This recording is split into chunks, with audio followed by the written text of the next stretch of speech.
Go to Indiana. See, you're trying to slam the rival there, but the rival just went 16-0 and won a championship, so that was bizarre / awkward at best, or just wrong. Yeah, that's in the past, though, man. Look to the future. Man, you're stuck in the past. Yeah, I think when the past is just the most recent college football game. You can think whatever you want, but it's still in the past. Just, I don't know, was it 2 days ago? Maybe it was even yesterday. Talking about you got to go to practices back in the day as a beat writer because you never know, somebody's going to get hurt and you got to be there to report it and all that. And USC loses their starting center, Killian O'Connor, to a season-ending non-contact leg injury in practice. He started 7 games last year, was expected to be the guy this year, and now he's out. And somebody told you that BYU's worried about Kalani going to SC, huh? They didn't tell me that. They told you.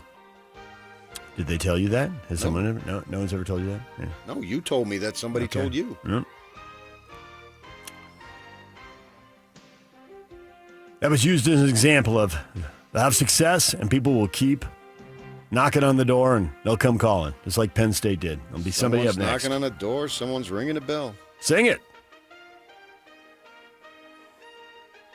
Indiana Hoosiers announced that edge rusher Kellen Wyatt's returning for a 5th year after the injection in Colorado last week. He started 7 games last season before season-ending knee surgery. He joined Stephen Daly as Hoosier standouts from last year that opted to return this year.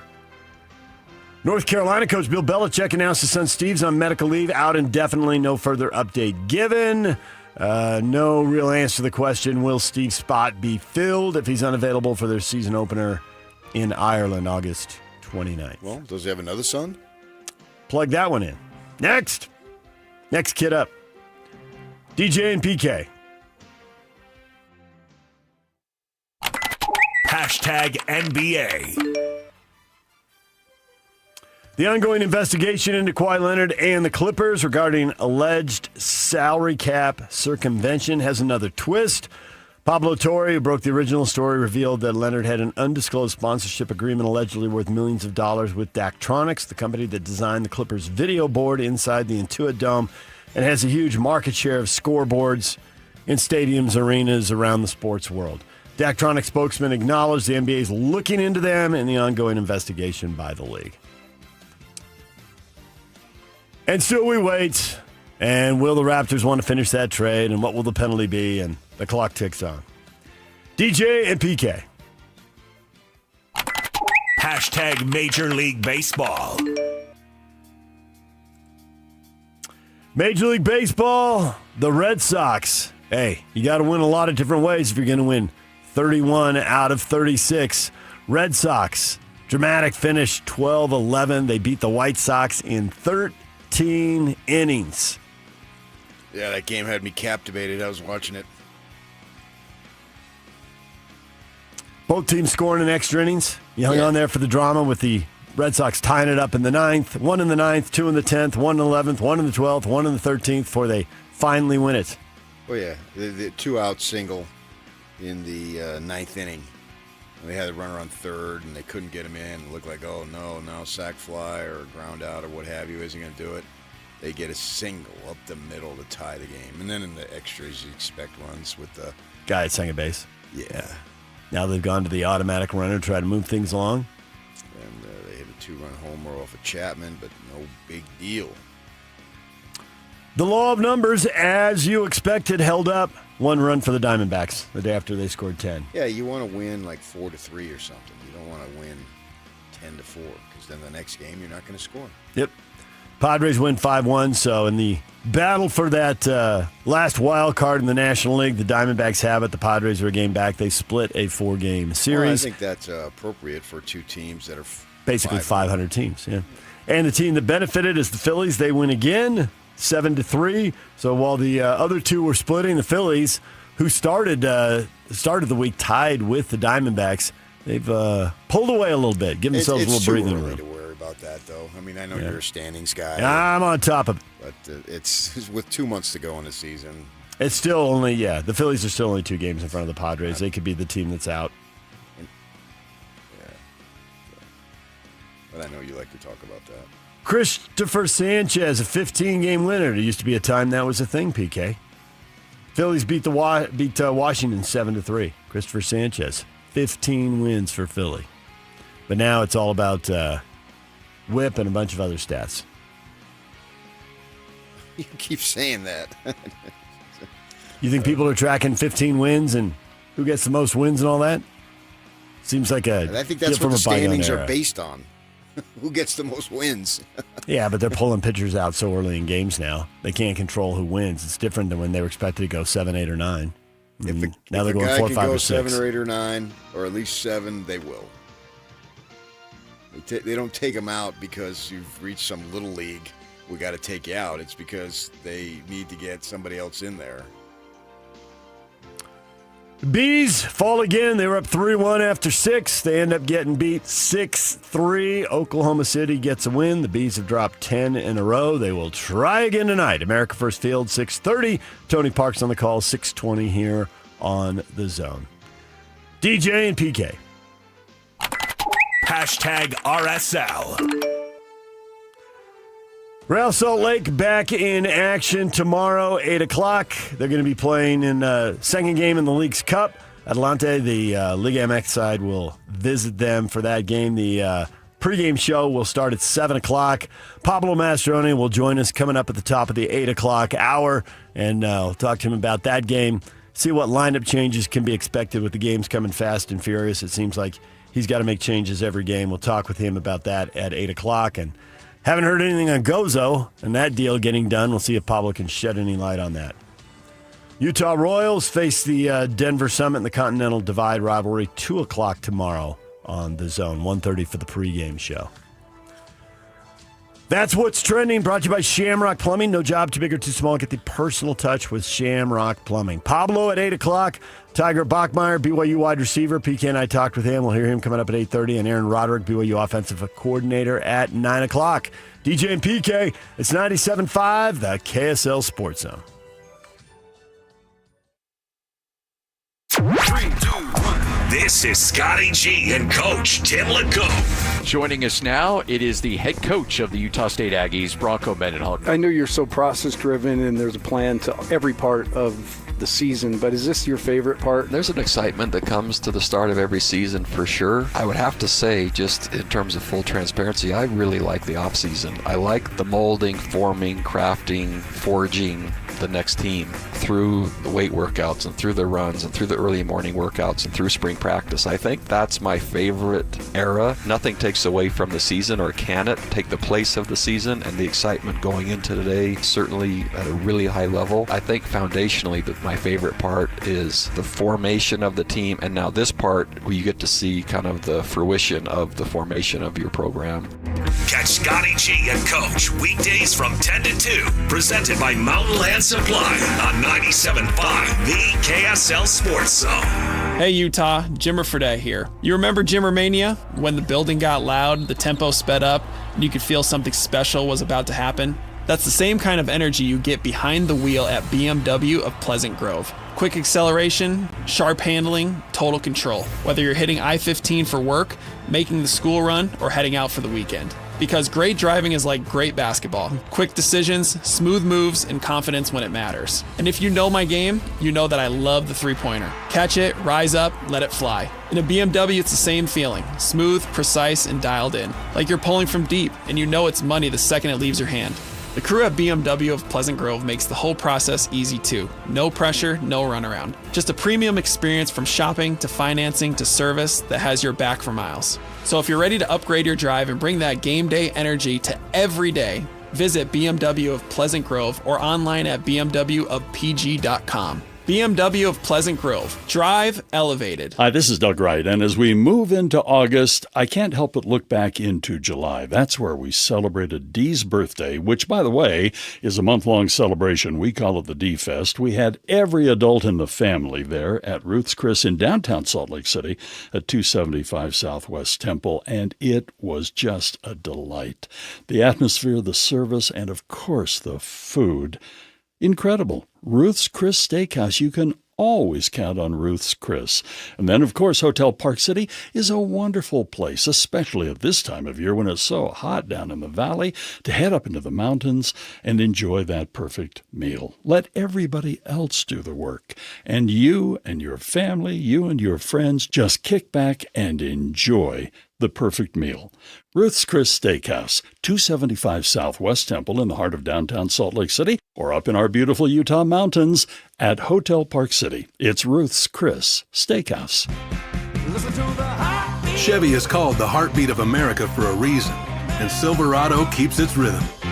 You feel it in the Turbo Max engine with best-in-class standard torque, an available Z71 off-road package that keeps you rolling when the road turns rough, and the most functional truck bed with best-in-class cargo space. They're trucks that work as hard as you do, so you can do more of what you love without missing a beat. See your Rocky Mountain Chevy dealers.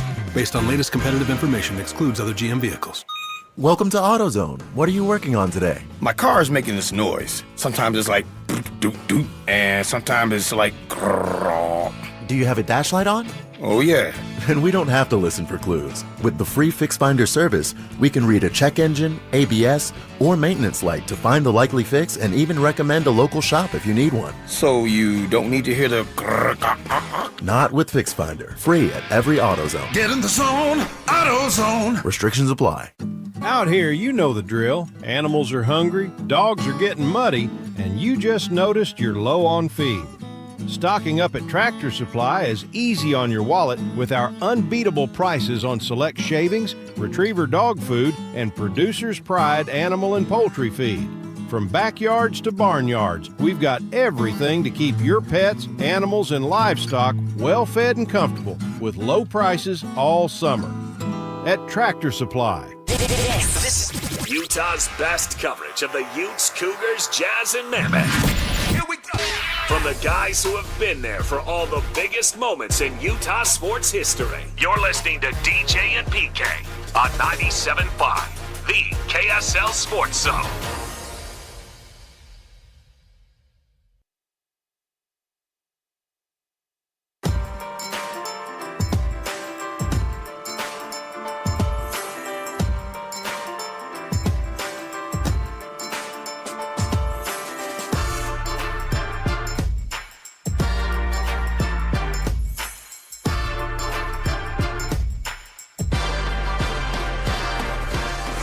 Join Scotty G and the coach today from 10 to 2 at RGS Exteriors, 4235 Farm Road in West Jordan. Question of the morning. When will BYU and Utah lose their first games? The old cliche, everybody's undefeated right now, everybody's happy. That is bound to change, but when? Jared with the dream scenario. It'd be cool if either one of them, their first loss was when they played the other one. That would make for an awesome game. That'd be two top 10 teams. Sitting there at 8-0 versus 8-0, and given that they started 15-21 in the coaches' preseason poll, your top 10 is probably on the low end, but that's the round number we all go to, right? Could be number 5 versus number 8. Number 3 versus number 6. How good could it get? That'd be pretty good. Aren't that many teams that make it to 8-0. They'd with where they're starting 8-0, they'd be up there. Yeah, the playoff committee would have their ranking out by then, and I don't think they want to rank them that high because then they don't have to worry about giving the Big 12 a second bid if teams that high. So I wouldn't see top 5. But BYU has the opportunity, certainly because of Notre Dame, and Notre Dame is going to be highly ranked most of the season unless they really fall off, and I don't see it. So getting a win at Notre Dame at home would just be one of the better wins the program has ever had, all things considered this year. Utah doesn't really have that marquee win, but they will have opportunities to get them in November. And this game is the first game of November. So I think that they would actually benefit. If they're looking for an at-large berth, they would benefit from BYU's success and then beating BYU. I could put a poll question here. I suspect Notre Dame will be the prevailing answer for when the Cougars get their first loss.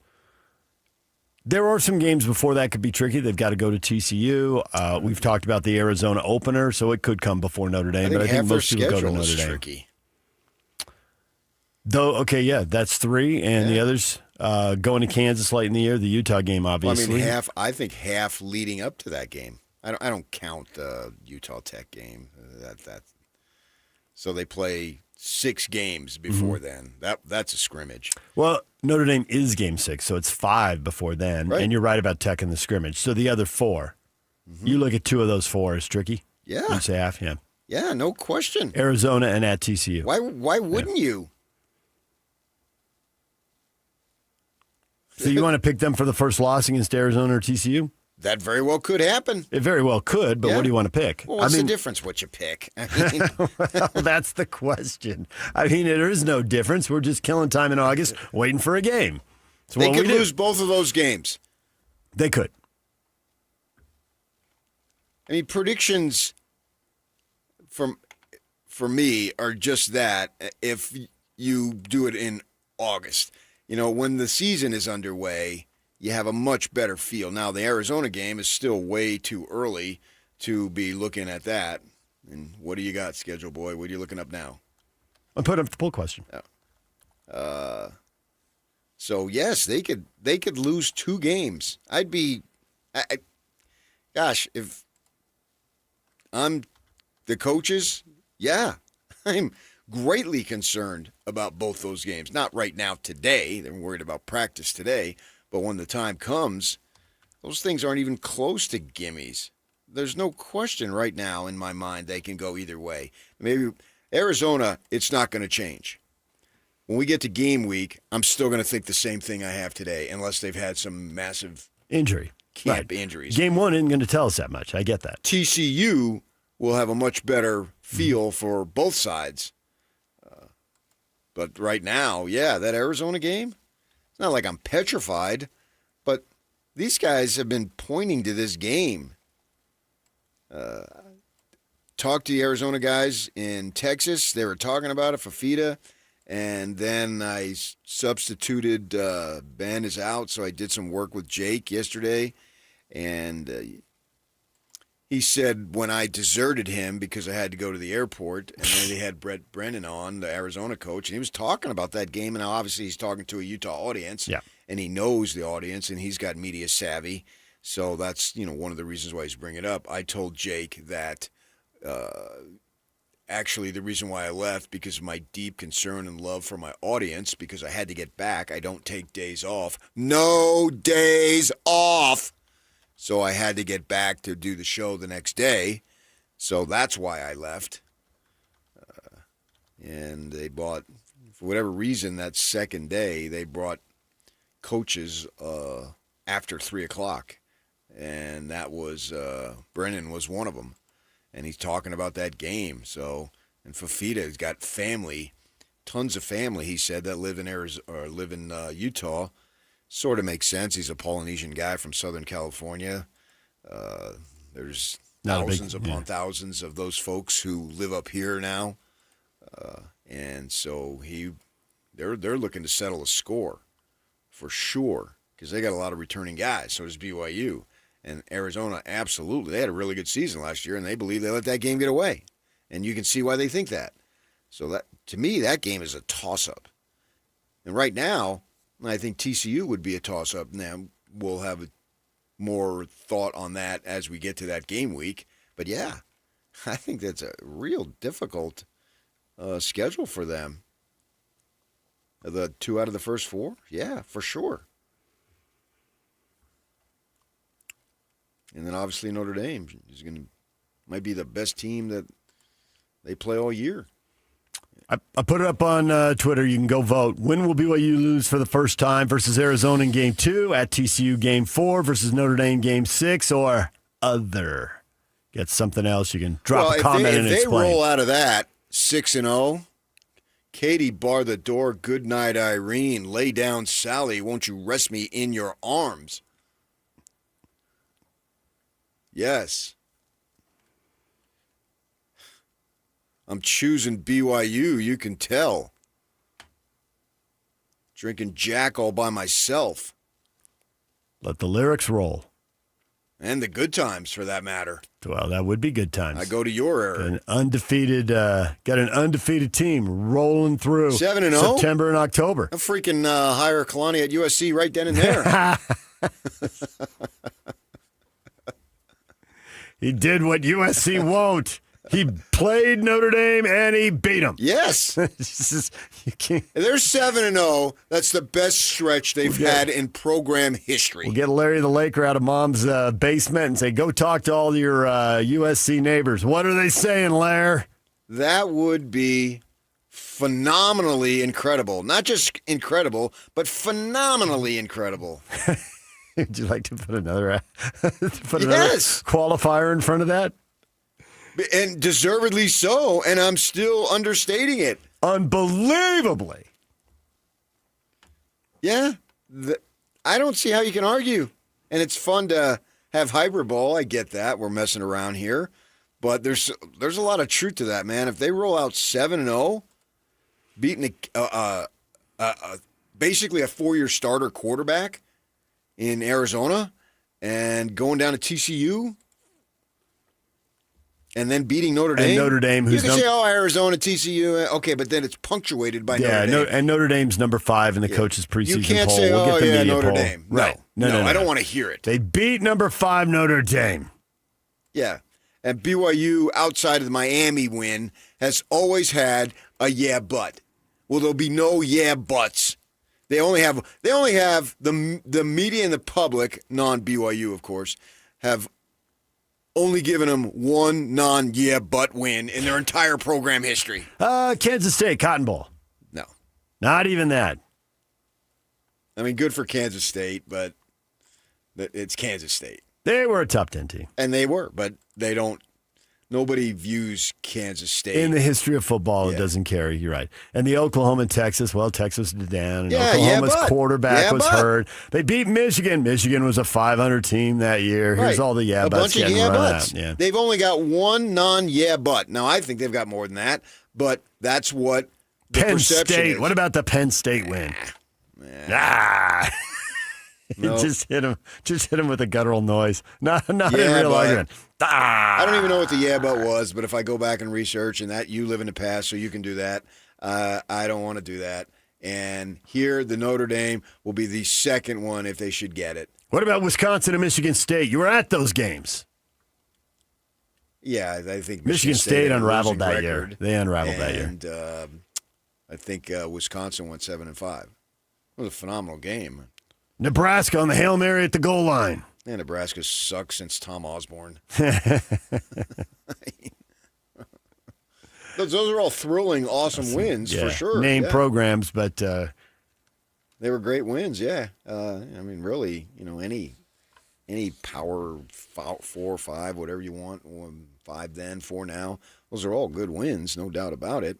And especially you can't control. You schedule the game. It's up to the other team to be good. And it's up to the other team to be good after you beat them. And then it's not BYU's fault, but that's the perception out there. A bunch of yeah buts, and they start 7-0.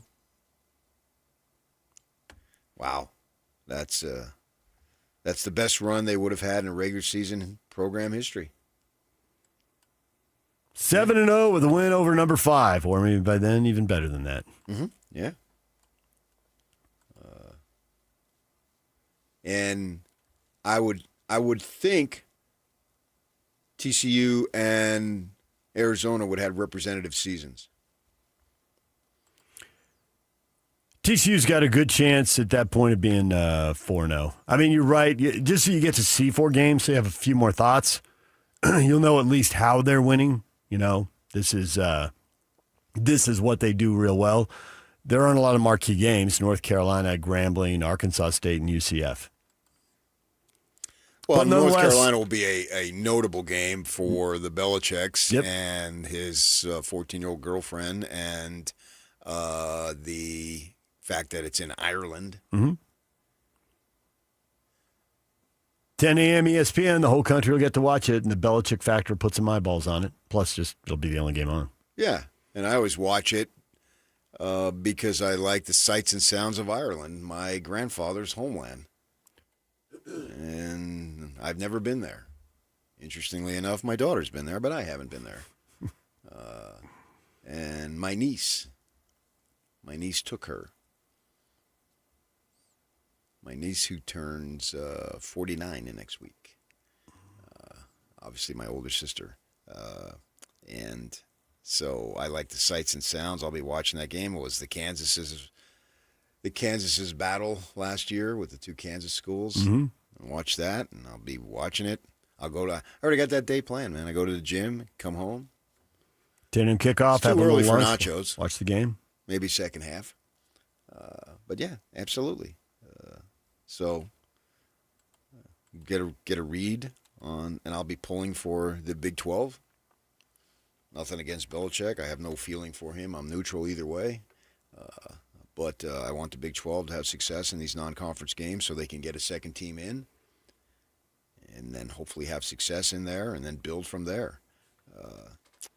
And with that in mind, the Cougars have this opportunity to just really shock the world, especially after, the double-digit wins. And, it was a big thing was Notre Dame last year not getting in the playoff, that's for sure. But I think BYU was a side story to that. They were mentioned. So 2 years ago, they weren't mentioned at all, which I don't understand. Last year, they were mentioned. They had honorable mention last year. Now, this year, they could get voted in. Well, the storyline, if and when they get a third loss, the storyline changes. But until then, whether you're talking about the game, you're on the broadcast, you're writing whatever, it's, hey, they've had a couple of 2-loss teams that didn't get in. They've got 0 losses this year. They got 1 loss. They got 2. And here they are in the same situation or in a better situation. Are they going to get in this time? Right. So that storyline is, I think as it gets repeated, it just keeps building. It builds. It snowballs. It'll be 2.5 seasons into that storyline when they play Notre Dame. Right. And if they should knock off the Irish, I think I might storm the field.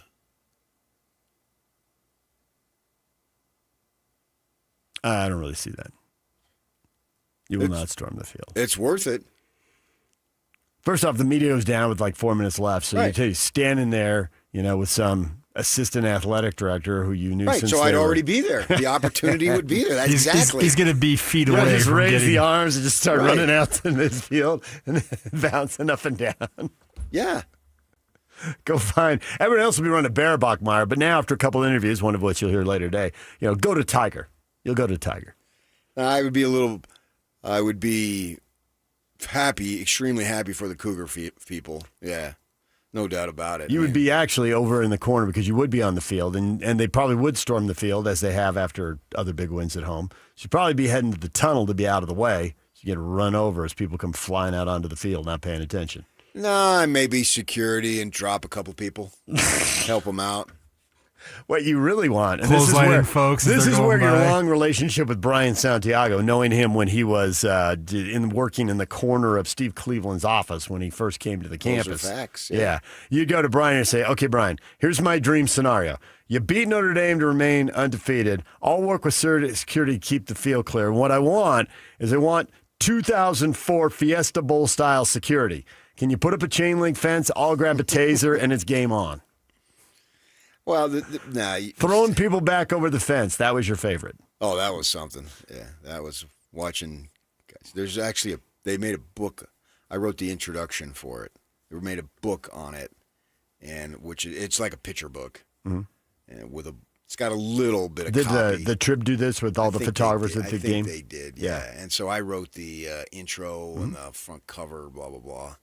And there's a picture of guys trying to get on the field from the north end zone, and they did have a fence, and security is like setting them back up. Like volleyball. Yeah. And then somebody would come in for the spike. These Ute fans, they storm the field at the drop of a hat. I mean, they lead the country in single storming for one game with 3. No one will ever top that. That's the all-time record. Yeah. So, and that year was a massive storming. When they beat BYU to go, and they were ready to go and all that, and so they were thinking they can get. They set up the stage probably close to midfield, but the Tempe people, they were determined that was not going to happen. Which didn't seem like that was a stormable game. Because you kicked the crap out of Pittsburgh. It was a foregone conclusion, and then you did it. Yeah, they were like a 4-loss team or something. There was some thing that said they had to go out of the now departed defunct football Big East. Yeah, so I didn't see why you'd want to storm on that one. That didn't make any sense to me. The game was decided way early. It was not a last seconder like some of these things that you had, or an overtime, what have you. In the way that BYU Utah have had so many of those games that really come down to the end and emotions are peaked at that point.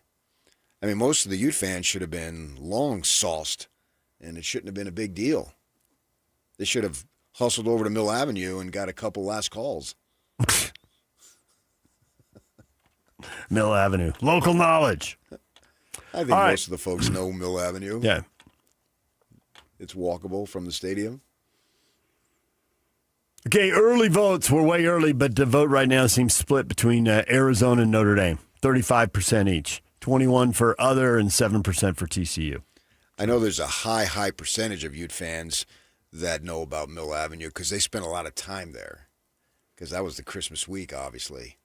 That was one of the most fun weeks I'd ever had. So you don't have to fly in the day before the game or morning of like a regular season game. It's the holidays. You get to go down there. Is that the whole commercial district? It's just a bar district. Okay. It's not even like restaurants or yeah. shops and stores and stuff. But not really not stores. More just eating and drinking. Establishments. Yeah. Yeah, there were so many people. I was doing the morning show with you from the hotel, the media, and then doing the afternoon show with Gordon at a sports bar, McDuffie's, which isn't there anymore. And so many people were saying they were driving, and they were saying that they listened to us in the morning. And then showed up, saw you in there, yeah. Yeah. And it was just, it was the greatest week to date for Utah. Obviously, the Rose Bowl, certainly the first time, would be right up there. But the thing about it was so concentrated. Mm-hmm. You don't even have that now because the Fiesta Bowl is played in the Cardinal Stadium, which is way on the west side, and it's spread out. It's like Rose Bowl was spread out. Yeah, I was going to say. Everybody was concentrated. And if you went to Scottsdale, Scottsdale's the old town Scottsdale is like 3-4 miles away, not 25. Rose Bowl, people were spread out all. I mean, the massive amount of acreage there. It's just, and I was there that whole week too, and there wasn't that gathering. There was that gathering for the parade. But that was really the first time. Yeah, because it's L.A. and everybody's all over the place. Right, and you got relatives that live down in Orange County, live who knows where, Riverside, blah, blah, blah, blah, blah. Of course, San Bernardino. We know there's at least one former Ute in San Bernardino. San Bernardino. So you have that going on. But some people are staying in Pasadena, but some people are staying by the airport. And then you got how you hanging on? Where are you? I'm in San Bernardino right now. We got the conclusive proof. Like we hung with the Monsons the whole time, and we went, I took them down to South Bay, and New Year's Eve day, we were hanging around Hermosa, which got tons of shops. I mean, that's a big entertainment area. And there was hundreds of Ute fans coming up and talk to us. Hundreds, literally. So they were all over the place. Whereas in Tempe and Scottsdale, man, you couldn't go 5 feet, and it was so cool. Yeah. Well, the other thing is tickets, because Pitt was so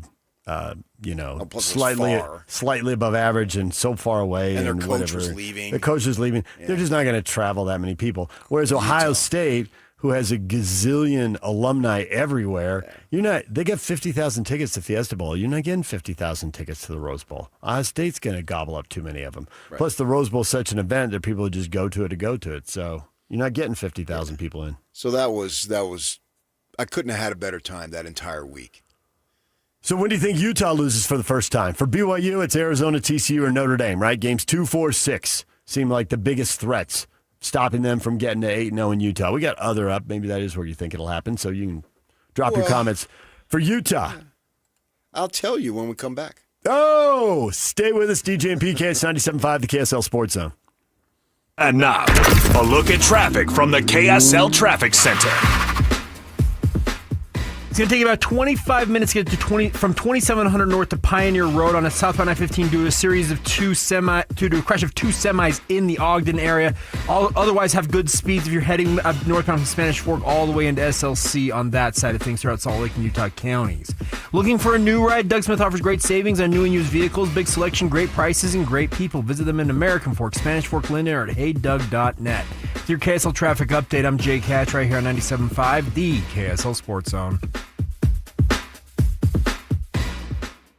Welcome to This is Jake Scott and Ben Anderson. I mean, honestly, this is uncharted territory for Utah. Other than Witt like to change his offensive coordinator every 45 minutes, we have not seen a switch at head coach for Utah, hardly ever. I mean, they are the Pittsburgh Steelers of college football, and have had a couple of coaches, and they've all stepped in and been very successful. I think Morgan probably will try and find the sweet spot in being a little bit more aggressive. If he tries to go full Mike Leach on it, Utah's going to learn some painful lessons. But there's more room for error than Witt thought. There is, and I think in a good way. And we saw that in the bowl game. Mm-hmm. Deep down, Witt is a soccer coach, and I don't think that Morgan is a soccer coach. And when I say that, I mean like, oh, you've got a 1-goal to none lead. Well, let's sit on that thing. Yep. Let's anchor it. You know what I mean? Yes. Love that strategy. Catch Jake and Ben afternoons from 2 to 6 on 97.5, the KSL Sports Zone.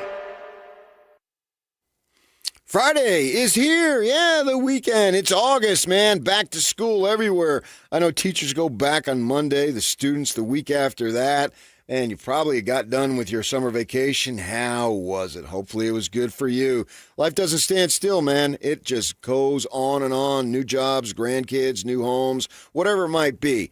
And that's where you need to be prepared for it, particularly from the financial standpoint. Let me tell you about Trajan Wealth. I want to tell you about their family office. And what they'll do is they'll keep everything tidy for you because you got your investments, you got your taxes, you also have estate planning, and all those things coordinated. And as things change, they need to be updated, right? So you get with the Fiduciary Advisors and the Trajan Wealth as a company, and they can do all that for you, man. So you have one team that knows what you're thinking, what your investments are, your tax picture, what you want for your estate planning, and have them all working together. That's what Trajan Wealth's family office does, man.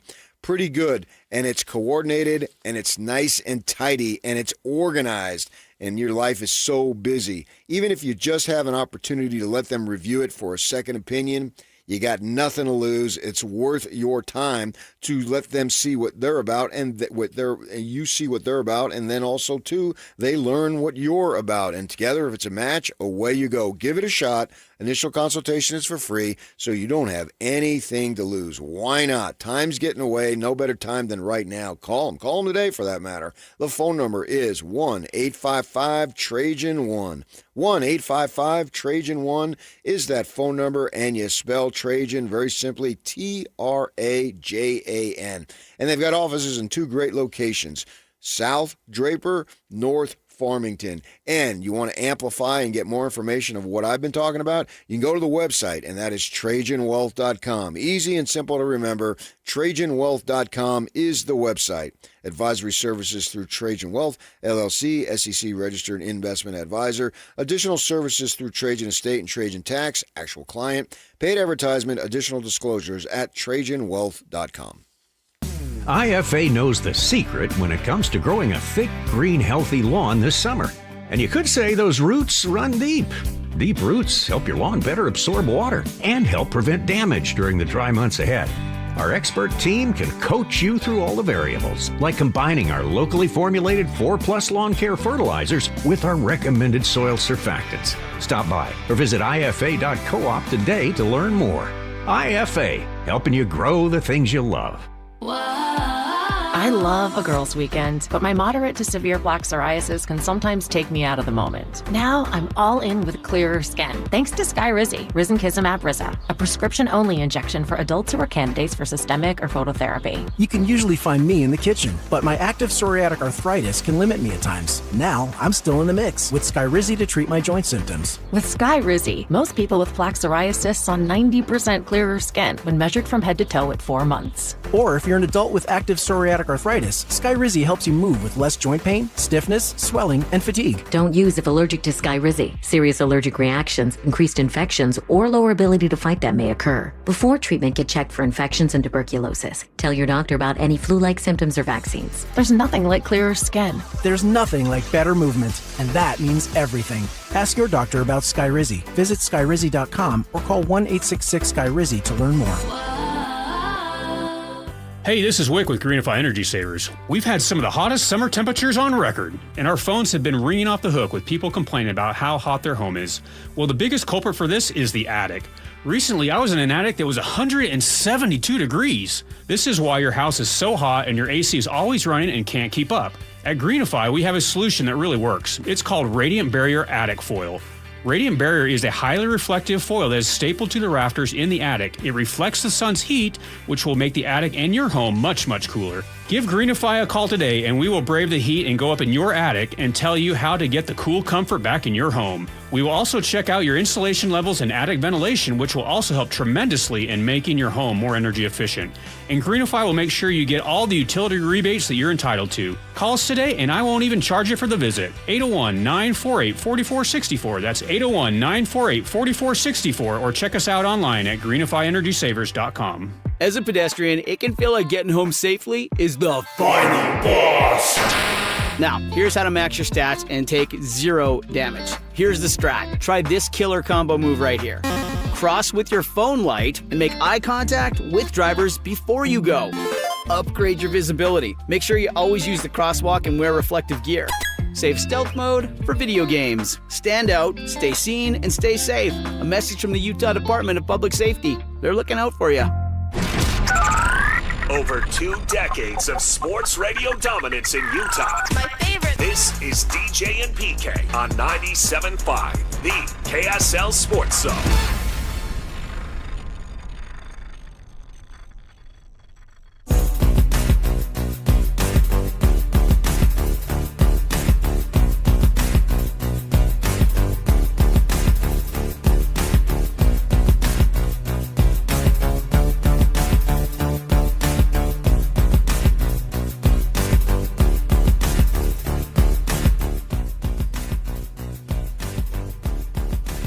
KSL Sports Zone and Beehive Meals are honoring people that impact youth sports in our communities. Nominate the youth sports volunteer you know for the Beehive Meals Hero of the Week at KSLSports.com/contest and listen every Thursday afternoon to Jake and Ben for the winner. It's the Beehive Meals Hero of the Week. The thought, the possibility that BYU and Utah could both be undefeated when they play leads to the question, when will they suffer their first defeat? You can go to Twitter. The BYU poll question is up. It is time to launch the Ute poll question. When will the Utes get beat? They got Idaho in the opener. Arkansas and Utah State come in for the non-conference season. They open conference play at Iowa State, come back home for Kansas. Go to Colorado, home to Houston. You feeling a loss in there somewhere, PK? Cincinnati, Halloween Day in Ohio, and then it's the Cougs. Yeah. I don't think they'll start the conference season 4-0. Houston is the 4th game. So Houston gets them, or before that, at Iowa State, home to Kansas, at Colorado. I'm going to go with they go in to the conference, which puts them in a good spot into the BYU game at 3-1.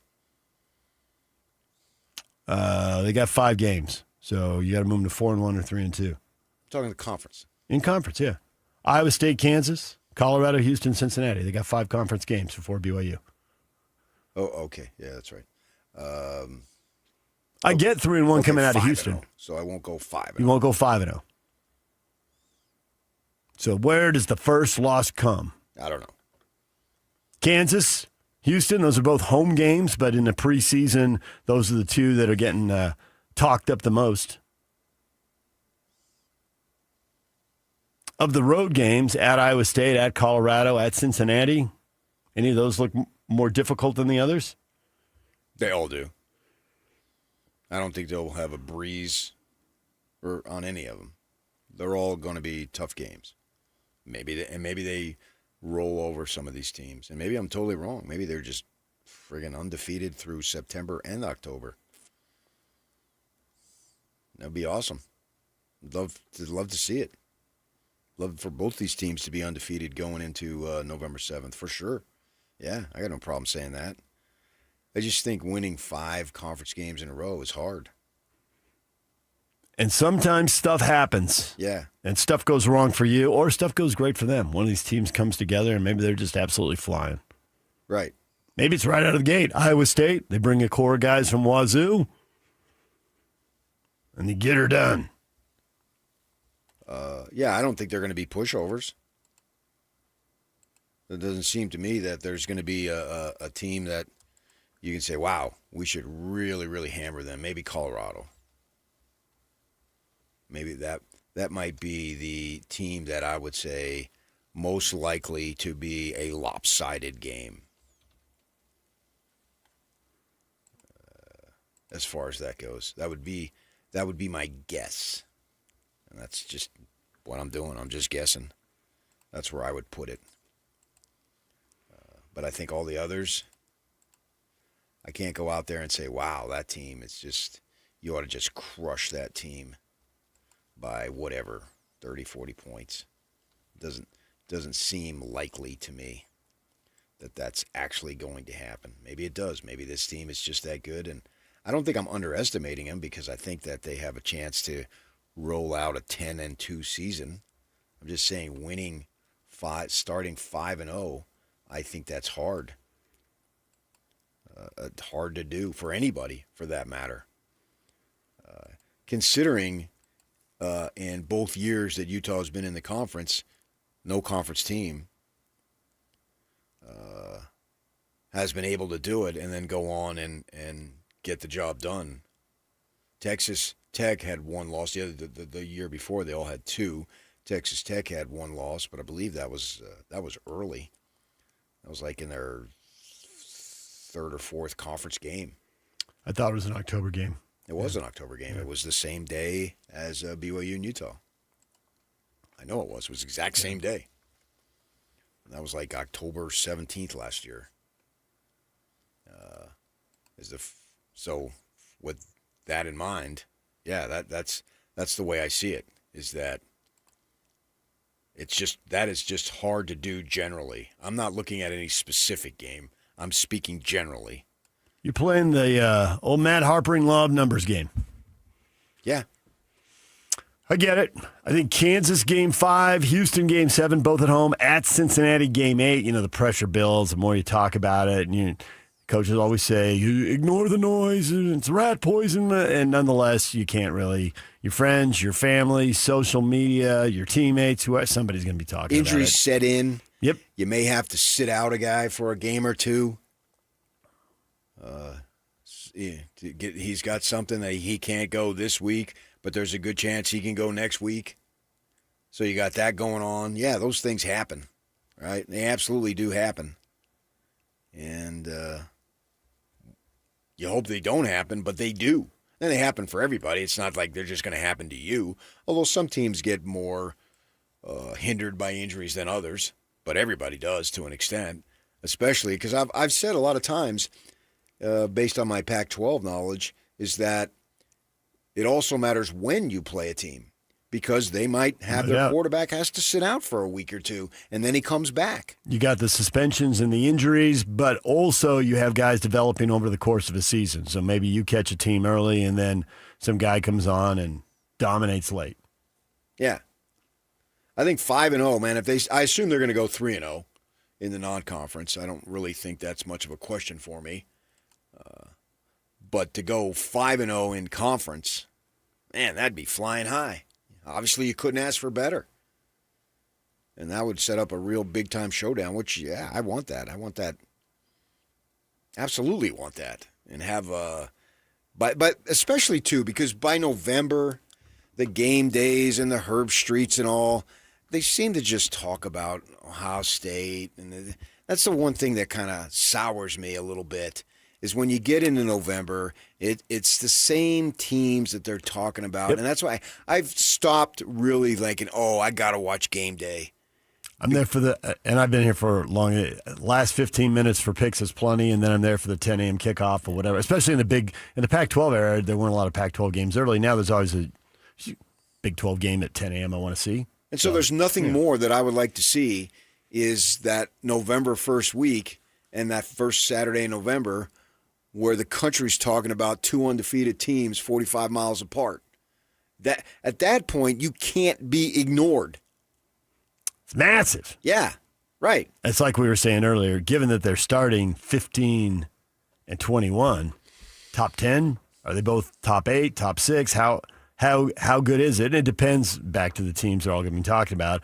Is Ohio State still undefeated? Is Georgia still undefeated? Well, they mostly are. And if they're not, then Texas is. Yeah. So they're choosing Texas, I can tell. Sing it. So they're going down that road. And here I am drinking Jack by myself. Lyrics. So I want that. I want, and if it's not, first choice is local. Second choice is ASU. Third choice is Big 12. DJ PK, we'll take a break. When we come back, Pablo Mastroeni, RSL head coach, joins us. Tiger Bachmeier, BYU wide receiver, our conversation with him at 8:30. And Aaron Roderick, Cougar offensive coordinator, at 9. DJ and PK, it's 97.5, the KSL Sports Zone.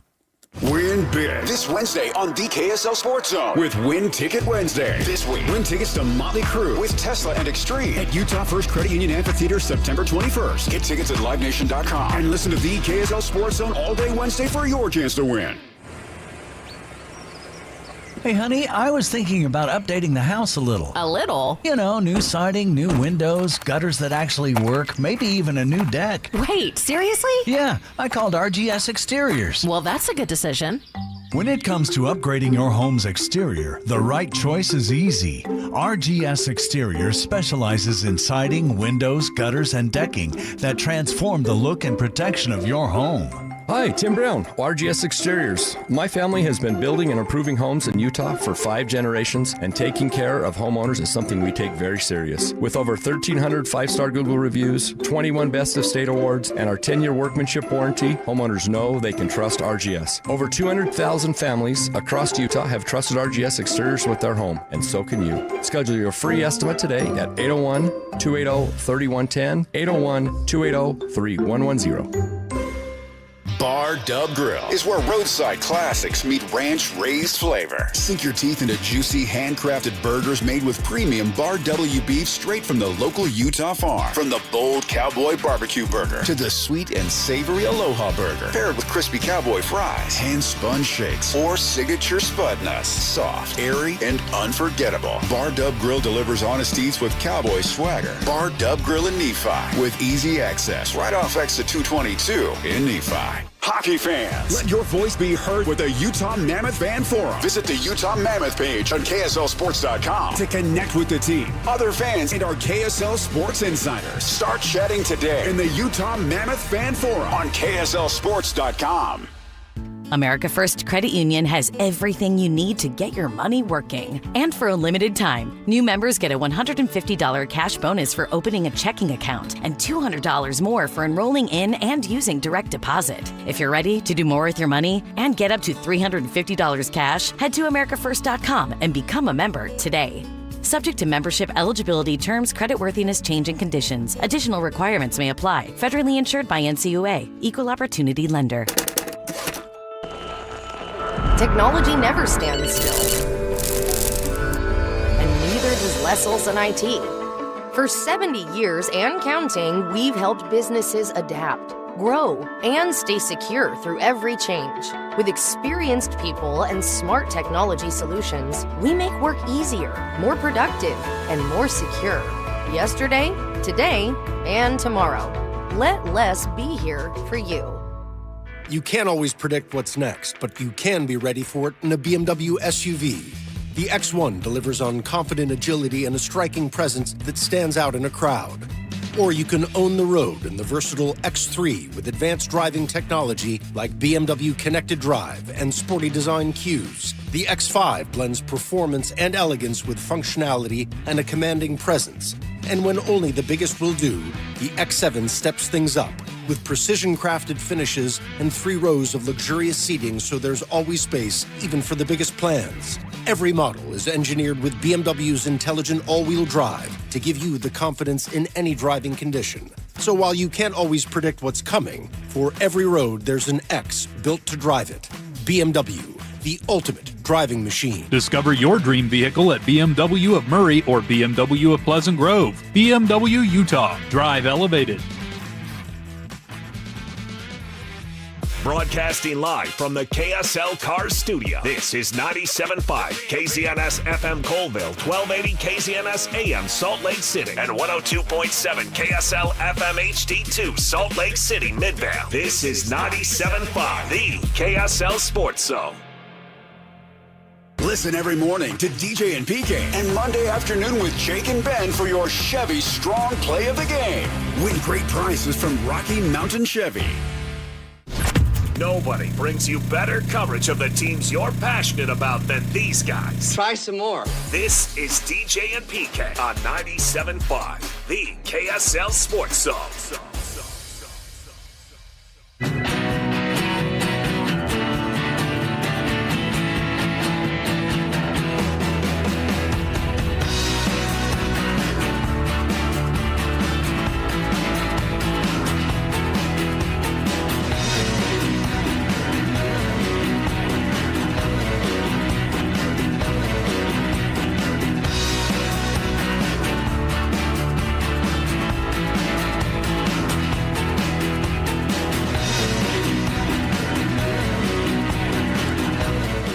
DJ and PK, it's 97.5, the KSL Sports Zone. Don't miss your chance to win big every week on the Zone. Next week, you win tickets to see Motley Crue with performances by Tesla and Extreme at Utah First Credit Union Amphitheater on September 21st.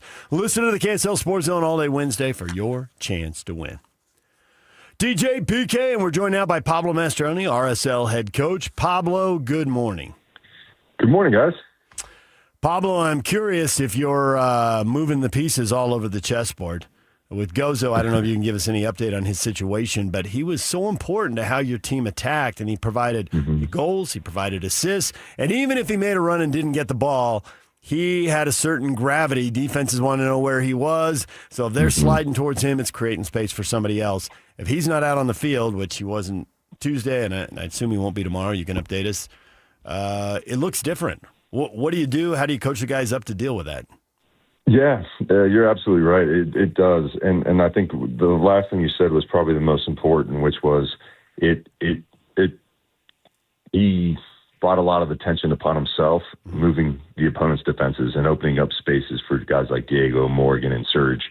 And so, I think that's why our attack this year has been so dynamic, is because we have a multitude of guys that can score goals, but the real dangerous ones are the ones that can stretch and get in behind, right? And Gozo has done that quite a few times this year. I think he was the one that had the biggest, the most big chances created. And again, it's because he runs in behind and he's going to goal, right? And those are always going to be big chances. So, we're gonna have to, learn to, adapt our game without him. That's obviously, and obviously we're talking about potential players that can come in and help us. And the one thing is you're not going to get another Gozo, right? There's a reason why he's going to the Premier League.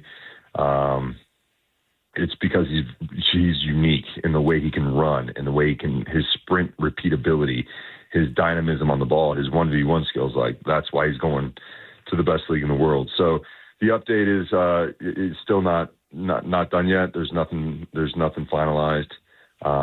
But it looks like it is imminent.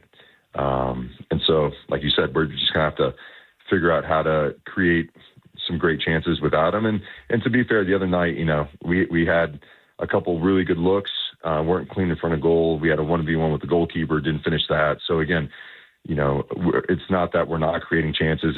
We just have to now execute and finish those chances in front of goal to realize the results that we need. Will you go pull any of these guys aside and say, hey, now it's your time? I think everyone knows that, PK. I think, we have Vic's been, wanting opportunities and now got one last week. We have a couple of young guys, Aiden Herzakani, who's chomping at the bit to get back on the field, and Lineker Rodriguez, another player, that we've brought up from the Monarchs to the first team and wants an opportunity. So I think, these next couple games give them the opportunity to show their stuff. Because at the end of the day, it's whoever takes it and helps the team win is the player that's going to take the spot. To follow up on that thought by PK there are a lot of guys who could take the spot, but you'd have to change the way you play if the guy is, if you're going to use a second striker, because old Tunje is a lot more like Salons than he's like Gozo. The guy who's like for like, where you could play the same system and plug and play, is Booth. Now, he's not as good as Gozo, but man, in the little bit we've seen him play, especially here recently, I mean, he just runs by a guy like Gozo. Like, he just takes the ball, looks at his guy, and boom, gone. See you, bye. You're absolutely right, DJ. Like, and the crazy thing is with Zach is that he's never played this position before. Oh, really? Never. So he's always been a winger and never been a wing back. But what's really interesting is rarely, and that's what made Gozo such a unique wing back, is that his 1v1 ability really messes teams up, because now you got 3 guys on the front line. You have him coming in from one side, and then you have the other wing back. So you have 5 on the highest line. And, Juan on the left side is more of a combination player, getting to the end line, good service. And then you always want to counterbalance that with a 1v1 player. And I think Zach does have those abilities. He's shown that he can do that. And he continues to impress in that position. The one thing that it'll take some time is how do you continue to do that for 90 minutes, the sprint repeatability. And I think that's what Gozo had that is world class. But there's no doubt that Zach can definitely be that guy that competes for that spot. And like you rightly pointed out, all those other front positions, we have Morgan, we have Diego, you have Sergi, and then the next crew are the guys that are competing for those spots to make sure we keep those front 3 positions as sharp as we can. And then whilst looking, maybe instead of replacing Gozo with a wing back, maybe we look to replace. Not replace, but bring in a player that can play multiple positions, that has experience in the attacking front 3, and bring in another, wing back as well that competes with Zach Booth. So there's a lot of different ways to look at this, and we've met extensively as to what the steps are. But the important thing is that at least from my role, is that we get the most out of the group whilst those other guys aren't here yet. After the game the other night, you're talking about Pablo Ruiz, and you mentioned multiple times that you were happy for him and all that, and he had to overcome a lot. Do you use him in terms of talking to guys? Because everybody's going to run into something, and you're going to have to overcome it, and you use him as an example. Absolutely, PK. We always use any of the examples that we can use here, within our group are more powerful, because the rest of the guys are living it as well, right? They know Pablo Ruiz, they know how long he's been at the club, they know his injury history, and how long he's waited. I think this year, I've had multiple conversations with Pablo Ruiz about his playing, and I said, well, the reason why I'm going with these other 3 guys are in the rotation, Pablo, was because before the break they were getting it done. And so now you just have to be patient, and patience sometimes comes in the form of someone else getting injured, which is so unfortunate, but it's also reality of sport. And so my whole thing with Pablo was, but are you going to be ready, right? Are you going to be prepared for that moment? And, oftentimes players, they want the opportunity, but then they've been so worried about getting the opportunity that they weren't focused on being prepared. And Pablo was prepared the other night, and it's so great, I think, because, again, now we're light in that position, and, for him to step up and play as well as he did on both sides of the ball, and then obviously score the goal that gave us an opportunity to win the game, is huge for his confidence. It's huge for the group. It now increases the level of competition within the middle midfield. So it has so many effects to a team. But you're absolutely right. It's a great story of perseverance, of overcoming obstacles. And, one of the things I talked to the group about yesterday is I heard this passage a while back, and it's if you change the way you look at things, the things that you look at will begin to change, right? And so it's basically a mindset shift. How do you look at things instead of an obstacle, more like an opportunity? And we're talking about it from an individual perspective, but also from the collective as a group. Like, we can talk about Gozo not playing in that game, but now it's an opportunity. It's an opportunity for us to reinvent ourselves in a different way. It's an opportunity for an individual to get on the field and show that he's got the ability to help the team. So that's really, and it all comes from all these human experiences that we live through here in soccer. If I had to look at one parallel to the Pablo Ruiz story and getting him back in the form he was in 3 years ago would be, you'd have to play different, but it could be a massive asset for the team. I mean, it could be huge if he can really reclaim that on a regular basis. And the other guy I look at who's kind of in his shoes and on that path is Victor Olatunji. We only saw him a little bit. You got him late last year, but he scored 4 goals in 7 starts. And he looked impressive to me. I thought he defended with real intensity. You harp on that all the time. I thought, man, when he has a camp, a full season, they might really have something here. I mean, not 10 goals, maybe 15. He could really... Maybe 20. 25. Yeah, I know, but that's the hype machine. I'm out of control. And then, right, the week of the opener, he's training, he's playing hard, his teammates going hard, he gets kicked in the face, and the eye injury, which sidelined him for a long time. I never saw it, but I was told it was nasty and was very serious. And maybe he's not playing quite the same way, protecting himself the way Pablo protected himself after 2 major knee injuries. Is there a mental piece for Victor to break through? Because I thought, even though it's a small sample size, we saw it, he can do it, and he can do it in MLS. No, you're absolutely right. And that's why the one thing, from a coaching perspective and why, I love our staff and the way we operate and really the philosophy of the club is we never give up on anyone. Obviously, we need to win games. And so there's always this competitive element to it. But the amount of video we go through, the amount of talking about life, because a lot of what happens off the field affects your performances on the field, making sure that everything's good off the field. And we've created a fantastic culture for these guys that even if they're not performing at their highest level, they know they're cared for. They know that we're all working towards the same goals to get them back on the field and compete in the right way. And I think, it's really hard. And the other element to Victor is also not only was he injured and out for a month with the eye thing, but then you see a real young guy come out of college and just light the league on fire, right? And so that also has a psychological impact on your confidence, and that's a real thing. And so I think the most important thing is getting Victor back to a place. And then you go back to the LAFC game where he had some amazing box movements, had 2 really good opportunities on goal. If one of those goes in, DJ, then it's a different player, right? Because the confidence really comes from scoring goals and the belief. You take more shots, you make harder runs because you're going to score versus you're in a bit of a rut, you haven't scored in a while, and there's a little bit of doubt. And the doubt leads to should I make this run? And if you do make that run, when you're confident, you score the goal. So it's like the chicken or the egg. And the most important thing from a coaching perspective is that we continue to pump these guys up, to give them all the belief that we can so that when they go on the field, they believe in themselves.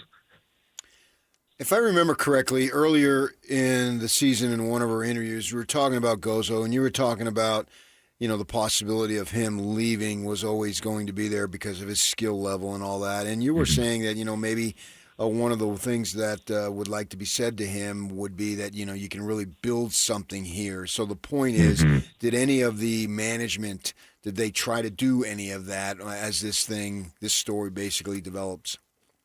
Yeah, I mean, there was a lot of conversations, right? And involved, obviously, his family, Gozo, his agent, the club. And I think the one thing, PK, is every child that ends up playing soccer when they're really young, they start watching the Premier League, and it's the best league in the world. And it's where the best players play. It's the most televised league in the world. And so there's this other aspect of it where, rarely do you get offers from the Premier League, right? In MLS, that's is rare. Usually there are other leagues.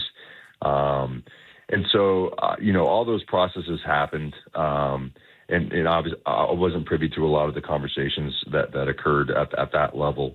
But Gozo always said to me that his dream is to play in England. And so, I think, with players there's this thing where you obviously want to do everything to keep everyone here. But the reality of soccer is that it's a very almost transient sport where it's especially nowadays, it's so hard to keep everyone together for a long period of time because of these opportunities that pop up. And so I think, the organization did a great job of communicating clearly. But you obviously have to take in the players' dreams and aspirations as well. And so, like I said, I wasn't privy to a lot of those conversations, but I know all those conversations were had to do everything we could to keep Gozo. And, but at the end of the day, throughout all those conversations, we ended up in this spot. And, everyone's, Gozo's teammates couldn't be happier for him, because they put themselves in his shoes and go, man, I would love the opportunity to go play in the Prem. That's my dream, right? So we're all so happy that everyone had a little bit to do, with him getting there. The support during the training sessions from teammates' perspectives, watching them grow in these games and create these opportunities and score these amazing goals and set up teammates with assists. So it's going to have a different feel when you're now watching the Premier League and you see a teammate that was with you a couple of weeks ago now showcasing for some of the best teams in the world. So from a club perspective, and I've seen a little bit of this out there, and they're not wrong. And once upon a time, there was a town hall. I don't know if you remember it or not, but I remember a fan getting up and throwing a question at Scott Crace, one of the minority owners. And I think this is still the question. It's still the issue. Everybody says they want to win. Mm-hmm. And everybody knows in this league, for the owners to make money, you probably ought to be selling players because they're not making enough money off TV. They're doing pretty well in other areas, but they're not making that kind of money there. So I get all that. The problem for RSL, and just for the average fan who's going to games, is that, and I'm oversimplifying here, but there was a year where you were invested in Andres Gomez and helping him come along, but because of the money you spent on him and the playing time you had to give him, and because he wasn't ready to produce at a winning level in MLS, the club took a little hit. Oversimplified, but just for the sake of argument. The next year, he can do it. He can do it, and he's doing it, and the club is flying, and he gets sold midseason. And you can't really recover from that within the season, and it kind of peters out. Now, that's 2 years ago. Last year, you're invested in Gozo, and there's flashes, but it was like 4 goals, 3 assists, I think. Like, he wasn't ready to produce at that level. But in a year with that investment, he's flying. Just 6 goals, 5 assists. You're in third place. You're great. And now you're going to get sold again, and it feels like if you're going to be selling guys, the talent has to come in, and either the next young guy has to be getting prepped, or you got to bring in a veteran who can just step in and do it, or you're never really going to get to the place you want to go. Mm-hmm. Yeah, I think that's always a challenge, right? And I think that's what makes our league really unique. I think as a league, we're still undervalued. And so, like, again, if we were Vasco in Brazil and Gozo was on our team, he'd probably be sold for $60 million. Ooh. Right. And so you just got PK's attention. That's how Thunderbird High rolls right there. You know what I'm saying? But that is the reality of it. And I think that we're still, there has to be trailblazers, right? And Gozo in this case is a trailblazer where, like, the more players that you sell from our league that continue to do well in these big leagues, now the value goes up. But there's this, it's not an inside joke. It's just understood that if you're a young player from Argentina, if you're a young player from Brazil, young player from Colombia, your value is 10x, or not 10x, but 5x what a player is sold from MLS. And I want to say it's not fair, but I think this is the place where we are in our league, where we're now selling players abroad.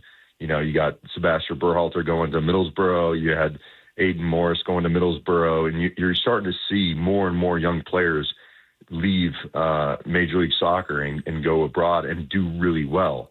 And so that's going to naturally boost up the transfer fees, and we're going to be on par with the rest of the world. And then now with $60 million, now you can really, to answer your question, DJ, now you can really bring in a replacement and go, okay, now we're going. But I think it's just a part of where we're at as a league, and we're still trying to prove to the rest of the world that we can develop great young players and they can be successful in Europe. And until we get that respect from Europe, it's hard to replace a Gozo. It's hard, but this is where we're at. And so, and I think from the coaching side, if I get caught up in all that stuff, DJ, then I don't do my job. My job is to, get the most out of every player we have, continue to figure out schemes with our coaching staff as to how we can utilize the players that we currently have to be competitive whilst we wait for, some other players to come. But all my attention is not in the future. It's really in the present. And then that's why after games, we talk about process all the time, because that is the only way to continue to maximize output. And so that'll be our focus here in the next few weeks. Then as an organization, then, can you use that as a recruiting tool? Hey, look what we helped develop. Absolutely, PK. That is the one thing. And, our academy has produced some unbelievable talent. We have great coaches in the academy system, great coaches in the Monarch system. Tony Beltran kind of heads the development piece and has done a great job. Our recruitment of young players from all over the country to come to RSL. You have guys like Luka Moisa, who started the season, has done really well. Aiden Herzakani has contributed a couple goals. Justin Glad has been here for X amount of years that came up through the academy system. And now you have Goza, who's going to the Premier League. So it just feels like there's a lot of momentum. And when you're trying to when you're trying to recruit the best talent in the world, you have to have a proof of concept, right? And I think we as a club have established that. And now it's about how do we continue to build that using all the different mechanisms that are available to us in Major League Soccer, whether it's college draft, the academy system, bringing young players that aren't ready yet from abroad that we can develop, like an Andres Gomez or Fidel Baraja, these kind of players. And so I think as a club, we do a great job of utilizing all those mechanisms. But as you rightly pointed out, this Gozo situation should perk the ears of a lot of young kids all over the country that say, I want to get to where Gozo's at. And the other thing too is as a club, like that's a part of our ethos is giving players the time to develop. And a lot of clubs say like we want to develop players, but they're playing 30-year-olds all over the field, where I think proof of concept again, we're playing these guys when we need to win games as well. Right. I do think that story you told us when you were on, it was the last time or the time before that, it has stuck with me, Pablo. That whole deal about you went down to Argentina and then you saw clubs there busing kids in from small towns and the countryside and rural areas, and they didn't even have shoes. And it's like this was their chance. And this whole, all during the World Cup, the U.S., it's all pay for play. Like, there's only 30 MLS teams. 3 of them are in Canada. There's 2 teams in New York and LA. There's only 25 cities where there's an MLS team. And then there's various, how serious and how invested are they in their academy. That leaves a lot of cities and towns. I mean, I just think your story replicated. There's got to be talent out there. Who's driving around finding it? And how do you set up those tryouts? That times 1,000, and Tony Beltran is sitting somewhere shaking his head like, thanks, DJ. But really the club that does that first, and somebody will eventually, seems like a huge advantage. That was such a poignant story you told. Yeah, no, there's so much. I mean, again, this country's huge and vast, and there's a ton of unbelievable soccer players. And even in my case, where I had to be sponsored to play for the Olympic development team growing up because my parents didn't have the money to pay for it. And there's always an unbelievable family that took the chance and paid for a trip to go to wherever to play in these little tournaments. And then I got scouted, and we happened to play against a team in Texas that was also coached by the under-17 national team coach. So there's a ton of these things, and there's a ton of great people that want to help, the underserved population to scout out the next. But we have more than enough talent in this country, and like you rightly pointed out, it just has to be discovered. And how we go about doing that, I think we have a great network of a great process here at our club that discovers these talents. But I think as a country, we have to do a better job. Because if you go into a lot of these urban inner cities, there's so many talented players that fall by the wayside because they just don't have the means to be able to play in these organized leagues. Pablo, when you say that's the ethos of who we are, that sounds so deep. And I just got to say, it makes my 2.3 GPA that I graduated from Thunderbird with look even better. Yeah, I think I've gotten smarter as I've gotten older, PK. I don't think I was this guy. As a matter of fact, I know I wasn't this guy at Thunderbird High. Pablo, we'll leave it right there for now. Good luck tomorrow night. Game 2 in the League's Cup, and we'll hear it here on the air tomorrow night. Thanks, guys. Appreciate it. Yeah, there's Pablo Mastriano, RSL head coach, DJ and PK. We're going to take a break. Coming up, Tiger Bachmeier, BYU wide receiver. Well, our conversation with him next, and Aaron Roderick, BYU offensive coordinator at 9 o'clock. Stay with us. And now, a look at traffic from the KSL Traffic Center. Got an accident southbound I-15 at Lehigh's Main Street. It's blocking a right lane, causing slowdowns to Timpanogos Highway. This one also in the cleanup efforts for a crash earlier this morning at North Ogden on southbound I-15 at Pioneer Road. Those delays stretch all the way back to 2700 North and Pleasant View, so be aware of that if you're coming through that area. Coming out of Tooele County, still slow and go on the eastbound 201 freeway in Magna as well. Attention property managers, customers, judge your property the time it takes to park. Don't fail that test. Call GoPave Utah. Seal coating, crack sealing, strapping, patching all along the Wasatch Front. Visit them at gopavutah.com. With your KSL traffic update, I'm Jake Hatch right here on 97.5, the KSL Sports Zone. They've been doing it for a while. This is Jake Scott and Ben Anderson. I think the Jazz want to make the playoffs this year, and they really have no motivation for not making the playoffs this year because their draft pick goes to the Memphis Grizzlies in the Jaren Jackson Jr. trade. How motivated are the Jazz actually going to feel to maximize the win total of this roster using all the assets available to them to get there? My guess is it's actually not as high as fans would think because they don't have to do anything exactly right. The truth is they are dedicated to it, but that doesn't mean they have to do anything about it right now. Sure. But no, not one person in that building, if you went up to him and said, hey, is the Bosnian Beak your answer at center? Not one of them is going to say yes. Right. Or Jackson Hayes. Or any of that. No, they're not. Yeah. So, yes, they do need to address the problem, for sure. Do they need to address it right now? I don't think so. Absolutely not. No, why would they? Catch Jake and Ben, afternoons from 2 to 6 on 97.5, the KSL Sports Zone. Technology never stands still. And neither does Lessels and IT. For 70 years and counting, we've helped businesses adapt, grow, and stay secure through every change. With experienced people and smart technology solutions, we make work easier, more productive, and more secure. Yesterday, today, and tomorrow. Let Less be here for you. You know, I used to think all money managers were the same until I spoke with Fisher Investments. Really? How different are they? Fisher's investment counselors are dedicated to service, not sales, keeping clients up to date on their portfolio. Well, they probably just invest in a bunch of mutual funds like I do. Nope. They build a tailored portfolio based on their clients' personal goals, helping them stay on track for a comfortable retirement. Well, they must make commissions selling products. Actually, Fisher doesn't sell any commission-based products. They're a fiduciary, and they believe that's a conflict. Then they have some kind of complex fee structure. Nope. Fisher has a simple, transparent fee that's a percentage of their client's portfolio. So they do better when their clients do better. It sounds like Fisher really is different. Couldn't have said it better myself. Fisher Investments. Clearly different wealth management. Learn more at fisherinvestments.com/different. Investing in securities involves the risk of loss. Picture this. You pull into your driveway, and for the first time in a long time, you will love what you see. Beautiful new siding, bright energy-efficient windows, gutters that protect your home year-round, and a deck that makes the backyard feel brand new. Not someday, not after one more year.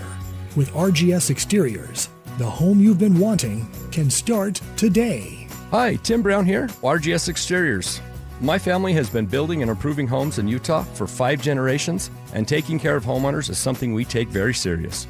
With over 1,300 5-star Google reviews, 21 Best of State awards, and our 10-year workmanship warranty, homeowners know they can trust RGS. Over 200,000 families across Utah have trusted RGS Exteriors with their home, and so can you. Schedule your free estimate today at 801-280-3110, 801-280-3110. Get hunt ready before you head into the backcountry. Gear up at Mountain Land Truck Outfitters. Purchase $250 or more in rough country recovery equipment, and you'll get a free $25 Maverick G card. Don't miss his limited time hunting season offer. Visit your nearest Mountain Land Truck Outfitters location or shop today at mtnlndtruck.com. Offer valid through August 31st, 2026 or while supplies last. Purchase $250 or more in rough country recovery equipment to receive one free $25 Maverick gift card. Limit one gift card per customer account while supplies last. Chevy is called the heartbeat of America for a reason, and Silverado keeps its rhythm. You feel it in the Turbo Max engine with best-in-class standard torque, an available Z71 off-road package that keeps you rolling when the road turns rough, and the most functional truck bed with best-in-class cargo space. They're trucks that work as hard as you do, so you can do more of what you love without missing a beat. See your Rocky Mountain Chevy dealers. Based on latest competitive information, excludes other GM vehicles. Water runs Utah, and it's running out. They say there's nothing you can do about it, but I looked it up, and there's like 54 different ways to conserve water at slowtheflow.org. It would make a little too much sense if we all did our part to save water. This is Utah's best coverage of the Utes, Cougars, Jazz, and Mammoth. Here we go. From the guys who have been there for all the biggest moments in Utah sports history. You're listening to DJ and PK on 97.5, the KSL Sports Zone.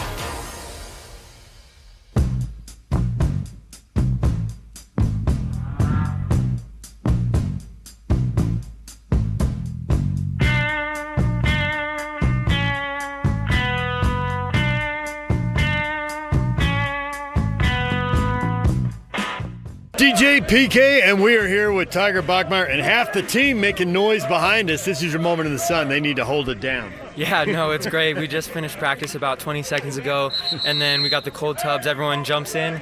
We got Coach Phyllis yelling and putting it on a timer. But it's probably the most shocking thing.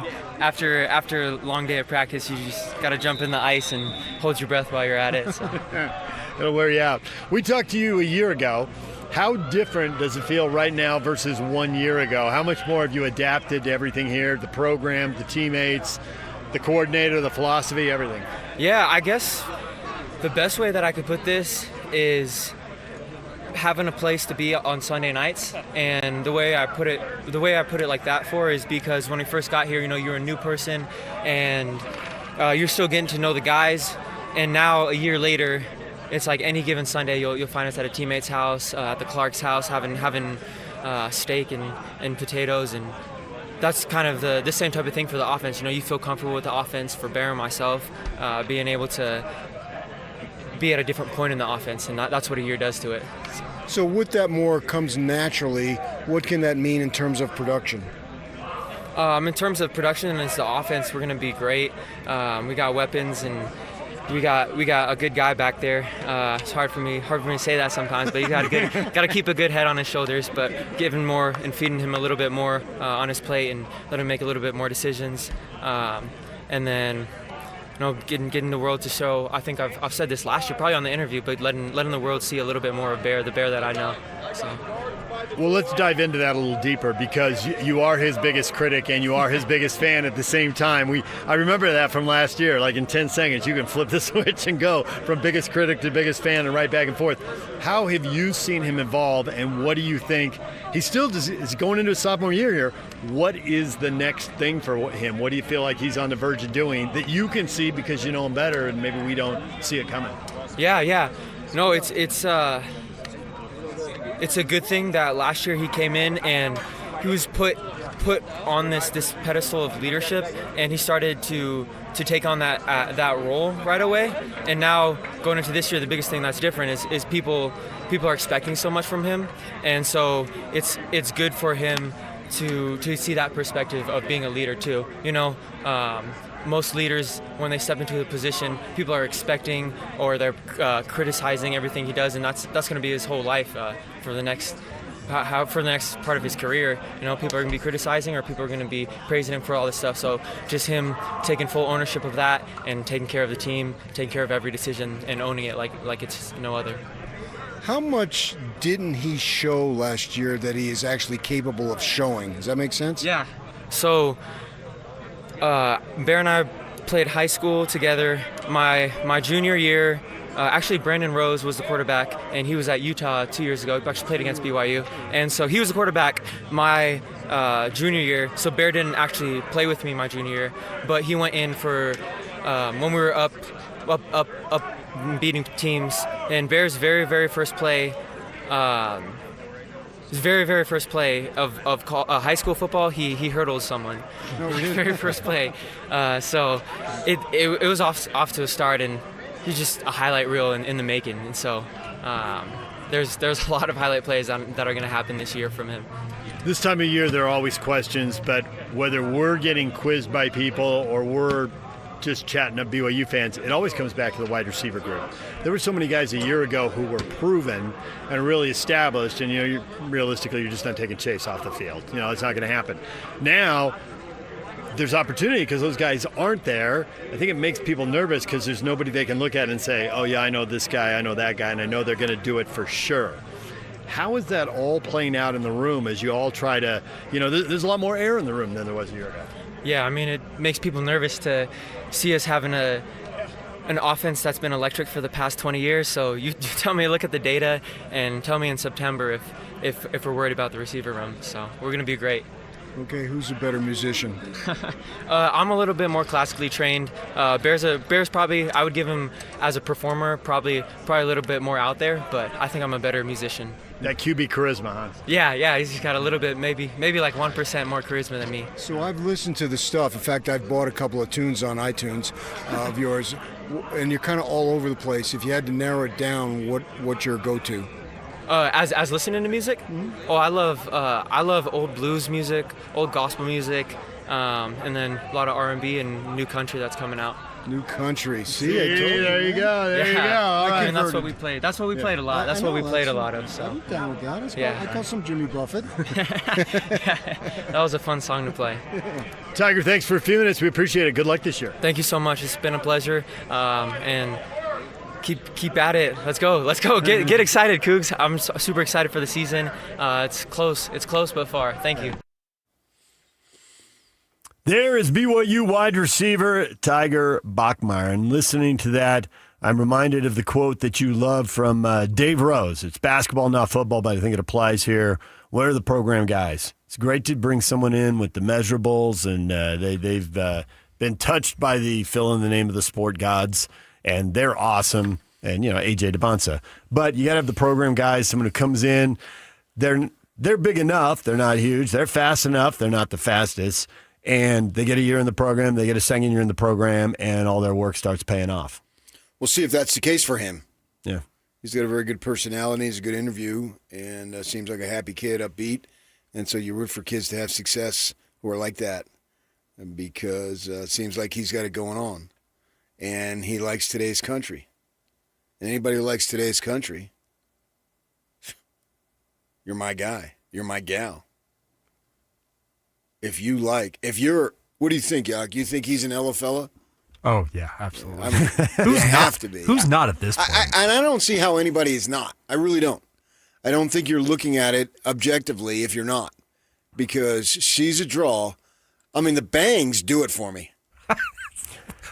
Okay, that is the number one thing that comes up about her looks are the bangs. Exactly. Well, duh. I know, but it's funny to me we go straight to the Farrah Fawcett look that she's. The bangs have got to. They work. They do, but they work it's just for her. They work for me, and he's looking up a picture of her right now. Well, because have you seen? Ooh, look at those long bangs. Did you even know who we're talking about? That's my question. I did. No, I've educated him a few weeks back. Yeah. Okay. I told him. Yeah, I told him. Maybe you were gone that day, but I told him, hey, just don't bring this up with Gary LaVox. By the way, did you hear about this? I knew the song. Bring up what?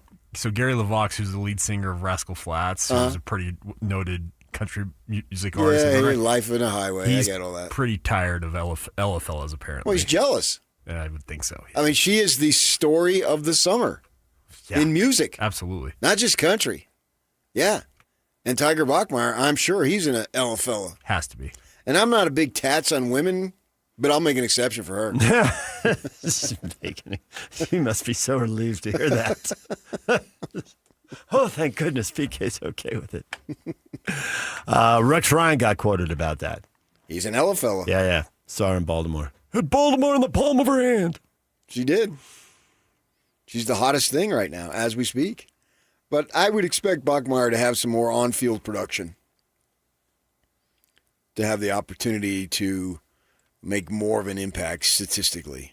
But, and you'll hear the interview with Aaron Roderick coming up, he talked about a kid like him who understands the game at a better level because of his experience, that he can do things that maybe don't show up statistically. Like he was talking about a block that he made that sprung LJ for a bigger gain.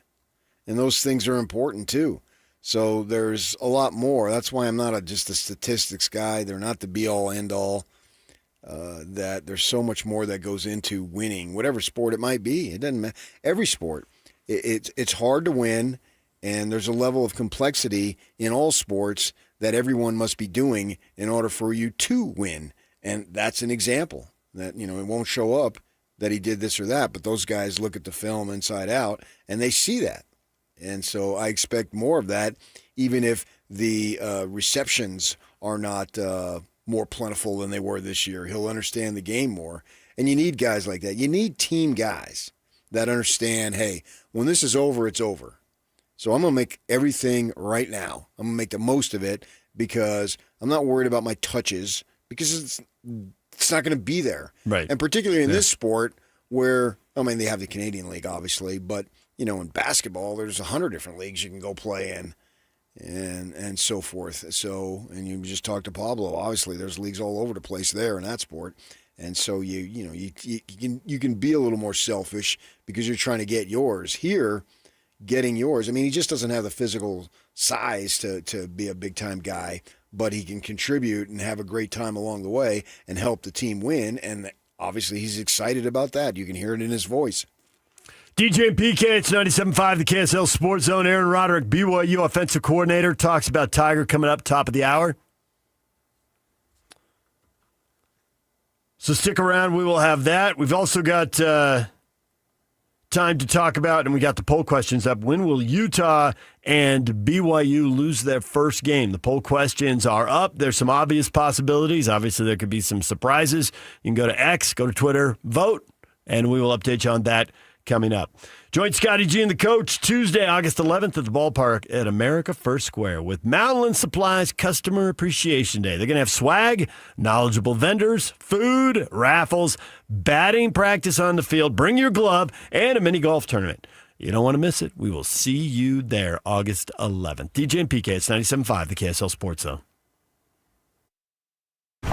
This is Scotty G and Coach Tim LeCoe. For Utah, it's offense and maybe defensive line, but primarily the offensive line. And so I'm like, okay, maybe I got to dig a little deeper here. But honestly, the more I kept looking at it, the more I kept thinking, it really comes down to those two position groups. Can Utah have offensive linemen that can step up? I think the big question mark outside of the offensive line for Utah nationally is Morgan Scalley. Yeah. But nobody even talks about that around here because I think everybody has a real comfort factor with the way things looked in that bowl game, honestly. But the bottom line was they were sharp. They took advantage of opportunity more so than maybe a Whittingham team would. It felt like the guys were loose and ready to ball. That's like a sign. And then you hear all the stuff from the guys, how happy they are. Catch Scotty G and Coach weekdays from 10 to 2.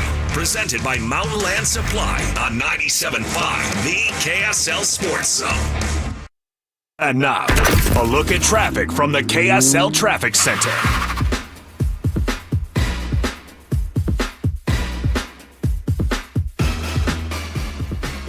They're finally opening up the lanes from the earlier crash in North Ogden. Stuff slowing all the way from 2700 North to Pioneer Road on southbound I-15 if you're up in that area in northern Utah. Also see a crash blocking a right lane southbound I-15 in Lehigh at the Main Street exit, causing delays backed up all the way to Tenway Highway down there in Utah Valley.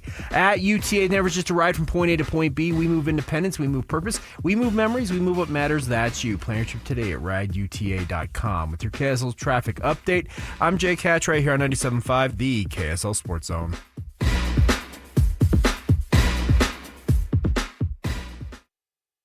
Tuesday tacos, Sunday roast, backyard burgers. Whatever is on your table, make it Bar W Beef. Trust matters. Knowing where the beef was raised, what it was fed, and where it was processed isn't a mystery at Bar W Beef. Dry aged 14 days, steaks, brisket, ground beef bundles, premium cuts without premium markup, shipped straight to your door. This is Utah beef. If you can't shake the hand of the rancher behind your beef, maybe it's time to try BarWBeef.com or visit the store in Nephi. This is Colin Keary from the New Millennium Group. Have you ever had a question for your financial advisor only to find out that the next available appointment is months away? At New Millennium Group, we believe that financial advice should never be limited to once-a-year review meetings. Life happens every single day. Markets change, retirement questions come up, family situations evolve, and when they do, you deserve answers. That's why we pride ourselves at the New Millennium Group on being accessible when our clients need us most. Whether you're wondering about your investments or a major life decision, our team is here to help provide guidance. We're not interested in being the firm you hear from once a year. We want to be your trusted resource throughout your entire retirement journey. If you're looking for a financial team that values relationships, communication, and responsiveness, we'd love to meet you. Give us a call today at 888-999-6370. That's 888-999-6370, or visit us at utahsfinancialplanner.com. The truck just arrived at Gillette Services. And so did the savings. Gillette has a load of new Carrier air conditioners for an amazing price. Get a new Carrier air conditioner starting at just $34.95. That's $1,500 off while inventory lasts. Save big with a trusted family-owned company and enjoy expert installation from Utah's largest Carrier dealer and 8-time President's Choice Award winner. Call 385-273-6628 or visit GilletteServices.com before these truckload savings are gone. Carrier, turn to the experts. A Carrier factory authorized dealer. Get hunt ready before you head into the backcountry. Gear up at Mountain Land Truck Outfitters. Purchase $250 or more in rough country recovery equipment, and you'll get a free $25 Maverick G card. Don't miss his limited time hunting season offer. Visit your nearest Mountain Land Truck Outfitters location or shop today at mtnlndtruck.com. Offer valid through August 31st, 2026 or while supplies last. Purchase $250 or more in rough country recovery equipment to receive one free $25 Maverick gift card. Limit one gift card per customer account while supplies last. Visit Serenoni's Summer Warehouse Sale, Saturday, August 8th, 11 a.m. until 6 p.m. at Bountiful High School. Save up to 70% off luxury blankets, baby gifts, and more. Celebrate 20 years of comfort with Serenoni. The KSL Sports Zone and Beehive Meals are honoring people that impact youth sports in our communities. Nominate the youth sports volunteer you know for the Beehive Meals Hero of the Week at KSLSports.com/contest. Over 2 decades of sports radio dominance in Utah. My favorite. This is DJ and PK on 97.5, the KSL Sports Zone.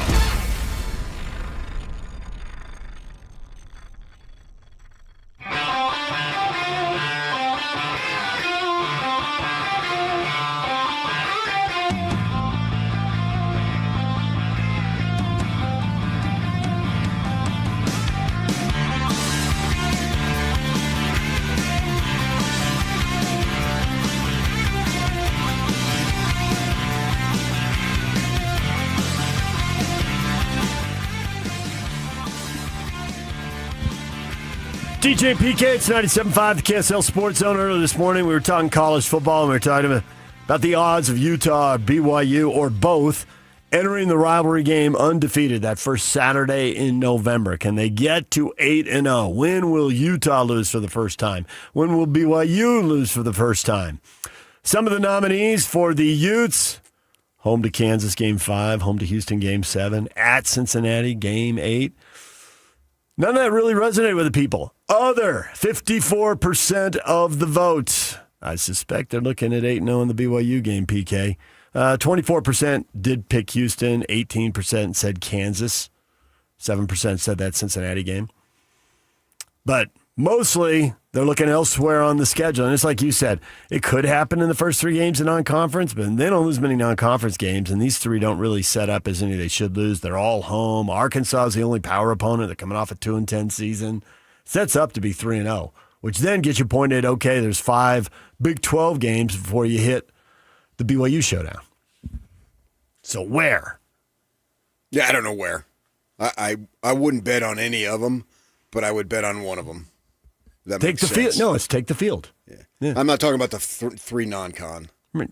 I'm fully expecting them to go 3-0. There's no doubt about it. The first 5 before BYU, because BYU's the 6th, I just assume there's going to be a loss in there. It's hard. No one's done it. Texas Tech, I think, started 3-1 last year. So even the best taking the early L. Yeah. Maybe the one who did the best was BYU when they went 7-2 and didn't go to the title game. Didn't they lose late? Mm-hmm. Yeah, Kansas was their first one. I mean, and that was awesome. But things happen in this game. It's really, really hard to do. Things happen. There's no question about that. And so with that in mind, I just feel like for Utah, something is going to happen. BYU was 5-0 last year when they lost to Texas Tech, and they were 6-0 when they lost to Kansas. Mm-hmm. Yeah, So, they got it done. It could happen. And maybe that could happen for Utah, and then they stumble in November. On paper, sitting here right now, their November looks much more difficult than their September or their October. See, I think October's difficult, but I get your point. You can go more difficult. I don't think it's an easy schedule. Conference games have a way. They do. They do. But sitting here right now, their only back-to-back road games are in November, and they're both against teams that we think are top half of the league, and maybe better than that, but certainly top half with Arizona and TCU. And the BYU game, we always look at it as a massive test, and it's in November. So the fact you get those 3 in a row, that's why as we sit here now, I say November's harder than October. I fully expect them to be 1-1 in November, the first 2 games. I don't know which ones. Yeah, no, I get it. Sweeping those 2 would be really hard. And I think that TCU game is hard. If they come out of those 3, 1-2, I wouldn't be surprised. Yeah. And the fact is, and again, the law of numbers, but if they were 9-0 in the other games, it wouldn't be a total shock. It'd be maybe a surprise, a mild surprise, because stuff happens. But maybe if they drop one of those games and they go 9-3, that's on paper would be how it shakes out. I can see that. That's a fair assessment in my mind. I still think that's a pretty good season. BYU's a huge test to play a team as good as Arizona the next week when there's bound to be some kind of emotional letdown, physically beat up after a tough game.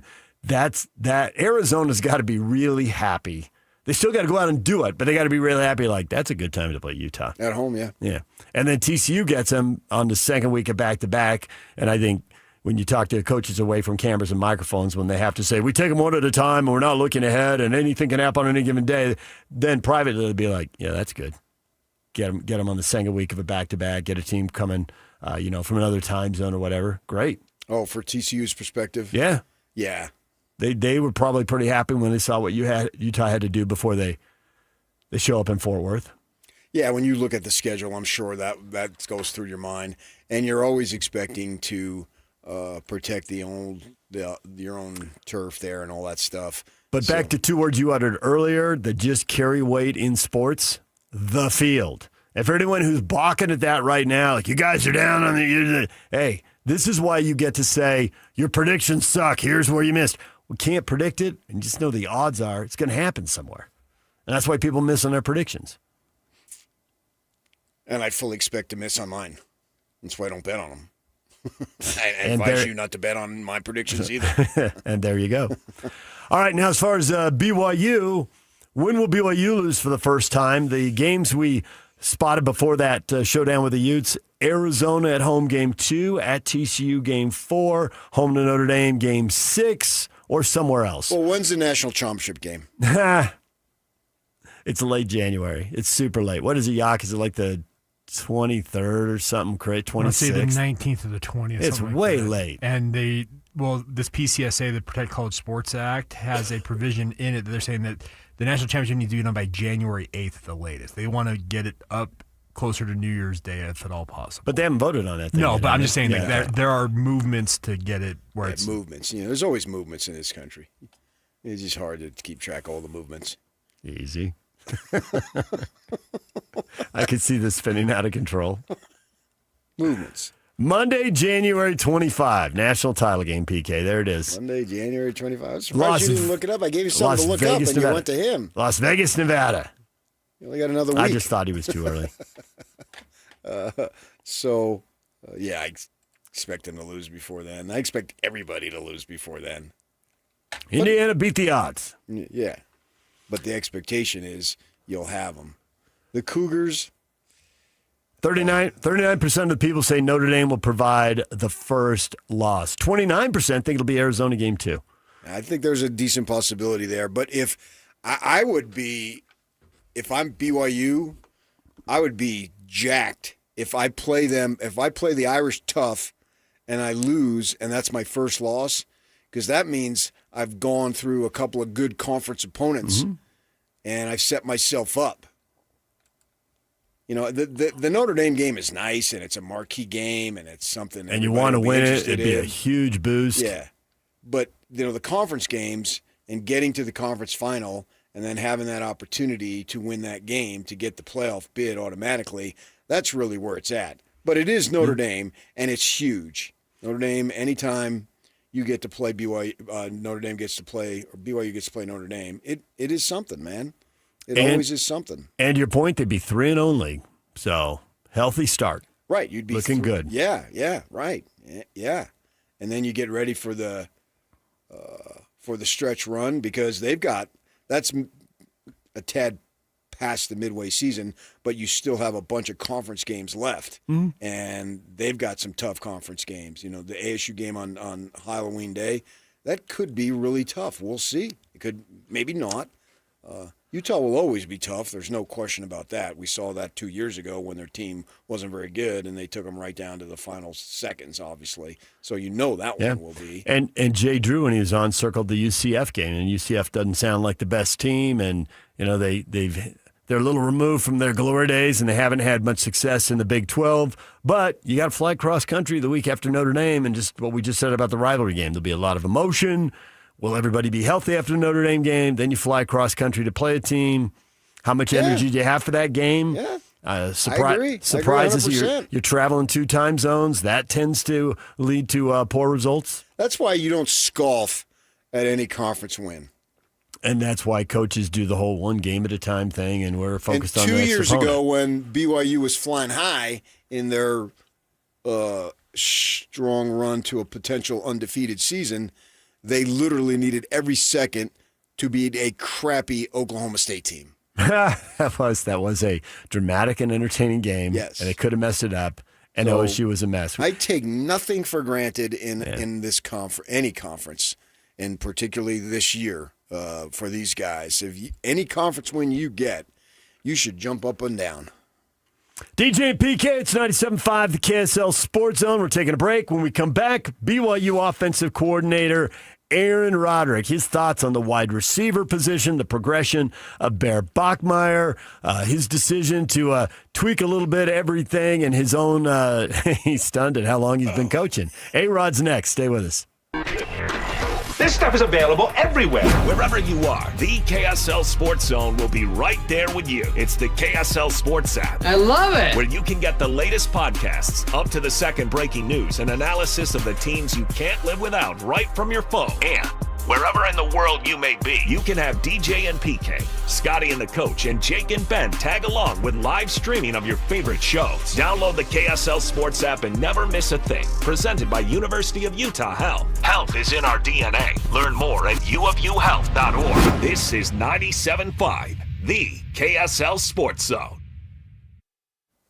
DJ PK for Peach Windows and Doors. You ever walk around your house thinking, I love my home, but it feels dated? Or, this house is worth $1 million, but it doesn't feel like it?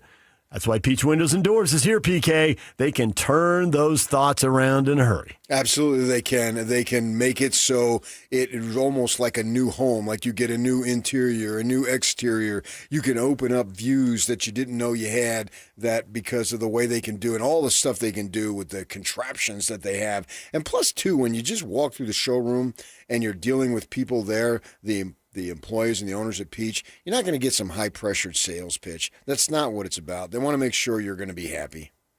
They've got over 500 5-star reviews. You can go to Google, check them all out. Over 30 years as a local company. When you need to go back to them, they are going to be there. They're also open on Saturday. So if you can't make it down a weekday because of the work schedule and other commitments, visit Peach Windows and Doors at 2940 South, 300 West on Saturdays. And walk around the store, take a look at everything, compare the products side by side, and they'll come out to your house if you want, give you an evaluation, give you some more ideas. And if you're thinking, hey, we really want to customize this, they're right there for you. They can work with you on customization too. Peach Windows and Doors, online at peachwindowsanddoors.com, in Salt Lake on 300 West at 2940 South. Peach Windows and Doors at peachwindowsanddoors.com. All right, guys, today I am streaming my evening commute. You're going to love it. And I'm going to teach you how I'm getting home without taking any damage, like zero. Check that out, chat. I got my helmet strapped on tight to protect my brain. I've got my bike, which is looking sick. Woo!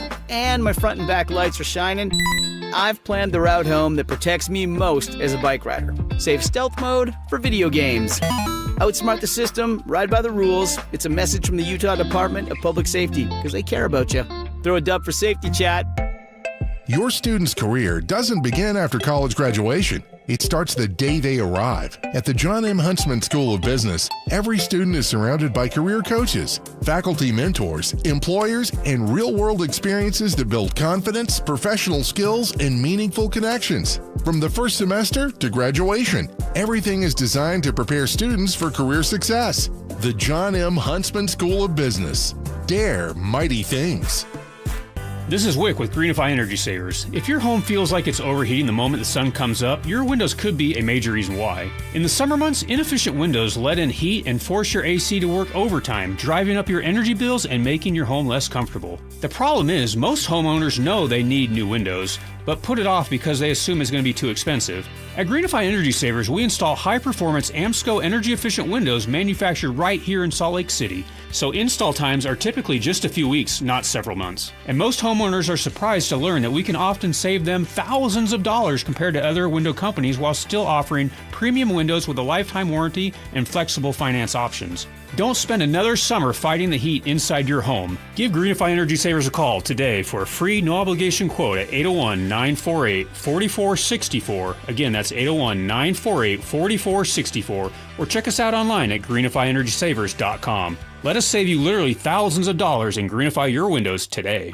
It's our summer liquidation event. So we're making room for the incoming 27s, and we're blowing out all the 26s. Save huge on the Open Range RV Colt 17BH for only $12,995 or $141 a month, zero down. Or the Heartland Prowler 2500BH for $16,995 or $184 a month, zero down. Or the Heartland Cyclone 2214 for $54,995 or $414 a month, zero down. All three models include an additional $699 dock fee. We must make room for new inventory. Harris RV is your locally owned, family-run RV dealership. We strive hard to find the very best RVs for the price. With 4 locations, over 1,000 RVs in stock, 42 service bays, and 4 super parts stores, we're sure to help take your family on the best RV vacation. Check out our perfect family bunkhouse trailer, the 26BH, that sleeps 9 for $19,995 or $227 a month, zero down. Life is short.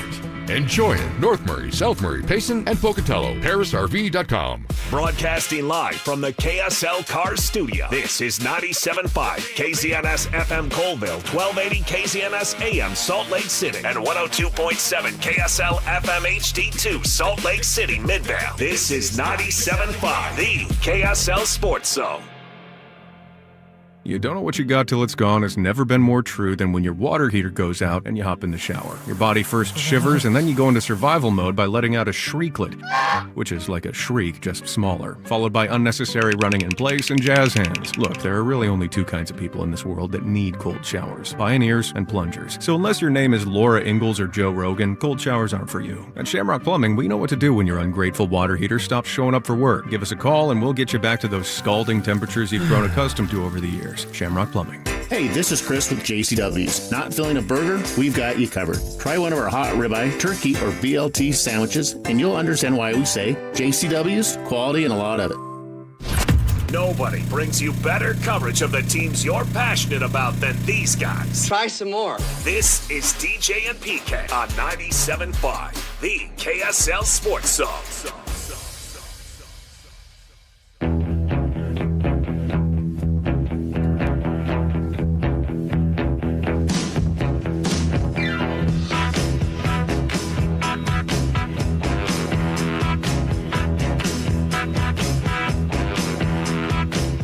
DJ PK, and we are here with BYU offensive coordinator Aaron Roderick. Look at the relaxed body language. You've done this drill before. You've got this down. What is new to learn, Aaron? You've been around the block a few times now. Yeah, can't believe how many years I've been doing this. Like, it's I think this is year 26 now. I was at Utah for 12 years, and I think this is year 9 here. So I love it. It's the first day out here, back on the grass with the players. It's really fun. As we look at this team, we expect big things from Bachmar, and I can remember you came on our show, and it was after Retzlaff's first season. And going into that offseason, now we know what happened, but that's not the point of the question, is that you listed some stats that you were expecting from him, and they were considerably higher than like completion percentage than what he was his first year, and he didn't get an opportunity. But now we got Bachmar, who's going to have that opportunity. Are you expecting the same type of level of production that you anticipated from Retzlaff if he had played that second year with Bachmar now in his second year? Yeah, I think Bear's definitely capable of it. We don't talk a lot about stats here. Some stats are winning stats that are worth talking about. We don't talk about yards and let's lead the league in this or that. But we want to be 3-to-1 touchdowns to interceptions. Last year we were just over 2-to-1. I'd like him to be 3-to-1 this year, and I'd like to be around 70% completions. If we can hover in that 70% completion range, then there's going to and take better care of the football, there's going to be more explosive plays. And so that's part of the goal. Our big years on offense were, Zach 30-something touchdowns, Jaron 30-something touchdowns, 70% completion range. Those have been our great years on offense. And again, it's not like something we talk about every day, like, hey, we got to hit these marks. But we're trying to gear the offense in a direction where Bear can have that type of success.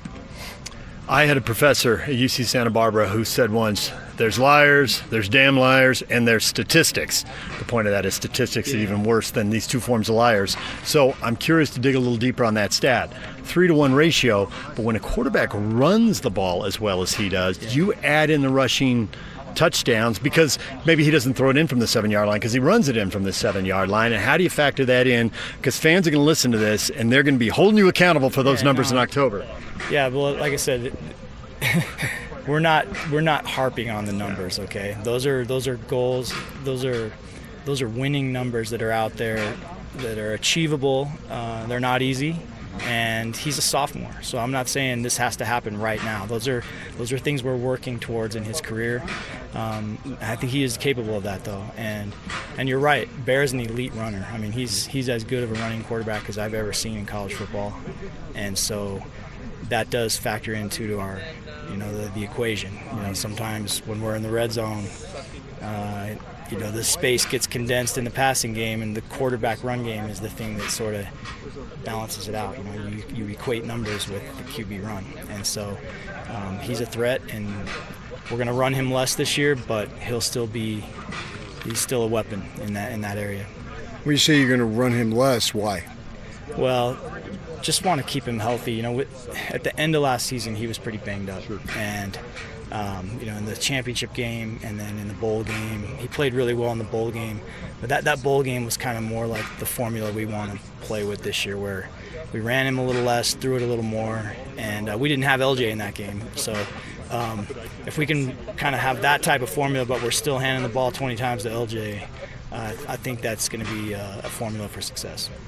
I love how coaches, as they really settle into a place and a philosophy, they get real detail-oriented. The details can matter a lot. One thing about Bear running, a lot of times quarterbacks do well outside the hash marks, maybe out by the numbers because there's space and there's speed and they can run away from the big guys and they don't get hit. But you ran him a lot between the tackles. He was north-south guy. Right. He didn't try to get out. What's the logic behind that? Does it change over time? Yeah, he's a north and south runner. He's not a beat you with speed around the edge type of guy. He does run well. He has good speed, but he's a very north and south runner. And he's 240 pounds. Last year I think he was close to 250 by the end of last season. We've got him leaned up. So was DJ. He's a little leaner this year, and Me too. he has unbelievable strength numbers in the weight room. I mean, he's as strong as they get, and so he's a good north and south runner. And even when a lot of his quarterback scrambles are step up, there's a crease, and go north. He hits it, and so he's very, very good at that. We just want to do it a little less. Just a few less hits. Let's get through this conference play healthy and strong. That's the goal. So that's not just a you play calling thing. We've had Riley Jensen on, and just a little bit of coaching he did. He's like, you got to break down the QB run game. What's designed, what's called, and what's just ad lib because of the way a pocket breaks down. So. 5 per game of one, 7 of the other. How do you? That's a good point. Yes. So it's partly play calling. It's partly our game planning.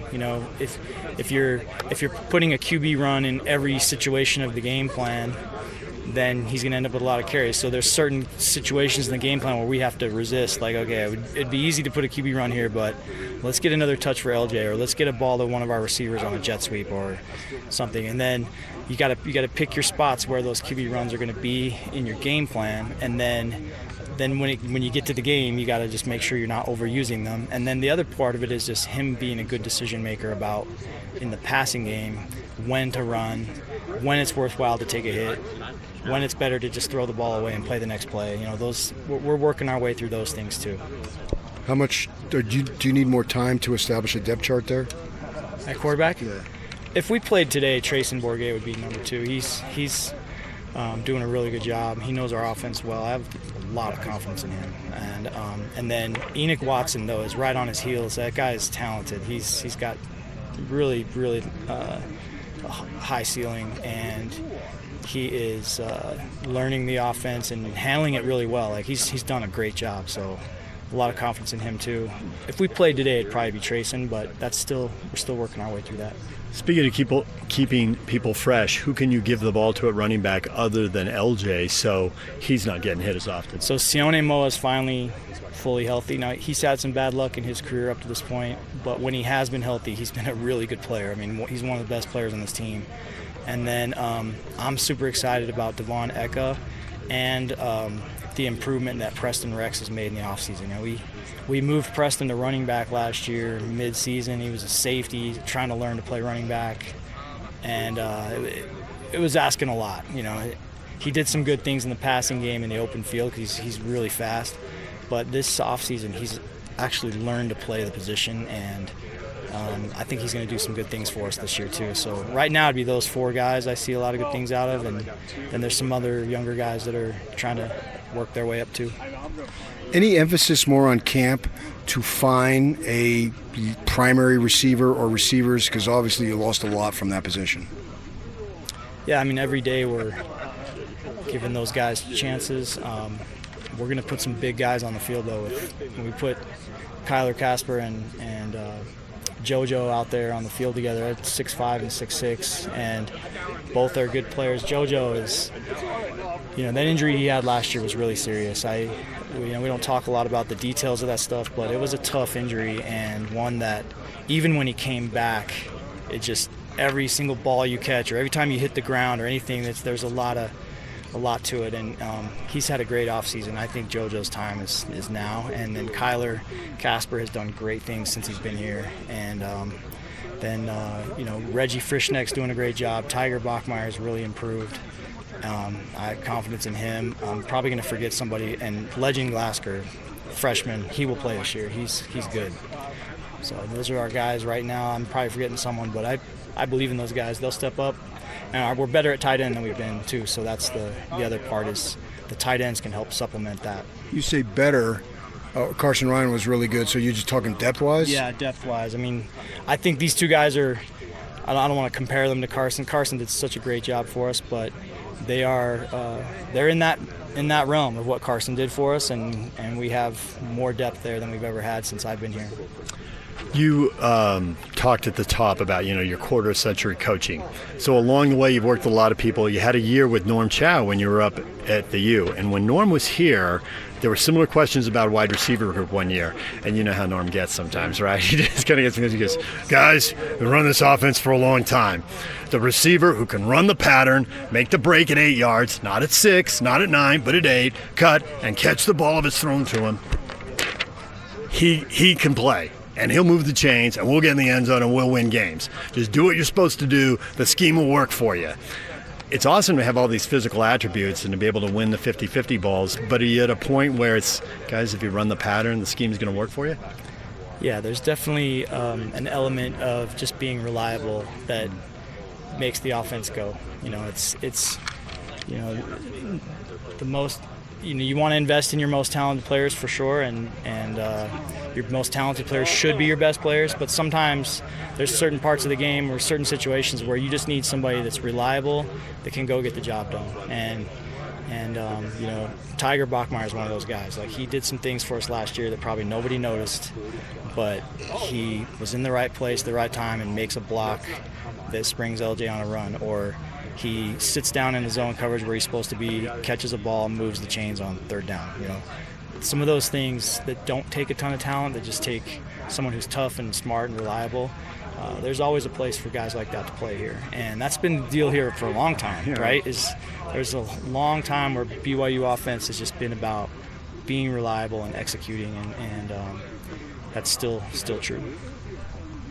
All right, well, congrats on another year. Stay one step ahead of the posse. That's the rule in the coaching profession. You're doing a good job of that. Yeah, 1 year at a time. All right. As soon as you think that you're this game will humble you fast. Yeah, I've learned that the hard way over the years. I've learned to enjoy the wins more, but this game will humble you, and we have to stay humble and be ready to go every week. Hey, Rod, thanks for the time. We appreciate it. Yeah, thanks. There is Aaron Roderick, and he can't tell us, PK. We both wanted to ask. We both want to know. All right, what part of the game plan are you leaving the QB run game out, and where are you keeping it? I would assume red zone, priority number one, because he's very good at getting the ball in the end zone. And probably third and short, fourth and short situations, and then he better start being careful, because otherwise he's going to be up around 10 or 15 runs a game. Yeah, and I think that's a wise thing to do, actually, is to back off the run game as much as possible for the quarterback, because you're just playing odds. And sure, he's a fine north-south runner, but, the whole defense is going to be geared to get in his face every time, because they know, wow, he must be really smart to be able to process that as a freshman who didn't even have spring ball, blah, blah, blah. So you got to stop Bear. You got to stop LJ. You got to stop their run game first, or else they'll just run it down your throat all day long. And, that's the way you get beat, and that's the way the team controls the games. That's why Whittingham has been preaching that for decades. He's probably 5 years old, and his mother said, what are you doing today? I'm going to figure out ways to stop the run.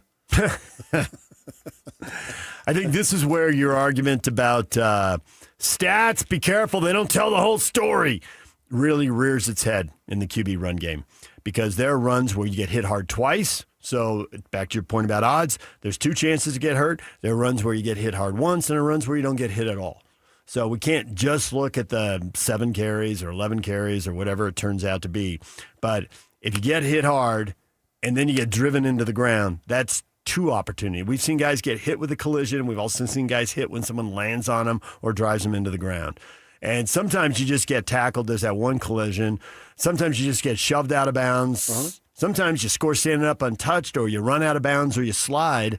And so I think all that has to be factored in. How many times a game does he get hit? And not just tackled. You got to count not only get tackled there, but that dude drove him into the ground. That's a chance to mess up his shoulder. Yeah, and then I think, talking to him in the offseason, he plans to do cartwheels and upright jumps and stuff when he scores. Okay, I see what you did there. Yeah, a little scattaboo backflip kind of thing right there. Yeah, so he's planning. Chance to blow your knee. He wants to show, the NFL that he's nimble, so he was talking about doing starting at one side of the end zone and doing backflips like a gymnast all the way over. Show the NFL you're nimble by running under the goalpost and then holding the ball above your head to the crowd so you can get the roars and the adoration of the tens of thousands of people at the game. That's good enough. You don't need a backflip, man. Just run through the back of the end zone with the ball over your head. I'm the man. I did it again. Touchdown. If you scored and then hand the ball to the ref and then went out of bounds off to your side and did a backflip, would that be a celebration? Probably. Probably would be. But I get your point. At some point, you're not right in their face. Yeah. I mean, you couldn't do it because there's too many people, but if you're inside the box that they're allowed to be in, that 40 or 50 yards. Well, you can do it. It goes from the 20s, I think. Oh, is it 20 to 20 now? Okay. If you do that, though, and then everybody knows, okay, you'll do it, you'll wait, you'll have like a 2-minute cooling off period, and then you do it on the side. On your way back to the sideline, once you get past the numbers, right? But then you're on the sideline, you're out of bounds, and the referees have started going back, and then the kickoff people and kick return start getting out of the field, and then you do it. That can be a taunting celebration if the refs are gone and the other team's gone to their sideline.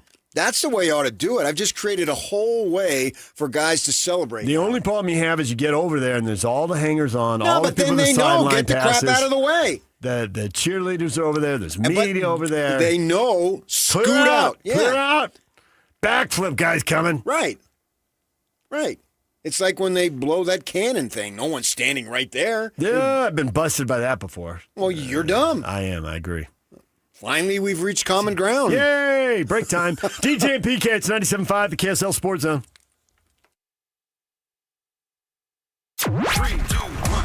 This is Scotty G and Coach Tim LeComb. From top to bottom, this is the most talented team the Kalani Sitake's ever had at BYU. And that includes his first year when he had Taysom Hill and Jamal Williams. This is as good of a complete team. Now, I know there's some question marks at wide receiver. Totally get that. But I also look at it from the depth.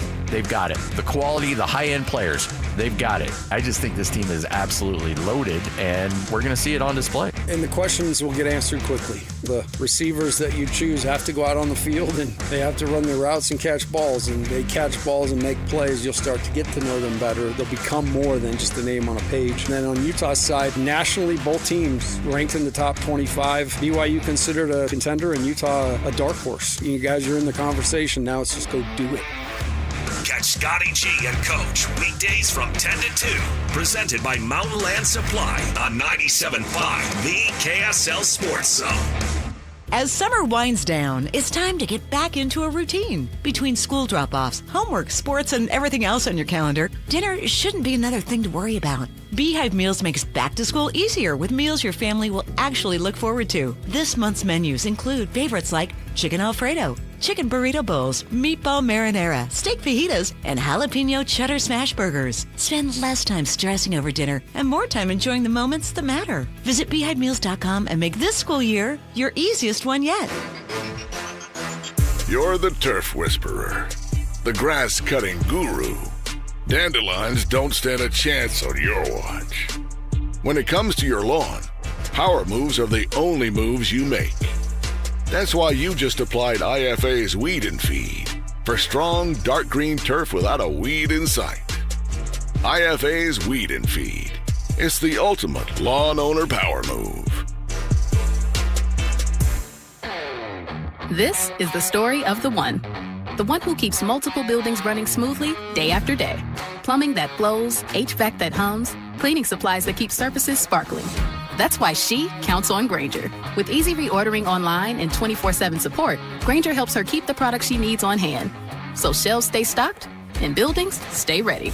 Call 1-800-GRAINGER, click Grainger.com, or just stop by. Grainger, for the ones who get it done. Lanny went to college and racked up huge debt. A little bit over $100,000. For a degree he couldn't use? Now what? I had a friend that went to my computer career. They even helped him get hired immediately after graduation. One of the things I love about IT is that you can work from anywhere you want. You could become an IT pro in just months, including cybersecurity and the basics of AI with zero experience at mycomputercareer.edu. My Computer Career, an elite CompTIA certification partner. It worked for me, and I know it can work for you. This is one student's experience. Individual results vary. As As a pedestrian, it can feel like getting home safely is the final boss. Now, here's how to max your stats and take 0 damage. Here's the strat. Try this killer combo move right here. Cross with your phone light and make eye contact with drivers before you go. Upgrade your visibility. Make sure you always use the crosswalk and wear reflective gear. Save stealth mode for video games. Stand out, stay seen, and stay safe. A message from the Utah Department of Public Safety. They're looking out for you. Hundreds of children are experiencing homelessness, living in a family shelter with just the bare essentials. And back-to-school shopping is a luxury they can't afford. But you can help. The Road Home Apple Tree program provides a brand new outfit, shoes that fit just right, and a backpack. Giving is easy. Donate online or shop for a child in need. Visit theroadhomeappletree.com today because every child deserves to start school feeling like they belong. I don't need to explain to you that water runs Utah, that we didn't get enough last year, or that Utah is one of the driest states in the country. But I will tell you, slowtheflow.org has tons of tips for saving water. Head to the website to learn how you can keep Utah beautiful and livable. This is Dylan Gunther of the Utah Mammoth. Scoring goals is what I do. Driving a BMW from BMW of Utah, that's how I roll. Proud to be a Utahn, drive elevated. For all of you, less motivated listeners, it's time for your 9 o'clock. Where the heck have you been headlines? Where you at? With DJ and PK on 97.5, the KSL Sports Zone.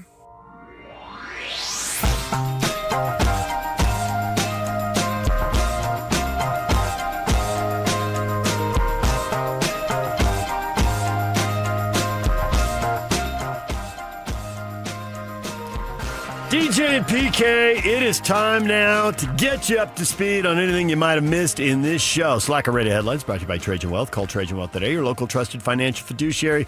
Call them at 1-855-TRAJAN1 or visit their website at TrajanWealth.com. We talked to RSL head coach Pablo Mastroeni. They're at home tomorrow night, second game in the League's Cup. We talked with Tiger Bachmeyer and Aaron Roderick. BYU really turned everybody loose. It was freewheeling chaos. It was good old days down there, PK, on the opening day. You requested multiple people to talk to, and they just kept providing them, and we actually were busy talking to one person with another person waiting. We had to wave off a third potential interview because I can't do three at once. Yeah, it would have been a fourth potential interview. We aired 2 today, and wherever you get your podcast, you can go listen to defensive coordinator Kelly Papinga. We ran that yesterday. Well, they've reduced media access, but they've increased, or it has been increased, when they do have it. Those times you can talk, you can really talk. And you can get one-on-ones, in our case, 2-on-1s. And nobody was there yelling last question. Right. Or nope. Just let you go. Wrap it up. Nope. Let you go. Do your thing. But you're right. It is cut back from the old days when you were at every minute of every practice and watching everything into all the trick plays and saw coaches going after kids, in some cases cussing them out. You saw every fight in practice and every injury in practice and all that stuff's under wraps. Yeah. Right. Yeah. There's been one after another over the years, and that has changed completely. For me, I don't mind that it's changed completely. It doesn't really matter to me, but I enjoy talking. Not the group interviews do nothing for me, and because everyone's got stuff they got to work on, and if that's all they provide, particularly the beat people, they need to feed that beast every single day. And so I'm very cognizant of that. But I enjoy talking with athletes or coaches rather than what I would say interviewing them. You peel back when you get the question, the follow-up, and the follow-up to that, you peel back the layers of the onion, and you learn a lot more. On. Yeah. And most coaches and players, they're comfortable in talking in that way. They confirm what you suspect, or they tell you stuff you don't know. And really about the sport and the game. Right. Deeper knowledge. And what they're thinking, what their mindset is. And I'm not looking to burn anybody and gotcha and all that stuff. That's long since gone out of the way. I'm just looking to cover your team, get some information, and pass it on to the fans. Because the fans enjoy that. They enjoy conversation. They enjoy listening to that type of stuff. And so I like to do that whenever I can, whenever I'm allowed to. You can't give up too many details. Obviously, A-Rod can't say what part of the game plan where Bachmeier isn't going to run and what part where he is going to run. Well, they got to figure that out as they go. I think now it's more general of what their plans and agenda are. But I think that for people who are trying to continue their employment in the coaching profession, there's multiple ways you get judged. One, obviously, you got to win, right? Now, if you don't win, what is the plan? Have you got a plan that will trend you towards more winning, whether you're trying to get from 4 wins to 7 or 7 to 10 or, deeper into whatever your postseason structure is, depending on your sport, college or pro or whatever? What is the plan? Are you progressing? Because people can stick with some hard times and some setbacks if they see a plan and they see progress and see a building something. It's when you don't win and you don't have a plan, or the plan just goes like crazy and it has no chance, or Sacramento, the Kings are changing coaches every 65 games.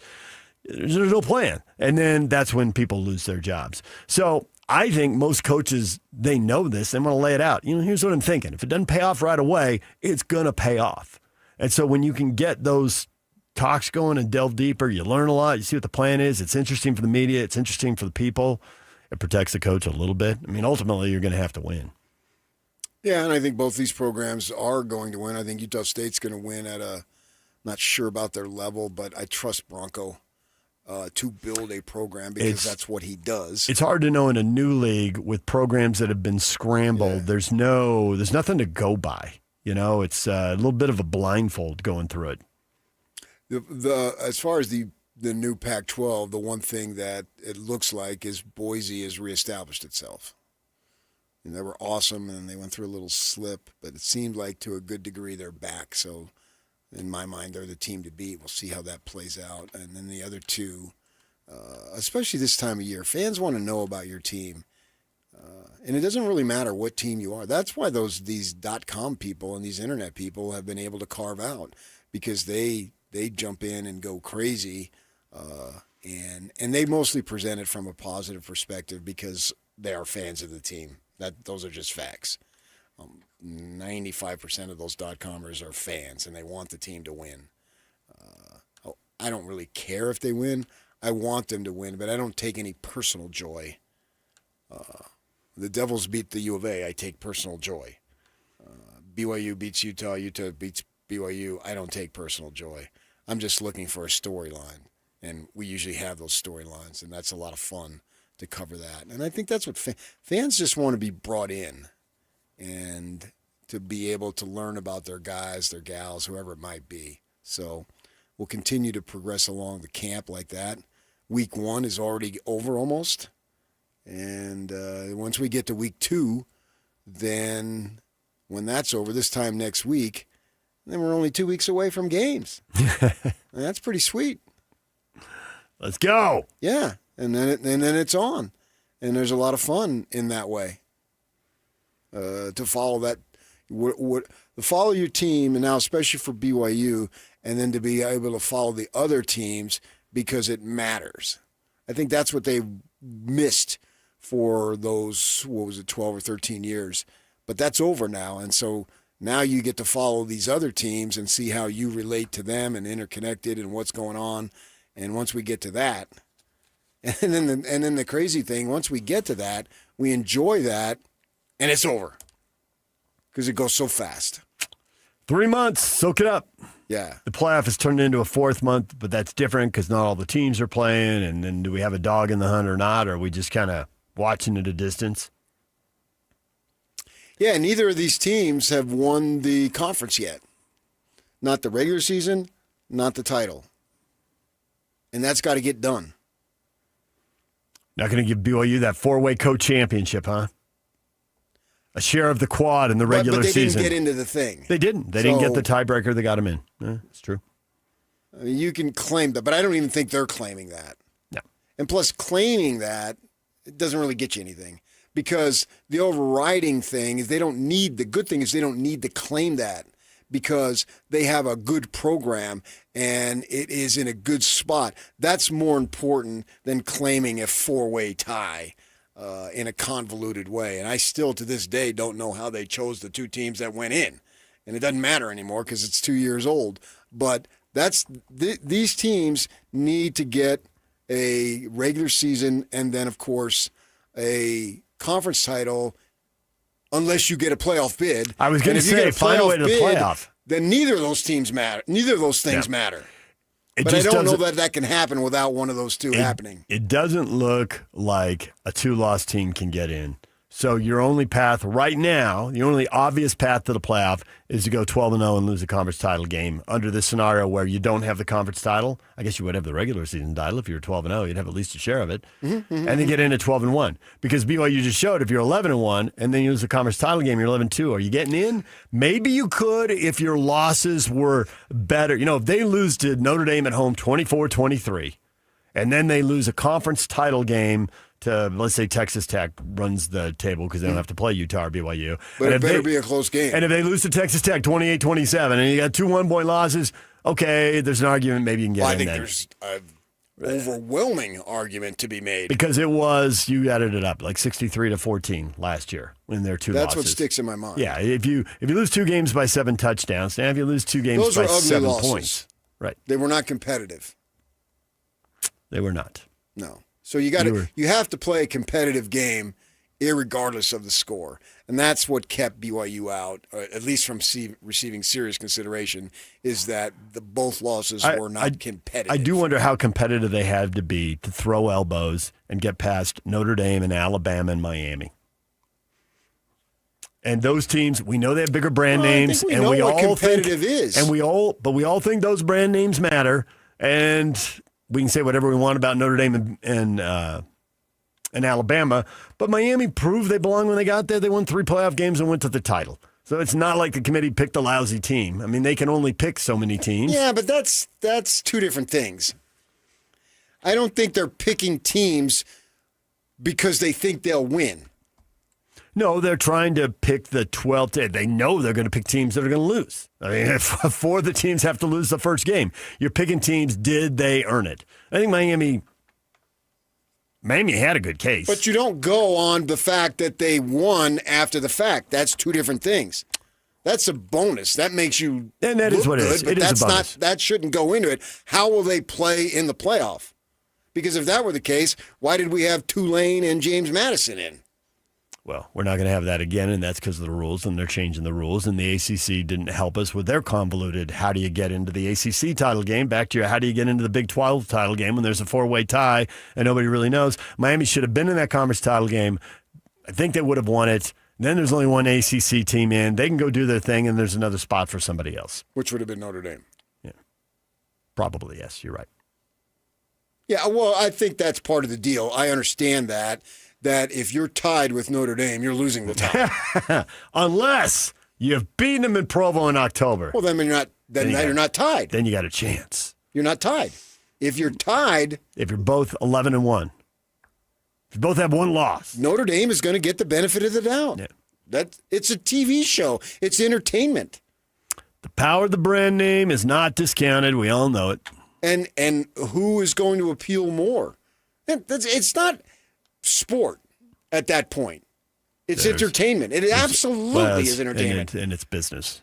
Which is entertainment. Yeah. It's the same word. Cash on the bottom line, baby. Which is why I've accepted a long time ago, sports is nothing more than entertainment. It is a television show. Well, it's not entertaining when your team has a less than, fair shot, logical shot, whatever word you want. But it was a good thing for BYU that Notre Dame refused to play in the bowl game because that became an enormous story. It did. And then that's going to trigger more change, which is going to help you, and it's going to help Utah, and on and on. So by Notre Dame, anybody who criticized Notre Dame for not taking their ball and go home, you're stupid. Because that actually is going to help you, not hurt you. You can connect the dots. It's pretty obvious. Yeah. You just did. And that's why we got is a 16 or is it 24. And back to its business, the SEC's got their hands on their hips. It's 16. Well, that's because that's what ESPN wants. And they got a huge contract with ESPN. And ESPN doesn't want to open the thing up to bidding and have Fox take a bunch of the games. And meanwhile, the Big Ten's got to deal with Fox. And they're over there 24 because Fox wants to open it up. And it will. The pressure will mount, and it'll get done. I mean, it took forever to get a BCS, and it took forever to get to 4. a 4. To get to 2, to get to 4, to get to 12. When it seems so obvious. Steve Spurrier dropped the line. What do you think about 4? I like it. I'll like 16 a lot more when we get there in a couple of years, but I like 4. And it took a long time to get away from the UPI AP vote that would come in, 2 days later or what have you. I mean, it seems so silly now, but that's the way it was. And we enjoyed it. And the vote, what was the vote going to be? It seems so ridiculous. ESPN has a story up on the public enemy number 1 for every Power 4 college football team. And I looked at it, your Sun Devils, 1975 AP poll voters. Because you voted number 2 when you went. They can run. 12-0. Exactly. They stole it. Went 12-0, beat Nebraska. Not that I was a fan back then, but so what? So what? Yeah, but in retrospect, you're like, hey, years later, I was wrong. You love this, though. Public enemy number 1 for Arizona, Frank Cush. And then they got a whole story on that. They write a paragraph. They wrote one for BYU, the Bowl Alliance. Yeah, the Bowl Alliance. That was, Ed Lavelle said it's their party. They can invite whoever they want to invite to. Yeah, but in the end, what difference does it make? BYU went, what did they go, 14-1? They did. Yeah, you went 14-1. And so somebody did this or that. And Utah in 08 went, what did they go, 13-0? And somebody didn't vote. Screw them. Yeah, I would take that every time. As a Sun Devil fan, if the system stayed the way it was, that they go undefeated and some ding-dongs rank them number 2. So what? Who cares? All right, so did Arizona State, Arizona, and BYU. Why am I doing the Utes last, PK? I don't know why. Because it has something to do with you. Something to do with me? They don't put your name in the story. Utah Utes. Public enemy number 1, Max Hall. After leading BYU to a win against Utah in 2009, QB Max Hall didn't hold back his feelings about the Cougar rival. Quote, I don't like Utah. In fact, I hate them. I hate everything about them. I hate their program, their fans. I hate everything, Hall said. It felt really good to send those guys home. Most neutral observers can chalk up that infamous rant as something that came in the heat of the moment, but it still stands as a singular instance to demonstrate how vitriolic this rivalry can get. I regret asking him that question. Kyle Bernagura wrote that up. And then when he asked me, do you really want me to go into it? I should have said no. No, never For mind. the sake of our community and the division that the subsequent answer will create, I'm going to say no. How do I find myself in the middle of these things? I don't know. It's just magic happens. How else do you explain it, man? Magic happens. Thank you. Magic happens. All right, DJ and PK, it's 97.5, the KSL Sports Zone. We hit on a few other things. Boston Red Sox, you enjoyed that. They rallied in the 9th to tie the game. They rallied in the 10th to tie the game. They rallied in the 11th to tie the game. They rallied in the 12th to tie the game. They won in the 13th inning, 12-11. They are 31-5. So they're using up all their luck, right? They're about to take some L's now. This has gone on long enough. Revert to the mean. Law of numbers. That was an outrageous way to win. Don't they have to lose I don't know, 3 of the next 5? Oh, you can argue that they already did. Something. And I think that's how you explain it at the start, but it's gone on a bit long now. 31-5. Awesome. They're thinking win the freaking division. Why not? Yeah, absolutely. Get yourself out of that best 2 out of 3 roll of the dice. I knew all along that Cora was the problem. Oh, you did? Yeah, it was obvious. Get rid of that bum. All right. They're 5 games back. They got a little more than a month and a half to go. So There you go. All right, DJ and PK, shout out to the local guys. Keaton Slovis, 9 of 10, threw a touchdown pass in the Hall of Fame game. And the former Brighton High star, Simi Fa'oka, from Albion Middle School, a student of one Jackie Kinahan, he had a 5-yard touchdown catch in the game. So don't forget about Miles Davis, formerly of Utah State and BYU. He had a big day rushing too. Yeah, Miles Davis had a big What were his run. numbers? I think he had like somewhere at 70. Well, he had the big run. Yeah, he had one big run. I think he had like some at 70, some odd yards, but former Aggie and Cougar himself. I don't know what it means in terms of, I hope they all make them, but. You'd rather do it than not, but it doesn't lock you in. Yeah, 36-yard run, 4 carries, 53 yards. DJ and PK, when we come back, your feedback next. We got the poll questions up. When do Utah and BYU lose for the first time this year? What are the chances they could be 8-0 when they play each other? We'll get to that. Get your reaction to that next. Stay with us. And it's all over almost here. Don't go nowhere. Welcome to This is Jay Scott and Ben Anderson. I mean, honestly, this is uncharted territory for Utah. Other than Witt like to change his offensive coordinator every 45 minutes, we have not seen a switch at head coach for Utah, hardly ever. I mean, they are the Pittsburgh Steelers of college football. Kind of had a couple of coaches, and they've all stepped in and been very successful. I think Morgan probably will try and find the sweet spot in being a little bit more aggressive. If he tries to go full Mike Leach on it, Utah's going to learn some painful lessons. But there's more room for error than Witt thought. There is, and I think in a good way. And we saw that in the bowl game. Mm-hmm. Deep down, Witt is a soccer coach, and I don't think that Morgan is a soccer coach. And when I say that, I mean like, oh, you've got a 1-0 lead. Well, let's sit on that thing. Yep. Let's anchor it. You know what I mean? Yes. Love that strategy. Catch Jake and Ben afternoons from 2 to 6 on 97.5, the KSL Sports Zone.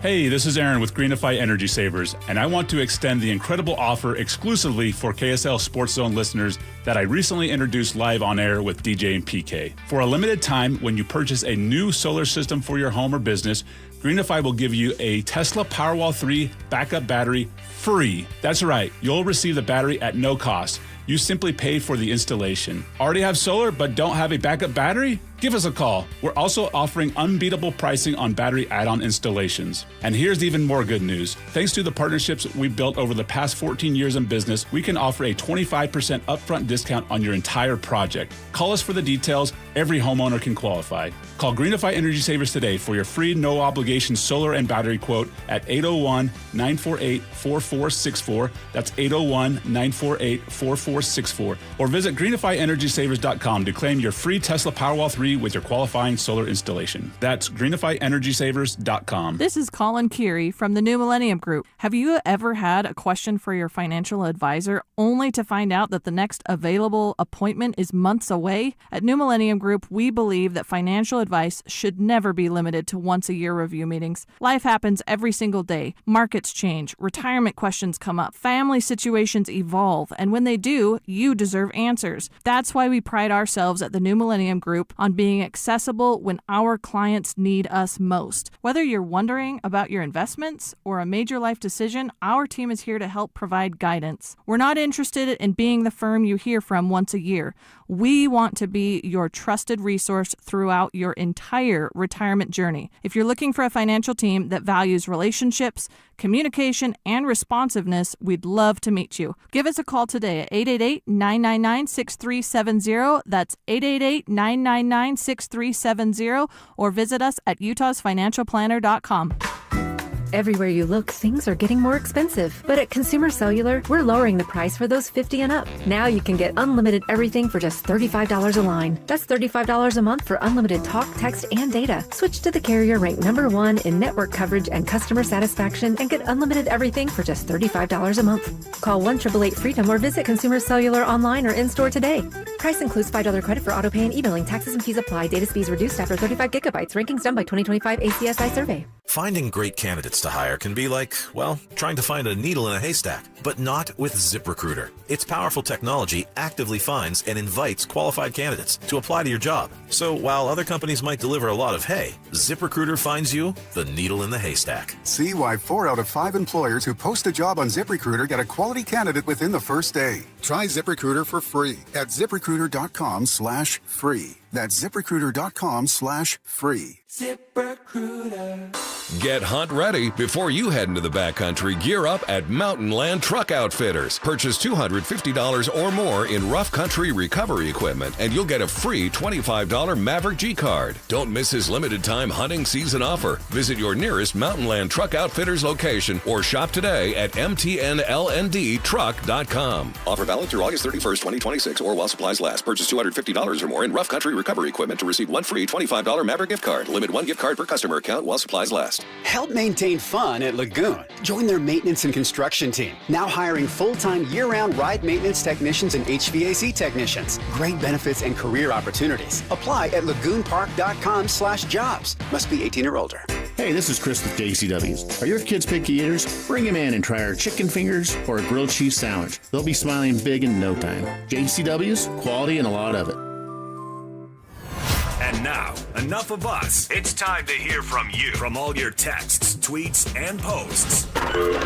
This is the best feedback of the day. Ooh, oh, I was there. It's the best game of my life. With DJ and PK on 97.5, the KSL Sports Zone.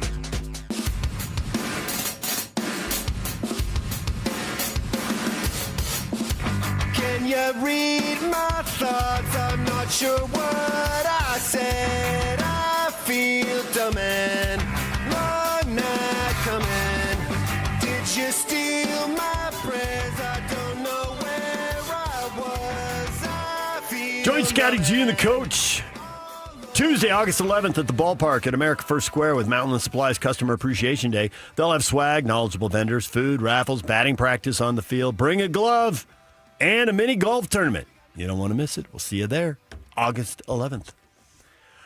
All right, PK, you put the question up on our Facebook page. When will Utah lose for the first time? When will BYU lose for the first time?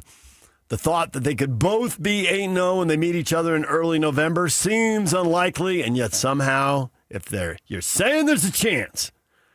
For the Utes, 20% of the people think they're going to lose to Kansas. Game 5 will be their first L. 20% also think it'll be Houston, Game 7. 6% think they're going to lose at Cincinnati, Game 8. 52% will say it'll be another game. And I suspect most of those 52 are thinking it's the BYU game. As far as the Cougars, when will they lose for the first time? 29% think Game 2 against Arizona. 8% say Game 4 against TCU. The leader with 39% of the vote, Notre Dame, Game 6. But a quarter of the people are thinking it'll be another game, and I bet those people are thinking, 8-0. Well, they have great starts then, obviously. I think both programs will have good starts. If I told you it was going to be a 7-1 team against a 6-2 team, you'd sign off on it right now, wouldn't you? Because that seems probable under your theory of the field and stuff happens. Yeah. But for BYU, what are the losses? Because if I have two conference losses, no. No, it's Notre Dame. Under that scenario, I would say they lose to Notre Dame, and somewhere along the line, something happens. I think that's conceivable. For Utah, I would say Houston, and then something else happens. If they were 6-2. I don't know. Oh, 6-2. Okay. If they're 6-2, that's why. They lost to Houston, and somebody else got them. I mean, we've always talked about it. You turn the ball over 3 or 4 times, you can lose to just about anybody. Those records you post are hypothetical, obviously, but they're also plausible. I think 7-1 and 6-2 are in the super likely range. And maybe they're both 7-1. It's the only time that I think either one of these teams is going to be an underdog is when BYU plays Notre Dame. I expect Notre Dame will be favored in that game. I think most of us expect that. Then elsewhere, you have games where, you're favored, but maybe it's 4, it's 6, it's 7, whatever. That TCU game for BYU. Okay. We'll see. I would expect that's the thing where I'm thinking it's a small point spread. And, if you're favored by 4, they're favored by 3, well, anything can happen. Now, not a lot of people are pointing at that as loss number 1. 8% of the vote. And I guess some people may be thinking they're going to lose to Arizona. I got to say, I'd be surprised if BYU was 2-2 coming out of the gate. Sure, but it's also not unrealistic either. They could be 2-2 and finish 9-3. That Arizona game, man, I'm concerned about it for BYU. I just think that U of A is going to be good. Now, if you lose that game, though, I want to make sure that it's understood that it's not you haven't lost what your goals are. If they lose that game, no, then we'll just point back at that year that Utah lost relatively early, not that early, but relatively early to USC and ended up going 11-1. Doesn't end everything. No. The thing is, but it would be a big and Arizona, can that offense put a lot of points on the board and win the game? They can strike at any time. Don't you think that defense is going to give up a lot of points? Isn't there a lot of work to do there? Didn't they lose a lot of guys? For what's interesting about the U of A is that historically they've had really good defensive backs for whatever reason. Yeah. And when I was working down in Casa Grande, there was a kid who went there and ended up playing in the NFL. Randy Robbins, I think was his name. They've had real good defensive backs, and they did lose all of them, and so they've got to reload. So, but every team has some form of issue. True story. Yeah. Who's the slam dunk? I mean, it may be a high bar. Oregon only loses to the team that wins the national championship. Well, you're in the Big Ten. You're going to have those games you have to win. And they haven't been able to pull it off. They've come close. I think 25-3 over the last 2 years. Awesome. That's a dangerous game. It's not a trap game. It's just a dangerous game. Yeah, it's not a trap game. It's out. It's wide open. It's game 2. Game 1's a money game, and it's game 2. There's no trap about it. It's at home. You don't have to go there. You know they got a quarterback back. It's easy to cut clips and make sure the whole team respects him, but they probably 5 weeks from tomorrow already know. I am certainly fired up for that game. I love the fact that SC bailed, so then Notre Dame got on the schedule, and then they moved a conference game earlier. Awesome. Yeah, I think there should be more conference games week 2 and 3. Not week 1. Let them have their shakedown cruise. But and it's one of those deals we complain when TV puts its thumb on the scale. I'm like, why doesn't TV put its thumb on the scale there? You need more good games week 2 and 3. Because maybe they have enough intersectional games. Like, for instance, week 2, I know you got Texas Tech and ASU, or A&M, I should say, and you got the big game is Michigan-Oklahoma. They need so many games for so many TV windows. I just think they can move a few more. I mean, Michigan-Oklahoma is great, and we'd watch it anyway, and we'll certainly watch it now that Kyle Whittingham and Jay Hill and But I don't Becker think there. a week or so is going to make a big difference in TV contracts. Squeeze every last dollar out of it. Let's go. I think they are. All right, we're out of time. Enjoy the weekend. School's bearing down. You're just recounting that, PK. Teachers heading back to work. Students are going to follow them a little after that. Yeah, in that regard, it's down to the final week. Yeah. All right, enjoy the weekend. Scotty G and the coach Tim Lacombe up next right here on The Zone. Party time! You have a great weekend, okay, buddy? Win big this Wednesday on the KSL Sports Zone with Win Ticket Wednesday. This week, win tickets to Motley Crue with Tesla and Extreme at Utah First Credit Union Amphitheater September 21st. Get tickets at LiveNation.com and listen to the KSL Sports Zone all day Wednesday for your chance to win. Want to get the latest info on Utah's newest sports franchise? Sign up for the Utah Mammoth newsletter. Get exclusive analysis, plus the latest news and notes on the Utah Mammoth. Sign up today at KSLSports.com for the Utah Mammoth newsletter. Most families get their financial advice in pieces. A financial advisor here, a CPA there, an estate attorney somewhere else. Everyone means well, but nobody's talking to each other, and those gaps can work against you. Trajan Wealth's family office brings wealth management, tax strategy, and estate planning together, not as separate conversations, but as one coordinated system built around your life, your goals, and the people who matter most. Ours is a true family office, not one that refers you out because it's convenient. This kind of dedicated collaboration used to require a 7-figure net worth, but here's the game changer. Trajan kicked that door open. Trajan advisors are fiduciaries, always obligated, always honored to act in your best interest. Unlock your Trajan family office at TrajanWealth.com or call 1-855-TRAJAN-1. That's 1-855-TRAJAN-1. Advisory services through Trajan Wealth, LLC, an SEC registered investment advisor. Other services through Trajan Estate and Trajan Tax. Do you love your front door? Does it improve the curb appeal of your home? Does it feel secure and new and perfect for your home? No? Let me direct you to Peach Windows and Doors, where everything they do is custom. They can install a front door or a basement door or a big door that you could drive a car through if you wanted to. And the knobs on these doors are not just knobs. They're like a locking system that works like a safe. These are the most secure doors, and Peach builds those doors. So when they install, they are custom fit to your home. You can even have an option to have like a glass window on the side of your door. They're called operable side light doors. doors, and they can open themselves, which would allow you to move something large in or out of the house. It's just all of the custom features that we can do for you at Peach Windows and Doors. I encourage you to stop by their showroom on 3rd West at 2940 South, or see some of the beautiful doors and windows online at peachwindowsanddoors.com. DJ PK and John from J. Brooks Jewelers. Do you want a ring that no one else in the world has? Here's something you need to know. That's right, DJ. At J. Brooks Jewelers, we're a full custom jewelry house, which means that we design and create your piece start to finish right here in Utah. From the first idea you may have seen online to the very final polish, everything is done in-house by our expert team of artisans. So when you work with our custom stylists and our highly skilled artisans, there's no mass production and no middlemen, just true craftsmanship and collaboration. We'll sit down with you and talk through your vision, show you design concepts, and bring your dream piece to life with precision and care. So whether it's an engagement ring, anniversary gift, or heirloom redesign, we love creating something that tells your story. So if you can imagine it, we can make it. So come see us today at J. Brooks Jewelers in Murray or Lehigh and begin your custom journey today. J. Brooks Jewelers, your locally owned family jeweler.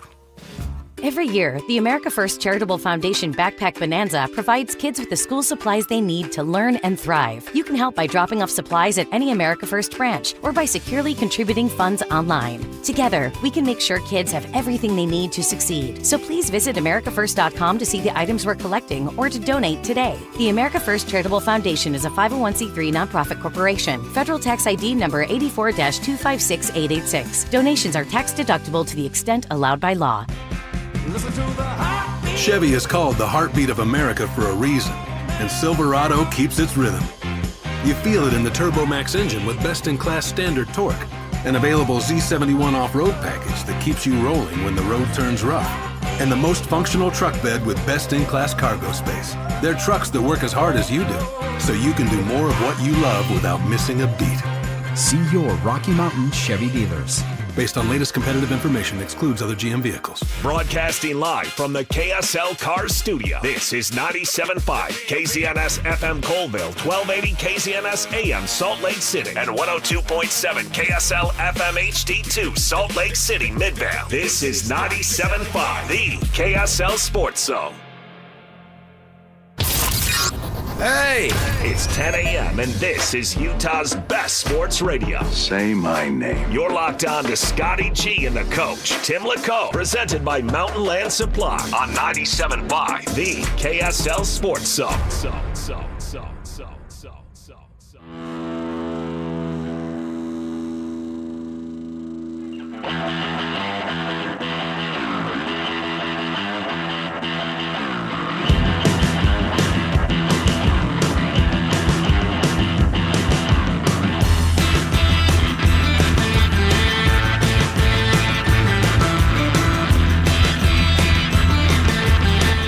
.5, the KSL Sports Zone. It is Scotty G and the coach, and you will notice very soon it's a stark reality when Scotty's out because you don't get those velvet tones. You get that scratchy voice that was spent most of his time yelling at players, consoling players, singing in a rock band.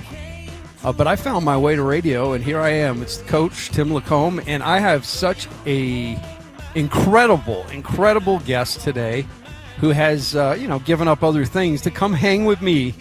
And if you've been in this state for any amount of time, you definitely have seen this guy. It's a guy who, if you just say the letter A and follow it with game, my guy, Lemma Harrington. What's happening?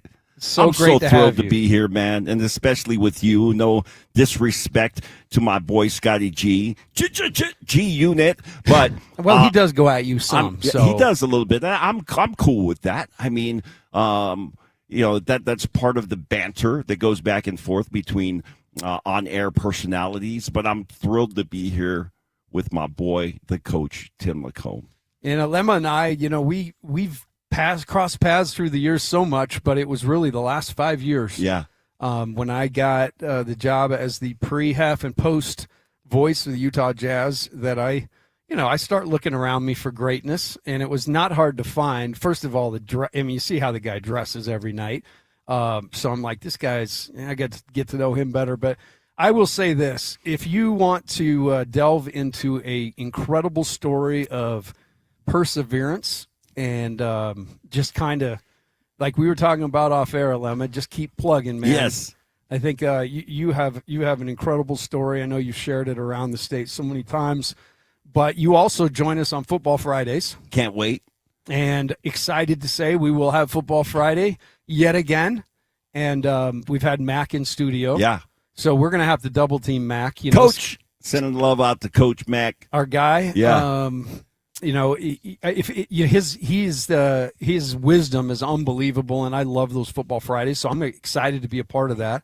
And this is what we've decided we're going to call the preseason edition. Yeah. Because we are also at RGS Exteriors, who, you see them everywhere. Obviously, huge sponsors of the Jazz and Mammoth. You hear Tim all the time. I gotta love a guy with the first name of Tim. Yeah. For some reason, it just makes my heart tingle. So we're going to be here at RGS today, and obviously have the big dog here with us. But in that vein, I think today let's kick off the show. This is a preseason Football Friday. I like it. It's kind of like a primer. A primer. It's getting you ready. We're priming the pump, getting you ready for football. And it's crazy how this thing has shifted where August, kids are going back to school. Our first high school game on TV is going to be a week from yesterday. Yes, I love it. How crazy. It's Sky Ridge, Mountain Ridge. Mountain Ridge. Yeah. Right? Okay, we got Tim in that Tim game. Jr. knows all about this, and we'll talk a little bit about that. I think I might have to join you in the Mac Shack for that one, so I can let's go. chide that guy over there. Right? And I'm thrilled about the high school football. It's so hot out there, and I watch guys. They're practicing. My two boys are not playing football this year, focusing on basketball and track. So I'm a little bit removed from the Ute conference football, but I'm super excited, and I'm seeing all the talent that is coming through our state in the high school ranks, and it is an absolute the kids that we have now, and even if as you're at Utah State, BYU, University of Utah, Utah Tech, you name the school, Weber State, and with Coach Kerr up there doing the recruiting, I'm telling you, a lot of these kids are going to get some exposure, and people are starting to really find out what high school football in Utah is all about. And I love it when guys are coming back under the transfer portal, and they went and they kind of spread their wings a little bit, and I'll go out and see what's out here. I'm going to Washington, I'm going to Oregon, I'm going to these different schools, Texas, but then end up coming back. And there's a reason why they're coming back, because football is that good here in the state of Utah, talking about the upper level, the collegiate level, but it's the kids that are feeding into the programs now are impressive. Absolutely impressive, and like you said, it's kind of was a hidden gem for a long time. Yeah. I think you think back to Lavelle Edwards and his run and his ability to really. It was Utah kids. Yeah. A lot of Utah kids, obviously a lot from Hawaii. Yeah. BYU did a great job recruiting the island. Mm-hmm. And so, it's definitely evolved, but we're a player. Utah's a player, and it's no longer that outpost out there somewhere. And we play great football. Yeah. You saw the preseason top 25, and both of our major schools here, Utah and BYU, are in that ranking, so that's exciting. I want to start with BYU because I want to announce we're going to have a guest here at 11:05, Mm-hmm. and that is going to be our guy Frank Dolce. I love it. Frank and I, of course, do a lot of work together. And actually, I'll see Frank later on today. I got a little meeting with him as we get ready for the high school season, the things that are coming up. But Dolce is the best, so I can't wait to have him on. I am. What I'm glad is I have a friendship with him that I keep at arm's length with old Frank. But I love him as well. That might be tough because he's a hugger. Like he wants to get in. Yeah, the forearm. No, I'm just kidding. I hug Frank. Hey, just a joke. But Frank will join us, and we're going to talk some Utes there. Yeah. I want to start with as part of this show, too, I want to get into the history of this place because that's kind of the fun, too. You have been here now. You came to play in what year? I came in 84. Okay. So 84 was my freshman year. That's the year that BYU, we went undefeated, beat Michigan in the Holiday Bowl. It was, some, say, that's just a paper championship. It's still a national championship. It's the way they did it. It's the way they did it. That's the way it was done. AP and the UPI polls, and we were undefeated, the only team, and Don James wasn't happy. Yeah. No. At Washington. No. Not very happy. They felt like they should have been the national champ. But I think in a lot of ways that put the state of Utah on the map. Oh, no question. And people had respect and for Lavelle Edwards, number one, and then BYU as a football factory, number two. And it was the coordinators that were coming through and running the offense at BYU.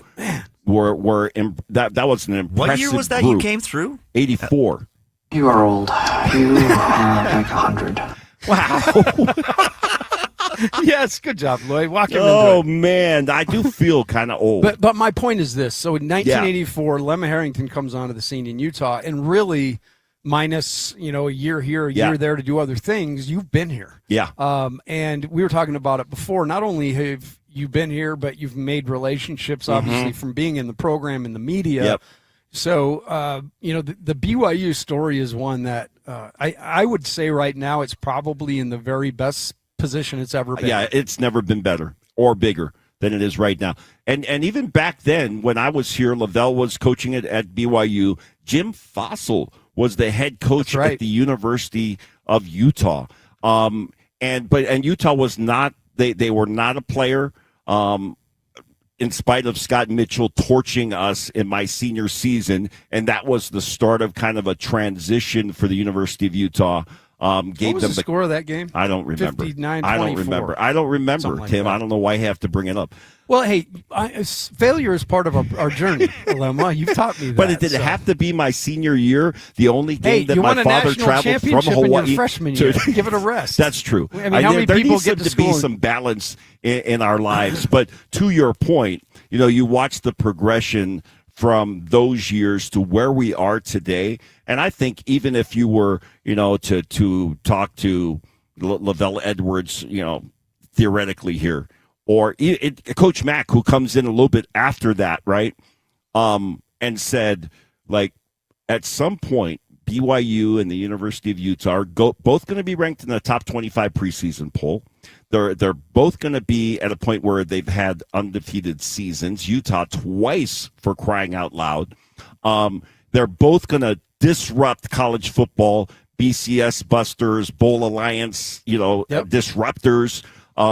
I think you would have been like, that's pretty ambitious. I think that BYU and Utah, they could be, they're nice little programs, conversational pieces, but not necessarily like, you would put them knocking on the door, because what BYU and Utah has done, they're not blue bloods. I don't know that you become a blue blood. You're either the Michigans, the blue bloods of the world, or you're not.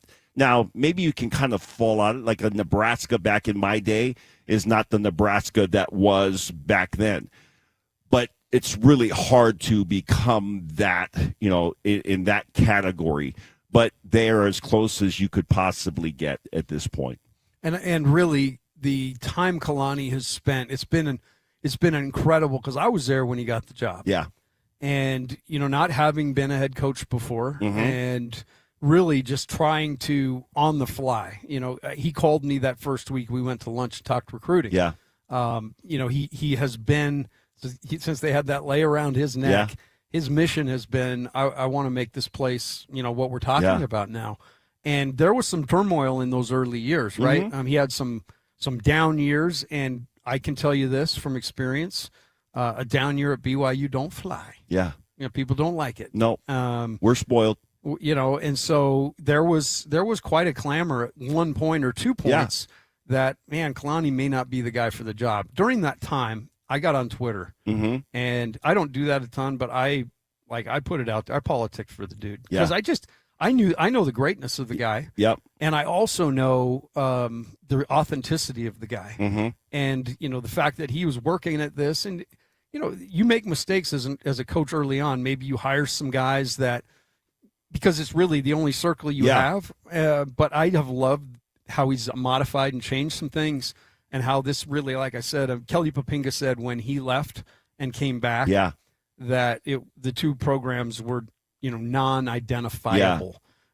Especially right now with all the money that's put into the weight room, sports science, nutrition, all those things. Yeah. So I'm with you. I don't think you can make a blue blood, but I think you can certainly find the things that work for the blue bloods. And if for a guy like Kalani, 2 years in a row with 12 wins, I mean, come on, dog. And to your point, you come in, you take over the program, and Bronco Mendenhall's been here for over a decade. And done some great things. And so you're not replacing Lavelle Edwards, but you're still replacing a guy that has established a culture here. Now you're coming in and you want to establish your culture. And that takes time. But now, as we talk about BYU, I hear the catchphrases, the humble and hungry, all of the, these things that have taken some time to be able to get the right people in place, speaking of both coaches and your senior leadership or your upperclassmen leadership, to the point where guys are returning for senior years that could have gone to the NFL.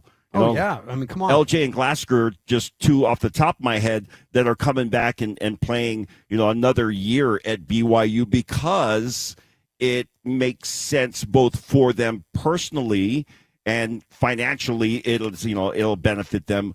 But what a blessing that is for the program to have those guys back in the fold. But that doesn't happen. Like they might they might play another year, but they're in the transfer portal. I'm going to play my senior season at a different school. But they both said, you know what, I'm going to play another year, and I'm going to play here at BYU. I mean, there's a reason for that. Yeah, there's a great vibe, and I can only say through the years, BYU has been really good all through the time. They've had, like I said, they've had downtime, but the one thing that's always been interesting is you can almost set a clock by a guy down there over the last 20 years. If the team's supposed to be really good, they come out and talk about a national championship before game one. Or the whole quest for perfection thing that got blown out of proportion. Yes. But guys down there, traditionally, there's been a confidence that's almost led to a cockiness. Yeah. And I feel like that's all changed. Yeah. Like, I couldn't have been more impressed with that team that came in at the Big 12 Media Day. We had Mitchell was down there. We had Evan Johnson. We had Bear. We had LJ was there, yeah. I mean, it was a great crew. But each guy to a guy sat down, and, if I could describe those guys, they seemed very humble and hungry to me. But that's not hard to do when you see your head coach do it every day. Yeah. And the things this week that stood out to me about Kalani in his interviews were, the minute the guy gets any kind of praise, he deflects it, and he showers his team, he showers his coaches with praise. You've been around college football enough. Yeah. I mean, you've seen the Steve Spurriers and the Lane Kiffins. When something goes right, they're in a hurry to push everybody else out, and they're in the camera going, Yeah. And where's my single shot? Make sure the lighting is good. Yeah, and it's just a shift, right? It's a shift, but I think it's a welcome shift, and I think the guys buy it. Yeah, and to your point, you're talking about the difference between a cockiness and a quiet confidence, and it's a fine line. And you have to have the right leadership trickle down from the top, and that's what BYU has. And the University of Utah, the same thing. We'll talk plenty about Morgan Scally, and I love Morgan. Morgan and I did a radio show together for maybe 6 months, close to a year, when he was in the transition after being done at the University of Utah before he got hired. He wasn't sure if he was going to go with Urban Meyer to Florida or if he was going to end up on Coach Witt's staff. And obviously we all know the story ends up on Witt's staff. But we did a radio show together for 6 to 8 months or something like that. Love that guy. And during that time, as you know, when you end up being partners on a radio show, you kind of get to know each other and become family. For better or for worse. Right? Yeah. You spend more time with that person than you do with your wife and kids. So I got to know Morgan really well. And the beautiful thing about both Morgan and, I would say, Kalani, is what you see is what you get. Like, this is not some front that, the guys behind the scenes who see the stuff that is being posted on social media or his interviews with the media, whether it's local or national, the other guys behind the scenes are like, yeah, great front, but that's not really like who he is behind the scenes. Both of these guys are authentic and genuine, and you love that about, and that's what allows them to establish this culture that has, permeated through the program. We'll see how. And I have no doubt that it will happen in the University of Utah with Morgan Scalley at the helm. No question. And the funny thing is, we've talked to so many people. I mean, that's what you do in this job. Right. Is you're talking around the country for the last couple of weeks and just getting people's vibe of what they think of our teams, right? And to a person, every one of them, we got to see what Scalley's about. And I think here, we already know. Yeah. I fully expect it to take on Morgan's character. Yeah. But that Utah team is going to continue to be great, and they're going to continue to lead with physicality. Absolutely. Which he talked to me about in the very first setting. I talked about McGiven. I'm like, oh, you're gonna trick it up a little more, and he's like, hey man, we ain't doing anything unless we're physical. Yeah, right. It all starts with that, and both those head coaches, Kalani, who was a fullback, and Morgan, who was a safety, and I covered both of their careers when they were playing at the University of Utah and at BYU. They both were extremely physical players. People who don't remember Kalani's career as a fullback back in the day. Oh, I do. This guy was a beast. Dani Atuaya was also one of the blocking back / kind of a tight end H-back position. Man, that was a beast of a backfield. Kind of road graders in the backfield, plus a great offensive line for Luke Staley. Absolutely. And Luke, man, I just watched Luke run and run. He was like Forrest Gump that year. Beautiful. All right, we're gonna get more into football, but when a coach gets on the set, we got to we got to give him his proper due. Does this feel comfortable? Is this kind of how you call things with your little headset on? Man, you know what? Football's Thursday, guys. Look at the smile on your face. I'm ear to ear grinning. So let me make a proper introduction. Tim Brown, of course, you guys hear him all the time, RGS Exteriors, and we love the fact that he's a part of our station, not just because of the great products and everything else, but he's a guy we can talk sports with. Absolutely. I love coming over here. I love when Tim's here. So back to you, Coach. So, it was fun. So, Lemma the other day, 2 nights ago, we had the media day, and Dave Fox comes up. He's like, because I guess we haven't figured out, I didn't even know we got to figure out what's going on with us in the high school. But Dave's like, Lemma was literally crying in our meeting. I'm like, yeah, I bet he was. He's like, you better get on. Lemma's crying without you. But look, here's the deal. Football's here tonight. All over the state of Utah is the inter-squad scrimmages for us at Mountain Ridge, our red-white game. And look, it starts tonight, right? And high school here, and then all the colleges are in camp. My son Talmadge, as we've talked many times, is in week 2 down at camp at SUU. It's like, look, was there a better time than right now? It is, and you know what? The weather's going to change just a teeny bit for us. It's a little hot. We're worried. It's supposed to going to shift a little today. bit. I hope so. But to your point, I loved Bronco Mendenhall's comments when you were asking him about his favorite time of the year, and he was talking about the off season. Like, this part is fun, but and I think all of us do this. And as you see guys kind of roll into fall camp and you can see some of the tangibles that have been taking place over the offseason, and with your son, you watch from year to year the progression, the maturity, both physically and mentally. It's incredible. Yeah. And it's different many of you guys know I've coached at Summit Academy for 15 years or 12, whatever it was, and now jumping up to Mountain Ridge at a 6A program. It's fun to watch the difference there too. These boys, guys, there's good football in the state of Utah. Man, it's so good. It is incredible to me how much good football there is. Look, in the past, it was always up front, right? I mean, let's just call a spade a spade. It's a Polynesian connection. Utah has it. We've produced unbelievable guys up front on both offense and defensive side of things. It's changing. Yeah. We're getting those skills, and it's incredible to watch what's happening. To your point, let's talk Mountain Ridge just for a quick second. When Cade Uluwave comes back, right, from Cal, and I'm thinking, I've done Cade's games, right? But mostly, and I'm a former running back, so, when a guy is playing both sides of the ball, I'm focusing for the most part on the offensive. Cade Uluwave was an incredible running back. And I always have I kind of get sad when a Harvey Lungi goes to the next level and he's playing I get it, because for these guys, a lot of the path is going to be to Where the they NFL, play, right. is going to be at the linebacker position. Certainly for Harvey Lange was the right decision for him. But I don't know. I always feel like, man, I wish that guy, he could play. And Harvey did get a chance to play a little bit of running back Lange at Utah and at BYU, similar to Michael Elisa, who, by the way, is in the Moana film, right? He played a little bit of both in his collegiate career. But Ke'Luluave, like, do your research. Go to YouTube or Huddle and check out some of it. Like, he was a beast of. He had a great offensive line, but he was a beast of a running back. Look, it's so fun. Look at this, man. Yeah, I'm literally right. Listeners can't even see us. I got chills, a question, but I'm literally getting Tim. I got a chills. question for you. So you've coached forever, and then you run this business. What are the crossovers? What are the things that you kind of can do in both? You know, spots? such a good transition there. That's why you're the pro right there. I'm Mr. just T. trying. You know, I'm in charge today. But here's the deal. This is what I love about our company and sports. It's cliche to say that you try to do the right thing for your customers, but it's 100% the case. And why do I spend so much time coaching football? Well, one, I love it. Mm-hmm. I mean, let's just call a spade a spade. But the impact that we as coaches can make on these young men's lives, so much we need good leadership and teaching these things. Well, the same thing translates in the company. We joke all the time that I'm out of town a lot. Why? Because I travel. Because I'm trying to learn and become the best person Cutting I edge, can be, right? to be the best at the company. Well, the same thing translates.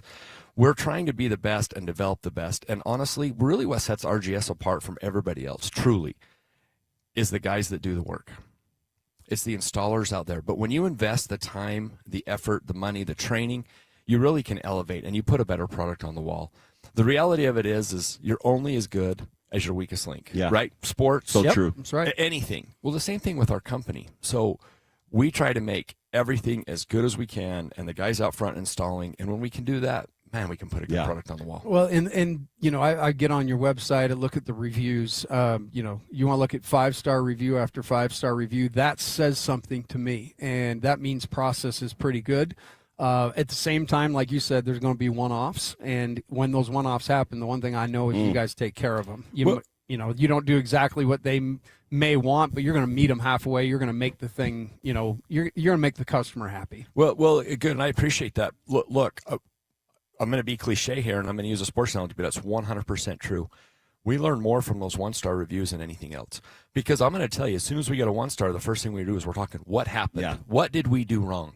And then one, we try to make it right. But then two, we take it and we fix it. Yeah. Just like in the sports world, when you make a mistake, sometimes a loss, I can't believe I'm saying this as a coach, but sometimes a loss can be the best thing for you. Because you're gonna realize, okay, we've got some things we're missing, and you're going to fix it, and you're going to make sure it doesn't happen again when it counts, right? Well, that's the same thing in business. When we get those 1-star reviews, when we get those unhappy customers, we realize we've got a flaw. Let's fix it and move on. And I think really the thing that sets us apart over everybody else is not that we do what we say we'll do when we say we'll do it, which is important. That's kind of our mantra. But more importantly, when you make a mistake, you own it, and then you fix it. And if you can do that, I think you can be successful in life and be successful in That's like humble and hungry. Yeah. We were just talking about that. You know Love what I mean? Humble and hungry. RGS Exteriors, obviously, we are here about every 4 or 5 weeks, but I think the biggest thing to know is this is a place where if you have a desire to change the look of your home, the feel of your home, exterior, you know, these guys do such a great job. We're talking windows, we're talking decking, we're talking obviously the hardy siding, which you guys do such a great job and use a product that's made for our climate here in Utah. It is really. I mean, you know, I know we got to wrap up here, but here's the reality. Give us a call right now. And the reason why there's urgency now is, one, our sales guys have been literally given the carte blanche to really do whatever they got to do on decks. We're really trying to push decks and hit and try to complete the decks before the end of the summer. So we really got to get on it now. So if you're even thinking about decks, call right now. The salesman, we've never had better prices ever. We've got some kickbacks from the manufacturers that we're doing that's unbelievable. But really, if you want to have this project done before the winter, I know that sounds crazy.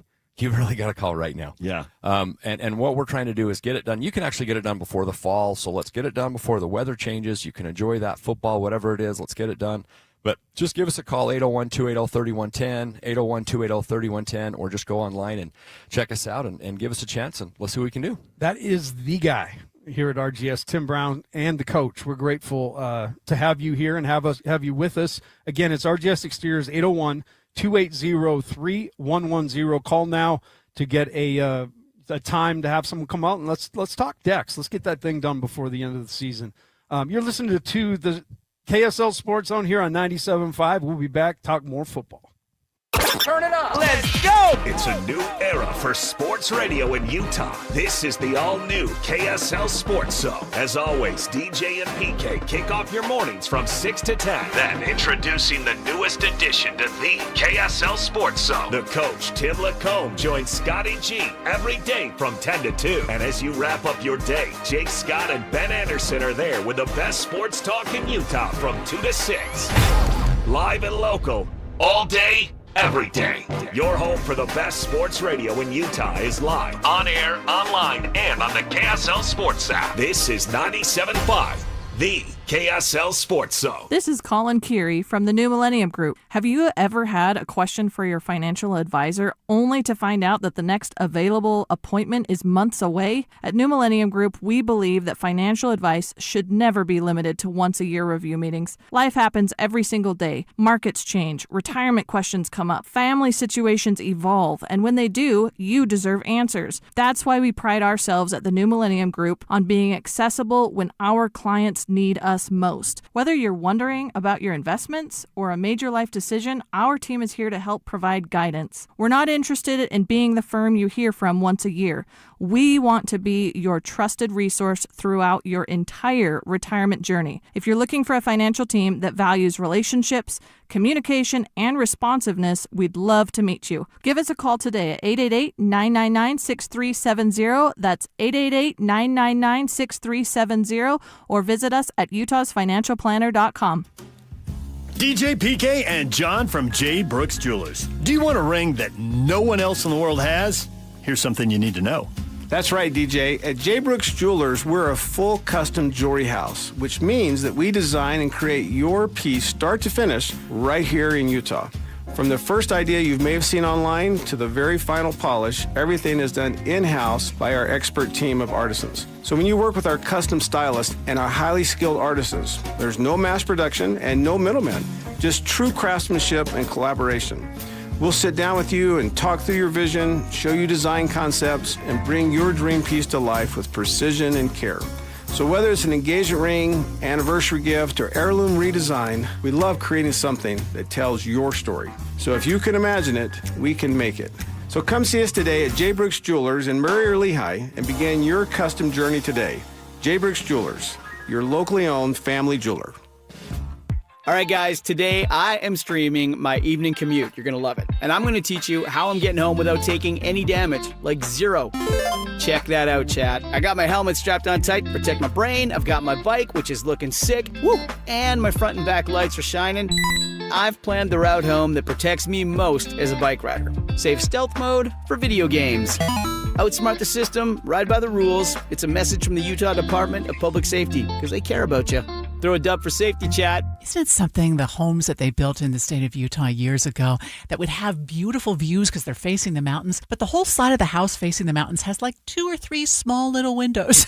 And I think, why don't you want to see that magnificent view? We can fix that. Peach Windows and Doors. Peach Windows and Doors can put in larger windows that will bring in more of the beauty of the view outside your home. It'll make your home feel so much newer and more beautiful, just changing out those windows with custom windows. Of course, it will help your energy bills because they can do triple pane windows that are so much more energy efficient. But you know, one thing people don't realize is how much it cuts back on noise. Do you hear every car, every lawnmower, every dog barking? You'll be blown away at how much quieter and more peaceful it is inside your home once you get new windows from Peach Windows and Doors. They even have payment options that'll make your project happen sooner rather than later. I recommend stopping by the showroom because you can really see all the options at 2940 South 3rd West, or go online to peachwindowsanddoors.com. Help maintain fun at Lagoon. Join their maintenance and construction team. Now hiring full-time year-round ride maintenance technicians and HVAC technicians. Great benefits and career opportunities. Apply at lagoonpark.com/jobs. Must be 18 or older.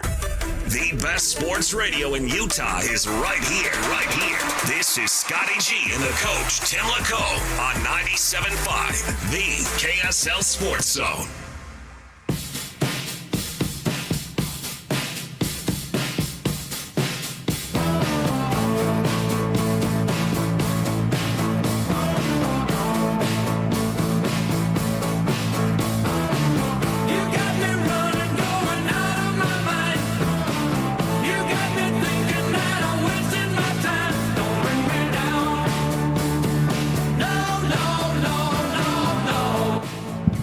That is your job today, Alema. It's you're listening to 97.5, the KSL Sports Zone. This is Scotty G and the coach. Scotty G out, and in for him today, my guy A-Game, Alema Harrington. You have one job today. Don't bring me down. Not bringing you down. I mean, how could I? Right now, as we're getting ready for high school football to start, less than a week away. Tim was just saying, you got your inter-squad scrimmages that are taking place right now as you're getting ready for the season to start. And I can tell you as a former football player in high school and college, you're getting to the point where, okay, we're going to finally hit somebody else. It's exciting because it's a grind. Like the two-a-days back in my era and even fall camp, man, it is rough. And for good reason. Those are the galvanizing moments because they bring a team together. But you cannot wait to go hit somebody else. Well, that's going to be quick. Tonight they'll be hitting each other again in the scrimmages. Do you think there will be spies around the state in these inter-squads? Sure. Yeah, that happens. For sure. I mean, because we take football seriously. Yeah. And I certainly don't condone this, but if you're not cheating, you're not trying. That whole adage, you gotta actually learn. You gotta do what you can. Yeah. Right. And I don't know that that's spying necessarily because you got these. Some of these are going to be open events, so you're going to go watch these. As you're preparing for the start of your season and the guys that are in your region and who are on your schedule. You want to make sure you're aware of who's got talent at what position and those things. So, absolutely you're looking around the valley and scouting it. I wonder, if there's going to be a Connor Stallions out there with a pair of glasses, filming everything and taking it back to coach. Well, who knows? It could be out there. If so, more power to you, brother. Yeah. So we're talking BYU this first hour. We're going to get into Utah next hour. We're going to be joined at 11:05. And I'm hearing maybe in person. Yes. Which, if that's the case, you got to step between us. That's Frank Dolce, and we're going to have him. So we'll talk Utes in that 11 o'clock hour. But we kind of talked background and history and kind of your time at BYU and how the program's evolved. But I want to get into this team. Let me just say this because this I thought was interesting as we get into positional, groups here and the different rooms. One of Kalani's comments, which was he liked the speed of the team. I was like, what is going on? I'm like, what? And this is after when you're losing Parker Kingston, who is a track champion. Right. Hagen is got track champion, right? And Chase, these guys are all blazers, right? These guys got great speed, and you don't have all three of those guys are gone from your program this year, and it's like I like our speed. I'm like, wow, this number one, it shows you where BYU has come as far as the recruiting process is concerned, and then secondarily, I'm not sure how important speed really is in the grand scheme of things. When, I can wait till we get into the receiver room to talk about this, but quickness is much more important than speed. When Kalani was talking about speed, I'm thinking, I think he likes the team's speed. I think he likes the speed on the defensive side of the ball. Right. So it's not necessarily that, man, we just got guys that are 100-meter, 200-meter champions, and these guys know how to run, and I got 40 times, and these guys are running in the 4.2s. I think it's beyond that. It's closing gaps quicker. Yes. It's being in the right spot. Yeah. I mean, I think Asatual is hit on the sideline. Oh, my goodness. How he closed that space down. Love that It's kid. probably that, right? That kid is amazing. He is amazing. And there are a lot of amazing guys. And so I thought, let's just go through and talk about, and we don't have to spend time when the position group's pretty defined as is quarterback. Yeah. And we'll start there. But pretty amazing that it was a year ago now that Bear Bachmeier was simply just a name on a page. And we were having the conversation. It's like, man, a true freshman, really? What are the realistic I can remember sitting here talking about BYU, Bear Bachmeier, and cautioning everybody. It's like realistic expectations for a true freshman. Now, I think now we're still trying to have realistic expectations, but the expectations are much different now for Bear Bachmeier. That kid has a season under his belt, and I can't wait to see how that maturity manifests itself on the field in the huddle. And everything that I've heard is the guys in the huddle can feel the difference. Like, he was already great, even more so now. He didn't participate in spring last year, right? He just showed, did he? I think he was. No, he was here I believe he was here for spring. All right. Because that would even made it more crazy. Yeah. No, that's I could be wrong. I think he was spring at Stanford. That's what I thought. And then came in. Which is, again, the whole thing, it just doesn't happen. Right. I mean, I was around college basketball, and it would be akin to, something like that where, he's a very well thought of quarterback, but not a 5-star guy. Not a guy that people are knocking his doors down. So for him to come in with the poise, that's a hard position to play anywhere but BYU. I mean, goodness gracious. Yeah.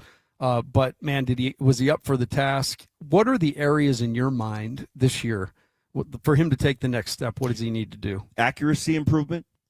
And then secondarily, it's going to be making the right decisions on when to run and when not to. Some of that will be dictated by the play call.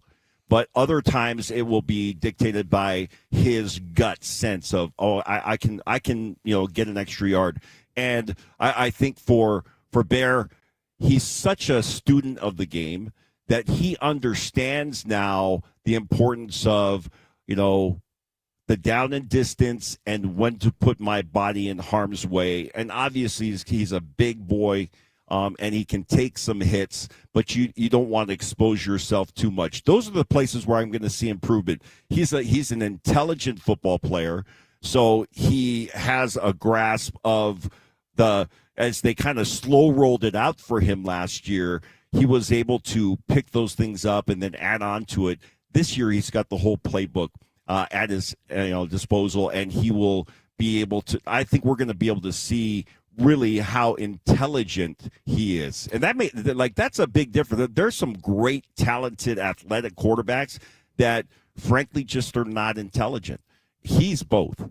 He plays the guitar. I mean, you got to have some sort of level of intelligence. What is, in my mind, like you said, he can take hits, but I also think we saw a couple times where he lowered the shoulder and delivered them too, which is one of the real strong things he can do from time to time when he needs to, but I guess it's just pick and choose your moments. And honestly, as a former running back who did deliver hits more than I took hits, I think you keep yourself out of harm's way when you deliver a blow. Like when you're sitting there and then you're absorbing, then I think you put yourself in a bad position. But if you are bracing yourself for contact and then making first contact, I think that's better than taking a shot. And I'd certainly like the frame. I was up there with McKay Hillstead, who's put on some weight, right? But his thing is his lines are really gonna have to do a good job of keeping him healthy. We'll talk more about Utah State later because I want to get into some of the conversations we had up there. They were great. All right, one last question about Bear. You talked about the playbook. Mm-hmm. If last year, say the playbook's 100%, right? What do you think most of last year he was operating in? I'd probably say 80%. So, towards the end, I think the playbook was wide open to him. Towards the end of the year, it was managing the ankle. I mean, there are other things that become part of the situation because when you have an injury like that in itself is going to shrink the playbook, right? So at the end, when he did have it all available to him, I don't think that he was healthy enough to be able to do all of it. Now, and you always knock on wood, this is the best time of the year because everybody is healthy. When you have a healthy quarterback and the playbook, 100% open for him to access. Now I'm excited, and we probably won't see it week 1, maybe not even week 2, but as we get into the season, by the time we get to Notre Dame, University of Utah, those things, like this playbook's going to be wide open. The one thing you said, he's going to need to be more accurate. Yeah. Accuracy's not the guys he's throwing to. Let's just cover that real quick. You mentioned the losses of some really good receivers, some speed. Chase Roberts, one of my favorite receivers of all time, partly because he's a caveman. But gosh dang, did he have a career, right? But who are the guys? I know JoJo Phillips has been there. He's got that big frame. But who are the guys you think they're going to count on in that, with the receivers? I think the Pula kid, I mean, if we're looking at the younger players that are coming into the program, and then Nakua is I keep on waiting for Tay to kind of break through. And this could be the year for him. And if it is, this kid is talented. We hear this a lot when you got kind of a dynasty of kids that are, from, Samson all the way down to Tay and obviously Puka in this mix when we're talking about the Nakua clan. And sometimes you hear it's like, oh man, but Tay, like the youngest one, he's the best of this group. Always. I'm waiting for him to have that breakout year. And so him, Pula, obviously coming in, and I'd love to see what he could do. But everything that I've heard and seen, and obviously covered this kid's career, Legend Glasgow, to me, and going back to what we were talking about with Bear, some of this is intelligence. Like I said this when I was on with you guys at the BYU golf event. It's so hard to come in as a freshman out of a high school program. And granted, high school programs are much more complex than they were when I was playing. And I was an I-back. It was very simple. So regardless of that, when you get into a collegiate program, it oftentimes does feel overwhelming, like you're really drinking out of a fire hose. And Legend Glasgow is the kind of kid who was able to, and this is more common than it's ever been, was here for spring, had the playbook, and your quarterback has commented about how well you have picked things up. When you have the confidence of your quarterback, that makes a huge difference. But Legend Glasgow's kind of the whole package. He runs good routes, he's intelligent, and he's got burst. So I'm looking forward in that receiver group from JoJo to be this vocal and example type leader, and then to see some of these other kids be able to find their place and their roles. And for BYU, speed has never been a big deal for your receivers. It's a nice bonus if you have it, but really it's about, can you run the right route? And every play is an option route. Every play, you're making a decision at the line of scrimmage, and your quarterback, you got to be on the same page with your quarterback, and everybody's got to make the right reads and then run a precise route. And if you do, this is going back to the Norm Chow era, if you do that correctly, the defense will never be right. You will always, the offense will always have the advantage if you are running the play correctly, but that means that everybody has to be on the same page. And intelligence, both with your quarterback position, then across the board with your receivers, especially hard with freshmen and younger players. But with Legend Glasgow, I think, and JoJo now being in the program for this long, I think guys are going to be in the right place. Yeah, absolutely. All right, we got more to cover. We'll hit in this last segment. We'll hit the rest of kind of just speed date through BYU. I think that receiver room is the one that most people have had questions about, but I like that. That was good intel. Don't fret. I when I was playing, our tight end David Mills, his nickname was Sluggo Slow Guy. He was a brilliant receiver, was not fast, and we had some fast guys, but we had guys that were relatively slow that were great receivers. Yeah, Chuck Cutler being one of them. And Chuck, if you're listening to this, he was unbelievable. We're number 82. I'm not saying this as a criticism. Like, our guys ran precision solid, routes, crisp precision routes. Yeah, and I heard A-Rod talking about that today. Part of it's being trustworthy, being in the right spot, which he mentioned Tiger Bachmeier was a lot last year. I'm looking forward to Tiger, too. To him, too. All right, we're going to take a quick break, and we'll come back. You are listening to Football Friday on 97.5, the KSL Sports Zone. This is DJ and PK. Here we go again. Joined by Jim Williams, longtime sports media producer, director, and executive. Keep an eye out when MLB expands. Salt Lake City is quietly becoming one of the hottest sports towns in America. Sports Business Journal just vaulted Salt Lake from number 44 to number 12 nationally, ahead of some legacy markets on its best sports business cities list. What has changed? What's driving that? I think a lot of it is people are discovering Utah. And I think what's driving it is look at the attendance. Look at the attendance at the Mammoth hockey game. The Jazz have always been strong. And then you've got, of course, Real Salt Lake. People are getting to understand numbers are numbers, whether you want to argue them or whatever. But at the end of the day, you want to be where you're going to be appreciated. This is a fantastic up and growing market. It's going to help the entire region. Catch DJ and PK mornings from 6 to 10 on 97.5, the KSL Sports Zone.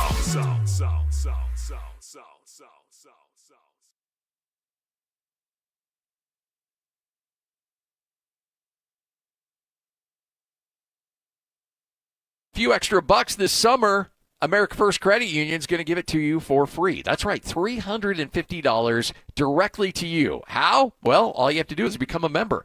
You go to AmericaFirst.com or go to your local America First Credit Union branch, and you set up a checking and a savings account. Boom. You're going to get $150. Now, step number 2 is you set up your direct deposit, and you have $1,000 deposited in that account through direct deposit within the first 60 days of opening that account.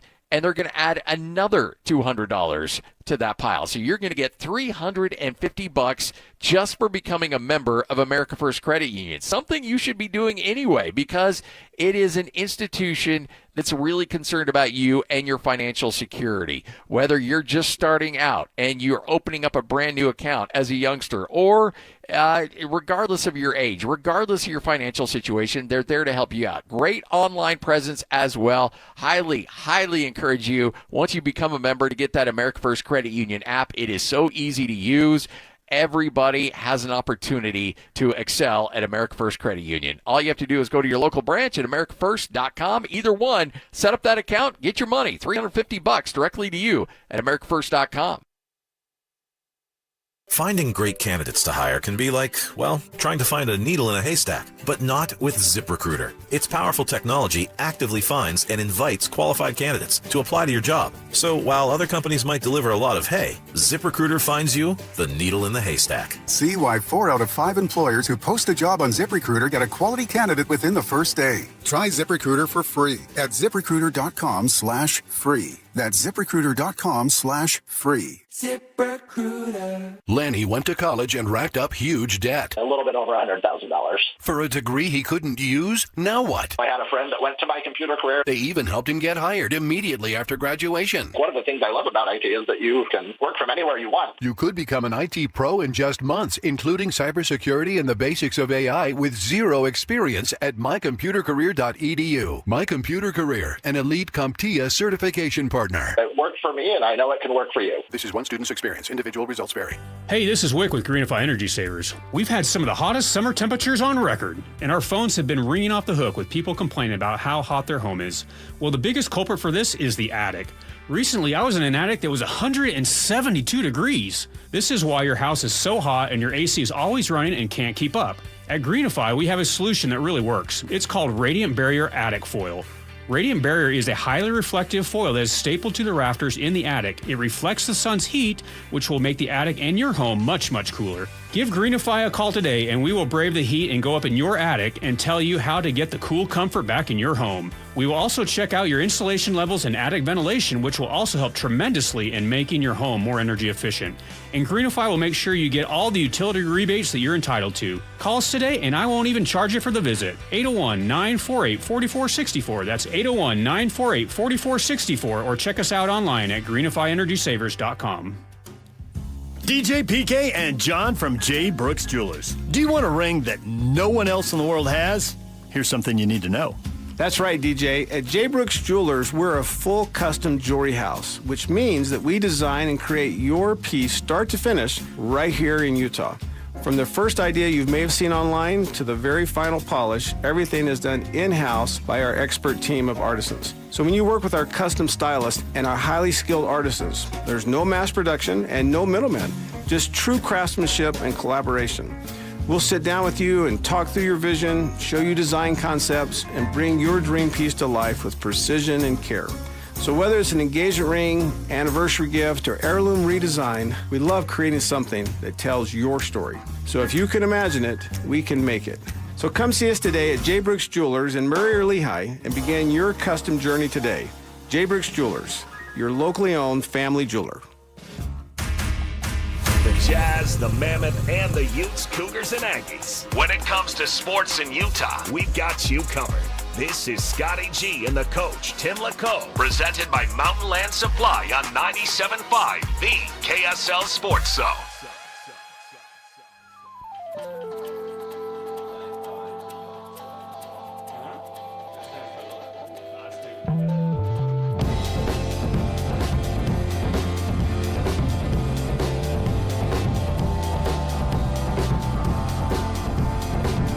.97.5, the KSL Sports Zone.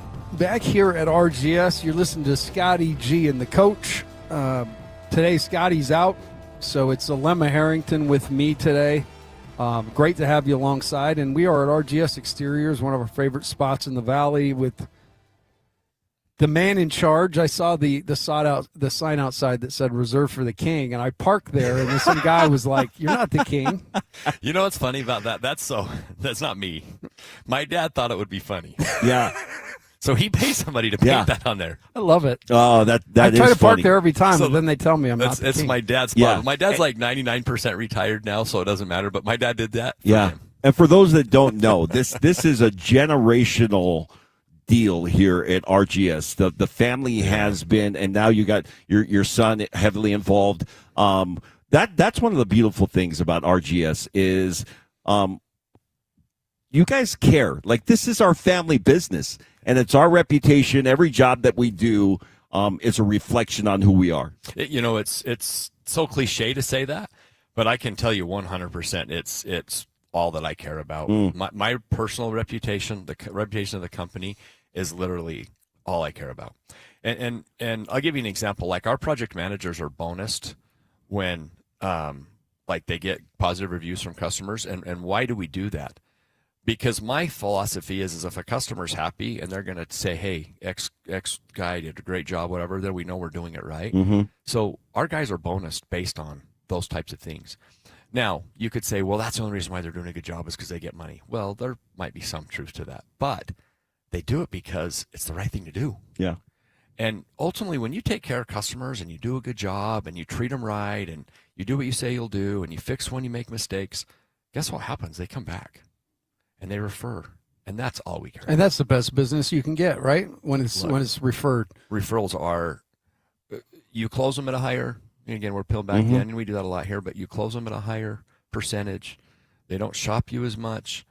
And, man, referral customers are so amazing. We were just talking off air, but I think it's relevant for what the climate today. There's a lot of people out there doing what you do, but I think the key to that is what Alema said. You guys have been here in this community, generation after generation, have really built something great. And if something does go wrong, as we talked about in the first segment, you're here. A lot of these companies, good luck, right, trying to track somebody down. So that is one of the great things about RGS is you can really count on the quality of the work, but also that follow through. It's really important. And look, heaven forbid something were to happen. Like, let's go to worst case scenario. Is the contractor going to have enough insurance? That's something we don't talk enough about, but the state of Utah only requires a very, very small minimum liability insurance. So when you ask someone, are they insured? Yeah, they're insured, but very, very little. Not enough that heaven forbid, or something were to happen to your home, you'd be covered. We actually have a $5 million policy, an umbrella policy that we have. If I'm hiring a contractor, I would ask the question, not are you insured, how much are you insured for, and make them prove it to you with a certificate. And once you have that in hand, then you know you're covered. And that's really, really important because you almost as a homeowner, yes, you want it to look good, but you also got to plan on worst case scenario happening. And then if that happens, then what? Yeah.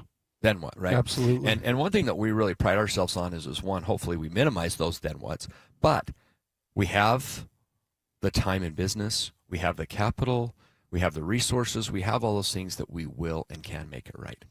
And that's so important as a homeowner.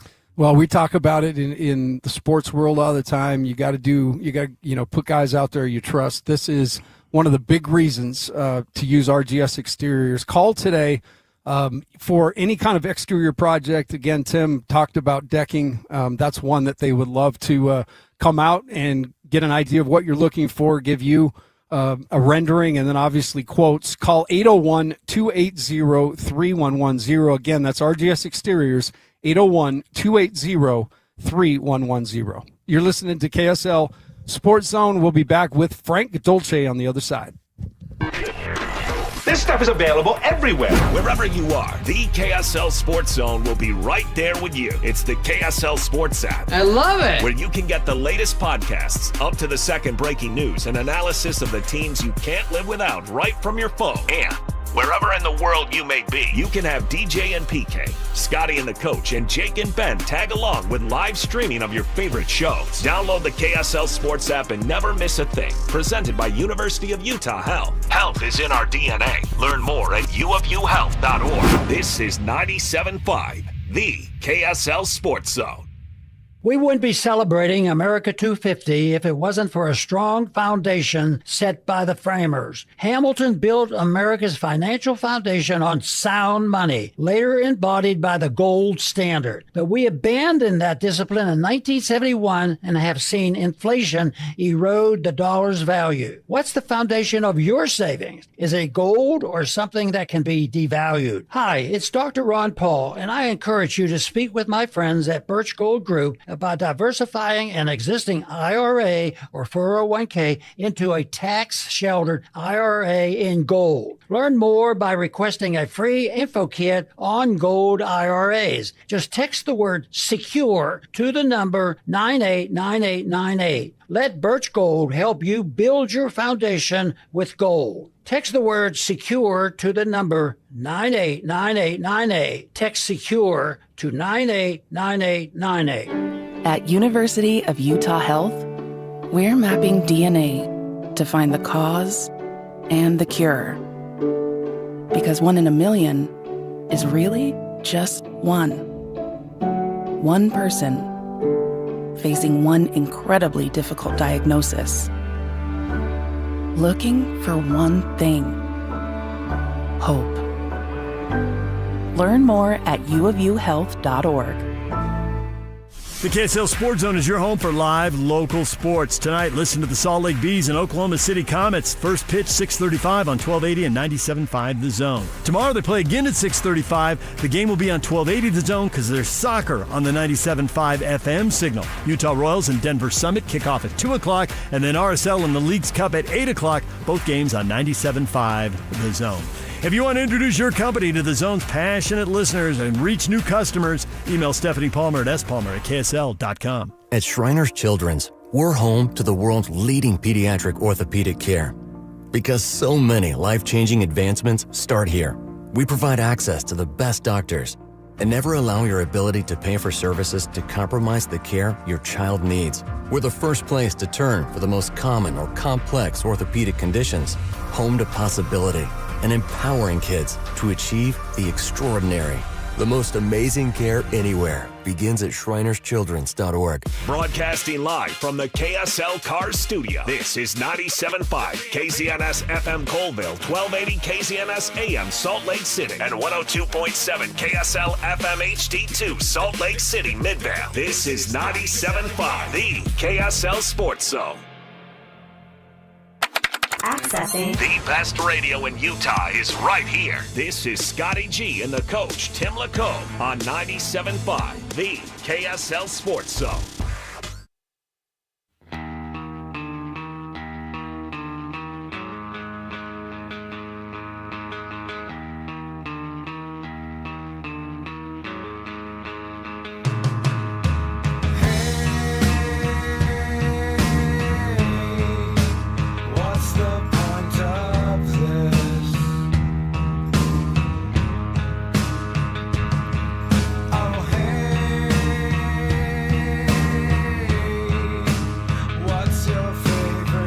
97.5, the KSL Sports Zone. Scotty G and the coach, lucky enough today to have a preseason football Friday. So you've got the coach side of that, but I got Alema Harrington, who's going to spend a lot of Fridays with us here in the fall, talking football. We're basically just having a tour of the state. Yeah. You know, when you go to an Italian restaurant and you can't decide. Yeah. So give me some rigatoni, give me some Alfredo. Italy. I'll have that tour of Italy. Yeah. This is whose tour of the playlist state. is today? This is a listener Is this you, playlist. Lloyd? Oh, really? Yeah. And it's a little bit that and a little bit of a mixture of some of the ones that were happening during the week as well. Yeah. Okay. Just a tour of the playlist. A tour. I like it. I've been told by security there is a bald man outside dressed very, very nice that is like I said, knocking let on him know, every I'll call window. him. I'll Sometimes call I him. feel like my relationship with the guy who's walking in the room right now, if you are an old, you watch Seinfeld back in the day, Jerry and Newman, it's like. This is Newman. Hello, Newman. So security did bring him in and find him. You can sit right there. I know. Is that okay? Do you need a softer chair? Would you like one of those director seats? Yeah. And I think you're aware that this is streaming. So there's a camera over here. So that little, that look of disgust that you threw in my direction, like people can see that, Frank. No, I think it was good. I think it was in my direction. I didn't sign anything. How are you, buddy? Do we need to talk to your agent? Is that his walk-up music? Yeah. It happens to be you. I'm your agent. Yeah. My man. Yeah. So you're coming in on the latter part of this, but we don't have Scotty today, and so that's a loss, to the team. But Alema stepped in to jump in and help, and now, man, I'm just being rallied by my football guys. Frank Dolce joins us. I would say he started his career in this state as a quarterback. Correct. I say that Frank Dolce got the University of Utah on the right track by getting them back to a bowl game. And from there, it was like all of a sudden the trajectory changed, Frank. That's how I look at it. Thank you. Yeah. I appreciate that. You put That's that in your bio, right? Is that in your bio? Yeah. I was the guy. Yeah, my LinkedIn profile. It was. Hey, do you guys hear about the Kentucky coach at SEC Media Day when they're like, Kentucky's never really been good. What's going to be the difference? And he's like, me. So I imagine it's in his bio, but we're a little more humble and hungry than that, aren't we? Yeah. That's very nice of Alema. Alema always, he always promotes me above and beyond what I actually accomplished. I think that happens to all of us in our careers. Like, 25 years down the road, I don't think I threw an interception.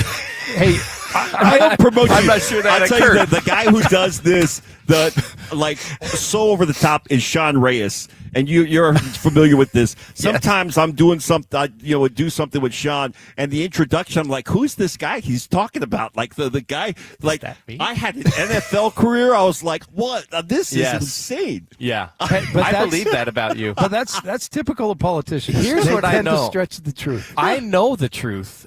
You can't handle about the truth. Alema's career at BYU, but I believe something different about his career. Thank you. That's what happened. And let me just give credit where credit is due.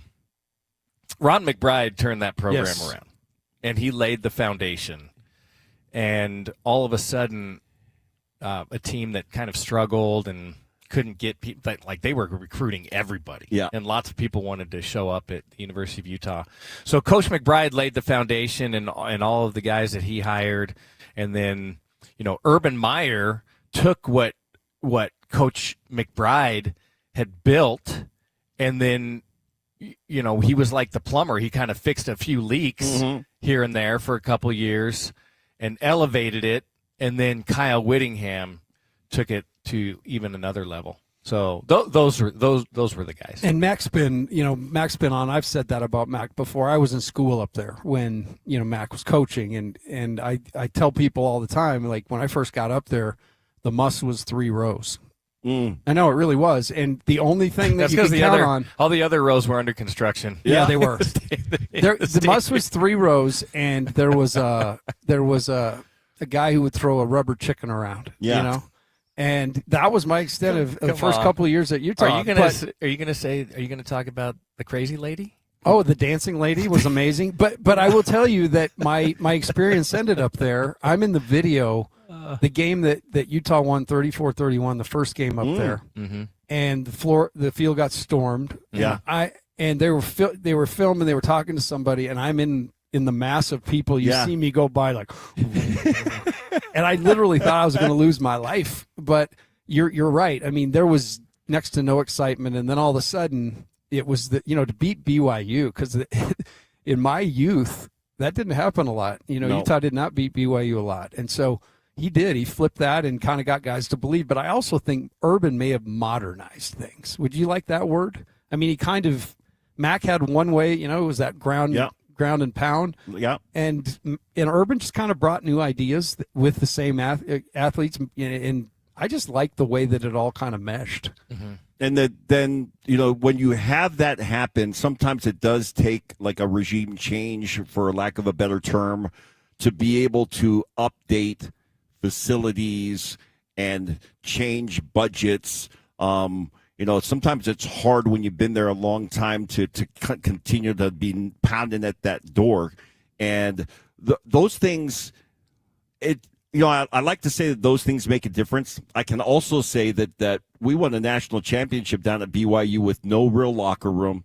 We didn't have an indoor practice facility. Weights weren't as That took less than 10 minutes.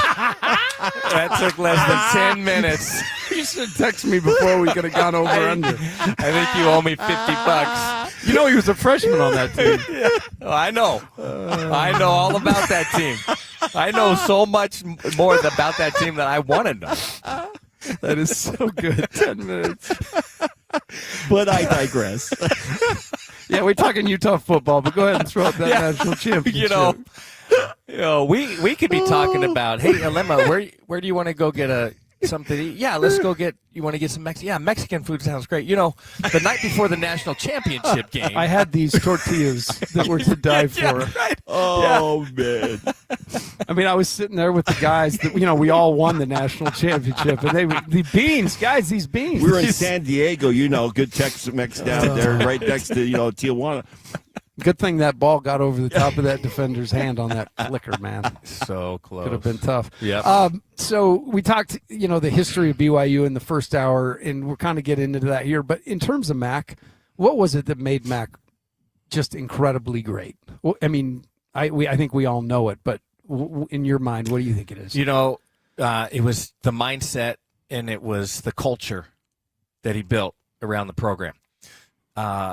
But Mac was a football guy. Like he knew his stuff. There wasn't a question about that. When you talked about the difference between what happened with Coach McBride and Urban Meyer, I think you're right. There was a little bit of, for lack of a better term, sophistication that came along with the Urban Meyer style. But there's no question about what Ron McBride meant to the program in terms of culture. It was like grit, determination, effort, hard work, all of those things could overcome a lot of other things. And so that was the piece that needed to be instilled with University of Utah football. That culture continues today about we're going to win at the line of scrimmage. We're going to push people around. We're going to run the football. We're going to play stifling defense. That was all set up under Coach McBride. So I would say his biggest impact was the culture that he brought. And the culture was based on genuine, authentic love of his players. And I've said this plenty of times before. I'm sure people have heard me say it. I knew Ron McBride by reputation long before I met him because other players that I played with had been recruited by him. So when he was at Kentucky, or I think I'm trying to think Arizona, Wisconsin, Wisconsin was where he was at that time. Yeah, and so, but the thing that was unquestioned and undeniable because you could sense it, you could feel it. It was almost a tangible thing, was that Coach Mack loved his guys, and he was going to take care of you. And there's other times when you have coaches that are in there and it feels very transactional. Mm-hmm. Like, how I feel about you is only based on what you can do for me. Mm-hmm. Well, that's most guys. Coach actually. Mack was, I'm going to recruit you, and I'm making a promise to your parents. I'm going to take care of your son, and he does it. That shifted the entire recruiting out of the state of Hawaii. Was Mack coming in there and establishing that simple thing right there, simple but not easy, to be able to be that coach that parents could trust, and they knew, and he had to establish a track record of it with multiple brothers, cousins that were coming out of Hawaii. But you knew, without question, undeniable, not even a debatable thing, Coach Mack loved his guys. Mm-hmm. The thing because it's interesting, when I asked that question, that was kind of where I was leaning, but I'm glad you said what you said, because it's funny, Morgan Scally, I had my first interview, maybe the second day that I was working here, and Morgan came on, and, I get excited about change, and I've always felt like, as much as I've loved watching Utah football, every single year offensively, I feel like they leave stuff on the table. It's just me. I feel like sometimes the vanilla kills them. Sometimes their inability to take risks, in that big moment. So I kind of led with that. I'm like, with McGivern, is there kind of re-looking at the offense? And he stopped me in my tracks, and he's like, look, man, we don't do anything at Utah unless we're physical. It don't matter what play's called. Mm-hmm. We've got to hit somebody in the mouth at the line of scrimmage. And that's a total direct reflection of Mack and what he brought there. Mm. Yeah, and the ability to recruit that style. We've been talking about as this camp gets started and the talent around Utah right now. People are talking about the wide receiver room. I hear it's just nuts. I know, but it always makes me laugh. You always like, why do they talk about it? It really doesn't matter. Okay, so unless you're winning at the line of scrimmage, and unless Utah's running the football, that's football. That's Utah football. Yeah, that's the trademark of Utah football. And I think if you look around a lot of winning programs, like what did Indiana do? Lots of people got a lot of publicity, but Indiana was like they just lined they up. Were physical. Tail, Yeah, they just beat you up. I think Alabama for a long time, like that was the trademark. We're just going to beat you up. Well, like USC back in the day, the student bodies, left and right.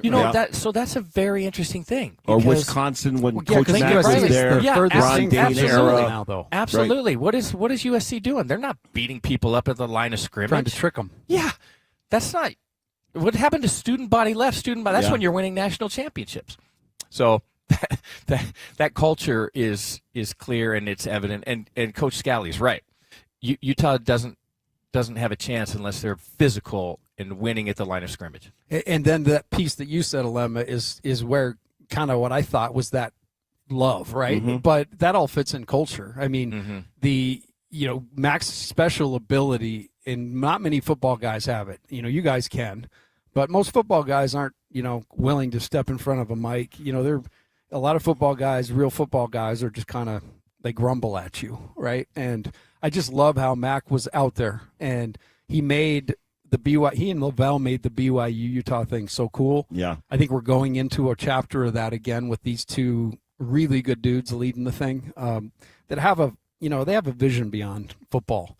And I think they both share a similar one. So, but no, I think the culture of love, and then you cannot disregard that punch you right in the mouth, the mafu, right, that he wore on his hat all the time. So good history there. I want to jump in the next after we visit with Tim. I want to talk about this year and just get your thoughts on the receivers and and how they're going to run by everybody. Utah's going to open it up this year. In terms of quarterbacks, obviously they're loaded there, and not just with one guy, but the ability to bring Ficklin in. But just your thoughts on the quarterback position at Utah and what they could do with this particular group. Mm-hmm.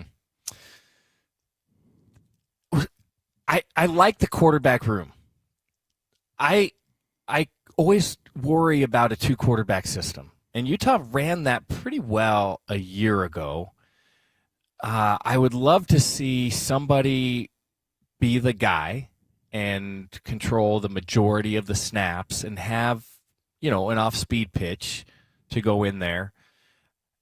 I don't know how you keep those guys off the field. Like they're so talented, but in slightly different ways. I think that's going to be the big challenge for Utah this year at the quarterback position, is how do we maximize the talent, but don't destroy any continuity by switching guys at that position. You can do it at lots of other positions. Well, you can't do it at the offensive line. I mean, yeah, I don't think you can. You can't platoon there. No, and that's a really cohesive thing, right? Yeah. Those guys got to know. But wide receivers, yeah. I mean, you can move those guys around. Maybe a tight end, running backs. Those guys are interchangeable. A lot of those guys are interchangeable in ways, but offensive line, quarterback, it seems like you have to have a solid group that is taking the majority of the snaps. You make an interesting observation here, because I liked the way that they did it last year. Mm-hmm. The question becomes, now that you brought both of them back, does that change are their expectations different? It's like, I liked playing some receiver and I thought that was kind of cute, but I'm a quarterback and I need more snaps. Mm-hmm. So how do you manage that? And how do you manage that in this day and age of everybody has an NIL deal that's ready to be inked by somebody who's not getting the playing time he feels like he doesn't deserve. Yeah. And so trying to manage that, you throw that variable in there as well, is challenging. But I like the two guys. I like Dampier and I like Ficklin. They're a little bit different. How do that's going to be a real challenge for Coach McGibbon. At Big 12 Media Days, talking with Dampier, he actually brought Bird up, and he talked about the fact that they did some with it last year, but they're going to use him a lot in different formations, to, I guess, is oftentimes a decoy as well. But there seemed to be the fact that he brought him up some harmony there, and perhaps they understand what the deal is, but I get what you're saying. People are people. Yeah. And quarterbacks want to play quarterback. And, they really do. Frank and I had an opportunity. We're at an America First Credit Union event, and we had both of them there together. And I thought it was kind of cool, right? Their relationship is interesting. Tight, and it has to be cohesive. Like, there's got to be a genuine, like, those guys they're friends. And if you can continue that, but it's so hard, man. And I don't say this just because Frank is here, but quarterbacks, man, their egos are. I mean, they're almost as bad as guys that played running back as a freshman on the national championship team. I take no offense to that. No, I went at him too. And here's why. When you describe the most important person on any team, what do you say? The center. Hey, you're the quarterback of this team. Hey, in your sales meeting, you're like, hey, I need you to quarterback this for us. You got to be the quarterback. They don't say you have to be a very talented other guy.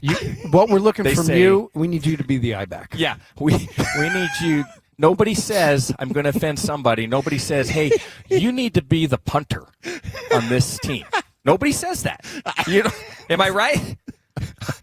You need to be our long snapper today. What I need out of you is I need you to boom one to the coffin corner for me and just buy me time, dog. I need some time. Yep. I need some airtime, hang time. I got to think about this. So Alema, I don't know if he was trying to be offensive. I was not offended. Well, we have so much more of this to get to, but we got to bring Tim in. You're going to have to give up your headset for just a second. I'm happy to do that because I have to refresh. Well, the makeup's on the right down there. Alema used it, of course. I didn't. These quarterbacks. All natural. But we'll get Tim to jump in, and you go take it. Do you want me to do that now? Yeah, go take a 20. All right. Yeah, we do it while we're. Yeah, we just. This isn't Scotty G and the coach. This is a whole nother thing. And we are now, from one great guy on the headset to another. Yeah, but quarterbacks are divas. Yes. But look. I'm surprised. I'm surprised Frank didn't park in the king spot. But he probably did. Actually, there was somebody there. Maybe that was his truck. Well, the thing is that he didn't come up and question, I wonder if I could park here. He said, oh, look, they got my spot. Listen, here's the deal, though. There's a reason why quarterbacks are quarterbacks. True. Okay, tell us. This is true. Well, no, look, we joke about it, but look, it takes a special individual to be able to control a huddle, to be able to control the team. And look, whose name's always in the paper? It's not the tackles. You could argue the tackle is the most important. I think that's maybe really what certainly not what the Utah's, I-back. Well, the I-back's important because that's what my boy plays, so they're very important. I mean, they're super important. They're in the paper. But here's the reality, and that's what we all look at Utah and potentially the weakness this year is their strength historically has been up front, right? Mm-hmm. It's probably their weakness this year. And, okay, they've got good quarterbacks, but can they be protected? But the reality of it is the left tackle is not going to be in the paper. It's going to be the quarterback. And so it matters, and that He's person laughing matters. on his way out. You made him happy. Well, makeup's on the right, Frank. Powder that dome. These lights are bright. But the reality of it is look, Utah's got two guys. We'll see. BYU's got one, and then a big drop. We'll see. Yeah. The cool part is they're in the same league, and they get to play every single year now. And that wasn't the case for a while, but now it is, and I love everything about it. I love everything about RGS Exteriors, and have loved coming in and just learning more about what they do and have been doing at a very, very high level for a long, long time. We're joined by Tim Brown from RGS. Tim, we've talked about some of the things that set you apart. We've talked about, the some of the services you provide. Let's get into, you are out all the time on the cutting edge trying to find products that are the best and that make sense. Talk about your relationship with Hardy and the siding company, and also the fact that they acquired TimberTech as well. So great quality company that you work directly with. Yeah. Look, first of all, we ride the James Hardy horse, and there's a reason for that. James Hardy siding is absolutely hands down the best siding in Utah because it's a fiber cement. It doesn't expand and contract. With all the fire danger we've had, it's a fireproof product. There's literally not a better product you can put on your home than James Hardy siding. Now, what's our relationship with them? We have a really unique relationship, and I'm very grateful for that. Excuse me. I have been chosen or selected as to be one on their advisory board. So the only guy in the Western United States, definitely the only one in Utah. But what that means for the consumers is I literally was at James Hardy corporate office last week for a week, sitting with their brass, sitting with their top guys, talking about we like this, we don't like this. These are the good things, these are the bad things. But also I saw a lot of amazing products that aren't even to market yet. And I'm just telling you guys, we got some really cool stuff coming. You like the wood look? That's something that everyone loves, is the look of wood but doesn't want the maintenance. Well, Hardy's got an amazing product coming up. It's going to be here September 1, so we can show customers now, and we'll have it on the ground in September. But really excited about it. Again, that's something that nobody in our market even knows about. I know because I was back there and I spent time with them. So why does that matter? It just shows you that James Hardy has selected somebody like us that cares about our customers, that is on that leading edge, and is going to give the customers the absolute best bang for their buck. If you need work done on your home, I'm talking about this company here, RGS. They are the exterior home remodeling company that's obsessed with quality results. We're talking to Tim, and this has been, the case at RGS for decades. We encourage you to call RGS if you've got a project you want to talk about. No obligation, just get them on the phone. Decking, any kind of exterior products that you may want to look at. Call RGS Exteriors at 801-280-3110. Again, that's RGS Exteriors, 801-280-3110. You're listening to Scotty G and the Coach Alema Harrington and the great Frank Dolce hanging out with us. More next here on 97.5, the KSL Sports Zone. They've been doing it for a while. This is Jake Scott and Ben Anderson. I think the Jazz want to make the playoffs this year, and they really have no motivation for not making the playoffs this year because their draft pick goes to the Memphis Grizzlies in the Jaren Jackson Jr. trade. How motivated are the Jazz actually going to feel to maximize the win total of this roster using all the assets available to them to get there? My guess is it's actually not as high as fans would think because they don't have to do anything exactly right. The truth is they are dedicated to it. But that doesn't mean they have to do anything about it right now. Sure. But no, not one person in that building, if you went up to him and said, hey, is the Bosnian Beak your answer at center? Not one of them is going to say yes.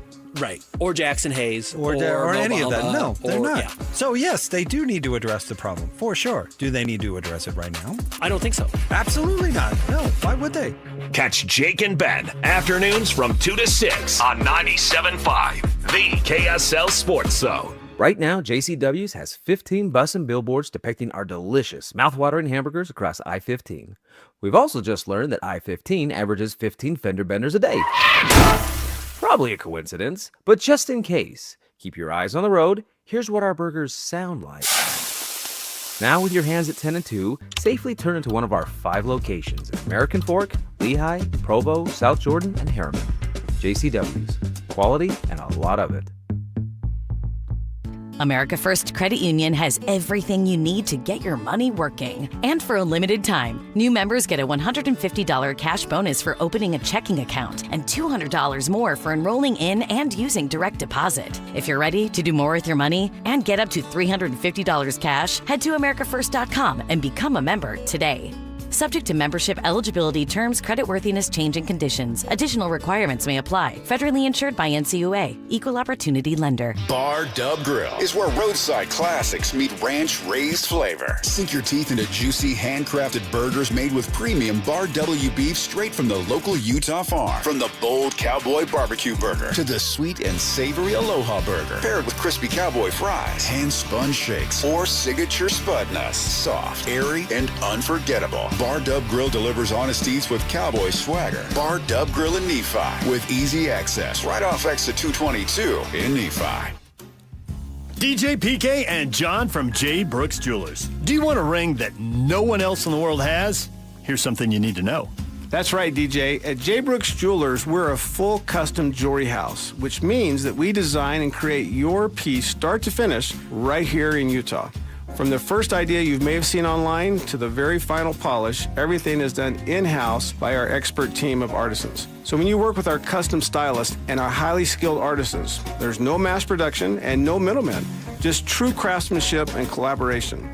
We'll sit down with you and talk through your vision, show you design concepts, and bring your dream piece to life with precision and care.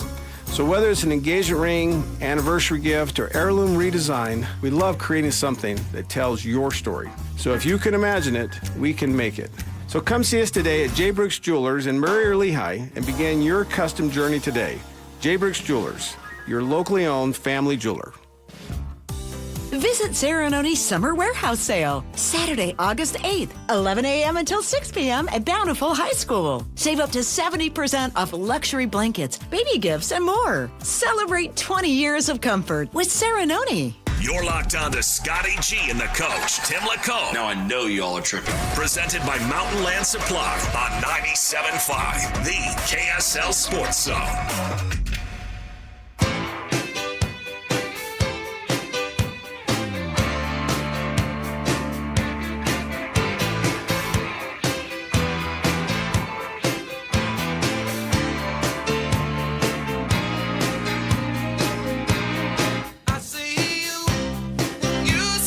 Tim, is this you? Hall & Is Oates? this you? No. Tim, No, is this you? Have you could ever be. watched Tim's videos that he does? Like, do you do that on YouTube or is that like Instagram? I've gone to his Instagram. I've gone and watched him perform. What do you mean? Let me do some work his here band. first. Hey, it's 97.5, the KSL Sports Zone. I've got two incredible guys, but gosh, hit your cues, man. Hit your cues, bro. We no are cues talking with Frank. football. We're talking all sorts of great What stuff. are you talking about? I don't know what he's talking about. What did he just say? He said, "There's no cues with Frank Dolce." Oh, Well, I'm learning on the They fly. call him the human detour. I mean, for I've a been reason. Frank's friend. That I've is never true. tried to produce the guy. Yeah. So back to talk about again how great I am on the guitar. Go ahead. Sorry I interrupted. Oh no, I like the. I like those jams. I like those videos that you send. Every once in a while, you send me one. I can't remember the last one that you did. I thought that was really good. But you do have. You're part of a band. Yeah. And you guys travel around. He's the lead singer And of the party We house. play about 4 shows a year. Yeah, and it's one of the. I don't know if you, Alima, if you have in the back of your mind, if you think, man, if I could do this, this is what I would do for the rest of my life. Like, do you have one of those? I'm kind of doing it. You're living your dream? I'm living my dream. This is it? This is it. Oh. When I look at what Tim does, one of the most, like, I don't sweat. Oh, can you get up and speak in front of this group? That's not a problem. But if you were to ask me to get up and sing, I might pee my pants. You guys saw Morgan Scally. Well, your age. He got up. It's like He got up at Pebble Beach. Do you guys see the Morgan Scally clip at Pebble Beach? No. He got up and sang like full on. Lloyd, do we still have that? We probably don't. But No. he got up in front of a bunch of people and he rocked it. Really? Like, what Oh, kind, yeah. What kind of song? Like it was a cool 70s song you would never think. I mean, he seriously. killed it. He absolutely he killed murdered it in a good way. Yeah. He slayed it. That would be that, my that thing. surprises me a little bit. I was equally surprised that Bronco, when he sang the fight song for American Fork with You, wasn't a little bit better. Like, Bronco kind of strikes me as, you know what? I think that guy like would have kind of this kind of like a deep, like a Hey, baritone. can we kinda. let's not critique the fact that in my very first interview with the man, that first was time I'd impressive. ever met him, Impressive. I got Gotta him to say. sing. You know Gotta what? say. I think I have that effect on people. the evolution. Not to get off track.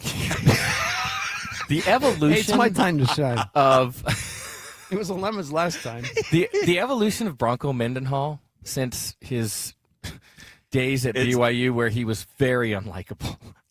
Very unlikable. Well, he was definitely very easier to unlikable. dislike if you and were then, wearing red. And then he went to Virginia. Virginia, and now he's become Bronco Mendenhall at Utah State. Yeah. Like, the full personality has been unleashed. We had an interview with him, not on air. It was a pregame kind of interview, and he was like unbelievable. Yeah. He was fantastic.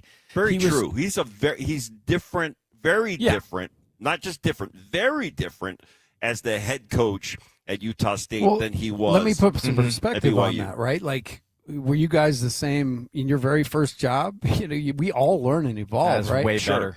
I was way better. You were better then. You're just mailing it in now. Really. Yeah. I was assertive. I was on time. I mean, you still dress the part. Alima's saying, if someone asked me to go, 5 minutes, hey, can you go stand up in front of 100 people and talk? Once upon a time, Alima was like, yeah, I need a day. And then he's preparing. He's getting it all. He's got his notes. He has the outline. Now it's like he just wings it. He can just go up and do it. That's the evolution. But the evolution of Bronco Mendenhall has been, he's just gotten better. Yeah. Over time. He's So- aged really well. We actually do have the sound from Morgan. Mm-hmm. So- Okay, well, I got to hear this because Are we gonna play it? Hey, Mr. Mixmaster, let it rip. I'll screw it up.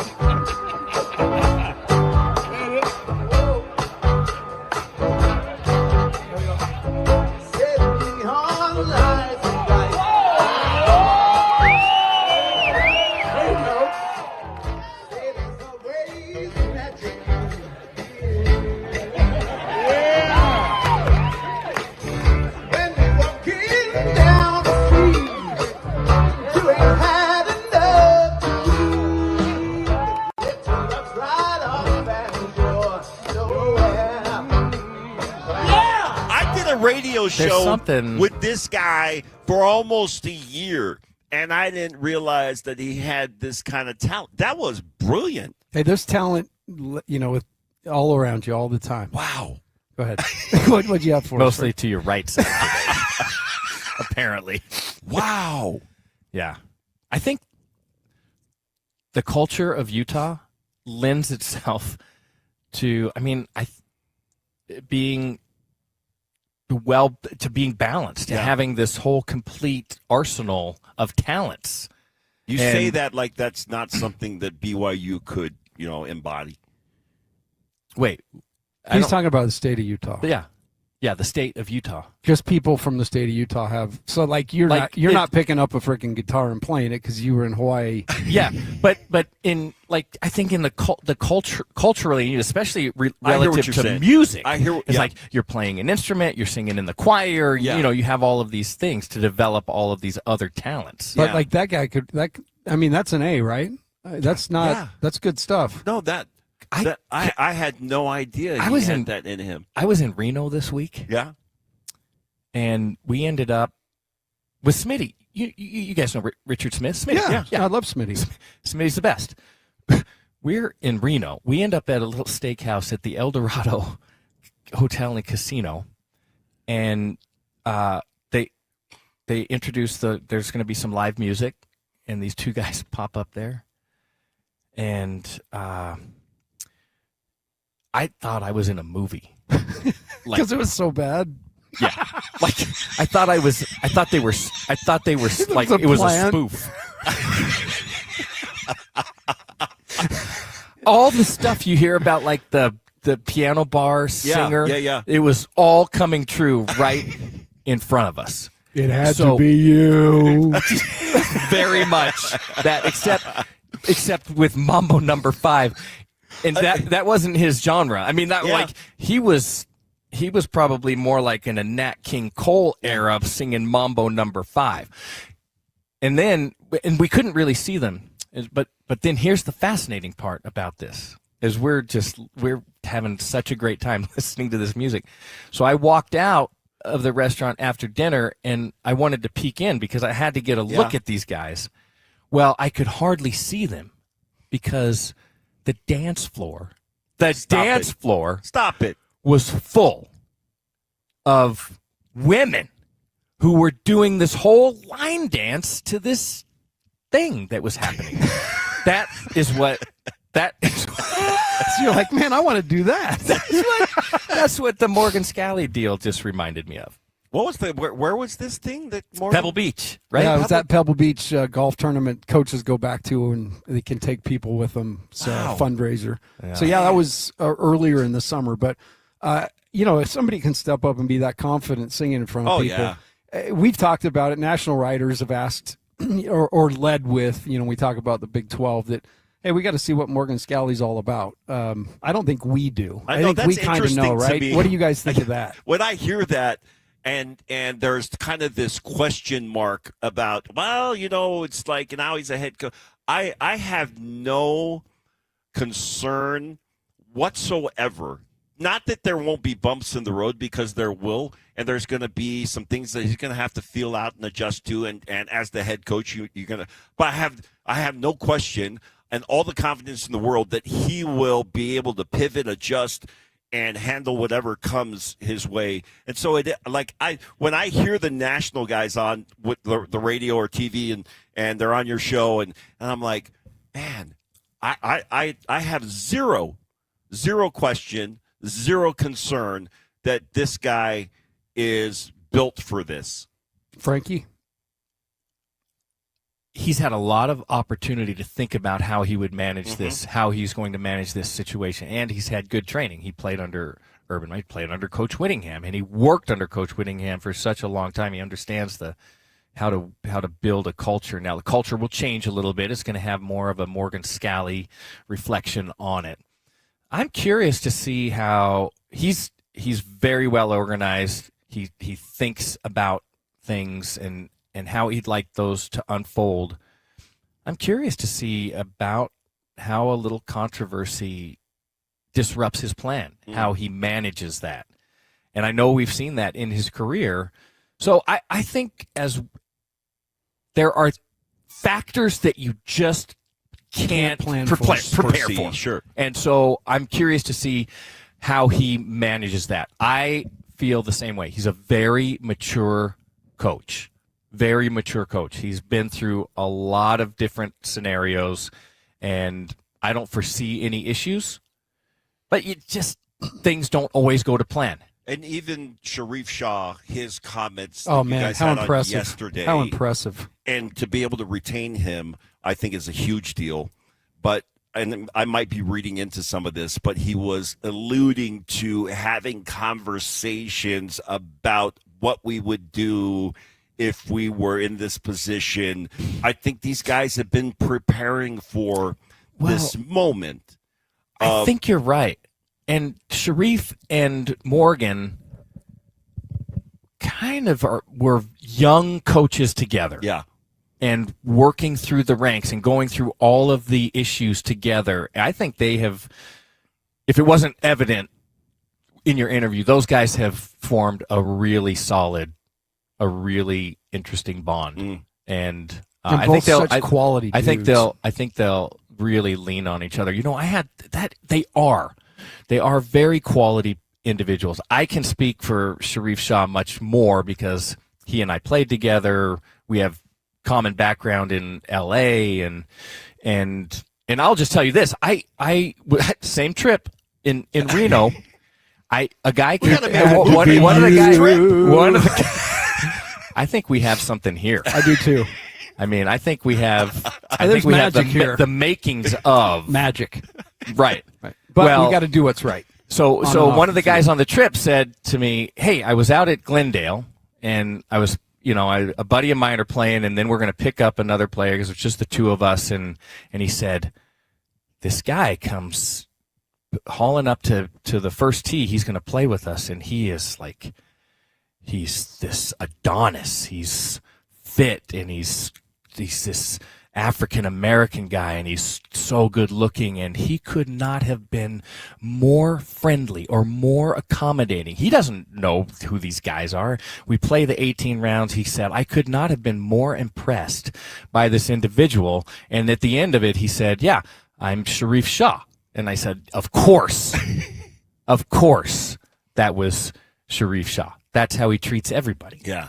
Love it. Well, and I love that that's the leadership of this group. We'll talk a little bit more Utah here. We got to take a quick break.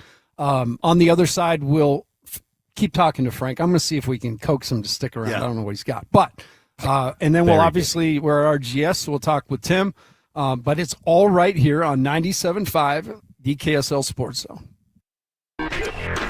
This stuff is available everywhere. Wherever you are, the KSL Sports Zone will be right there with you. It's the KSL Sports app. I love it. Where you can get the latest podcasts, up to the second breaking news, and analysis of the teams you can't live without right from your phone. And wherever in the world you may be, you can have DJ and PK, Scotty and the coach, and Jake and Ben tag along with live streaming of your favorite shows. Download the KSL Sports app and never miss a thing. Presented by University of Utah Health. Health is in our DNA. Learn more at uofuhealth.org. This is 97.5, the KSL Sports Zone.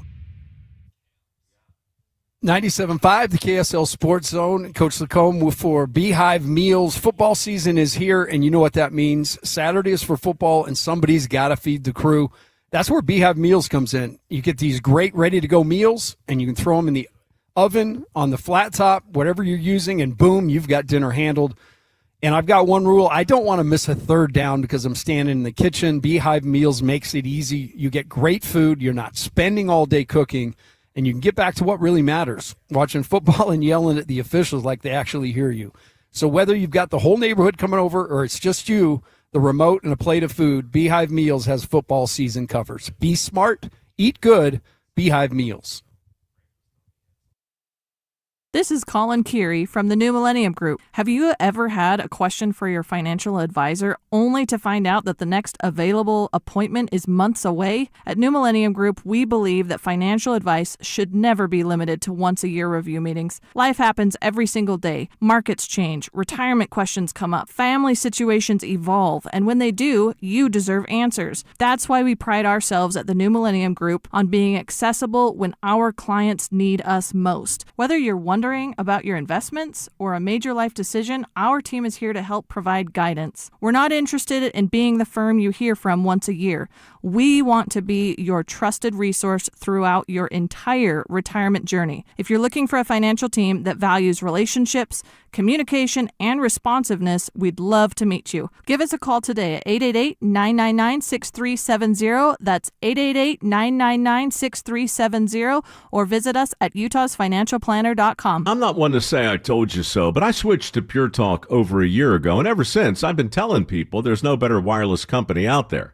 Well, a few months ago, a massive survey was conducted. 123,000 people were asked to rate their wireless carrier in 4 categories: coverage, support, data, and overall value. Well, the results are in. Guess which wireless company was the only wireless company to get 5 stars in every category? Yeah, Pure Talk. 5 stars, every category.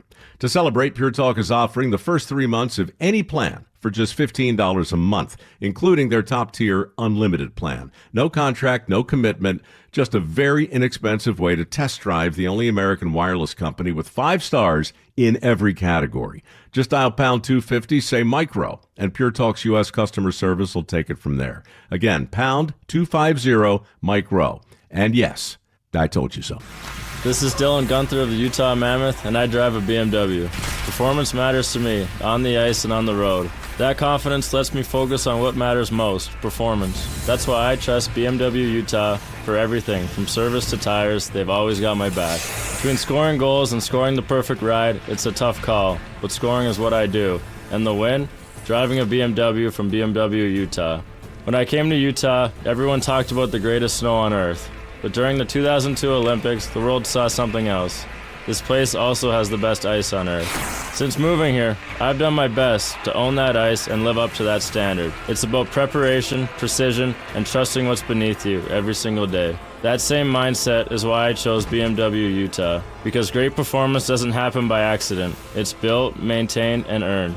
And I'm proud to work with a local dealer that represents Utah at that same elite level. Proud to be a Utahan, proud to support BMW Utah. Drive elevated. The Jazz, the Mammoth, and the Utes, Cougars, and Aggies. When it comes to sports in Utah, we've got you covered. This is Scotty G and the coach, Tim LaCoe, presented by Mountain Land Supply on 97.5, the KSL Sports Zone.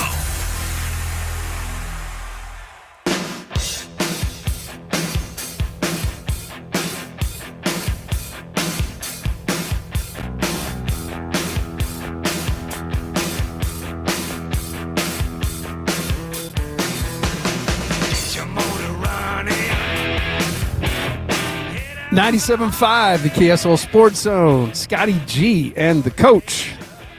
You can listen to us every single day of the work week, Monday through Friday, 10 to 2, right here.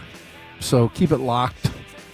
We try to keep it fun, don't we, Yeah. Alema? Yeah. I'm joined today. Scotty's out, Alema Harrington here, and we are at RGS Exteriors, our great friends and partners, and got Tim Brown sitting here with us as well, and he's the guy. He's the king. You know what? Today, Scotty, we love you, but I think we upgraded on the looks department today.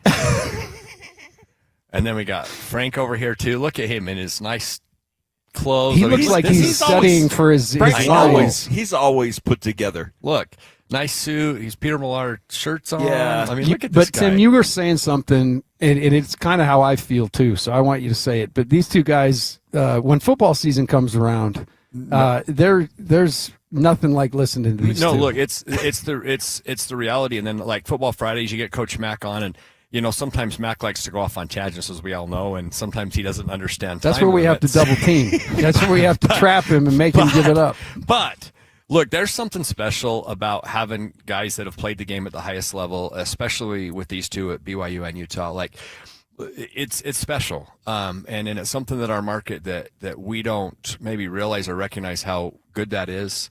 You know, and the same thing when Hans was in this world, like, you know, another when you get guys that have played and understand it, and it's even more important because, look, we all know the media is going to give us media talk, but when you've got former players that have been in the locker room that have played with these coaches that are coaching now, it's different.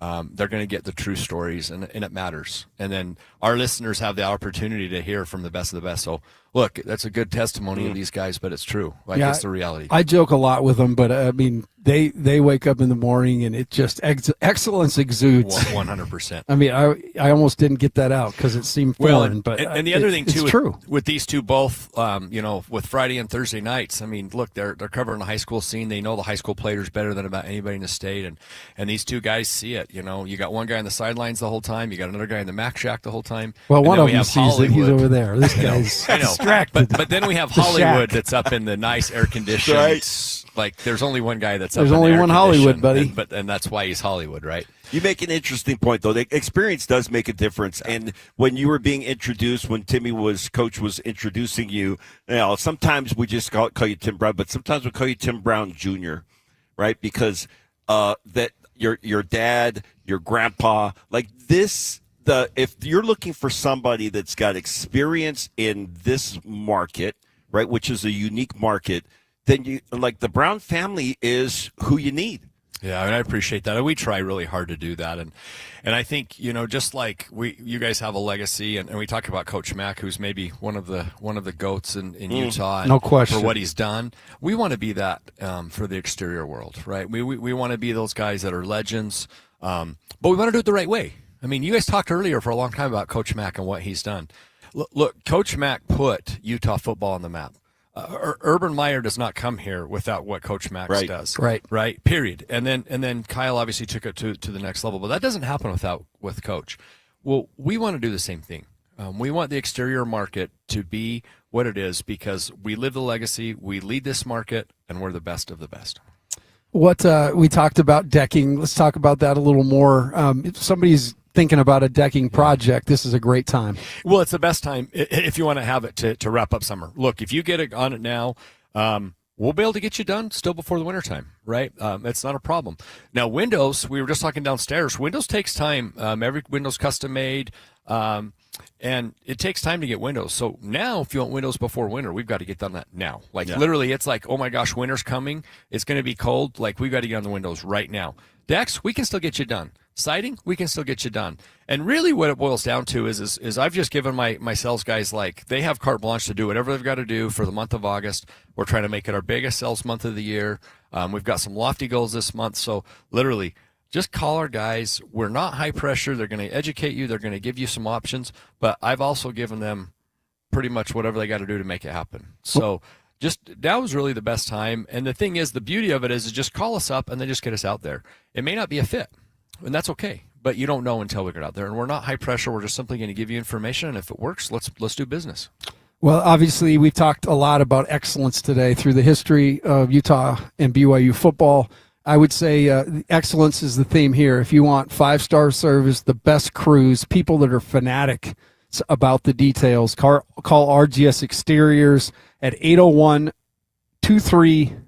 Sorry. I'm new at this. Listen. You do it, Tim. Well, listen, back in the day, the very first time we had Hans and Scotty do this, Hans gave my cell number out. Okay, hold on. I got it. 801-280-3110. Again, that's 801-280-3110. No, it's not Tim's cell phone. That'll get you RGS, get a crew to come out. You're listening to Scotty G and the coach. Alema Harrington, Frank Dolce has committed to hang out a little longer with us. More next here on the 97.5, the KSL Sports Zone. Stay up to date with everything Utah Jazz related with the new Jazz Notes newsletter. Get draft updates, analysis, and be the first to know about every off-season move. Visit KSLSports.com to sign up for the Jazz Notes newsletter. Want to get the latest info on Utah's newest sports franchise? Sign up for the Utah Mammoth newsletter. Get exclusive analysis, plus the latest news and notes on the Utah Mammoth. Sign up today at KSLSports.com for the Utah Mammoth newsletter. Is your financial advisor offering you up to a 25% upfront bonus? And are they promising you up to 9% growth per year, all for your retirement income? If not, then you need to come to Trajan Wealth. Hi, I'm Jeff Jr., founder of Trajan Wealth. And if you plan to retire within the next 10 years, don't wait only to find out it's too late. I've seen hardworking folks like you retire only to be required to go back to work, all because their advisor told them guarantees like these were too good to be true. They aren't. That's up to $25,000 upfront or up to $9,000 per year on $100,000, guaranteed for retirement income. Don't keep working when you're supposed to be retired, and don't let any financial advisor tell you it's too good to be true. Unlock your Trajan family office at TrajanWealth.com or call 1-855-TRAJAN-1. That's 1-855-TRAJAN-1. Annuity guarantees are based on the claims paying ability of the issuing insurance company. DBA in most states has Trajan Wealth Insurance Solutions. The IRS finally caught up with Louie. I hadn't paid my taxes in 8 years. I owe the IRS a lot of money. Louie was in deep trouble. We're going to take your house, put a lien on your bank account, garnish your pay. They don't care. They're going to take your paycheck. Louie found out about Optima Tax Relief, the leading tax resolution firm. A-plus rated by the Better Business Bureau, they've resolved over $3 billion for their clients. Optima Tax, they help me. They calm me down. They make me feel comfortable, and I trust them. Louie has a lot to be thankful for. I don't owe the IRS anymore, and I'm able to live a comfortable life, a lot better life. It was because of Optima Tax. For tax help you can trust, call Optima now for a free consultation. Take it from Louie. If you owe the IRS, don't go it alone. Give Optima Tax a call. They can help you. Call 800-343-6460. 800-343-6460. 800-343-6460. Optima Tax Relief. Testimonial from an actual client. Some restrictions apply. For complete details, please visit OptimaTaxRelief.com. The KSL Sports Zone is your home for live local sports. Tonight, listen to the Salt Lake Bees and Oklahoma City Comets. First pitch, 6:35 on 1280 and 97.5 The Zone. Tomorrow, they play again at 6:35. The game will be on 1280 The Zone because there's soccer on the 97.5 FM signal. Utah Royals and Denver Summit kick off at 2 o'clock, and then RSL and the Leagues Cup at 8 o'clock. Both games on 97.5 The Zone. If you want to introduce your company to the Zone's passionate listeners and reach new customers, email Stephanie Palmer at spalmer@ksl.com. Broadcasting live from the KSL Cars Studio. This is 97.5 KZNS FM Colville, 1280 KZNS AM Salt Lake City, and 102.7 KSL FM HD2 Salt Lake City Midvale. This is 97.5, the KSL Sports Zone. You're locked on to Scotty G and the coach, Tim LaCombe. Presented by Mountain Land Supply on 97.5, the KSL Sports Zone. I was told today that you actually, when you get out of school, you started your career in radio, spent a year, and then went into coaching. Just perspective, did you make the right career decision? Loved my time at 1280 The Zone, Lemma Harrington. It was the red and blue show. I missed being in football. I missed teaching and the camaraderie, the connection that you have to players. But yeah, that was a fun time. And I sure made a fool out of myself on the radio. So I decided to get into football.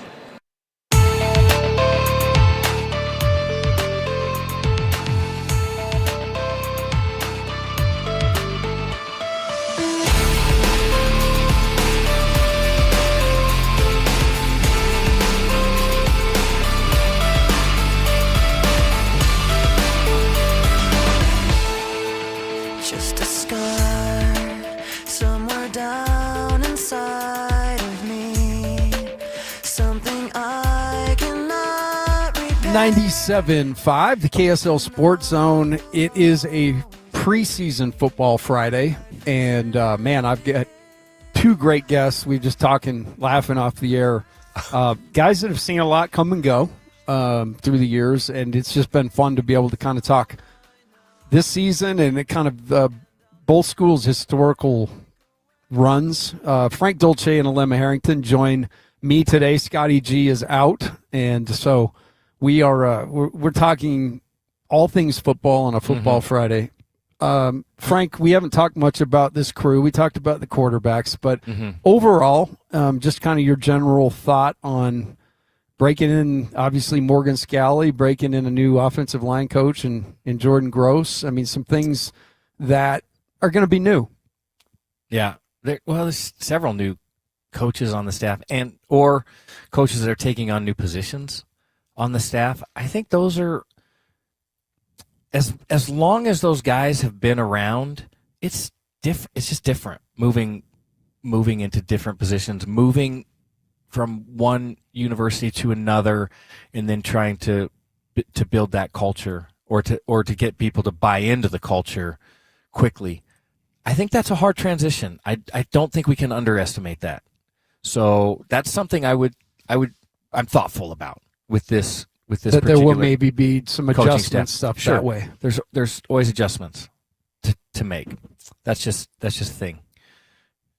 In terms of talent on this football, I was just going to mention that at my house, we're very fortunate because all of our kids live in town still, even though they're older. We're kind of empty nesters, but that's a great stage, isn't it? It is. But all the kids, they're regularly at our house.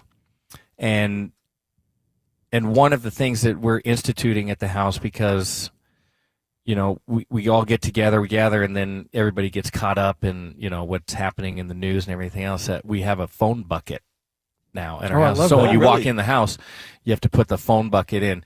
And I was just thinking that maybe we should institute a phone bucket here, because Alima was in. It feels like Alima's one of my kids. Well, that was a long way to go to call you out. Yeah.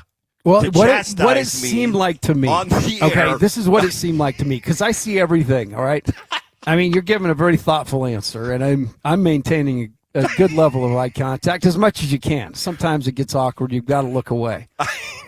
But as we are having this conversation out left of my, I'm seeing a lot of phalange flying with his phone, right? Yeah, those are your fingers. And so I'm thinking, kind of reminds me of when you drive by a manhole, right, and they're working on it. And two guys are studiously, and then there's one guy, the smoking manager. a cigarate. Off the about manager. 5 feet, right? Right, yeah. So that's Am kind I of the one that was working or the one that was loafing? You're the manager. You're the taking one flies. smoking. You're I an had upper somebody management. reach out to me about a missionary at needed the package at Mr. Mac. Oh, so no. I just set that up. Well, I'm certain that it was critically important. There's no question, especially as I'm launching into, why Utah's going to be good or bad this year. Well, typically, a commercial break is a chance to kind of, reset and do different. Our banter in a commercial break is killing your time to do that. That's true. That's one of my favorite things is what happens when the mics are off. Yeah. It's less entertaining when the mics are on, so you have a chance to. All right. Your phone's in the bucket, right? Okay. Phone is in the bucket. I'm going to put it over here. Put your phone in the bucket. Is it an actual bucket? Yeah, phone bucket. Yeah? Yeah. Do you kind of like that? Do you stand above him with a little, put your phone in the bucket? No, here's what happens. We know about the phone bucket. I like and that I don't idea. really institute it until there's 7 or 8 of us sitting in the room. Because you and have no in-laws. one's, You have son-in-laws? Yeah. Sons-in-law, daughter-in-law. How many grandkids? 0. Yeah, Zero but right now. So with the in-laws, that component is like. But everybody's under the same. Everybody's under the same room. Okay. Yeah. And so I like that. What happens, we're sitting around, nobody's talking to each other, everybody's doing the thing, and then I just say, phone bucket. And everybody is like at attention, like, oh. Busted. Yeah. So you've been busted. That's your warning. That is actually. Now back to Utah football. That is actually awesome. I like that. I like that. Now a lot. back to our regularly scheduled program. No, but I love not only the call out, the extended call out. If there was like a story to the call out. I learned a long time ago. That's really good. It's everywhere. If you want to make a point, tell a story. Isn't that true? That is true because people will remember that. People will remember. Yeah. We teach in parables. That's what we. That's do. what I was looking for. He gave a parable Yes, as a he did. call out, which I wouldn't think of anything less. This man is highly intelligent. But if the parable was better, he wouldn't have had to say anything else. It would have just like everybody would. But you had to come at me like that. Well, hey, put your phone in the bucket. Do you know what? I don't want to. I consider Alima Harrington a brother. But there's also this. I mean, the first 10-minute thing, right? I mean, such a watch like we're antagonists too. Oh my goodness. Anyway, okay, so we've got some. I mean, and I think those are true. I do like Colton Swan's taking over defense for the first time, and I loved Morgan's answer when they're like, "How much are you going to be involved?" And he's like, "You know what? Kyle kind of had me do it. I'm going to have him do it." So I mean, he really is. He can draw on a lot of experience from the people around him, but this is his first go-round. Kevin McGivern's been doing this a long time, calling offense, 17 years, I believe. So, they've got some experience, but new guy. So that's an interesting question to me about Coach McGivern is, based on what he's done in the past, does he institute his system at Utah? Right. Or does he have some modified? Yeah. Does he look at the talent available at Utah and say, well, this is, I have to tweak what I do to match the talent? I think that's probably what we'll do, and over time it will evolve. When your quarterback's coming back. Yeah. Now, on the offensive line, you've got a whole, that's the big. The canvas is blank. Right? Yes. So you got an opportunity to maybe establish something different in that regard. I mean, they go from the questionable, I guess it probably was the best offensive line in history. Because I don't know if you want to change what was done on right, but I'm just saying personnel, you're breaking in a whole bunch of guys. Man, those guys were good. They have a good, there's nobody who has more experience in that position group than Jordan Gross. The coaching aspect, if Coach Gross can demonstrate how to play that position based on all of his experience, those guys are going to be, I think those guys will be really good. But it's like that's the hardest position group to get aligned as you get started in a football season. And I wouldn't be surprised if we're 2 or 3 games in and they're still trying to figure out how they mesh together up front. That's the biggest concern for me. Both sides of the ball is the line of scrimmage for the University of Utah. Running back room, very talented. Very talented. There's a lot of talent. The quarterback group, we talked about that. Hey, we got all over those receivers already. the receivers, that could be the best receiver group in the history of the University of Utah. It's not a high bar. Hey, who was your number one target back Brian then? Rowley was. Oh, Rowley, that's right.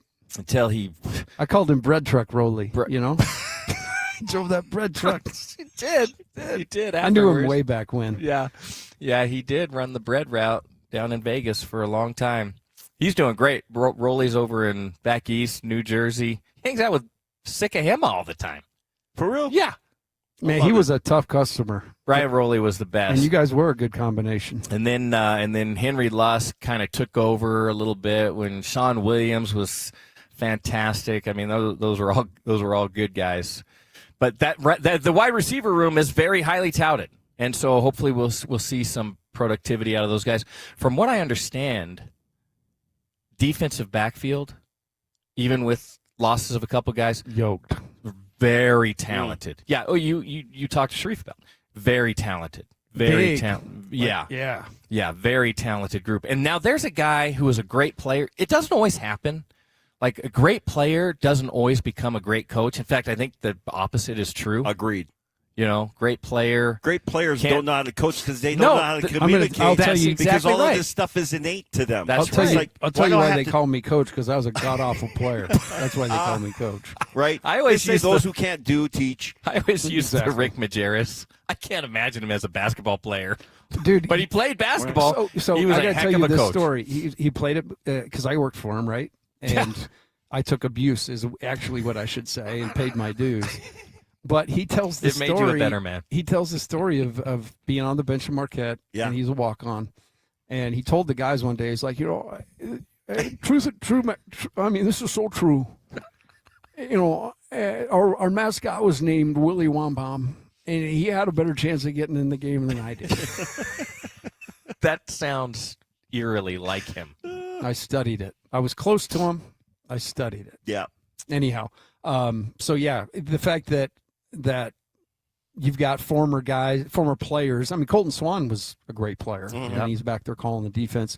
I've heard the same thing. Utah is kind of defined by the trenches, their physicality, and I kind of have this sneaking suspicion that we're going to certainly see those running backs utilized, but I do think the ball is going to fly around more than it has in the past. You know what I'll be interested to see with just what the offense looks like, and I don't know if we're including this group in the receivers, but the tight end group.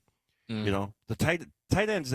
There was a time when BYU was the school to go to if you're a tight end, and we almost always had at least two or sometimes three, but there was a tandem, a tight end tandem. Whether it was Itula and Chad Lewis back in the day. Dude, I go back to and Gordon Hudson, the list goes bro. on and on. Gordon and on Hudson and on, was a stud. right? Of these great tight ends. But then Utah now all of a sudden started to become this school. Man, those tight ends are tough, man.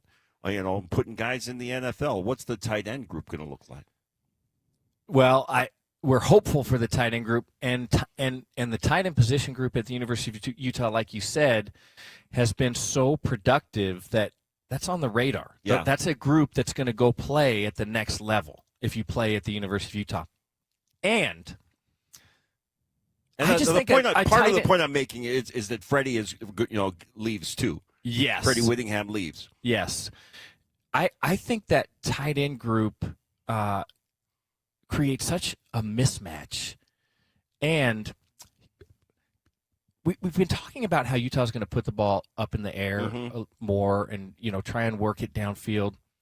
I'm really curious about that.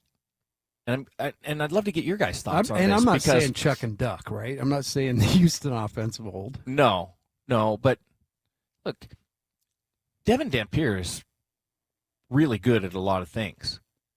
I wouldn't put throwing the football downfield as his top strength. But, Ficklin throws the ball pretty well. Mm-hmm. So how are we managing that position group if we want to throw the ball downfield? I use my left as Ficklin's a lefty. See, he's very cerebral. This guy. Yeah. So I'm really curious about that. You're going to have your dink and dunk quarterback and then your deep quarterback? Potentially, but here's why the tight end group is that much more important, because throwing a ball 7 yards downfield accurately is much easier than throwing a ball 15 yards down the field. Yeah. Accurately. So the tight end group is critical to me in the Utah type of offense. We'll have to see how that evolves under Coach McGibbon. In terms of personnel, I mean, they've got one returner, and that's Hunter Andrews, who I really like, out of American Fork. Tough kid. He'll be a sophomore. He redshirted a year, so he's got some experience. But beyond that, they brought in transfers and one freshman. So I do believe that'll probably be defined as these games go on. One thing I was going to say, too, the way Utah's schedule shakes out, they can, Arkansas is going to be a SEC team, but with a new coach, and they've been through a mess. I think their schedule kind of gradually ramps to where you talked about the offensive line getting cohesive. Mm-hmm. There's kind of a natural progress for that. Yeah. I think Utah's schedule is beneficial for a team that's will try to find its footing early in the season. There's also this thing about the excitement within the program right now with the staff and with the student athletes. And so I don't underestimate that either. I think that kind of mentality, like, hey, this is the new Utah, can get you over some obstacles, especially early in the football season. And then you really have to be, as the season wears on, then you have to be really good. So I like the way that it sets up for Utah. But I think Alima's also right. Like, there's going to be bumps in the road. The issue about this team is, how do they manage those obstacles adversity. I mean, to that how point, do they manage the adversity? Yes. You never hear a preseason preview say, okay, in third game when so-and-so gets knocked out, because we can't foresee that. But we all know it's a part of football, right? It's going to happen. It's going to happen. Someone's going to get hurt. Yep. Someone's going to miss a couple games. Someone's going to go and then you're going to have to rely on the guy that you didn't necessarily think you were going to have to rely on. How do they manage those kinds of, like Alima said, how do they manage that adversity? That's a little bit my concern at Brigham Young is if Bear goes down, McKay Hillstead's not here. like McKay is up, in Logan now. What happens? What does that look like? And not that their room is not talented. It is, as far as quarterbacks are concerned, and there's guys with experience and talent. But it's not Bear. But it's not Bear. Yeah. Same thing, LJ. Not that, and Eka is a great freshman. You got some other guys that are, have been banged up through their career, like Moa, and they can step in, but they're not LJ. How those things are going to happen. We all know, because you and I, we played this game. Injuries just are part of playing football.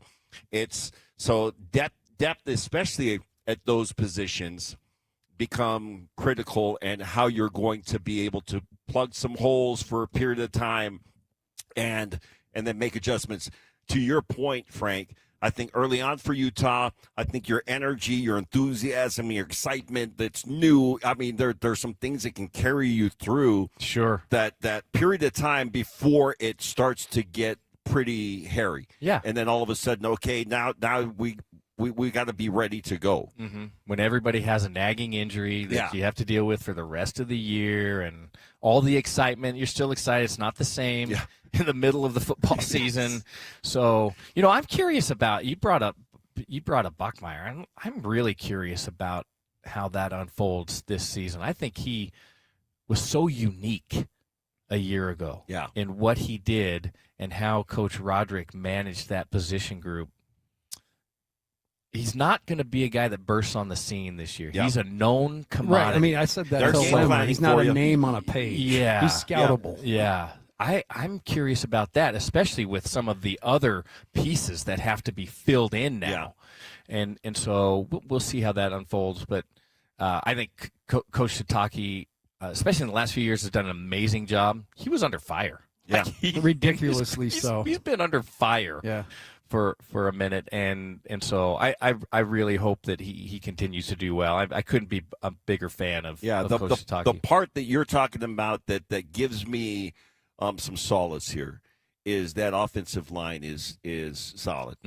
See, and that's the at BYU. Yeah, at that's Utah, that's the piece. New group. It's the opposite. So Utah, I think we feel really pretty good about the talent around it, but is it going to happen up front? But down BYU, south, if you have it, we are solid. Yeah, and if you're going to be able to push people around up front, and Tanavasa on the defensive side, wedging that thing, right? That's an enormous piece of the puzzle. I will just say this. So here's your first 5 games or 6 games, because I've looked through this enough, and I hate doing this to coaches, but in my mind, they should beat Idaho. Okay. I mean, just spitballing. Yes. And they should beat. Lemma would say. 50-50. But I used to hate when people would say that to us, because it's harder than that. I can't say it, but Lemma has said this in the past relative to a game never that said you should it's just or should. Idaho. I never would say something like it's just Idaho. Well, don't he's say done it that. now. He's done that in the past to his own team, and it didn't turn out well. I may have done that. And I know there were years where there's been years where there's upsets in college football. Sure. Okay. I'm saying but Idaho, probably not that one. Idaho, Arkansas. I think Utah beats them, especially because it's 8-15, and that just made them so mad. Yeah. Utah State. You play a Bronco team, you're going to be in a fight. For real. For real. But I like Utah in that game. Iowa State. Their whole team went to Happy Valley. Yeah. And they've just got literal, I don't know if they've even got, I don't know what they have, but I think Utah beats them. Kansas, we talked about, they're in a big year. Lance Leopold's on the hot seat. But that game's in Salt Lake City. And then Colorado. I mean, that, to me, I think this is a great schedule for what you guys are talking about. Yeah. The line doesn't have to be necessarily Texas Tech ready in week 1. And the things they learn in week 1 can carry over to a stronger opponent in 2. And it can build on itself. And then I think maybe after the end of 6, we know what the Utes have up front. But I'm going out on a limb today, August 8th, August 7th. Utes will be 6-0. Yeah. I don't think that's a stretch. I think that out of all the games that you just mentioned, the one that would concern me the most, Utah State. Yeah, he's a fly in the ointment now. Yeah, a burr in the saddle. I think so too. I think six wins to start is very manageable based on this schedule. I wouldn't be too surprised if there was a Right. loss in there. Mm-hmm. Well, and if there is, it kind of goes to what we're talking about. Maybe something up front or Yeah. inexperience. Sure. But then, But all the things schedule must sets come up to well. an end. Yeah, then, all good and things. then- That's right. But then you get Houston, but it is at home. Uh-huh. You're at Cincinnati, BYU at home, and then you got to chase Fafita around in Tucson. You're at TCU. Those are two tough ones back to back. Yes. The other thing is no buys. I mean, that's just straight one right after the other here. There is only 6 days in between TCU and West Virginia. Ooh. And then, that's the final game of the year. So backloaded and it picks up, but I do like the time it gives the young guys. Let me ask you this question. If we're looking at that schedule and this roster and nothing had changed in the coaching staff, would you rank it differently, or would you guess differently on wins, losses versus the new staff? I think you would have to. And that's nothing against Morgan. It's not. Well, you have data It's points. just it's and you have no data points. The consistency, right? Yeah. All life is reps and data points, right? Mm-hmm. I mean, at the end of the day, whatever Yeah. we do, it's doing it, learning it, doing it, and then accounting for what you did. Yeah, and then I make that statement because it wouldn't matter if it was Morgan that was replacing Witt or anybody else. Mm-hmm. Even a guy that's coming from a program where he had a winning history. Morgan has not been a head coach before, so there's that question mark that comes along with it. So I think your question, it lends itself to, of course it would be different, Mm-hmm. right? Because Witt would still be there. Yeah. And Morgan would still be the defensive coordinator. Right. Exactly. All right, I got to put a pin in it. Yeah. And we got to switch out with Coach behind you. Coach has got to take your headset. Oh, that's good. I'm going to get here's. I'm going to grab my phone out of the bucket. Yeah. Okay, But hey, and here's here's the sign for that. Now, when I do this, it's just switch over, and then I don't have to make a big that scene. switch. It's not like okay. No, it's more this. Gotcha. Yeah. Well, hey, it's been really Thank you. fantastic spending some time with you guys. Love you. If you'd like me to do it again, please don't have Lloyd call me. I'll have your agent call. If you want a chance next time, Lloyd. Lloyd. So you fit right in. Joined again by Tim Brown Jr. here at RGS Exteriors, and that was a fun segment right there. Look, thanks the man. And Lloyd, we haven't said it because Scotty's not here, but just remember, what the NFL team in the AFC West is going to be really good this year, and which is going to be in the basement again. We haven't dropped a Raiders Broncos. Hey, them's fighting words now. I joined Lloyd when I joined the show. I'm a first time ever Raiders And neither fan, will so be in here the we Super go. Bowl. Can I just say this? Just watch him go like this. I'm a little surprised, even shocked to a degree, that me calling Lloyd LaLloyd has not, why doesn't everybody call Lloyd LaLloyd? I didn't know about it. Did you watch the Lego movie? I didn't. You got to watch it with your is that what grandkids. it's from? It's from the LaLloyd. Lego movie. What do you think, Lloyd? Good with it, whichever. Yeah, the Darth Vader character, his son is LaLloyd, or Lloyd, and he calls his son LaLloyd. I think that sounds kind of soft, kind of like a Raiders, maybe. So it does kind of work. LaLloyd. Look, if Lloyd would like any other team, then we were good. Okay. It's not changing, Tim. Not anytime I soon. know. Yeah, but I Never. still love you. Loyal. I like that. I like the commitment. Well, Hey, it's good. we've been having a blast here on preseason football Friday, but we're grateful to also be at RGS Exteriors. And Tim, you guys have been doing this at such a high level for such a long time. Talk about the guys you have doing it, because I know you can send out anybody, but you guys are really, really into detail and precision, and you have the best crews that are possible out there. I think so, and Lemmy can speak to this too. Like he dealt with Kevin, one of our project managers, a lot. And look, sometimes you get things that you just don't know. Like, how many times is it frustrating when you know something's wrong with your car, you take it to the auto mechanic and it's fine. Look, sometimes that happens with leaks. Like, we believe you that it's leaking. Yeah. We can see water damage, we can see stains, but there's no indication where those leaks are coming from, right? Sometimes that just happens. But to have a really skilled project manager, which I'll tell you right now, I would put our project managers against anybody in the state of Utah. I'd put them anywhere in the country. We have the most skilled technical project managers. I mean, we've got guys that have been installing siding for over 40 years that are out there PMing. I would say this, and I apologize to interject here, but you made a comment about, something is like, well, why are people not talking about BYU didn't lose anybody to the transfer portal, even though Jay Hill left? Like, your guys have been around for a long time.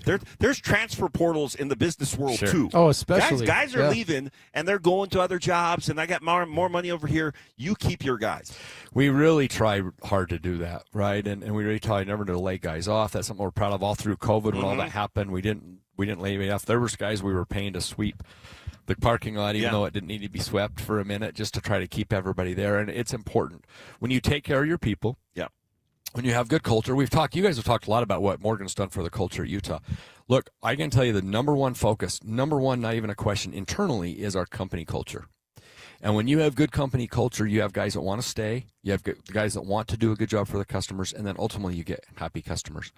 And when you get the best of the best guys, you can find out those technical problems. Because nobody cares.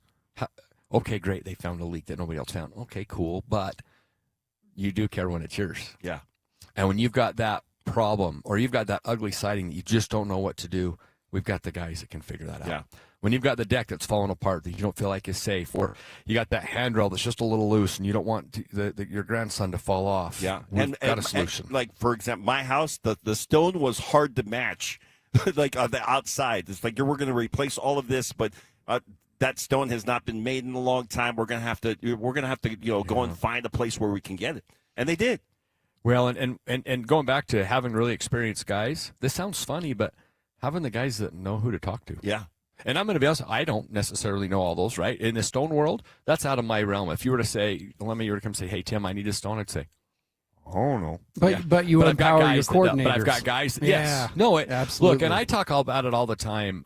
When I did coach and when I have been program, and I'm going to give our head coach at Mountain Ridge a lot of credit for this. When you have good coordinators, you just don't micromanage them. Let them do their thing, and that's exactly how we feel like in our company. We really talk about leadership, and right now we're reading some great books as a leadership team, some of Maxwell's books all about leadership, and it's all about empowering those and running with it. There's an old cliche that talks about the flight of the buffalo. The reason why the flight of the buffalo, how do geese lead? They take turns, right? The guy in the back, they'll give encouragement, and the guy's leading. Because why? Because he's getting all the drag. But then when he gets tired, he goes to the back. And in the back, he has hardly any less, he's got all the drag. And then everyone takes turns. That's how geese lead. Buffalo lead by there's one boss, period, and where he goes, they all go. Now, if he goes off the cliff, guess what? They all follow and go off the cliff. So we want to be like geese and not buffalo. And if we can lead that way, then we're doing something right. My favorite thing is you get that old school craftsmanship. You guys have done such a great job developing over the years, but with a modern touch. Yep. And that's RGS Exteriors. If you have an exterior project that you would like to look at with RGS, give them a call at 801-280-3110. Again, 801-280-3110. Give these guys a try and give the RGS Exteriors a chance to come and work with you. We'll be back after this. You're listening to 97.5, the KSL Sports Zone. Scotty G and the coach will have more Football Friday next. This is DJ and PK. Here we go again. Should BYU and Notre Dame be playing football every single year? An annual matchup. Yeah, if they have this opportunity, build something new and see if it sticks. So if you have a chance to get Notre Dame, sign on. I would assume that Brett Yormark would be in Santiago's ears and do it. How can I help you do it? It's just going to elevate the league's profile. I don't think we appreciate the level of improvement and status BYU football program is right now. This is a team that has won double digits here 2 years in a row at the Power 4 level. It's something that has never been done. And you can argue that this is the best that the program's ever been. Catch DJ and PK mornings from 6 to 10 on 97.5, the KSL Sports Zone. It's our summer liquidation event. So we're making room for the incoming 27s, and we're blowing out all the 26s. Save huge on the Open Range RV Colt 17 BH for only $12,995 or $141 a month, 0 down. Or the Heartland Prowler 2500 BH for $16,995 or $184 a month, 0 down. Or the Heartland Cyclone 2214 for $54,995 or $414 a month, 0 down. All 3 models include an additional $699 dock fee. We must make room for new inventory. Paris RV is your locally owned, family-run RV dealership. We strive hard to find the very best RVs for the price. With 4 locations, over 1,000 RVs in stock, 42 service bays, and 4 super parts stores. We're sure to help take your family on the best RV vacation. Check out our perfect family bunkhouse trailer, the 26BH, that sleeps 9 for $19,995 or $227 a month, 0 down. Life is short. Enjoy it. North Murray, South Murray, Payson, and Pocatello. ParisRV.com. Hey, Mammoth fans. The 2026-27 season tickets are on sale now. Be there for every goal, every hit, and every moment of the next season. Season ticket members get the best seats, the best value, and exclusive perks all season long. Call or text 801-325-PUCK. That's 801-325-PUCK to reserve your seats today. Don't miss a moment next season. Tusks up. Technology never stands still. And neither does Les Olson IT. For 70 years and counting, we've helped businesses adapt, grow, and stay secure through every change. With experienced people and smart technology solutions, we make work easier, more productive, and more secure. Yesterday, today, and tomorrow. Let Les be here for you. At University of Utah Health, we're mapping DNA to find the cause and the cure. Because 1 in a million is really just one. One person facing one incredibly difficult diagnosis. Looking for one thing: hope. Learn more at uofuhealth.org. The KSL Sports Zone and Beehive Meals are honoring people that impact youth sports in our communities. Nominate the youth sports volunteer you know for the Beehive Meals Hero of the Week at kslsports.com/contest.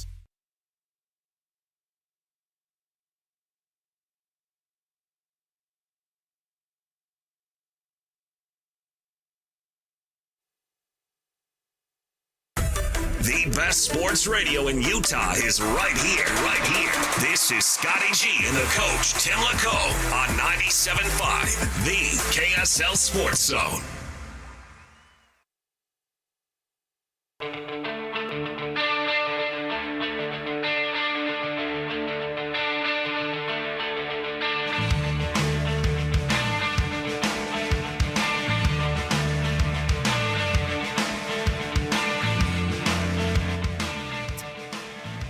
.97.5, the KSL Sports Zone. Tim Lacombe along with Alema Harrington today. Typically Scotty G and the coach every Monday through Friday, 10 to 2. Scotty's out. Grateful to have Alema Harrington, and I want to thank Frank Dolce as well for coming over. He's That's the best. my guy. We I all love give Frank. each other gas, but Yeah. that is a good dude right there. Knows a ton of about what's going on. It was good to have him visit, laugh, and share some of that insight. I want to shift gears because this has been a football Friday, but there was a crazy story that's come out in the NBA. Came out late last night, and I think we all know that Kawhi Leonard's been embroiled with the Clippers in a whole big issue with Aspiration, company that was, intended to be a really good thing, but it ended up being more of a shell. Yeah. And a lot of ties to Kawhi to that and the Clippers, and that's been holding up a move for him to go to Toronto. Well, this was released last night, and again, it's Pablo Torre breaks it again, but a investigation disclosed a sponsorship deal with a now bankrupt green banking company as the center of the NBA investigation.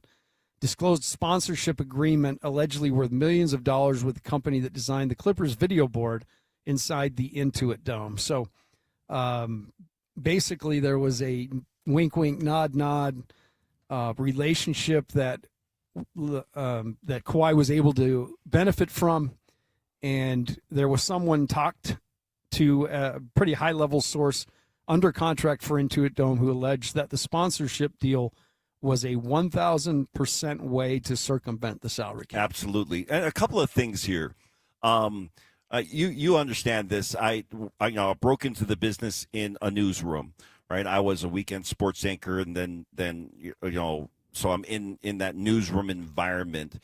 And they used to have this thing that you'd go to the assignment meetings, and the question was, okay, how are you, like, this not a news story, but how do you advance this story? They've done an impressive job of truly doing some reporting on this, right? Which is hard. Like, you got to kind of dig underneath and see where these things were, and people are trying to hide stuff. There's been some excellent reporting that has happened on this story, and I think it is important. I don't think it is. This is important. You cannot have franchises circumventing and somehow getting around the salary cap to be able to secure play. Like, this cannot be allowed. That goes to the integrity of the game. Forget the tanking. Forget tanking. Come on. I mean, come on. That's been going on forever. This is a huge story in sports. And so the question for me has become, okay, I'm not seeing a ton of pushback from some of the other franchises, and my question becomes, are they not?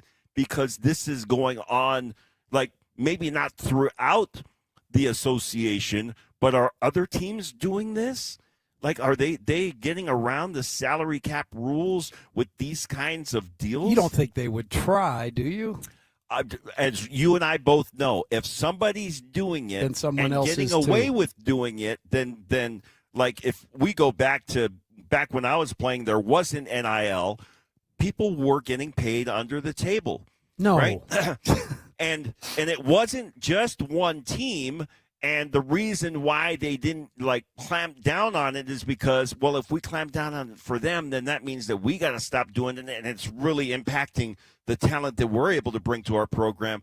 This is the concern for me on this Kawhi story, is we got to figure this thing out and make sure that this isn't, number one, going on league-wide, and if it is, it's got to be stopped. But if this is a one-off, which I don't know that there's any other stories that have broken yet, but if this is going on and it's just the Clippers, then certainly you got to take care of it.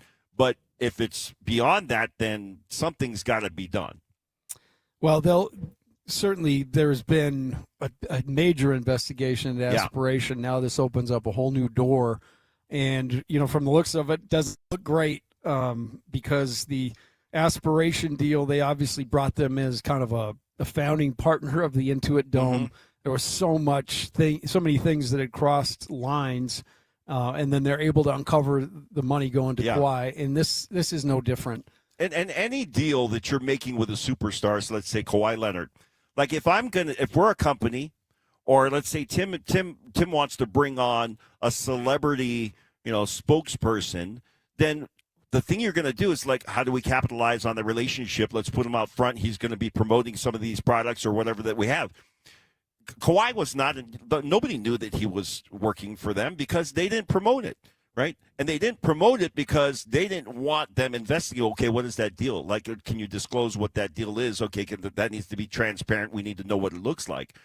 So this is just kind of, it's shady all over, right? Trying to understand or uncover what is going on. Well, it'll be fascinating to watch, and I'm with you. If it's going on somewhere, it's going on somewhere else. Yes, because Kawhi's been playing for a while. Yeah. The Intuit Dome's been built for a while.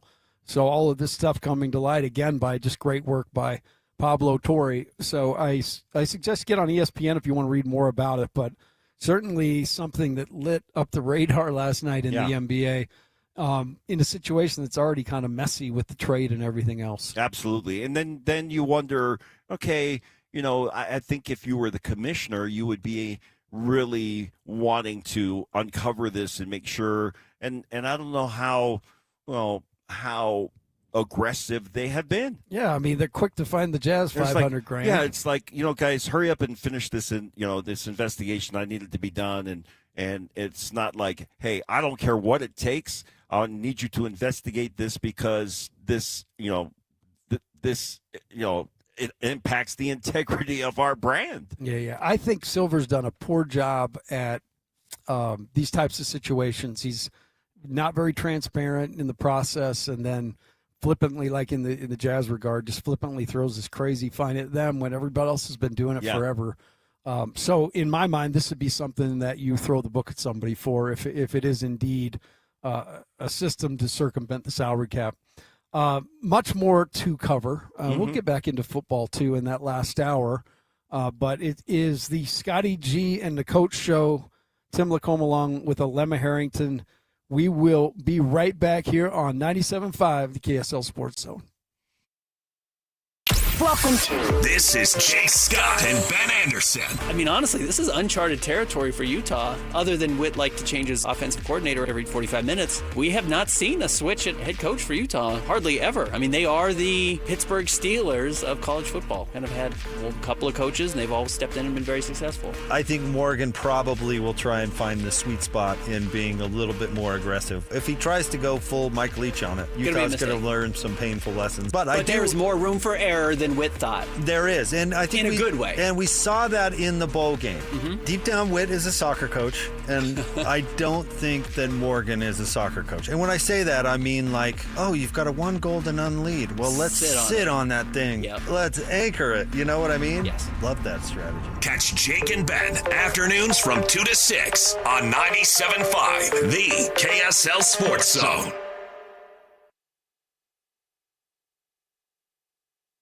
Huge fans of Bar W Beef and what they can do for you. All you have to do is go to barwbeef.com, and they will ship out so many great cuts. Whether you need ground beef, whether you need ribeye steaks, whether you need your chuck roast, whatever you need, Bar W Beef has got it for you, and they will ship it to your house for free on an order over $150 or more anywhere in the state of Utah. Now, the same steak they're going to send to you at your house is the same steak they're going to serve at the Bar W Steakhouse. It's down in Nephi off of exit 222. There's also the Bar Dub Grill.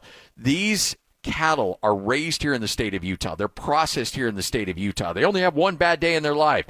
Bar W Beef, they know how to get it done. It's the best beef in the state of Utah, bar none. All you have to do is go to barwbeef.com or check out Bar Dub Grill and the Bar W Steakhouse in Nephi.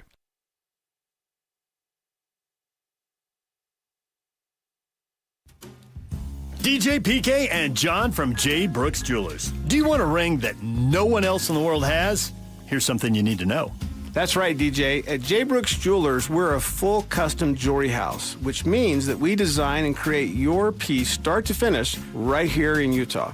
From the first idea you may have seen online to the very final polish, everything is done in-house by our expert team of artisans. So when you work with our custom stylists and our highly skilled artisans, there's no mass production and no middlemen, just true craftsmanship and collaboration.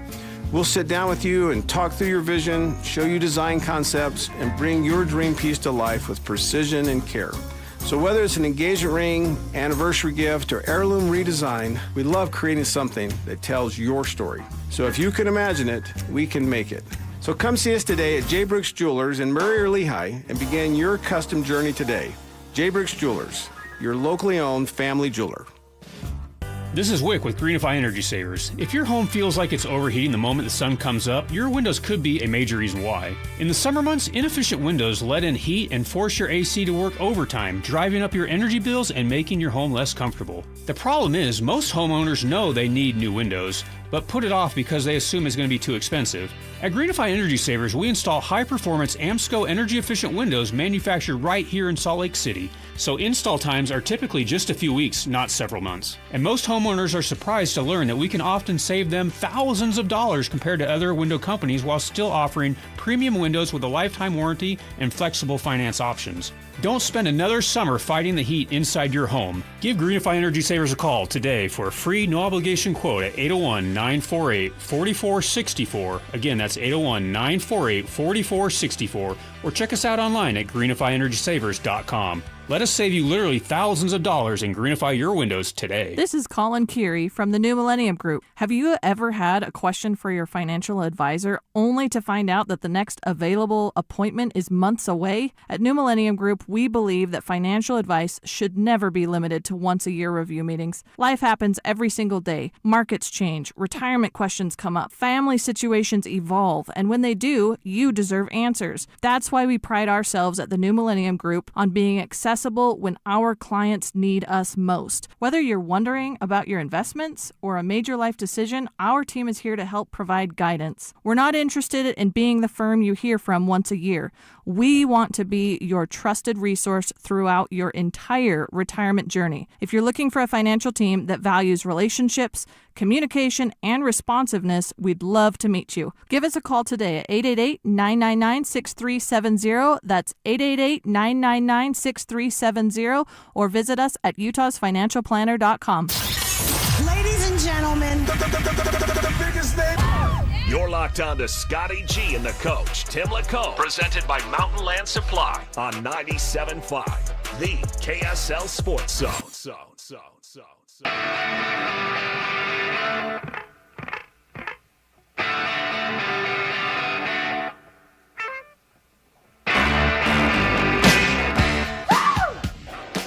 One on the way. Up the middle, base hits. Here he comes. Sogard rounding to throw home. And the Sox win again. What a wild ride on a roller coaster tonight.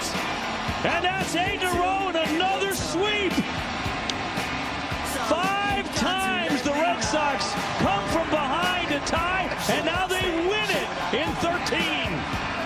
They don't lose much, do they? As much. KSL. This is why we love sports. Oh, absolutely. Right? Yeah, absolutely. You're listening to the KSL Sports Zone.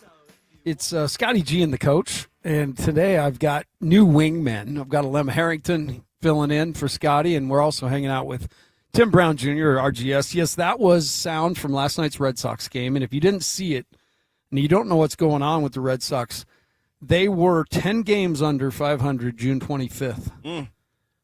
From that time, they have gone 30-5. Oh, my gosh. And they just refused to lose. Last night, after winning 7 straight, and Lloyd tried to jinx them during the show by saying, "Oh, no, no, didn't." Hey, you do can that. say what you want. No, I know what was being done. The Sox got down early 2-0 and then 4-0, and they cut it 4-2 and then gave up a run 5-2, down 5-3, 7-5, pull it 7-6, goes extras. They get down 9-7, come back 9-8, 10-9, win it in 13, 11-10. What a Just game. Absolutely magic back there right now. This is where I spent my 2-year tour. Yeah. And I love Boston. Like So, Fenway Park is one of the most. like, it takes your breath away, right? It's unbelievable to watch a game there, and especially to watch a Yankees Red Sox game there, which is Oh, my that's gosh, like- you guys. yeah. You know, you want to talk about some language. You hear F the Red Sox, F the Yankees over and over and over, and it's like you got this like we were sitting next to these beautiful little college girls, you know, like little innocent girls you'd think, and they're just F the Yankees every other one. Like, wow. This is like when we used to go play at Wyoming, when BYU Wyoming were in the WAC. You go up to Laramie and you start hearing that chant, right? And you're looking around and you got like 3-year-old kids with grandma with this chant going. I'm like, what is going on here? Another world, man. We're no longer in Utah. Yeah, I that's one of the things you do when you go in there. But man, it's a zoo back there, and nothing. I'll tell you this: nothing's bigger. Yes. And when the summer, they were basically done with their summer, and the Sox had given it back. So keep that story. Yeah. They're it's fun. They are doing great. You know what I'm excited about? Not any breaking news or anything. We all know that it's going to come. It's just a matter of when. But when we get baseball, Oh, man. just think about what our market's done with the Mammoth and how we've just, I think the league as a whole is just blown away of how much we've, adopted the Mammoth. And then once baseball comes, you guys, just think about your jobs as sportscasters. Like, it's going to be nonstop. Year it's round, dude. Which is going to be just incredible. Like, our market is just so poised to just, and then now we'll really talk blasphemy. when the NFL comes. Yeah. Now, the problem is that the NFL owners do not want to expand because they don't want to share revenue, right? If there's some way they can figure out expanding can actually help them, then NFL's going to be here too. Sure. Which, wow, who would have ever thought that? Think about that 10 years ago. Did you ever dream that we'd have hockey, baseball, and maybe the NFL? Here's, I think one of the interesting parts about it is you have to have the right people in place, from the government down, but ownership involved as well. Because when we're talking about the expansion with the Mammoth and the NHL, Ryan Smith and SCG has played such a critical part in that, because when the NBA, and this has happened over the last couple of years, where regional sports networks have gone away, like they went bankrupt, and everybody's like, what are we going to do? Like, how's it going to? Well, we already had the infrastructure in place, and then SCG said, okay, we're going to do this streaming product, and we're going to put it on over-the-air television on KJazz. Now you bring in Mammoth, but the truth is, we don't have the venue. Like, we're not built for hockey. And so the innovation that has come along with the acquisitions, if you don't have that innovation, I don't know how long it lasts, or if you have to build a new state or whatever the case may be. What they have done, speaking of SCG, to be able to renovate this arena. And if you haven't seen some of the renovations and what's gone into, you got to look online and go to YouTube or however you consume your media. It's been crazy. But now the stadium has been built. We're ready for baseball. Give kudos to this valley that we have prepped ourselves to be able to do this. Crazy. Yeah, It's I just saw Utah's 12th, the 12th best city, in a sports realm. That came out this week. So I mean, it's just crazy the strides we take. But it takes people, knowing people, getting together, making deals, and getting that done. I will say I went out to the Bees this week. It was packed. Yeah. It was Dirty Soda night. And I just got to, give kudos to the Millers, because they built a heck of a stadium out there. It was gorgeous. Beautiful. And the experience itself was incredible. I mean, I'm kind of pinching myself, like, am I like somewhere else? It just feels... Yeah. Well, it feels different, and so kudos to them, because it's an incredible place. And go to another level too. That let's just call a spade a spade. The Jazz have been terrible, and yet the buzz and what's going to happen this year. So we're one of the 12th best, and our King Kong is terrible for 3 or 4 years. So that shows you how good our sports fan program base. is. Our fan base is unique. It's incredible. Well, it's much like your home is going to get older. It's going to get, weathered. There's going to be things that happen to it. And that's really why you guys exist. It started with gutters, right? That was where this whole thing started. And from there, it spread to pretty much anything you want to do to the exterior of your home. Yeah. People always ask, where does RGS Exteriors come from? It comes from Rain Gutter Specialties. Personally, that's all I ever did. So my whole life growing up, I was a gutter installer. And I think I actually calculated the other day, I think our family has installed gutters on 40,000 different homes. Think about that. 40,000 different homes. There was a time that was all the homes there was in Salt Lake Valley. And that's what I speak of reps, man. That's a lot of reps. It's a lot of reps. So, we've had that opportunity to do that on the gutter side. And then for about 15 years now, we've kind of been the really focused and the premier siding installers in Utah, and then windows have always been there, and then now decks. About the last 18 months is really when we've really focused on decks. And the thing is about us is we slow play everything. So before we even did decks, we did a lot of training, a lot of just research on which product, and that's why we've aligned ourselves with TimberTech. People know Trex. Trex is kind of the Kleenex of the decking world because it's been around, but TimberTech is such a far superior product. And so we're so grateful to be partnered up with that, but it's what it's all about, and we love it. The opportunity to install gutters, siding, windows, and decks in Utah. What an opportunity to do that, to partner up with the Zone. We're the official partner of the Jazz and the Mammoth, to be able to partner up with both of those, and we love that opportunity, and we're grateful for really your listeners and for just the Mammoth and Jazz fans, and love to be a part of it. Well, I'd say you've been doing it, but also doing it at a high level, and I'm not don't just listen to me. An A+ rating in the Better Business Bureau, 4.9 Google rating. Those are hard to get, believe me, because everybody's got opinions but that speaks everything. So if you are in the market right now to do something to the exterior of your home, I highly suggest you call RGS Exteriors. Tim and crew here do an unbelievable job, and we'll take care of you. The number for RGS, 801-280-3110. Again, 801-280-3110. You're listening to Scotty G and the Coach, my guy, Lemma Harrington, hanging out. We'll have more next here on 97.5, the KSL Sports Zone.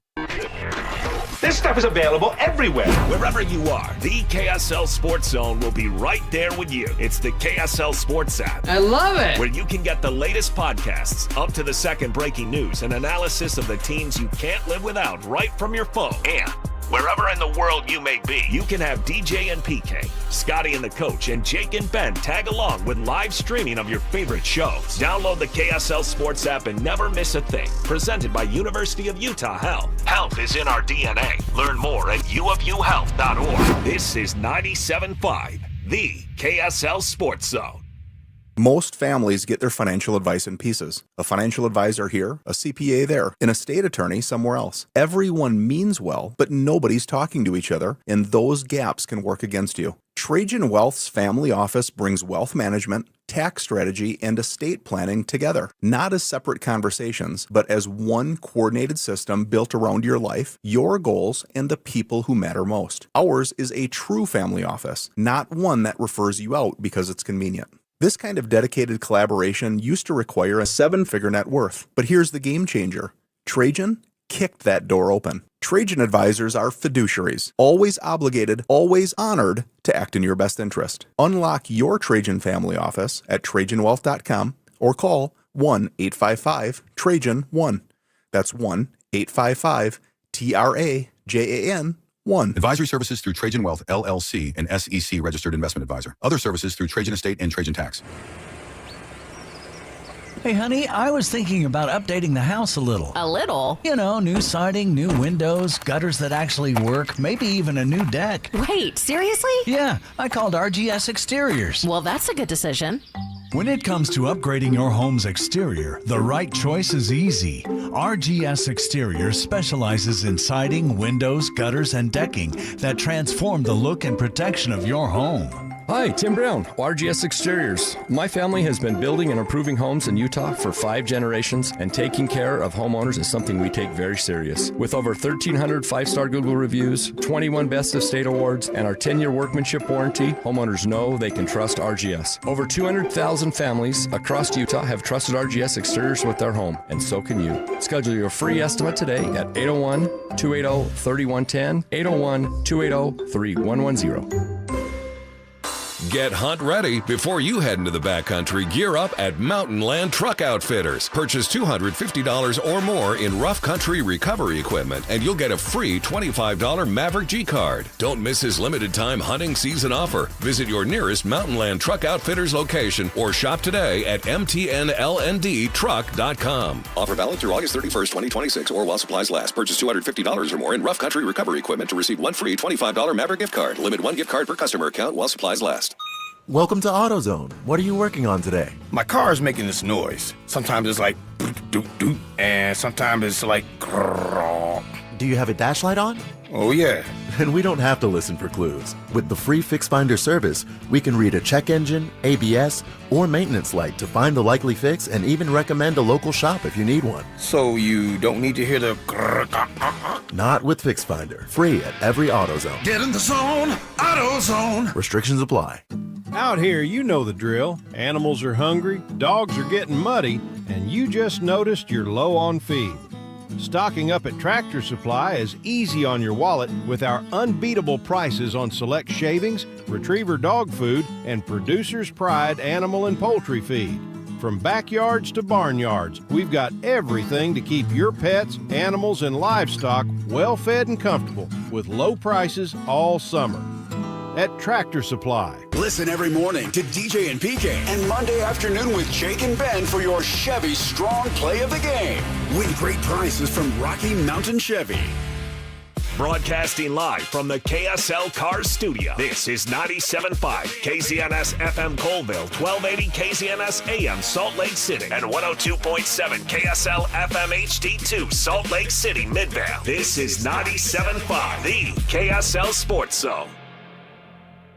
The Jazz, the Mammoth, and the Utes, Cougars, and Aggies. When it comes to sports in Utah, we've got you covered. This is Scotty G and the coach, Tim LaCoe, presented by Mountain Land Supply on 97.5, the KSL Sports Zone.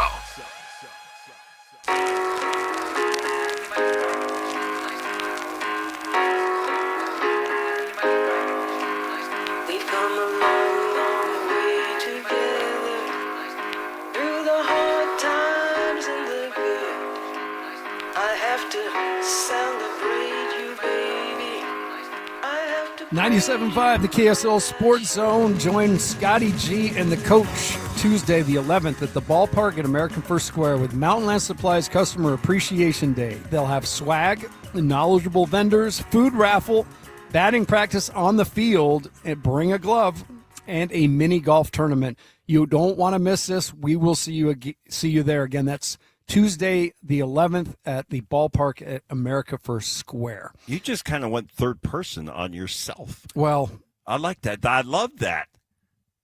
Well, it's just I'm like right now I'm like the anchor man. I read what you put in front of me, right? I mean, it's just how it works. We had an opportunity earlier this week to go up to Utah State, and they had their media day. Had an awesome conversation with Bronco Mendenhall. But one that I want to pull and listen to because you have a history and, we can kind of get into some of the personalities involved in college football through the years. But Dr. Robert Anai is back at Utah State, and we had a great opportunity to visit with him. Robert Anai throwing on the headset, joining us right here on 97.5, the KSL Sports Zone. So I asked Bronco this. I want to get your thoughts. I asked him specifically about you. How is 2026 Robert Anai different than 2005 Robert Anai? Oh, dang.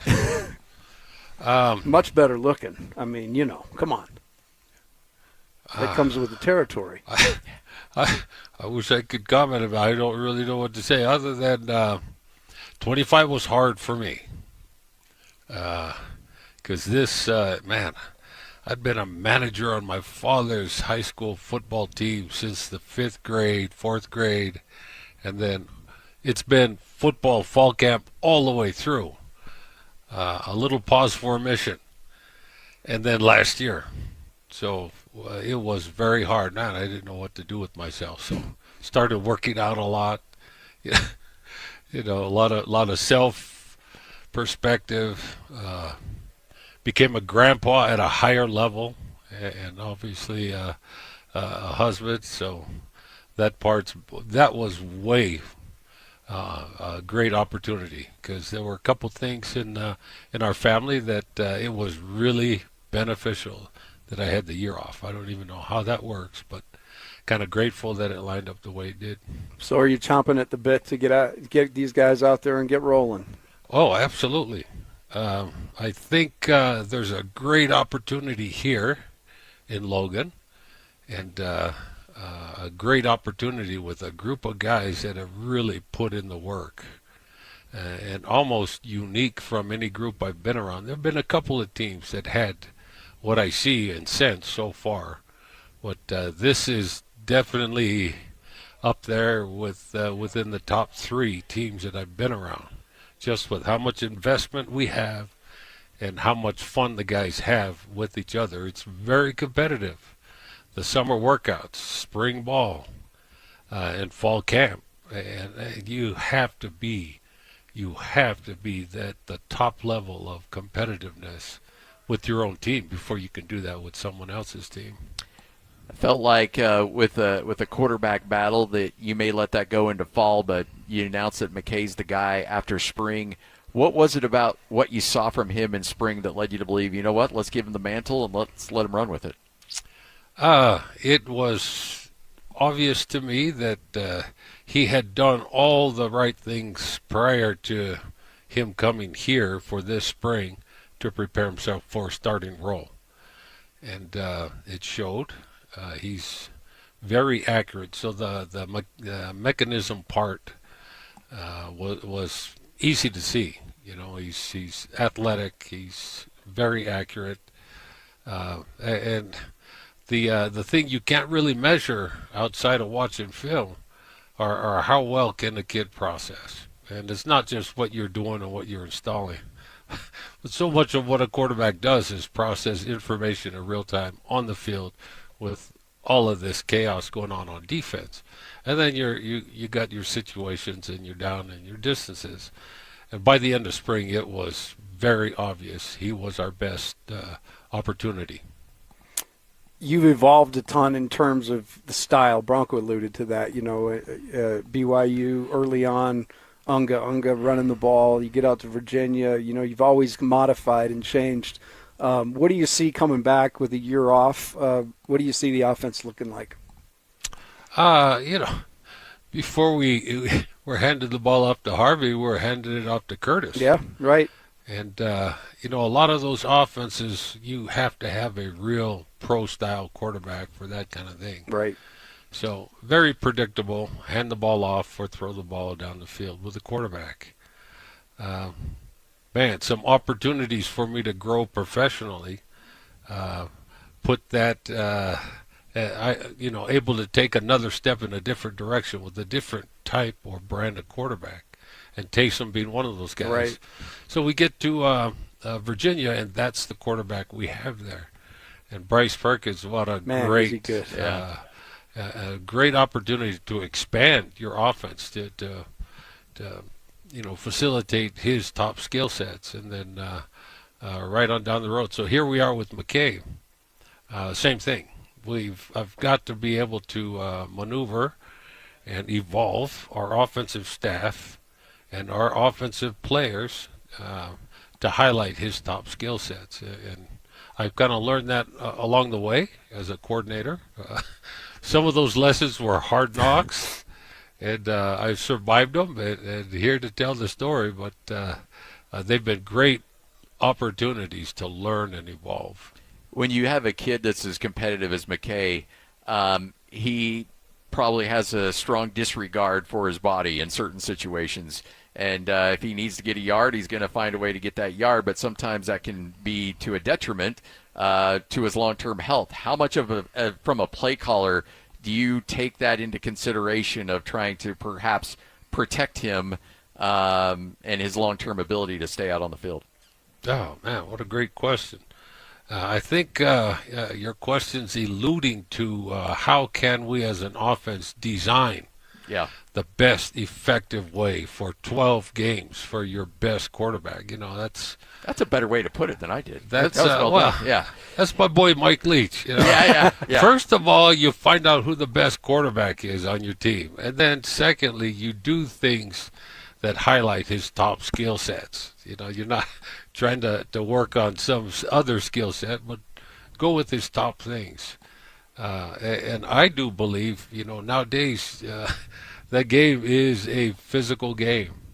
And so a quarterback, you know, that becomes a challenge. Can a team, an offensive staff, an offensive coordinator, can that group develop and devise things that give your quarterback a chance to put points on the board, lead his team, and last the duration of the year? And man, I can't believe that kid last year, the Barnes kid. Oh, jeez. Man, did that He kid was tough. Was he tough? Oh. And he took some hits. Whew.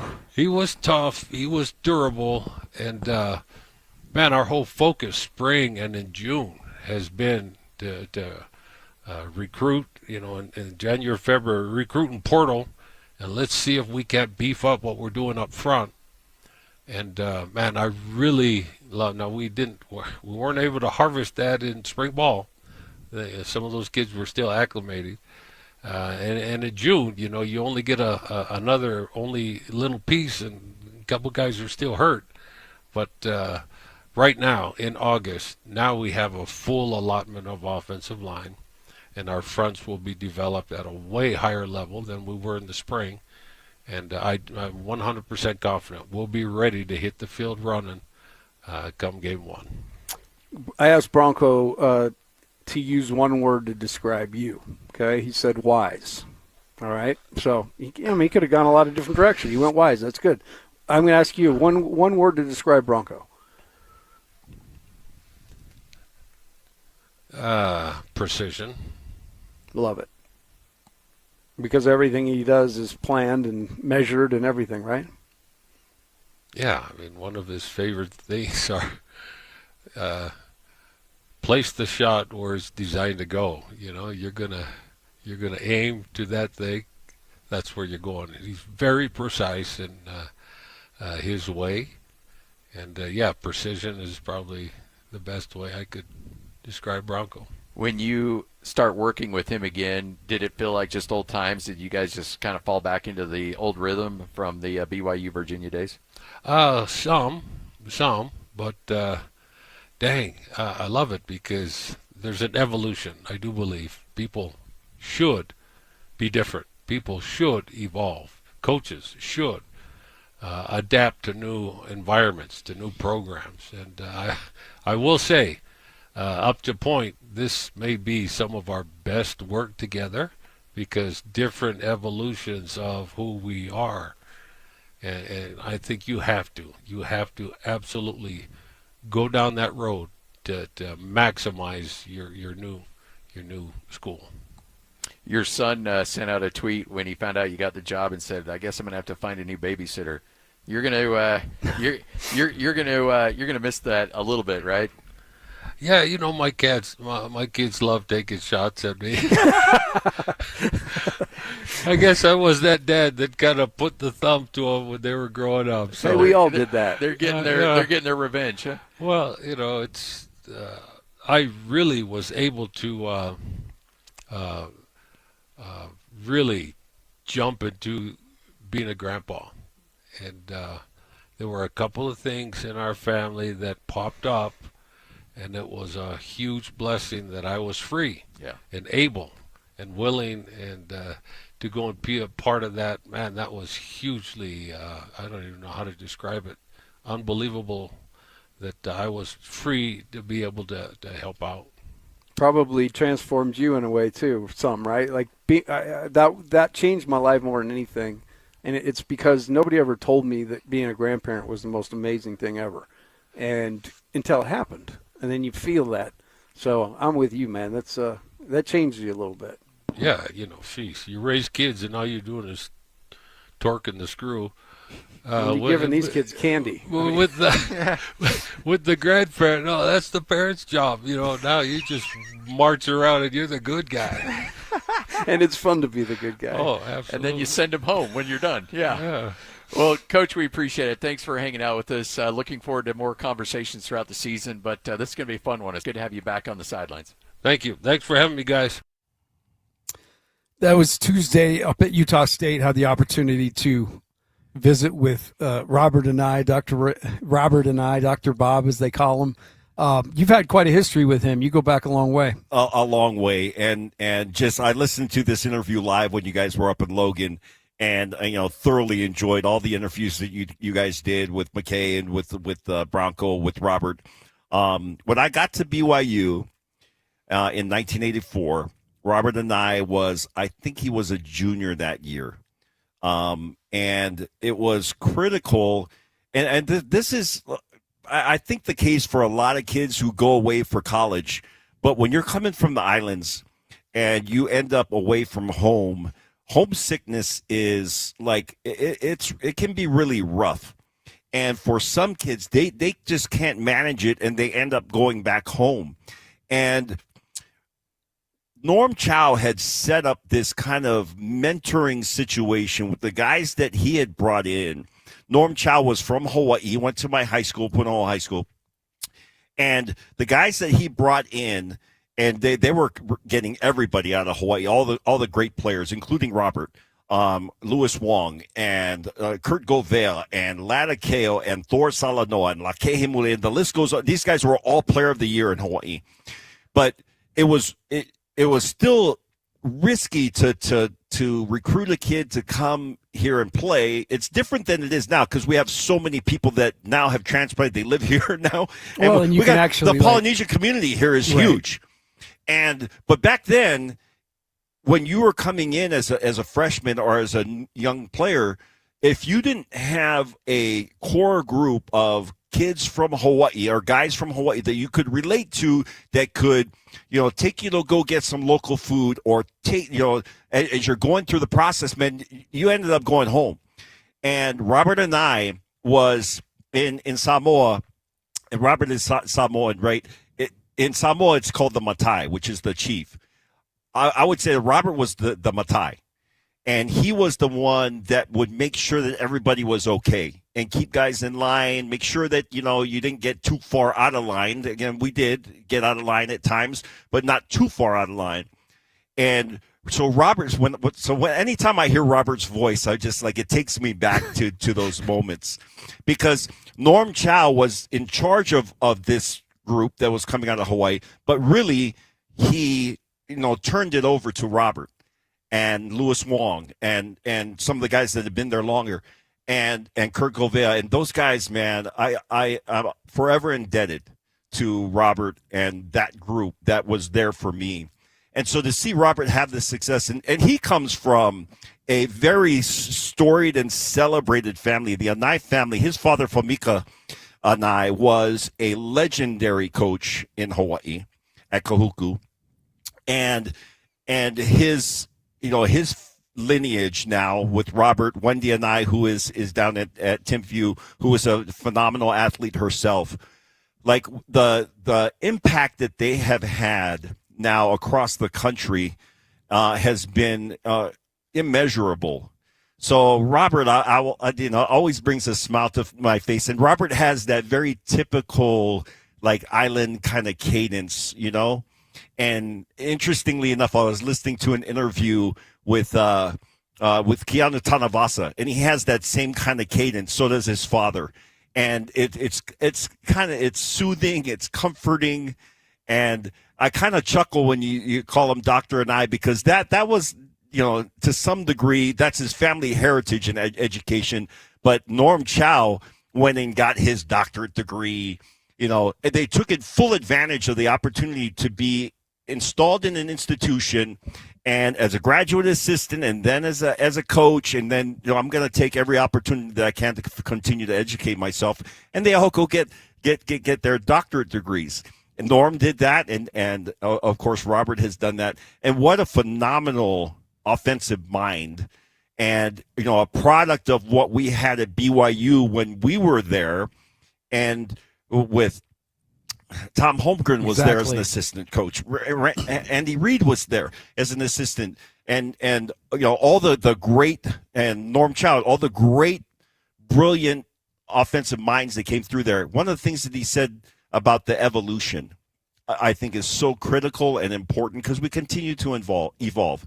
And if you're a coach, you have to, and it becomes part of how you continue to be relevant. And then the other thing that came out of that interview, as I was listening to it live and now re-listening to it, I always say this: God has a plan that's better than ours. I'm sure there was a moment when he was unemployed and he was thinking, man, what?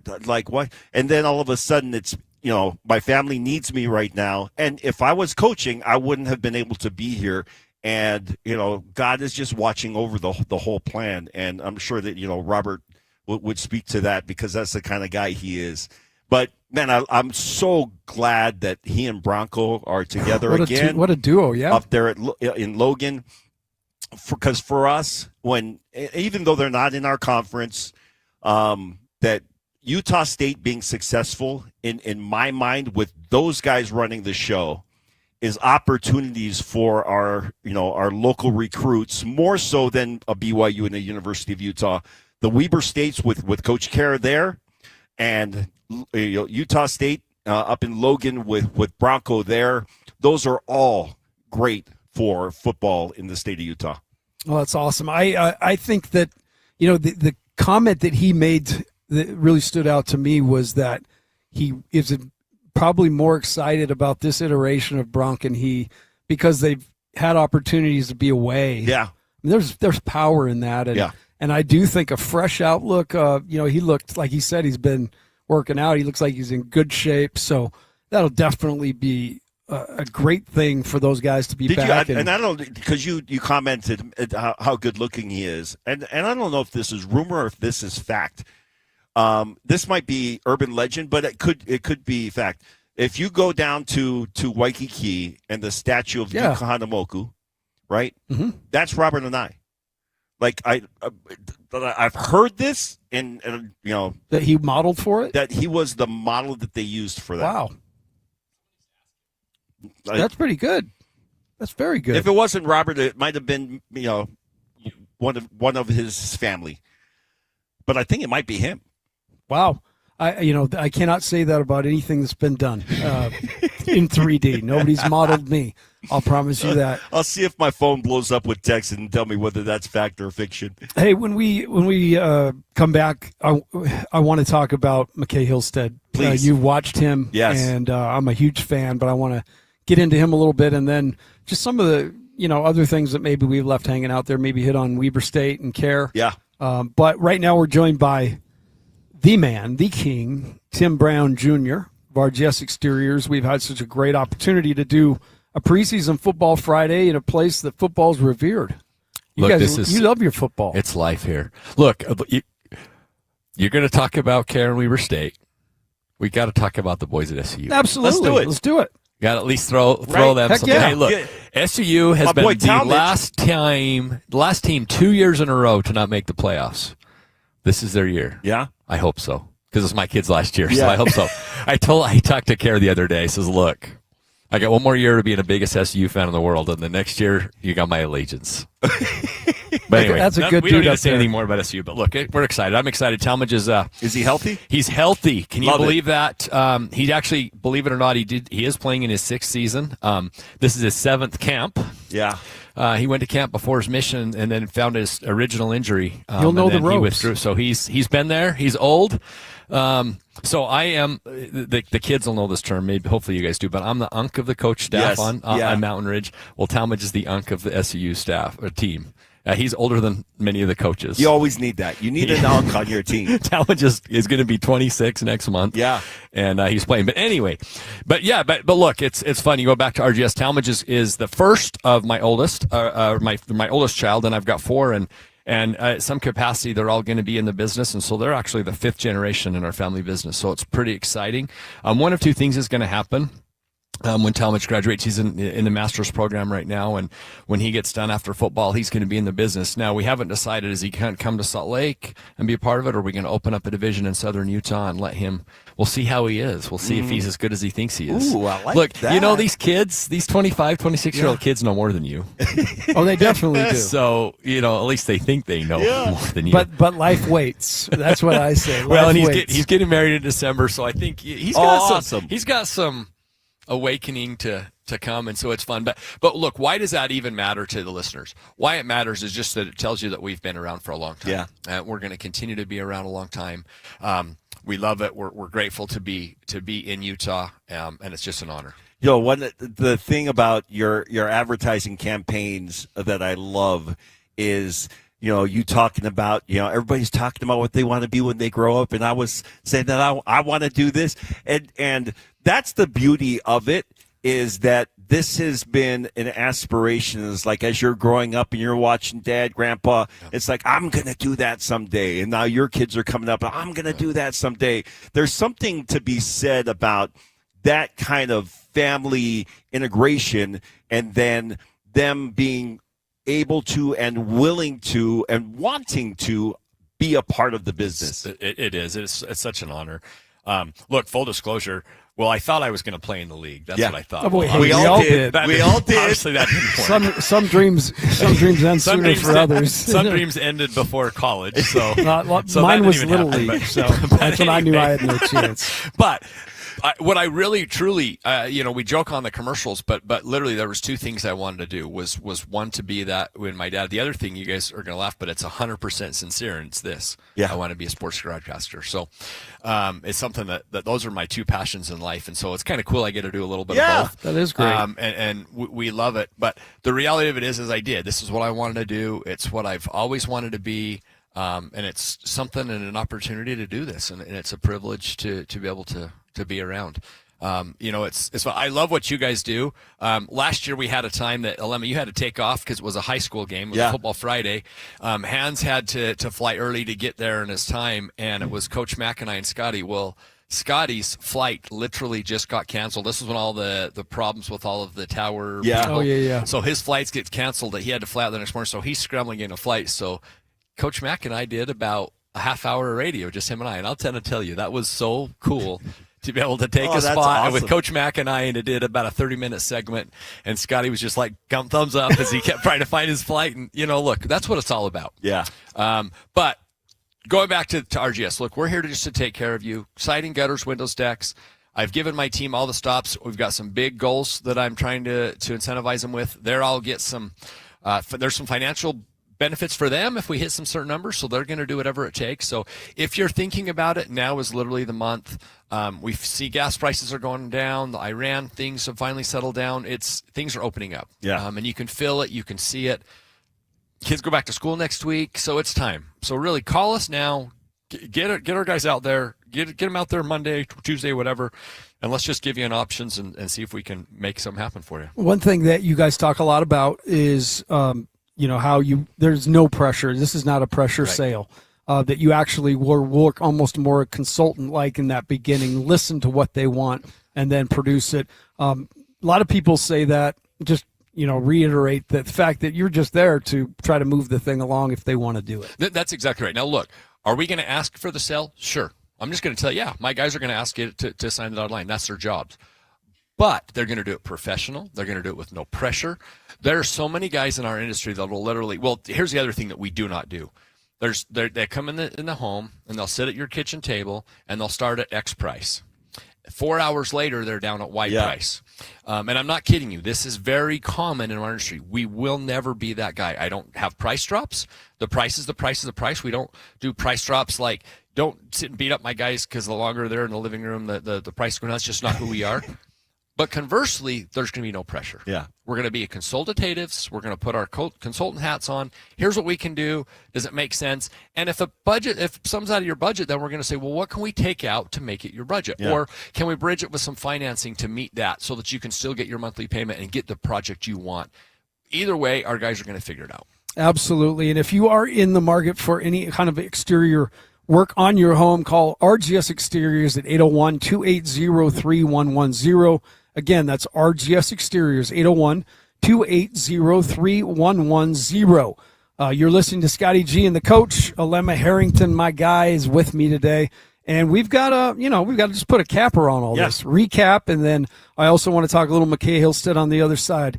More here next on 97.5, the KSL Sports Zone. This is DJ and PK. Here we go again.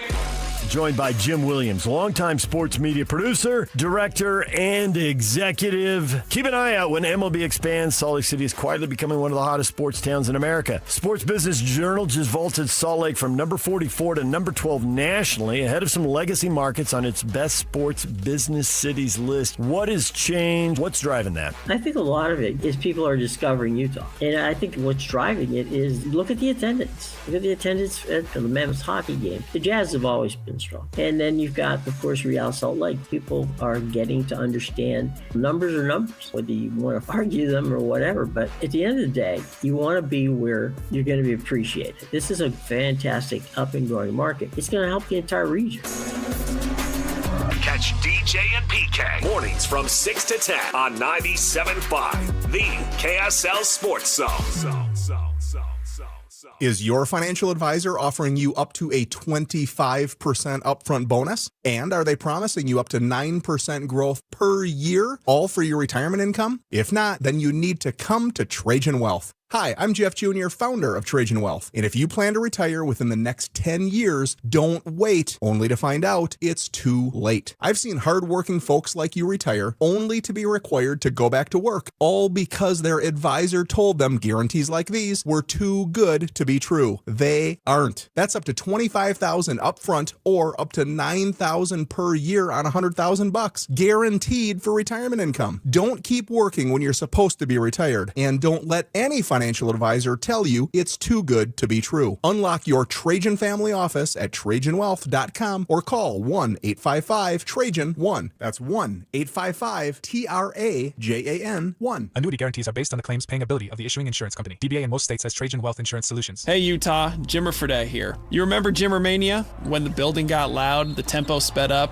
and you could feel something special was about to happen? That's the same kind of energy you get behind the wheel at BMW of Pleasant Grove. Quick acceleration, sharp handling, total control. Whether you're hitting I-15 for work, making the school run, or heading out for the weekend. Because great driving is like great basketball. Quick decisions, smooth moves, and confidence when it matters. And if you know my game, you know that I love the three-pointer. Catch it, rise up, let it fly. In a BMW, it's the same feeling. Smooth, precise, and dialed in. Like you're pulling from deep, and you know it's money the second it leaves your hand.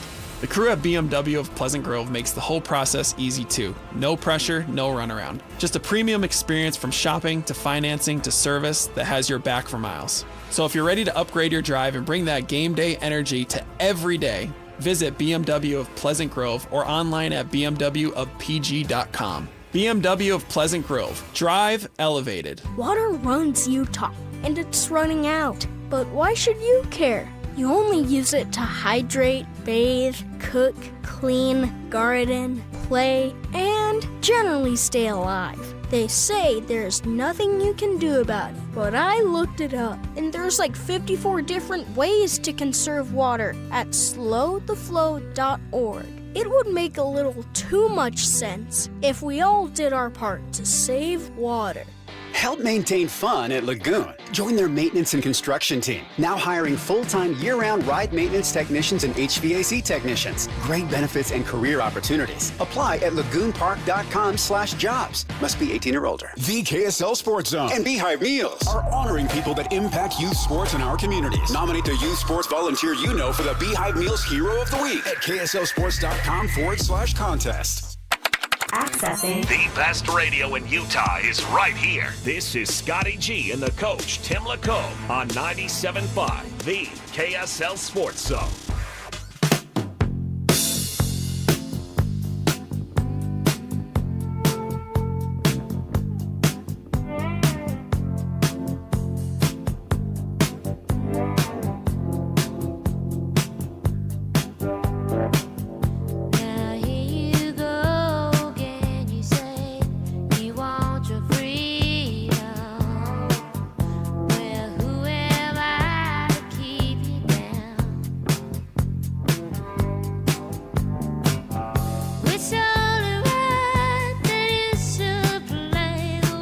KSL Sports Zone and Beehive Meals are honoring people that impact youth sports in our communities. Nominate the youth sports volunteer you know for the Beehive Meals Hero of the Week at KSLSports.com/contest. A lot of heroes out there working with the youth. Yes, and let's give them their just due, because we need to recognize those people. They we're talking about Robert and I, his family, Fomika and I, at Kahuku High School. And, you think of all the people that have impacted you over the years. For one of my, ID verifications, it asks you, like, who is your favorite teacher? Like, I still remember Mrs. Izumi in second grade, who was so impactful in my life. And so those heroes that are out there, like, let's make sure that they know that they have impacted your life. I had a second grade teacher that was beyond compare as well. Yeah. Mary Nielsen at Barrett Elementary down in American Fork. And I believe her name now is Mary Volk. Yeah. And we're friends on Facebook. And she definitely made a huge impact in the young life. She was a big sports fan, too. And it's back in the day at Giff Nielsen. Yeah. She loved herself some Giff Nielsen, so we always talk football. That has been the Fleetwood theme. Mac Bump Back, by the way, takes me back to my high school days. That was the #1 album, if I'm not mistaken, back when in the late 70s, early 80s. And you're old. Yeah. I'm like 100. Because when I hear that song, I think of the dude on the Ocean Spray and on his board, just riding around. If you have not been with us today, I'll do some clerical work here. You are listening to Scotty G and the coach, but Scotty's out today, and I've been fortunate to have Alema Harrington by my side. We were joined also by Frank Dolce. I want to thank him for being here. And then we spent the day at RGS Exteriors. Tim Brown Jr. being so kind to have us here and has added to the show. He's a football guy himself. He said, guys, I got to break out of here. I got to bounce. I got team pictures. I love it. That's right. He's probably going to squeal in there just the last minute. But we have been talking football most of this Friday. And we will do that during the season with Alema and Coach Mack. But we thought today would be a good day to just have a preview, a preseason Friday, a football Friday. So before we went to break, we were talking about your experience with Robert and I. Mm-hmm. We listened to his interview, really excited about that tandem of Bronco Mendenhall and he reuniting up there in Logan. Another guy to keep your eye on, and one you've watched from a really young age, is the quarterback up there, and he was named the starter, McKay Hillstead. One of the cool things for me, and I've been doing high school games in our market now since my days at KSL, obviously covering high school, athletics, and back when, Skyline was winning championships with Coach Dupay, and then on, to where we are today. But McKay Hillstead was a stud as a freshman, and was getting playing time and at Skyridge High School. And so I watched his entire career, and then him ending up at BYU and up in Logan and, back and forth. And it's like, I wonder where this kid's going to fit. And I love the fact that Robert, Coach and I, was able to come into to Logan, into Utah State, and that there's no hesitation as he's looking in his quarterback room and say, this is our guy. This is our guy. And I love the interview that you did with McKay, because I've known him since he was a freshman in high school, right? And to see his maturity and his continued development, not just as a person, but as a quarterback, because a quarterback is a unique position. We're having this conversation with Frank Dolce, a former quarterback. Like that guy, you got to have some leadership qualities. And going back to the interview that you guys did with him, it was interesting because we all look at McKay and we think, this kid's undersized. And, that we look at some of the things that maybe don't match what the prototypical quarterback should be. And his response was, I never saw myself like that. I'm like, that's freaking brilliant right there. I love that about him.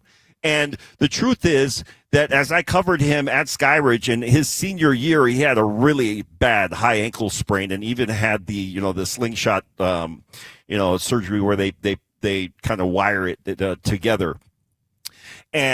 But his leadership was always unquestionable.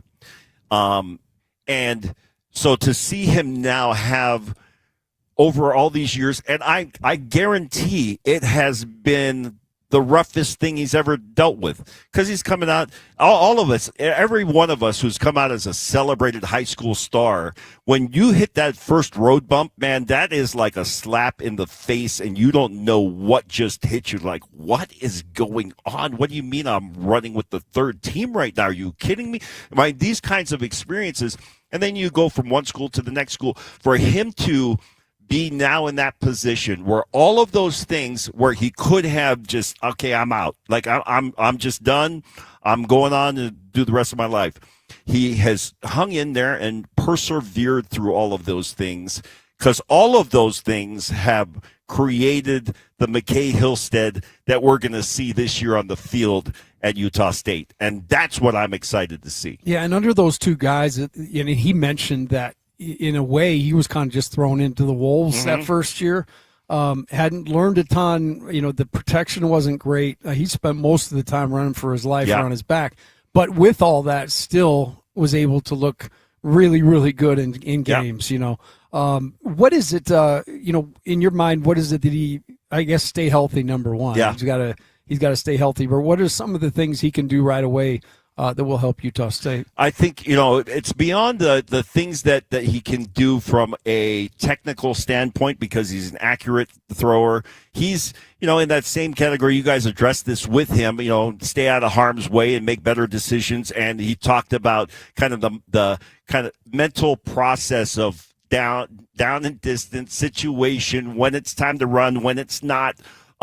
Those things I think are all a byproduct of what he's been through over the years now, getting to where he is now. The thing that is going to be most beneficial for this Utah State squad offense is going to be his leadership ability. He was always that, and a guy that is able to step into a huddle as a freshman in high school or even a sophomore in high school and have command of the offense. And you've got, upperclassmen that are looking at you but respecting you. Like, those are the things that are going to be beneficial for this Utah State offense. And then with Robert Anae coming back in and being the head of that monster that Utah State's offense is going to be, like, this is just, it's a beautiful, scenario, the way that this thing has lined up for him. Yeah, and it's weird. The universe works. We see it all the time. Yeah. And, I think he'll benefit from those guys being up there having it really tight. And I'm excited. He looked definitely bigger and stronger. But more importantly, he looked really comfortable in his own skin. Yeah. And after you talk about it, getting kind of knocked off your horse, sometimes it takes a while to get that back, but he looked comfortable in his own skin. And I can tell you, having covered him since, he was in high school, that just listening, not seeing him, just listening to the interview that you did with him, the maturity that you can sense from him. And dealing with the media is hard, especially with high school kids and even when you get into college. So when you got a guy that is comfortable, now he's comfortable with his situation and with himself, and really being comfortable with the situation starts with being comfortable with yourself. Without a question. And I thought, one of the beauties of that interview that you did with him, the sense was, I've always been pretty comfortable with myself, and now those things are getting a chance to really be at the forefront, and people can see, what that really looks like for him. I'm excited, and I called some of his games when he was at Utah State, and, I think you described it fairly well. He was scrambling around and getting a lot of hits. Things are going to be different this year, and he'll still take some hits along the way. That's part of football, but all of those things have prepared him for now. He's competitive as the day is long. Yeah. I'll tell you. All right, we got to take one more break, and we will tie this thing up in a red and blue and purple and all the colors in the state. Yeah. Green. We'll put a big old bow on this thing. You're listening to Scotty G and the Coach, my guy Lemma Harrington. More next here on 97.5 the KSL Sports Zone. They've been doing it for a while. This is Jake Scott and Ben Anderson. I think the Jazz want to make the playoffs this year, and they really have no motivation for not making the playoffs this year because their draft pick goes to the Memphis Grizzlies in the Jaren Jackson Jr. trade. How motivated are the Jazz actually going to feel to maximize the win total of this roster using all the assets available to them to get there? My guess is it's actually not as high as fans would think because they don't have to do anything exactly right. The truth is they are dedicated to it. But that doesn't mean they have to do anything about it right now. Sure. But no, not one person in that building, if you went up to them and said, hey, is the Bosnian Beak your answer at center? Not one of them is going to say yes. Right. Or Jackson Hayes. Or any of that. No, they're not. Yeah. So, yes, they do need to address the problem, for sure. Do they need to address it right now? I don't think so. Absolutely not. No, why would they? Catch Jake and Ben, afternoons from 2 to 6 on 97.5, the KSL Sports Zone. Tuesday tacos, Sunday roast, backyard burgers. Whatever is on your table, make it Bar W Beef. Trust matters. Knowing where the beef was raised, what it was fed, and where it was processed isn't a mystery at Bar W Beef. Dry aged 14 days. Steaks, brisket, ground beef bundles, premium cuts without premium markup. Shipped straight to your door. This is Utah beef. If you can't shake the hand of the rancher behind your beef, maybe it's time to try BarWBeef.com or visit the store in Nephi. Your student's career doesn't begin after college graduation. It starts the day they arrive. At the John M. Huntsman School of Business, every student is surrounded by career coaches, faculty mentors, employers, and real-world experiences that build confidence, professional skills, and meaningful connections. From the first semester to graduation, everything is designed to prepare students for career success. The John M. Huntsman School of Business. Dare mighty things. Hey, this is Aaron with Greenify Energy Savers, and I want to extend the incredible offer exclusively for KSL Sports Zone listeners that I recently introduced live on air with DJ and PK. For a limited time, when you purchase a new solar system for your home or business, Greenify will give you a Tesla Powerwall 3 backup battery free. That's right, you'll receive the battery at no cost. You simply pay for the installation. Already have solar but don't have a backup battery? Give us a call. We're also offering unbeatable pricing on battery add-on installations. And here's even more good news. Thanks to the partnerships we've built over the past 14 years in business, we can offer a 25% upfront discount on your entire project. Call us for the details. Every homeowner can qualify. Call Greenify Energy Savers today for your free no-obligation solar and battery quote at 801-948-4464. That's 801-948-4464. Or visit greenifyenergysavers.com to claim your free Tesla Powerwall 3 with your qualifying solar installation. That's greenifyenergysavers.com. IFA knows the secret when it comes to growing a thick, green, healthy lawn this summer. And you could say those roots run deep. Deep roots help your lawn better absorb water and help prevent damage during the dry months ahead. Our expert team can coach you through all the variables, like combining our locally formulated 4+ lawn care fertilizers with our recommended soil surfactants. Stop by or visit ifa.coop today to learn more. IFA, helping you grow the things you love. Most families get their financial advice in pieces. A financial advisor here, a CPA there, and a state attorney somewhere else. Everyone means well, but nobody's talking to each other, and those gaps can work against you. Trajan Wealth's family office brings wealth management, tax strategy, and estate planning together, not as separate conversations, but as one coordinated system built around your life, your goals, and the people who matter most. Ours is a true family office, not one that refers you out because it's convenient. This kind of dedicated collaboration used to require a 7-figure net worth, but here's the game changer. Trajan kicked that door open. Trajan advisors are fiduciaries, always obligated, always honored to act in your best interest. Unlock your Trajan family office at TrajanWealth.com or call 1-855-TRAJAN-1. That's 1-855-TRAJAN-1. Advisory services through Trajan Wealth, LLC, an SEC registered investment advisor. Other services through Trajan Estate and Trajan Tax. Water runs Utah, and it's running out. They say there's nothing you can do about it, but I looked it up, and there's like 54 different ways to conserve water at slowtheflow.org. It would make a little too much sense if we all did our part to save water. The KSL Sports Zone and Beehive Meals are honoring people that impact youth sports in our communities. Nominate the youth sports volunteer you know for the Beehive Meals Hero of the Week at KSLSports.com/contest.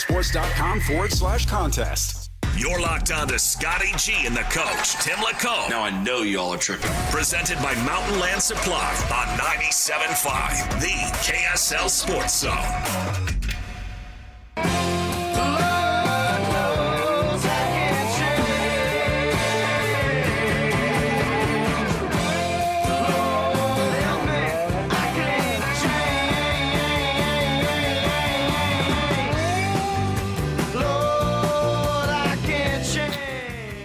Scotty G and the coach. 97.5, the KSL Sports Zone. Instead of those two, it's actually one of those guys. That's me. That's Tim. And to my left, the illustrious Lemma Harrington. Had so much fun visiting with about football today. And if you're going to talk football in the state of Utah, we brought two guys in that know it. You and Frankie, you guys watch high school football close. Mm-hmm. You're certainly involved in the grassroots. And then if you just have been in this state and know football, you know everybody. So word travels fast. Oh, it's been good. Well, thanks for inviting me in, Coach. I've had a great time. Love spending time with you. Oh, I love regardless of whether we do have it a on or headset off and the the air. mic on or not. Yeah, it's always a good time. So much fun. Well, we kind of left it talking about McKay there. His his plight, obviously Bears' plight. It's tough to be a quarterback. Yeah, and there's a lot on your plate. But man, do we have some great ones with Dampier in the state? Mm-hmm. Heck, we even got more than we need with Bird. Yeah, right. It was interesting because Frank was making the comment, I don't know if I really like that. And I don't know anybody that necessarily likes a 2-quarterback system. I don't know that the quarterbacks like the 2-quarterback system. I don't Everybody see wants this to as that. be the guy. But I'm with you. I don't. When Frank is making that comment, I'm thinking this is kind of different. And I mentioned that we were doing an event for America First Credit Union, and they brought Dampier and Ficklin in, and they were on a panel for the young student athletes that get scholarships through America First Credit Union. And they do one for every game that we broadcast. So it was a room full of these, student athletes, and they had an opportunity, and they had one of their All-American gymnasts that was there from the University of Utah as well. But I was curious, interested to see what that relationship looked like, because that's really the only position on the football field where you kind of need you want to make sure you have one guy. The other ones, there's some interchangeability that you can, implement as part of your game plan, but you need to have one quarterback. So, and that quarterback needs to feel like he is the guy. He's not looking over his shoulder. But to your point, I don't get the sense that Dampier is looking over his shoulder like, man, I better perform. They're going to bring in Bird, because they have roles. They kind of complement play, each other, right? And so it's different than a typical whatever that means. I think a 2-quarterback system to me means you don't really have a quarterback. Yeah, right? I mean, that's the old saying. Trying. If you've got 2 quarterbacks, then you don't have a quarterback. But in this case, what you've got is you've got 2 quarterbacks, but you've got the versatility that one's willing to kind of be used in different ways, which I love. I mean, Taysom Hill made how much money did he make doing that? Oh my gosh, and years, he was right? so entertaining to watch, and he was so endeared by that New Orleans fan base, in part because he was willing to play tight end, running back, kick returner, punt, rusher, quarterback. What do you need? Like, what do you need? I'll go do that. Like, and for certainly Bird and kind of his role, which he's very capable of being your starting quarterback, but his ability that you have as an offensive coordinator to put him in at receiver, motion him into the backfield, put him under center, all of these different things you can do with him, and for him to embrace it, I think makes it unique in that regard, where it's not really a 2-quarterback system. It's like we have a quarterback, then we have a Taysom Hill. Yeah, exactly. And I think Bird in time will be the quarterback there. But I'm just, I think those 2 guys working together and the sleepless nights of defensive coordinators across the league trying to figure out what he's going to do from that formation, right? Yeah. That's the wrinkle it plays. And getting to see their relationship firsthand. I mean, they're like, tight. I'm watching them, I'm studying it, and I was like, is this real, or are they just putting on a show? Like, these guys are buddies. And they're they want each other to be successful. And Dampier brought him up. Yeah. He wasn't asked. He brought him up. Yeah. So, I mean, there's something goes to that. Again, I mentioned today we've been at RGS Exteriors on Preview Football Friday, we called it. And the big dog, the king, had to back out of his spot. So we get the next best thing, and that's Greg. I missed you, man. It's usually been you the last couple times. Yeah, it has been. It's been a little bit since I've have not had to been on. Tim's taking it. Tim took it, man. How are things for you? What's going on out there in the RGS world? Well, things are really actually starting to kick off. I think people's decided that fall's going to start coming and the vacations are done, so let's get our projects done. So a lot of more interest, people are calling and wanting to get their stuff taken care of, which is great. Tim mentioned that you guys right now feel like if somebody wanted to do a deck project, that you've got the crews that you could actually get out there, see it and build that thing before the weather changes. Yeah, we can. We've got a couple crews, so depending on what you're looking to get taken care of, deck-wise, we've got a few crews. We have a bunch of siding crews, so pretty much anything we can get you taken care of before the winter's going to, get in here. Hopefully we have a good one and get a lot of moisture, but we can get you taken care of. We can get it done, and you'll have that peace of mind knowing you're all taken care of. Well, Lemmy, you've actually done some commercials for RGS. Yep.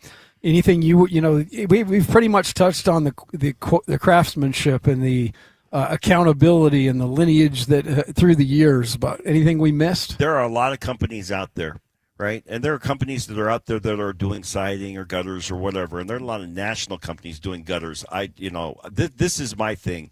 Locally, you want to make sure that the people that you're dealing with they care about your community. They care about your environment. I always tell people, look at who is supporting the community. Tim Brown is he's headed off to football practice. They advertise, here locally and support high school athletics. Like, those are the people that are not going anywhere. There's these other companies that are fly-by-night. They come in. You might buy from them. Their price was good. And then all of a sudden you need something done, and they're nowhere to be found. I am 100% confident that anything that I do with RGS Exteriors, number one, they're going to do a great job, and number two, they back up their product. I love that. Yep. So if you have any kind of exterior need to your home right now, if you want to look at redoing the siding or reworking how it appears from the curb, obviously we just talked about decks, windows, gutters, call RGS Exteriors at 801-280-3110. Again, that's RGS Exteriors, 801-280-3110. Thanks, Alema. Appreciate Thank you, brother. And you're listening to 97.5, the KSL Sports Zone. Win big this Wednesday on the KSL Sports Zone with Win Ticket Wednesday. This week, win tickets to Motley Crue with Tesla and Extreme at Utah First Credit Union Amphitheater September 21st. Get tickets at livenation.com and listen to the KSL Sports Zone all day Wednesday for your chance to win. Want to get the latest info on Utah's newest sports franchise? Sign up for the Utah Mammoth newsletter. Get exclusive analysis, plus the latest news and notes on the Utah Mammoth. Sign up today at KSLSports.com for the Utah Mammoth newsletter.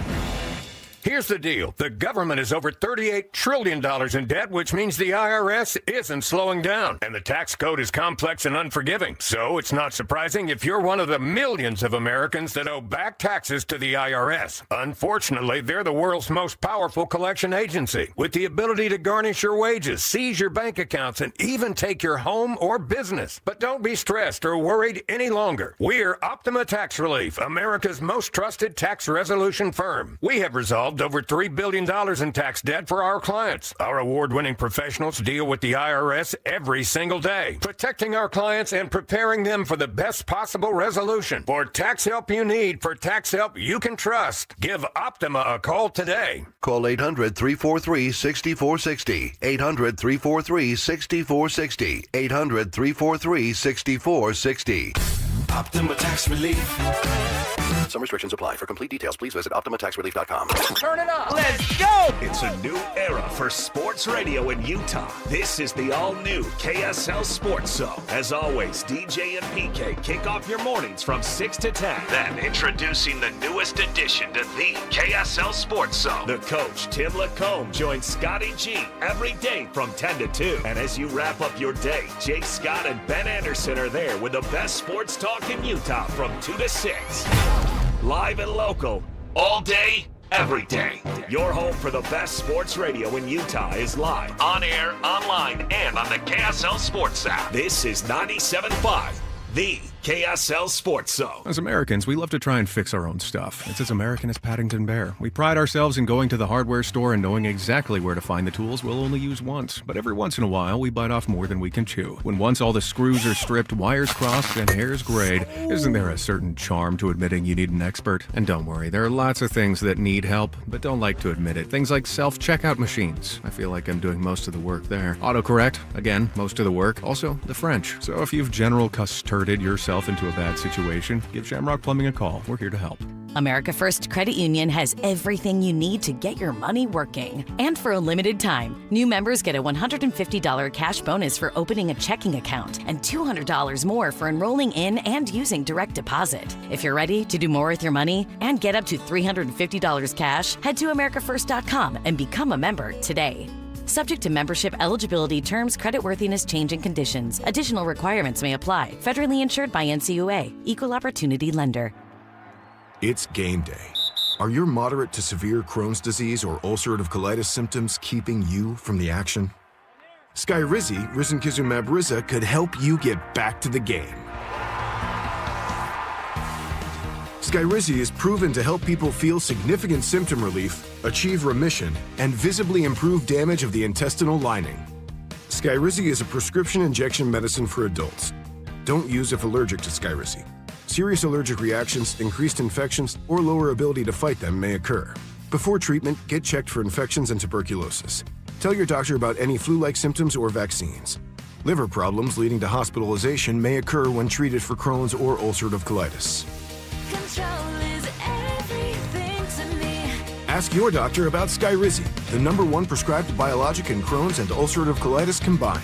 Learn more at skyrizi.com or 1-866-SKYRIZI. This is DJ and PK. Here we go again. Should BYU and Notre Dame be playing football every single year? An annual matchup. Yeah, if they have this opportunity, build something new and see if it sticks. So if you have a chance to get Notre Dame, sign on. I would assume that Brett Yormark would be in Santiago's ears and do it. How can I help you do it? It's just going to elevate the league's profile. I don't think we appreciate the level of improvement and status BYU football program is right now. This is a team that has won double digits here 2 years in a row at the Power 4 level. It's something that has never been done. And you can argue that this is the best that the program's ever been. Catch DJ and PK mornings from 6 to 10 on 97.5, the KSL Sports Zone. This stuff is available everywhere. Wherever you are, the KSL Sports Zone will be right there with you. It's the KSL Sports app. I love it. Where you can get the latest podcasts, up to the second breaking news, and analysis of the teams you can't live without right from your phone. And wherever in the world you may be, you can have DJ and PK, Scotty and the coach, and Jake and Ben tag along with live streaming of your favorite shows. Download the KSL Sports app and never miss a thing. Presented by University of Utah Health. Health is in our DNA. Learn more at uofuhealth.org. This is 97.5, the KSL Sports Zone.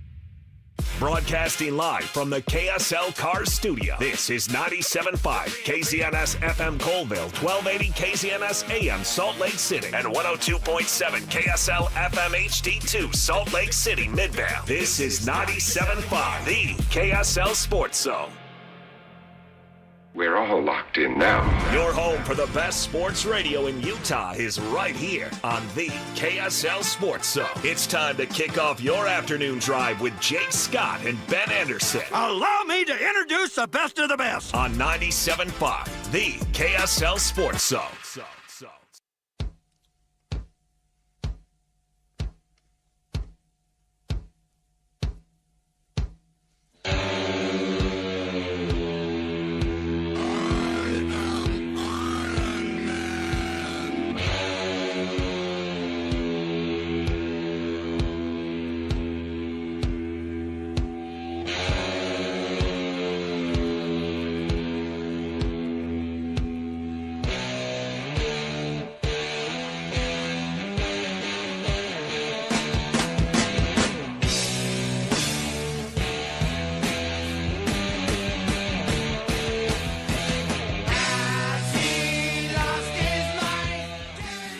Jake and Ben, 97.5, the KSL Sports Zone. Jake Scott, Ben Anderson. Thanks for making us part of your day. Streaming, listening over the air. Friends from the future, the podcasters, the YouTubers, the talk snappers. We love everyone. Apparently you know what, Christian? I was told once by somebody that I respect that I'm too mean sometimes. And I feel sometimes really I'm mean all the time. No, you're not mean all the time. No, I gotta be nicer. Continue. I gotta be nicer because I don't mean to. Did something happen? No, we don't need to go into it. I don't want to do that. I just sometimes my joking goes a little far. That's it. I thought the joke was funny. That's it. So I need to be nicer. And I've got Salazar poking his head there, giving me the nod like, yes, I do need to be nicer. Maybe this is something I just totally lack self-awareness over, that I'm just not a very nice person. Don't stress it, dude. I thought it was funny. Well, we can have a good time at work. It's all good. Yeah, I guess. Sure. We can have fun, I suppose. But that doesn't mean that I can't be nicer. That I can't be nicer to people, my coworkers, the people. What do your daughters think? Do your daughters think that you're the strict parent? No. You're the fun one. No, but don't look at it like my wife gets caught up in that where she looks at like she doesn't want to be the strict parent or the fun parent. I just feel like personalities bring different things to the table. Today, I made my kids do stuff, and they weren't really happy about it. They weren't really happy with me, but sometimes you gotta do it. And I don't mean for her to have to be the disciplinarian all the time. But if you were to ask my kids which one of us disciplines more, they would probably say her. But I'm the idiot. My kids think I'm so dumb because I forget things, and I don't. I forgot to bring sunscreen to the swimming pool, kind of stuff. So my kids just think I'm an idiot. They don't think my wife's an idiot. Well, that's good. They think she's super on the ball. You don't want two idiot parents. No, right, exactly. So I don't get any credit. That's the downside of my personality. I don't get any credit for anything because they think that I'm Phil Dunphy. Shout out to Phil Dunphy. But Utah legend. Who I guess that character isn't necessarily an idiot, I suppose, but I think that's how my kids view me. And he's oblivious. Yeah, I'm a little bit of the oblivious guy, and so that's how I'm viewed through their eyes. So I don't know what's better, being more of the disciplinarian but intelligent and on the ball, or less of a disciplinarian and an idiot. I think you need both. That's probably why you guys are a great couple, right? Because you need both. Yeah. I hope so. I hope I'm a good yin to her yang. That's important. I hope I'm nice to. Oh, I'll tell you where my kids don't think I'm very nice, and that's in traffic. Like, I am not road rage guy. Like, I'm going to yell at somebody or give the bird or like intentionally tailgate or something like that. Life is too short, and there's too many firearms out there that people have, like that guy running for Congress in Hawaii. More on that later. More on that later. For me to just, behave like that in public. But I will yell at the car, right? Like I'm waiting to turn left at an intersection and a car won't go. I will yell. And for some reason, I just pick the kind of car. I just yell, like, "Go, Toyota!" And anyway, it's gotten to the point where anytime my wife hits traffic with the kids in the car, they go, "Dad would not like this." Dad would not like this. Dad would not be happy at all. So they're understanding. They're aware. Because I do. I complain about traffic and I yell at the other cars. So I don't know. I'm not proud of my behavior. Do you yell at other cars? Not yell, but I'll definitely mutter things. I'll say things. But it's only me in the car or me and my wife. Like, I don't need to yell. I'm not a yeller. My wife is a very pro woman. She's I don't know, feminism. What is feminism anymore? But she definitely does not appreciate jokes or any of the sort. And so anytime somebody drives poorly around us and she's in the car, I always say, "I bet it's a woman."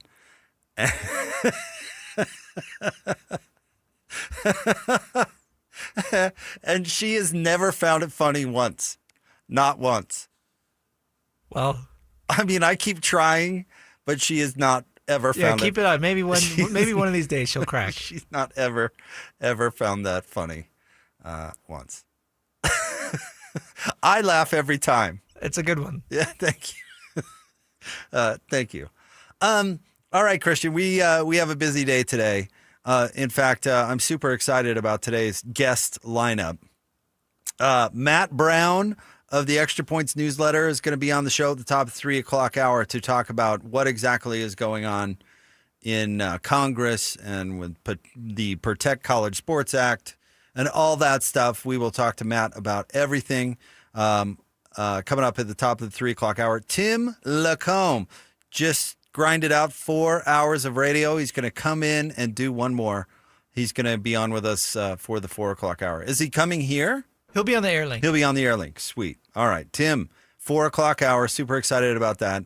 And then at 5:05, the Live at 5 segment, we will be talking to the one and only Mike Smith of Jazz broadcast fame. We're going to have Lemma and Mike on the station on the same day. That's big time, actually. That's like royalty. I wonder what world-class golf course Mike played at this week. And there's a reason why they weren't on the same show. We can't contain that. We had to It's split tough. them up. We've had him come in on the pregame show with us At the same time before, and it's fun. They have good chemistry, those two. Well, of course. But it'd be impossible not to have good chemistry with Lemma, man. Dude is the best. Yeah, and Mike's all right. Thanks to him for coming on with us at the top of the 5 o'clock hour. Excited to talk to Mike. All right, we have top 3 stories of the day at 2:30. What else are we doing? Audio Vault at 4:50. We'll get to some voicemails at 5:50. If you want to leave a voicemail, if you have something to say, you can download the KSL Sports app, click on the voicemail section, feature, whatever, and then you can record audio, hit send, and it goes right to Christian in the control room. So we can air those coming up at 5:50. So it's a very busy day. In fact, we do have an update to the story that we talked about yesterday, the potential, the person running for Congress in Hawaii getting beat up at the beach, which is got to be one of the top 10 videos I've seen this year. Amazing stuff. But there was a news report about it, and we will play that for you because they interview the guy who beat him up. And he's like a true Hawaiian. You know, it's not like another tourist beating up this guy that's a transplant. We all know this guy that got beat up is not an actual Hawaiian. But no, he moved there during COVID. The guy that did the punching, the guy that is the hero on the beach, he's got a funny... No, he's Hawaiian. He's funny, a local. Yeah, it is funny. And there's definitely plenty of clips we can pull from it and use on the reg. All right. I did listen. The big story in the NBA, we'll obviously talk a lot of college football and college sports as well today. But the big story in the NBA is the Kawhi Leonard situation and its evolution. I did listen to the Pablo Torre Finds Out podcast, and so I could come in prepared to talk about exactly what is going on. And the long and the short of it is that Kawhi was a spokesperson for a company called Daktronics, who built the what do they call it, the Halo board at the Inuit Dome there in Los Angeles, and they're a company obviously who did business with the Clippers. Side note: Daktronics was the company that in 2002 put in the ribbon display technology and auxiliary scoreboards at then Energy Solutions Arena. Or O2, maybe it would have been the Delta Center still. Who knows? That would have been Delta Center. That still would have been Delta Center. Anyway, Daktronics is a old company. It's from South Dakota, and they do just this. They do, the jumbotrons, if you will, even though that's a name of a different company.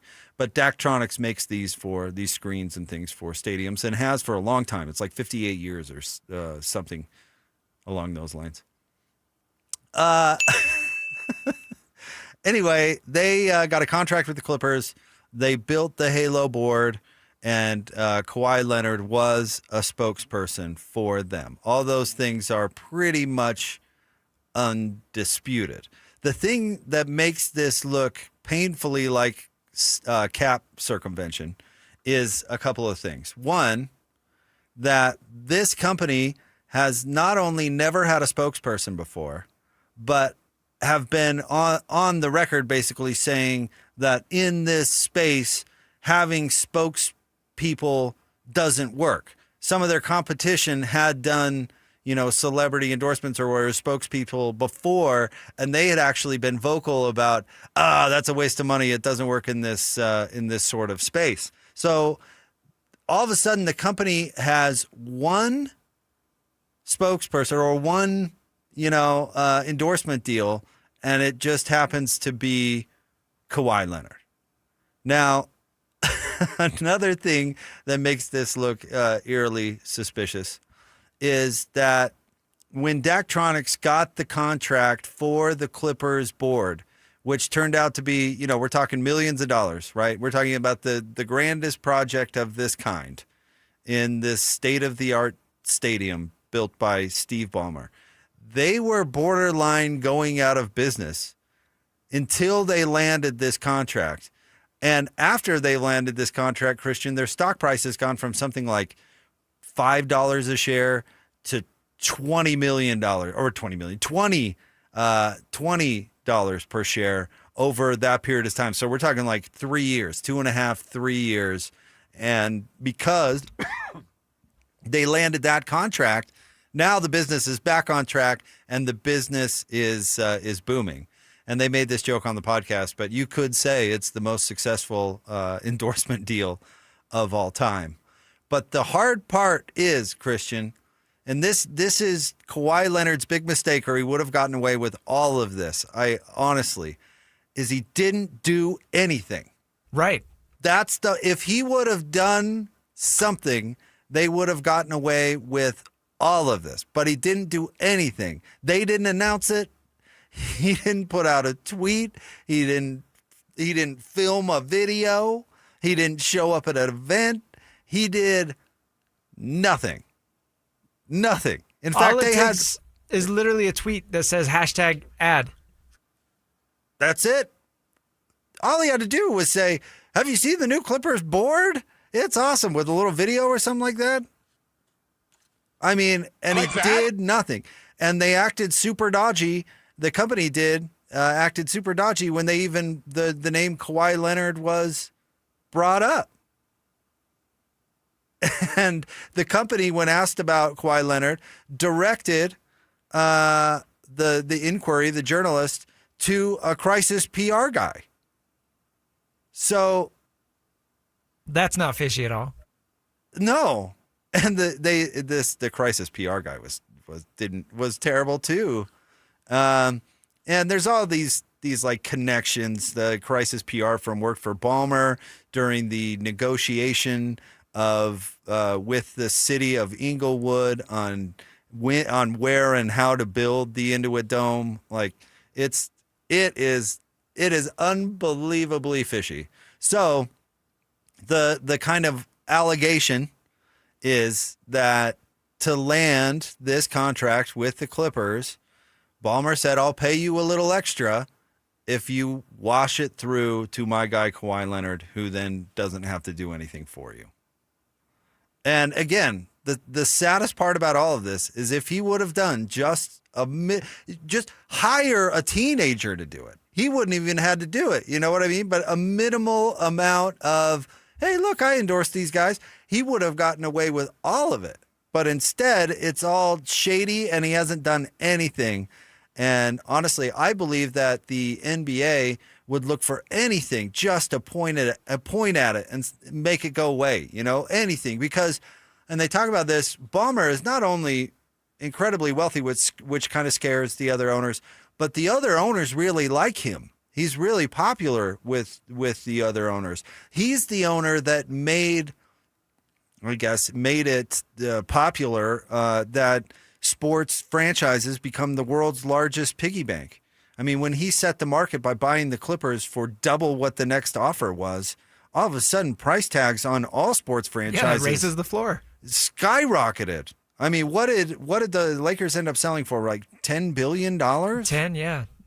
It really changed things. That one thing. So the other owners really like Ballmer, which really complicates it, because now these journalists know about this stuff.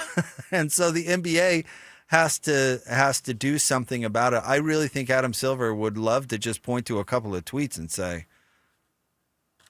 This is a sponsorship deal. We don't want to do we don't want to do anything about it. I bet you there's a segment of the owners that would prefer that, and I certainly believe Adam Silver would prefer that. But they were so reckless in this scheme.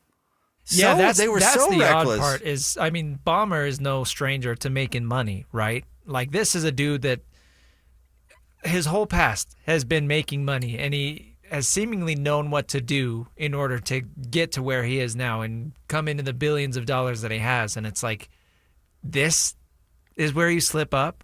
Something Like that? Like that? You know? Well, first of all, it's partially because he's a lunatic. And often lunatics can be super successful. Have you ever seen the videos of him in the 90s at Microsoft? Oh, Looney Tunes, dude. He's just a loon, but he's brilliant in certain ways, which made him successful in a certain segment. And Ben brings this up quite a bit, and when he does, he always makes a great point. These guys, these owners, and especially now, with these super, super rich people, is they think they've got the world figured out, right? Like I've figured it out. I'm the great Steve Ballmer. I helped build Microsoft. I'm one of the, whatever he is, 10 richest guys in the entire world. I am a kingmaker, right? And then in the world of sports, it's totally different. I mean, right down to you can't just spend out your competition or buy the next, company that has the next thing. It's a game in a sense, and not a game like a basketball game, but a game with different rules than normal business. And so there's no reason why if you have the tech sector figured out, that has very little correlation to how to play the game of professional basketball and how to best manage a roster that translates into wins on the floor. And so we see these uberly rich egomaniacs, lunatics, that buy these franchises. Like Ishbia is the one Ben always brings up, and it's probably the best example. But he takes over and he says, "Oh, you idiots have been doing Sports this is easy. Wrong this whole time. You general manager, give me Kevin Durant." And then, thinks he's got the world. I solved basketball, and then he ends up looking like a clown. Where's Phoenix going now? Nowhere. That's where they're going. Nowhere. And so it's right. They're re-signing Dylan Brooks and in the middle of the league, which is exactly where you don't want to be. But that ego is still there, right? I mean, he still thinks he has the world figured out. I'm sure Steve Ballmer got so competitive that he's like, I'm going to show these clowns how it's done. Oh, you don't think the Clippers can land one of the best players in the league? Well, watch this. Oh, he's only asking for some side deals through his uncle? Well, I'm Steve Ballmer. I can do any of this stuff. Can you clear something up for me? All right. So we know about the aspiration deal. We do. And so this Daktronics deal is basically a second. It's a second under one. the table deal. That started in theory after the aspiration one collapsed. Okay. So in theory, who knows how many of these Kawhi has, right? Right. They could, yeah. I mean, that's why Pablo Torre is still pulling the string. And that's why, what is it, Waddell Lipton? I think I have that right. The law firm that is investigating this whole thing, why they are dragging their feet is now. The law firm will tell you the reason they're dragging their feet is because this thing just keeps unraveling. But what it was really happening is the public information keeps unraveling. And so they have to figure out how far the public information is going to go before they can draw a line. That's just my cynical theory of the case. But yeah, in theory, that the law firm is unraveling who knows what. So there's a great episode of Law and Order where Jack McCoy says, you should vote guilty because he did it. Kawhi Leonard did it. Steve Ballmer did it. The Clippers did it. The whole soccer team thing didn't really connect. It didn't connect really to the Clippers. The kind of last update to it where Kawhi had this secret soccer ownership, there wasn't really that connection per se to the Clippers where you could say Steve Ballmer did this. It looked fishy, but there wasn't a direct line. But here, this looks fishy. It's not Steve Ballmer handing money to the what is it, Daktronics, and saying this is for Kawhi Leonard and having that written in the contract, right? I mean, there still is this smells really fishy, but this smells really fishy. And it wouldn't, again, if he would have just done something, done anything. Any sort of a 15-second video, tweet, a single tweet. You know what my theory is, though? Here's my theory. Do you know people that just have to get over whatever it is? Like I'm going to get better seats at this concert. You know what I mean? Yeah. Like you get into the concert and you're like, I'm going to get better seats. It's just, it's less about the seats and more about, I got to get over. Proving that they can. You know, Yeah. I got to get something for nothing, or I got to get a little extra, or it could be anything. You know, people, I think serious coupon people are have a little bit of this energy, right? Where it's like, I got to get that for a little less. All I got to do is cut out this thing and I get that for a little less. There's energy to that. I would believe Kawhi Leonard is like the ultimate of that person. Kawhi, all you have to do is send out a tweet. You're like, well, that's not getting over. I want a no-show job. I want to get money for doing nothing. Well, Kawhi, sending out a tweet is basically nothing. No, you don't get me. I want money for doing nothing. Kawhi, that is what you're describing is illegal. You can make it legal by sending one tweet. No. You don't get the point. I want the money for doing nothing. Okay. Which is that is cap circumvention. I mean, that is paying a player more than the cap allows, which is, again, the difference between business and basketball. You don't have this sort of rule in business. You know, if you're at Microsoft and you want to steal somebody else's engineer and pay them whatever they want, you can do that, no problem. There's no cap. There's no cap to it. There's no, that's not a rule, right? There's no CBA. And it's a rule, in my opinion, as somebody who covers a small market team, it's a rule for really good reasons. I mean, competitive balance is a really good thing in sports, in my opinion, specifically pro sports. All right, top 3 stories of the day at KSLSports.com. Coming up next is Jake and Ben, 97.5, the KSL Sports Zone. 3, 2, 1.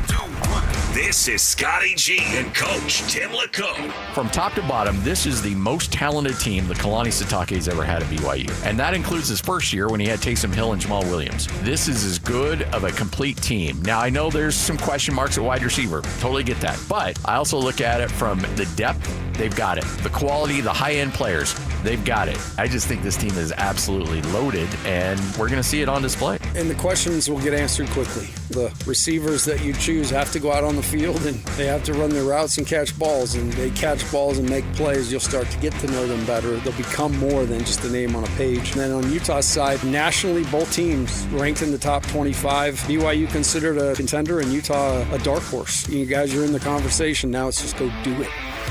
Catch Scotty G and Coach weekdays from 10 to 2. Presented by Mountain Land Supply on 97.5, the KSL Sports Zone. Hey, this is Wick with Greenify Energy Savers. We've had some of the hottest summer temperatures on record, and our phones have been ringing off the hook with people complaining about how hot their home is.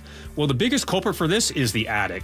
Recently, I was in an attic that was 172 degrees. This is why your house is so hot and your AC is always running and can't keep up. At Greenify, we have a solution that really works. It's called Radiant Barrier Attic Foil. Radiant Barrier is a highly reflective foil that is stapled to the rafters in the attic. It reflects the sun's heat, which will make the attic and your home much, much cooler. Give Greenify a call today and we will brave the heat and go up in your attic and tell you how to get the cool comfort back in your home. We will also check out your insulation levels and attic ventilation, which will also help tremendously in making your home more energy efficient.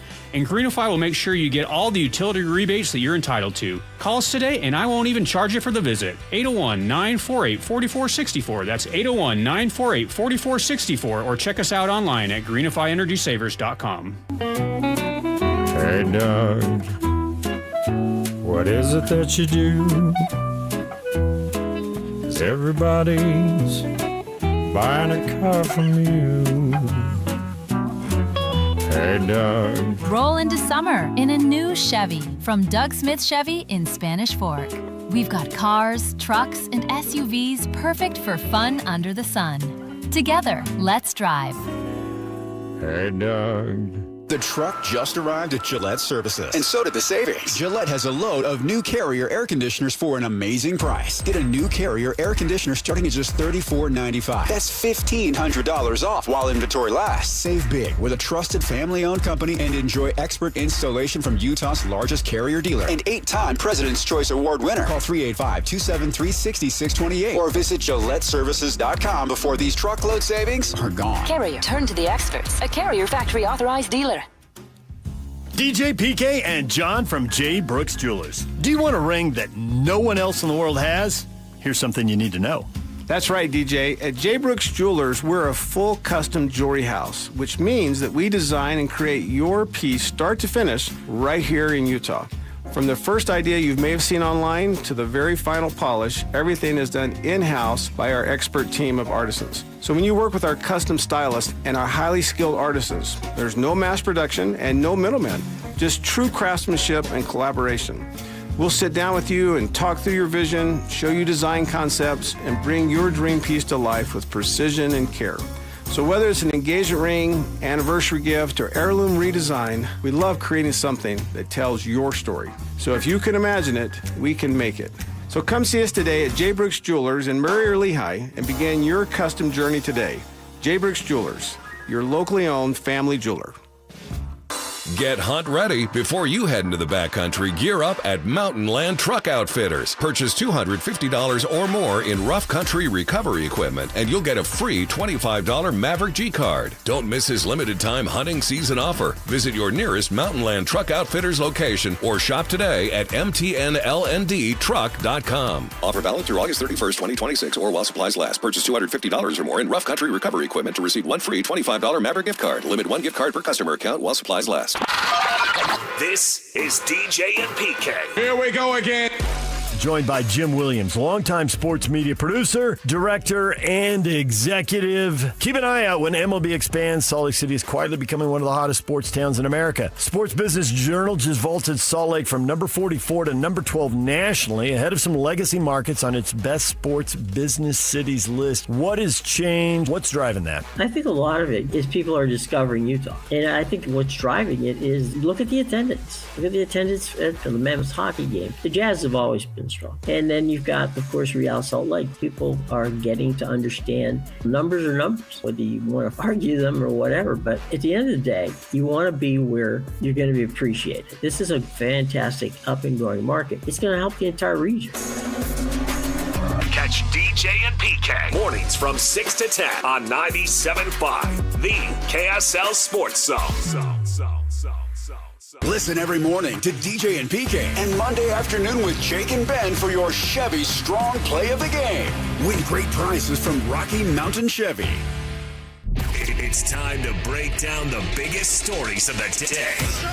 This is the top 3 stories of the day on KSLSports.com. 97.5, the KSL Sports Zone.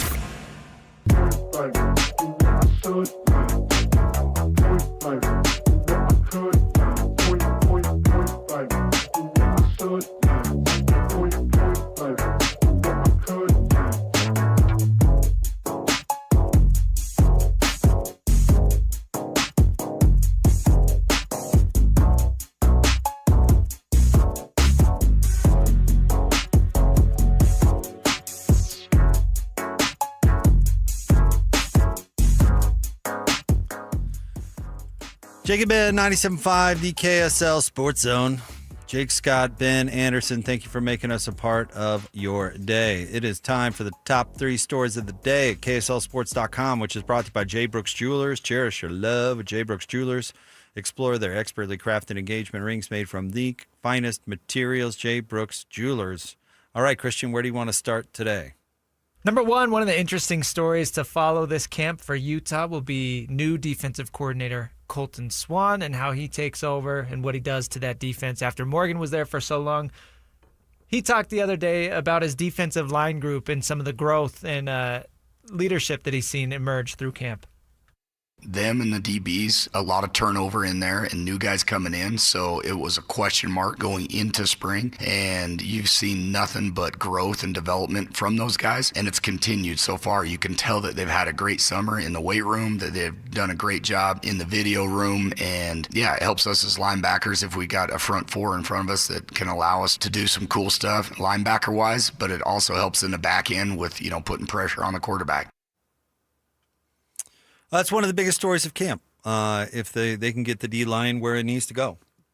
Because at Utah, and this will no doubt be true under Morgan Scalley like it was under Kyle Whittingham, if you get run over in the trenches, specifically on defense, you are going to struggle.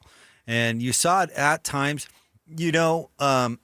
When the Utes first got into the Pac-12, those seasons where they went 4-8, and some of those big, like, I remember Cal ran over them one game, and one of the, like, USC might have. I'm trying to think of maybe some other games. But when the defensive line gave way and the other team was really able to run the ball, it was not good for those Utah teams when they stepped up into a league where other teams had bigger size and physicality until they themselves obviously adjusted.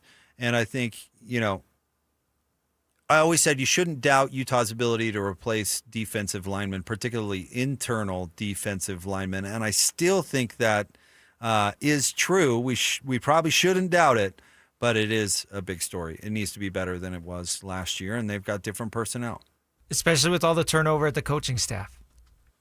Yeah, I mean, Colton Swan's going to have to. We've talked a lot about what Kelly Papinga has to prove at BYU, but Colton Swan's in the same, he's in the same basket for sure. Even though these guys have been with the program and with the team, they're wearing new hats. And how does that affect their ability, to work together? And ultimately, it starts at the top with Morgan, and then I did like what Morgan had to say about, letting Colton Swan run the defense the way that he wants to do it instead of making him do it the way that Morgan did it over the last several years. I think that's really important. Agreed. All right, what's next? Number 2, Kalani Sitake was talking about, of course, we know the veteran team that he has. Sometimes that makes it hard to develop some of these younger guys, and he opened up about that. We're doing a lot of different things. I mean, otherwise, if you teach the same stuff, the guys that have already been there already know it, it falls on deaf ears. They already know. So the action is to try to get them to do the teaching, get them to be involved. So flipping the classroom, things like that. It's looking at a growth mindset and trying to change the classroom and how we learn. That's the main way with the young guys, and then giving them reps. And so you have to combine that with opportunities to be on the field, and so we've been able to do that. And I thought we did a great job with what we did for Bear last year. So Bear still needs to develop. It's just at a different level, and now we can complement that with everything that's going on around him. Genius. I'll find a way for the players to do my job for me. Total genius. No, I'm joking. When listening to that, I think Kalani learned a lesson early in his career about culture and discipline. And if you remember, Kalani had a really good first year with Jamal Williams and Taysom Hill, and then things spun out a little bit in the next year. And his team lost some of that Bronco discipline that those leaders, Taysom and Jamal, had really carried into Kalani's first year. And without some of those voices, the next year did not go the way that they wanted it to go because of some bad habits. And I'll never forget the BYU Media Days the year following, because Kalani came in with like kind of an edge to him about things. And you could tell he was annoyed that he had to clean that stuff up. And so now that he's so many years into the job, I'm sure he values player leadership and what good player leadership can do for you. And if you build, leaders that are, know what they're doing by the time they're juniors and seniors, well, then they can pass that down to the younger players. And I was joking about Kalani not having to do his job, but kind of, right? You don't have to go in and mop up the culture because it's spun out of control if you bring players along, teach the right habits, and then have them pass those habits down. And if you want to talk about an advantage of being able to retain your players, which BYU has done extremely well in this era of NIL and unlimited transfers, that can be a nice byproduct. Whereas if you're bringing in new guys all the time, you're not only teaching playbook, but you're also teaching culture. So maybe that's an edge for BYU. Yeah, and you could argue that might be Kalani Sitake's strong suit as a coach. That's where he excels, really, is building the culture of that program in Provo. Yeah.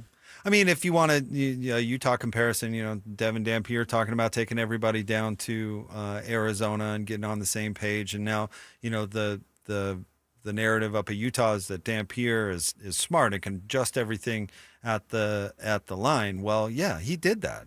He's a leader, and he learned through his years of playing that I need to be on, have these kind of relationships and teach these players what they need to do to be successful on my team. It comes with maturity.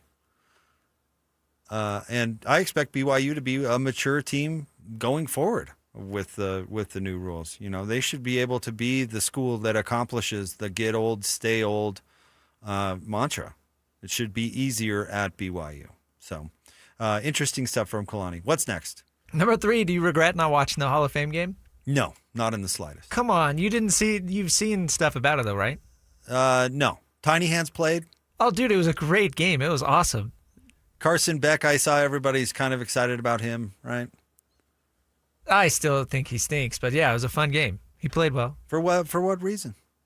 That he stinks? No, it was a fun game. Tell us about it. Well, the Cardinals were up. Local kid, Simi Fehoko scored. He was Salt Lake. He was born in Salt Lake. Yeah. He scored to put the Cardinals up, and then the Panthers had a game-winning drive with this quarterback that nobody's ever heard of, and he dove into the end zone. Yeah, Haynes King. He dives into the end zone. It was just electric. The Hall of Fame game has a bad reputation for being terrible football, but this was not. I think it was both teams executed very well. It wasn't like the highest level of football that you're going to see, but it was entertaining. What did Carolina get for winning?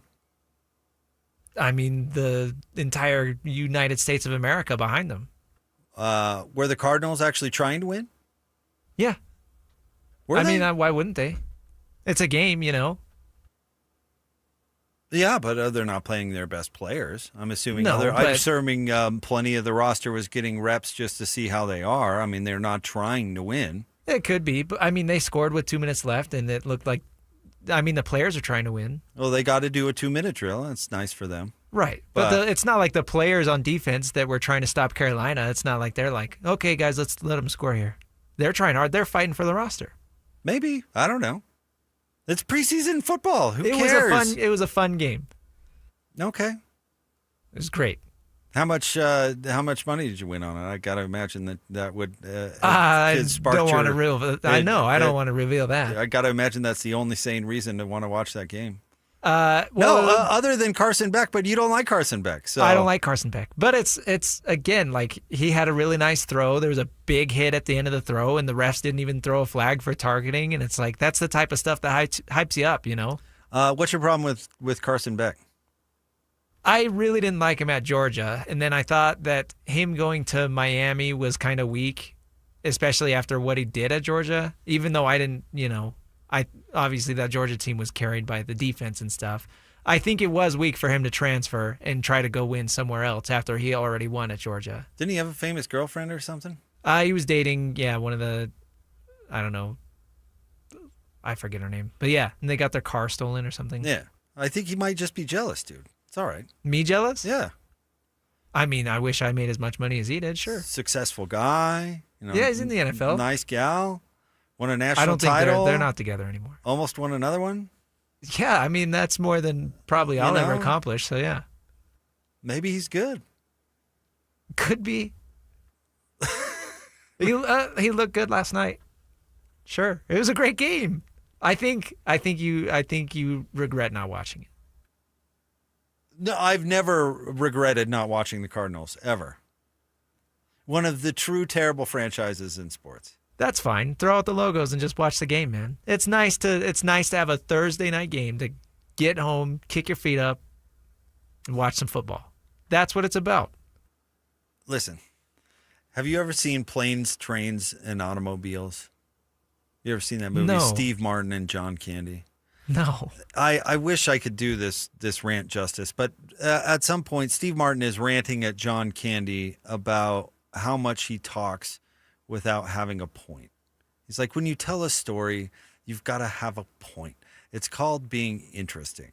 And it's a great rant. You should look it up. That's a great movie in general. It's very funny. You would like it. That is good advice, sure. But yeah, if you're going to have an anecdote, have a point. Make it interesting. What was the point of watching that game? What made that game interesting? Otherwise, you're just staring at the wall. I mean, it's a football game. But that doesn't make it. What makes it interesting? That I'm a sports guy and I'm a football guy and I want to watch football. Is that not enough? It has to have an angle. What makes do you watch the Cardinals every single week? No, but if there's an interesting reason to watch it, you'll watch it. If the Cardinals are playing on Thursday Night Football, whether it's Thursday night on August 7th or Thursday night in the middle of the season, I'm going to watch Thursday Night Football. A football game's a football game. Mm-hmm. And this one happened to be a hell of a game. And I felt rewarded for watching it, as did everybody else that tuned in. Oh, okay. To watch a meaningless game where we have no idea what either team's trying to accomplish or even trying to win the game. That's okay. Nothing? Yeah. Okay. I don't care that this doesn't affect standings or whatever. I don't care that Jeremiah Love didn't play or Tet McMillan didn't play for the Panthers. Like, it was a great game. Entertaining. Came down to the last second. Awesome. I'll take it. I wish every single football game was that exciting. Let me put it this way. If you're wandering out of the desert and you come to an oasis and you're very thirsty, are you going to drink the first puddle of mud water that you see, or are you going to happen into the oasis a little bit more and see if you can't get a nice, cool, clean one, you know? Okay. I'm not going to drink the puddle water. I don't care that football hasn't been played since February or whatever. I don't need to drink the puddle water. Thank you very much. But you're dismissing that this was an actual good game. If it were a cruddy game, I would have turned it off. No, I'm admitting that it was an actual game. Okay, it was a puddle of water, but it was muddy. It was an actual game. It didn't have the capability of being good. Why? Because it's meaningless. You're totally missing my point. No, but meaningless is not the same as good. It's meaningless. It's not true competition. Meaningless is not the same. What's the point of the Olympics? That's what I'm saying. I have to have a point. There has to be something to make it interesting. Preseason football is not interesting. There's not a point. Okay. So I don't know how many analogies I have to come up with, but it's not. I'm not going to do it. Okay. Well, there are people. It's not capable of being good. At least, even a high school game is better because it's actual competition and people are actually trying and it actually matters. Could be, but then I mean, if you want to go big picture, like what does it actually matter? Well, it matters to the standings. It matters. But why do the standings matter? It matters to the whole story. What's the story? What's the story the preseason football has? What standings does it matter? But that's my point, is I don't need a story. It's a dress rehearsal. That's Christian, fine. I know you love the theater. I don't see you camping out to go watch them rehearse. No. And really, it is this preseason sports in general is a scam so that owners can twist extra tickets out of season ticket holders. If you want to buy season tickets to go see the Commies, for example, in Washington, D.C., you have to buy the stupid preseason even though you don't want to go. It's just a way for them to steal your money. Hey, man, if there's football on my TV, I'm going to watch it. That's the attitude. That's the problem. Once again, Christian, you are the problem. Don't just watch it because they put it on TV. You know what? Have a little more self-respect than that. Your time is more valuable than that. I promise you it is. All right. Lecture over. I'm sorry, Christian. I'm trying to be nicer. That wasn't very nice. More next. Matt Brown with us at the top of the 3 o'clock hour. Jake and Ben, 97.5, the KSL Sports Zone.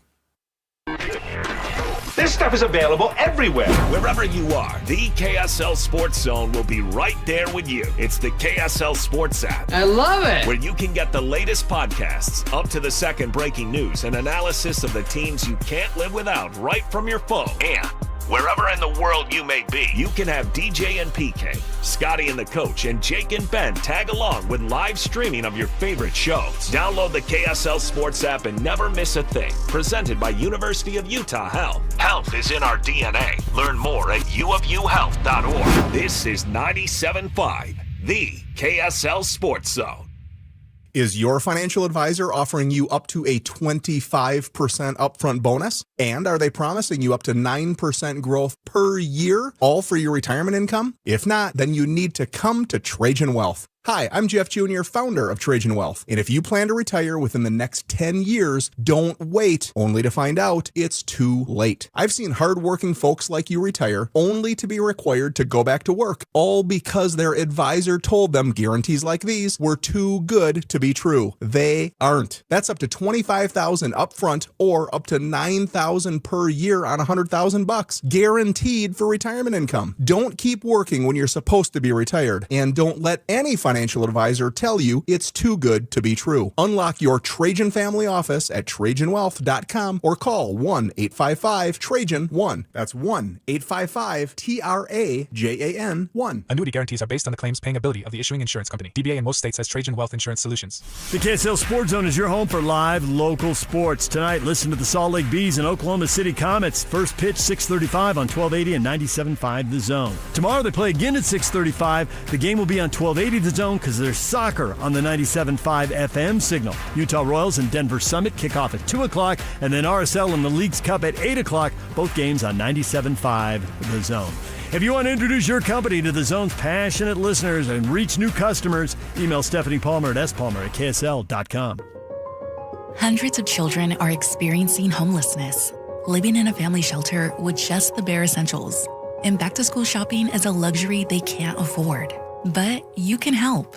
The Road Home Apple Tree program provides a brand new outfit, shoes that fit just right, and a backpack. Giving is easy. Donate online or shop for a child in need. Visit theroadhomeappletree.com today, because every child deserves to start school feeling like they belong. Right now, JCW's has 15 bus and billboards depicting our delicious, mouthwatering hamburgers across I-15.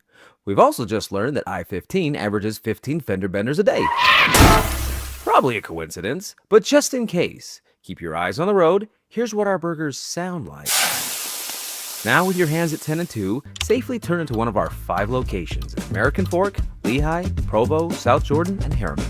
JCW's. Quality and a lot of it. Thinking about replacing your windows?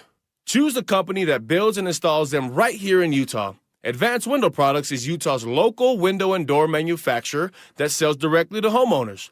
Nate Orchard here. At Advanced Window Products, there are no dealer fees, no middleman markups, and no extra costs to cover someone else's profit.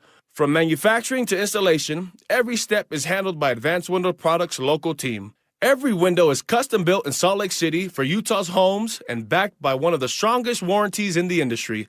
A lifetime warranty covering labor, glass, and parts. Even better, it's fully transferable to the next homeowner. Right now, get $2,000 off when you purchase 10 or more windows. Financing is available, and Dominion Energy rebates may help you save even more.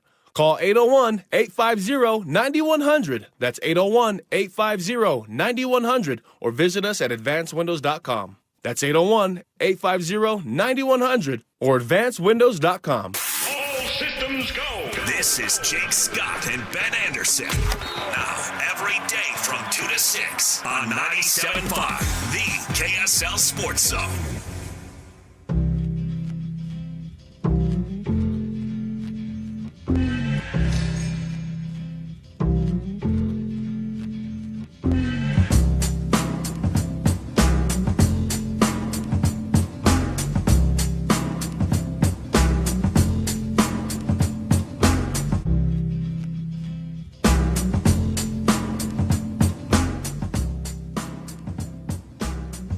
Jacob Ben, 97.5, the KSL Sports Zone. Is Salazar still in there? Oh, okay. Well, he might be. He is, and even if he wasn't, he's always watching. I probably ought to be delicate with this story. But there is something that stands out to me.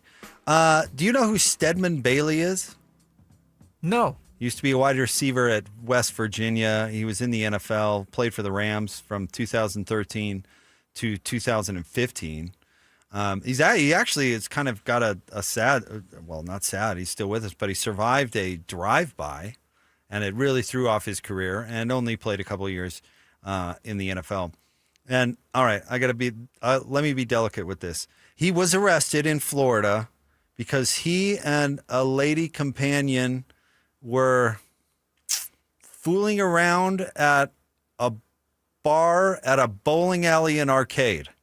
They were like cheating at the game, or No. They like were. what I do in skee ball. They were being romantic. Okay. And not they were and A little not bit of like PDA. PDA times 1,000. How about All that? right. All right. So fine. We don't need to get too caught up in the details. But the cops showed up. He got arrested. They looked at the surveillance. But here's the part at the end. And again, I'll try and clean this up. But Bailey admitted that both of them had their pants down, but denied that the act, the very definition took place. Okay. And then the last line of this story, Bailey told police that the alleged incident had occurred due to the amount of alcohol that the two had consumed. All right, so here's what makes this funny in my mind. The admitting to being unclothed, but then drawing some other line, I don't think that makes it any better. Public nudity. That's a crime. You know what still. I mean? I don't think that makes it any better. I don't think all of a sudden the cop is going to be like, oh, that line was not crossed. Oh, well, then you guys are fine. By all means, carry on. That makes me laugh. And then the incident occurred due to the amount of alcohol they had consumed. Yeah, everybody who read this story up to this point had already assumed that was a factor. And I personally don't think it should be included. And here's why. Because people will read it and blame it on the alcohol. Christian, like Jamie Foxx. You have been overserved before in your life. A few times. Probably in the company of your beautiful wife. I'm guessing that you managed to not do any of that. No. I'm guessing you managed to not do that. That's correct. Yeah, that is a very astute assumption. Yeah, right. By including it, it like blames it on the alcohol. No, plenty of adults have overdone it and managed to not have that behavior. Does that make any sense? Yeah, you still have decision-making skills. You still have a responsibility to society. And so, yeah, everybody's a bar at a bowling alley and you're getting way too romantic. Everybody understood exactly what was going on. But by including it, it gives the excuse like, oh, these are probably two well-functioning adults that just happen to have too many beers. Yeah, look into that. It's not the alcohol's fault. No, there's probably something deeper. But the excuse, but actually telling the cops like, yeah, we were undressed. Yeah. Nothing happened, though. It doesn't make it any better. That's funny that they made the police watch the surveillance footage, video. Yeah. Well, things getting wild Tough down part there. of the job. No, yeah, and you know what is just awful? If you look at the ad for this place is called Round One, where they were. It's in a mall, and the ad like has a kid winning a stuffed animal on the ad. Those were bad decisions on so many levels. Yeah, this is bad press. They say no press is bad press. This is bad press. This is bad press. Yeah, I think so. Anyway, continue to have appropriate behavior, Christian. That would be my advice to you. I'll try, man. And when at a bowling alley and arcade, maybe you roll a few frames and throw some darts or something. Yeah, that's what that place is for. That's what that is for. Things. Yeah, maybe you can play some of the games. See if you can get one of those stuffed animals. That's all right. That kind of behavior is saved for home. I'll commit ticket fraud. Oh yeah, forgot about that. You cheat at skee ball. Yeah, you should be arrested for that. That is fraud at its basic definition. Clearly, they've got other things to worry about at arcades. There's a like a kids YouTube thing out there of a space, like a NASA space engineer guy who takes all the time to figure out how the games are rigged. It's kind of funny. Just stealing money from us, Christian. All right. Stay tuned. Matt Brown going to join us coming up next. 97.5, the KSL Sports Zone. This stuff is available everywhere. Wherever you are, the KSL Sports Zone will be right there with you. It's the KSL Sports app. I love it. Where you can get the latest podcasts, up to the second breaking news, and analysis of the teams you can't live without right from your phone. And wherever in the world you may be, you can have DJ and PK, Scotty and the coach, and Jake and Ben tag along with live streaming of your favorite shows. Download the KSL Sports app and never miss a thing. Presented by University of Utah Health. Health is in our DNA. Learn more at uofuhealth.org. This is 97.5, the KSL Sports Zone.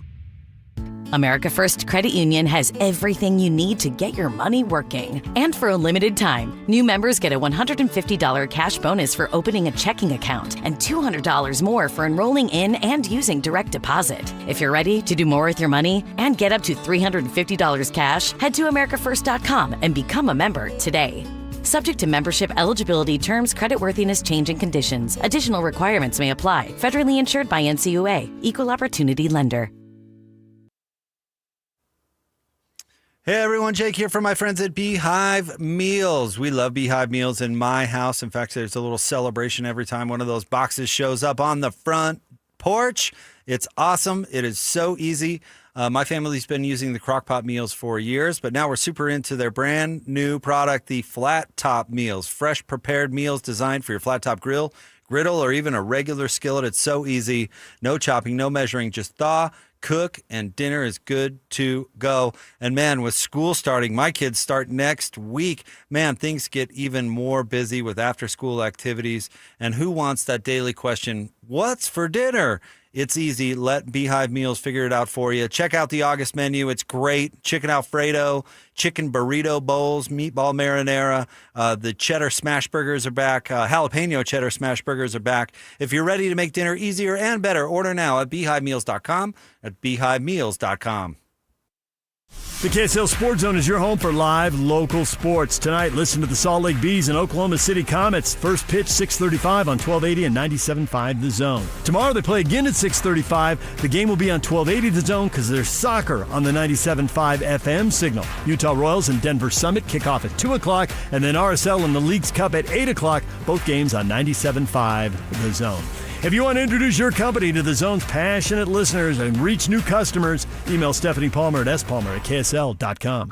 It's our summer liquidation event. So we're making room for the incoming 27s, and we're blowing out all the 26s. Save huge on the Open Range RV Colt 17 BH for only $12,995 or $141 a month, 0 down. Or the Heartland Prowler 2500 BH for $16,995 or $184 a month, 0 down. Or the Heartland Cyclone 2214 for $54,995 or $414 a month, 0 down. All three models include an additional $699 dock fee. We must make room for new inventory. Harris RV is your locally owned, family-run RV dealership. We strive hard to find the very best RVs for the price. With 4 locations, over 1,000 RVs in stock, 42 service bays, and 4 super parts stores. We're sure to help take your family on the best RV vacation. Check out our perfect family bunkhouse trailer, the 26 BH. That sleeps 9 for $19,995 or $227 a month, 0 down. Life is short.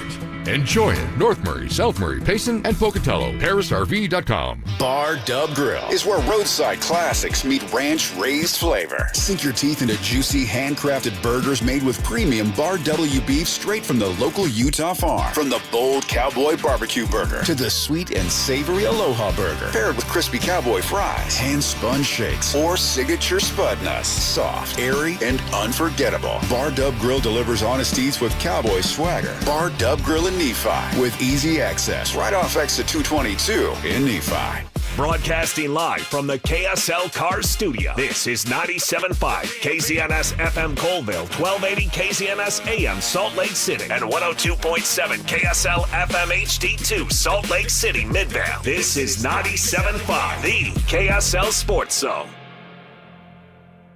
Not only do these guys give you the best jazz coverage in the market, they've got you covered with the Mammoth, the Cougars, the Utes, and the Aggies. This is Jake Scott and Ben Anderson on 97.5, the KSL Sports Zone.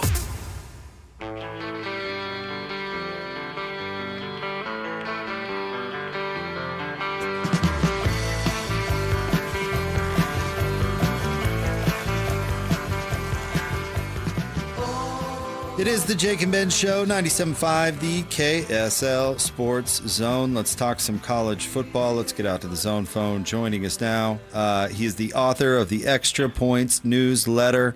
He is Matt Brown with us here on Jake and Ben. What's going on, Matt? Thanks for a few minutes. Hey, it's my pleasure. Always happy to spend some time with you guys. So we've been trying to follow where sports and politics collide, trying to, catch up on our civics with this College Sports Act. So catch us up where we stand at the moment. Where we stand as of this moment, knowing that no bill is ever truly dead, it doesn't look like this thing is going to get signed before September. And then when you have to wait another month, really all bets are off as the Senate re-examines this. The reason that it's not likely to happen today, even though there are likely more than 60 U.S. senators who are in support of this bill, is because this is right before the Senate's about to go on recess. And the Senate Majority Leader, John Thune, really wants the Senate to go on recess and send people back to their home states because this is shaping up to be a pretty brutal midterm election for Republicans. The thought is if we can get some of our guys who might be in difficult races in Ohio and in Iowa and in Maine to spend some time campaigning, that they might be able to shore up themselves here ahead of a contentious election. But that means that essentially the Senate is trying to get a ton of stuff done, including multiple huge bills that have nothing to do with college athletics, whether that's sanctions on Russia and Iran, whether that's a cryptocurrency regulatory bill, the nomination here for a new attorney general. I think it's looking like it's going to run out of time. It doesn't mean that the bill is dead. It does mean that we'll know more in about 6 hours, but this is something that will likely be recontinued in September. Is there any chance this turns into something to run on for some of these? Is there any way that's the holdup, or is it simply it's not a priority? I wouldn't say it's not. I wouldn't say it's not a priority. Like, this is something where the president has said this bill is important to me. I want to sign it. To policy-oriented senators from both parties, and Maria Cantwell and Ted Cruz have spent a lot of time and intellectual energy and political capital in trying to get this thing going. It's just hard to get 60 votes anywhere, right? This would be one of the very rare examples of bipartisan legislation that's gotten through Congress during this presidential administration. And when you get down to the finish line, like a lot of these other big bills, part of the problem is that people want to stick something in that's only kind of related at the very end, and that can blow up this coalition because can't really afford to have many other defectors, Republican or Democrat, to make this work. This is not something where I expect anybody in a contested Senate election is going to have campaign ads about. Like, this is not going to determine who's going to be Ohio's next senator. But some of the other issues would be, and that's why the senators are spending more time on those at the moment. I was a little bit surprised the Big Ten and the SEC jumped on board, and I'll just kind of throw this take by you and get your reaction. But the vibe at Big 12 Media Days, and I'm not sure if you were down there or not, but we talked to both athletic directors for BYU and Utah, and of course you have the buzz. And unsustainable was the word you kept hearing, right? Like, oh, this is unsustainable. And I talked to Brian Santiago, the AD at BYU, and I said, he kind of indicated like, well, everybody thinks this is unsustainable. And I said, well, if everybody thinks that, then what's the holdup? And his answer was kind of like, well, it's not so unsustainable for everybody after all, right? and his answer was people don't want to lose their edge. And so I was really surprised that the Big Ten and the SEC jumped on board because it is more sustainable for them. And so I guess what is the holdup now if really the whole support system wants it done?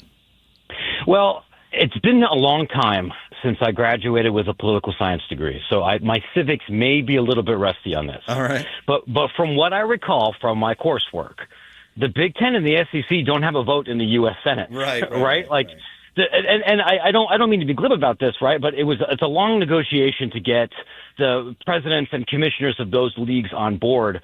They value cost certainty, cost predictability, and lowering the cost curve more than they care about potentially expanding to 20 or 22 members. Like, honestly, this is something I get asked about on like sports talk radio or on message boards way more than I do actually in the industry, because Big Ten and the SEC aren't really looking to do that at the moment. So then you decide to support it. But that doesn't mean that every lawmaker in all of those states supports it. One of the dirty little secrets about the U.S. Senate is that this body is mostly really old and mostly doesn't care about college sports. Most of these dudes went to Yale. D.C. is not a college sports town. It's not usually a big thing in their own social circles. It's not something that they're talking about all the time. And there's a bunch of other stuff in this Protect College Sports Act that could trip up a major donor or a political benefactor for any of the lawmakers, or they see this as an opportunity to try to extract leverage over something else. I'll give you an example, and this is not exclusively a Republican or exclusively a Democratic thing, right? But when the SCORE Act, similar legislation was proposed in the House, and we got close to this passing several times, the Congressional Black Caucus said that we're whipping up votes against it. We're not going to support it, and the biggest reason for that isn't just because passing either of these bills would lower salaries and financial compensation for the top end of elite men's basketball and football players, athletes who tend to be disproportionately black, but because they are protesting redistricting happening in the South that's eliminating a lot of majority black districts and therefore black representation. And they view this as a leverage play.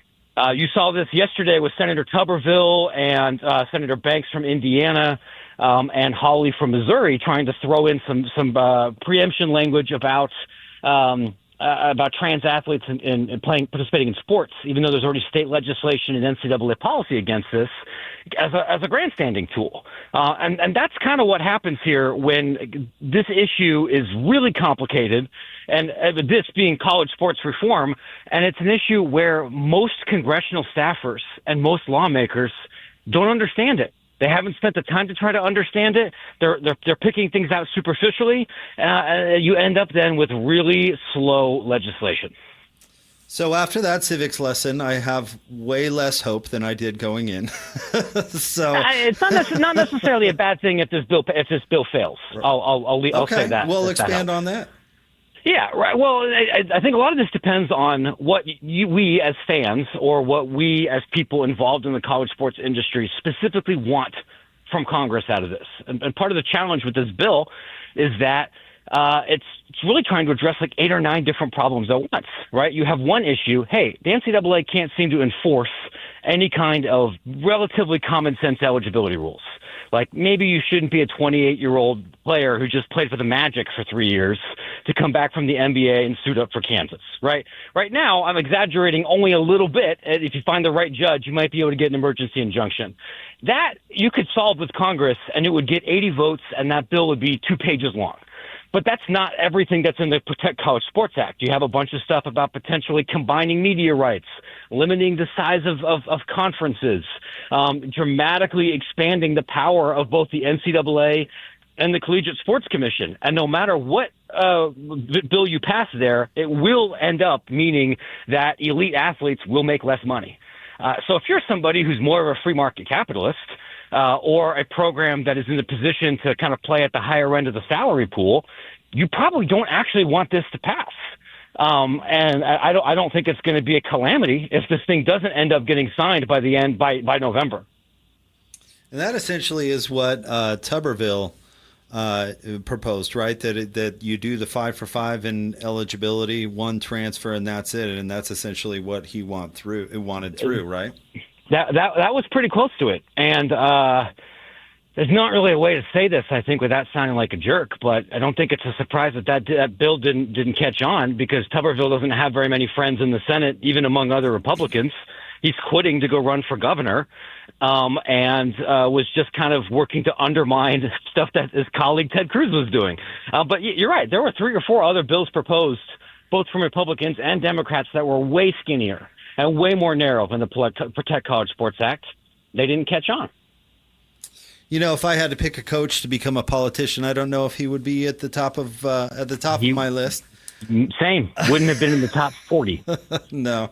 But, okay, so let's go back to the word unsustainable then, the buzzword.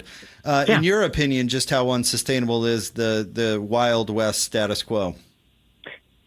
Well, honestly, I think we could probably keep going almost exactly like we're going now for the next 3 or 4 years without major problems, or at least problems so major that it would cause schools to stop playing. I understand that there's frustration among some fans and school leaders that, hey, we're playing in this world here and Ohio State has double or triple my budget. Well, that's been true since like 1930. We've never had any kind of parity financially, institutionally, structurally, or otherwise in college athletics. It's true that the player costs are doubling every 2 years. There are some things that Congress could do to limit that. There are some things the schools could potentially do to limit that. Nobody seems especially interested in doing it, but we also aren't really seeing examples of the growth of the salaries or the spending reaching so high that donors say we can't sustain this anymore. If anything, schools are prepared to do really drastic measures like bring in institutional investors or private equity or additional taxpayer money to keep throwing money at it. To me, I think the best model or example of where this college sports spending could be going is something closer to the Premier League or high-end European soccer. And those costs explode. Most of those teams, even really good teams, don't make a profit every year. You make a profit when you sell the club. And what's changed is the kind of people that own those clubs have changed. You don't have regular rich people anymore.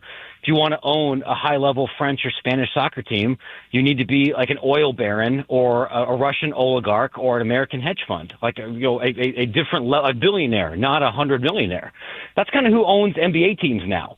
Or NFL teams now, right? Like it's not somebody who owns a lot of car dealerships. It's somebody who sold a gigantic tech company or owns a hedge fund. And I think that's the transformation that's happening in college sports, unless there's changes.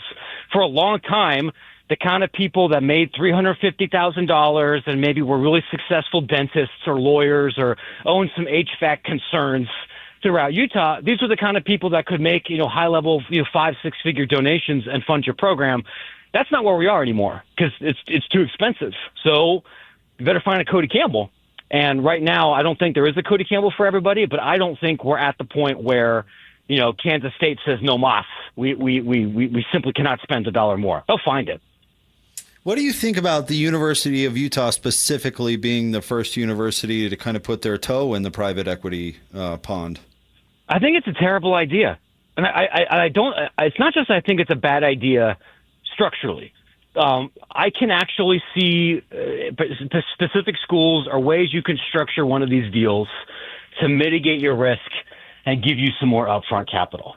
The biggest concern that I have about Utah and the fact that the school has not really released any of the specific financials and has gone to great lengths to hide those kind of backs me up on this. Is I don't think there's a way that they're going to be able to generate enough new revenue to pay back Otro Capital and to make everybody happy about this. There's nothing that anybody involved with private equity can do to increase the media rights money that goes to the University of Utah in the short term. That's already signed.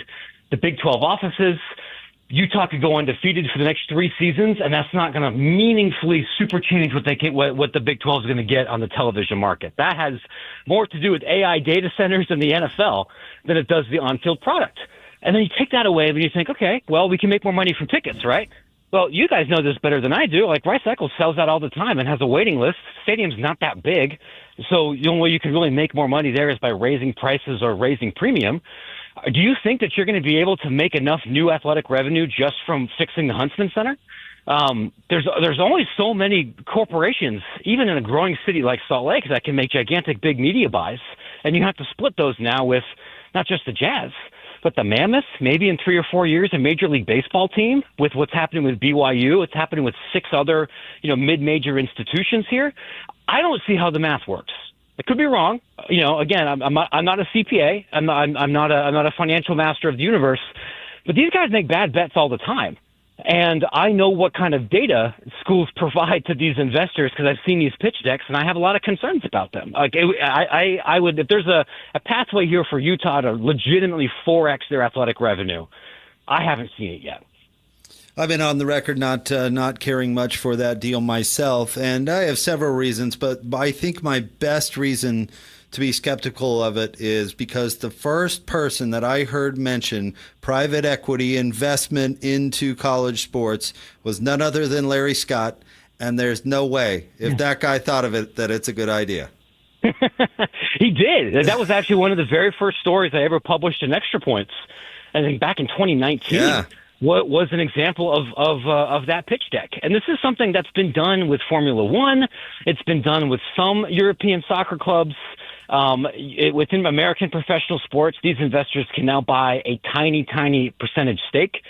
I'll say this on this front here too, right? A lot of schools have kicked the tires on these kind of arrangements. And it's not a shock that overwhelmingly they've declined to do it, even after they've had 6 or 7 other meetings. And it's especially strange to see a public school doing it, because if a public school needs capital, they almost always have far cheaper ways to raise it than taking out a gigantic upfront advance from an institutional investor. It'd be one thing if this was Baylor, where Baylor can't sell a bond or go to the state the same way that a public school can. I'm just very confused by it. Any thoughts on the field in the Big 12 this year? Who do you think stands atop when it's all said and done? I know this is terrible radio, but I legitimately don't see a major difference between it's team number 1 and number 6, I think, in this field, right? I'm sure some people are going to hop off the Texas Tech bandwagon because we don't really know who's going to be throwing the ball for them or how healthy they're going to be. I think this defense should be good enough, especially in this league where they might not need to score that many points to still be in the conversation. Utah expects to be a lot better. I know BYU is projected to be near the front. I wouldn't be surprised. I don't think they were picked in the media to finish near the top or anything. I have a sneaking suspicion West Virginia is going to look a lot better this year. And there's not going to be any, I can't think of any particularly easy game that's going to be in the league. So we could put a bunch of numbers in the random number generator, 1 through 12, shake it up, and that might be how it ends up in November. Yeah, say what you will about Rich Rod and his personal life, I guess, but the guy can coach. I like your West Virginia take. I do. I think it's a good one. I think they'll be better. Yeah. Matt, this was great. Thank you for clearing all of this stuff up for us. We appreciate it, and don't be surprised when we bug you about it again in the future. I hope so. Anytime, fellas. Appreciate it. Thanks, Matt. Appreciate you. Big thanks to Matt for jumping on with us. All fascinating stuff. He's not necessarily on board with this thing should or needs to pass, which I thought was an interesting take. Obviously not wild about private equity and what the direction that Utah is going. So we'll see. Yeah, there is an argument to be made that right now the wild, wild west, we'll call it, is really good for student athletes. And anything that passes through would be really, really bad for student athletes and give power back to the NCAA, which obviously is needed, but why would the student athletes want to give that up, Indeed. But maybe it's not up to them. Maybe it becomes law. Right. But he's saying, is that just? I don't know.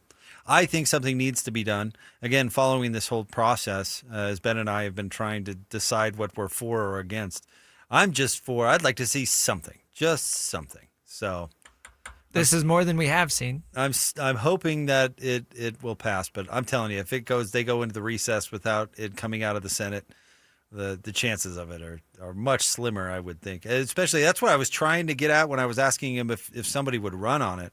I mean, if these politicians would go out and run on it for the election, I mean, then maybe we would see it go forward. But if it's not a priority issue and just gets buried, and then, this juice or this momentum for this legislation can only last so long, and then all of a sudden you've got a whole new Congress coming in January of next year. So not ideal, I suppose. No.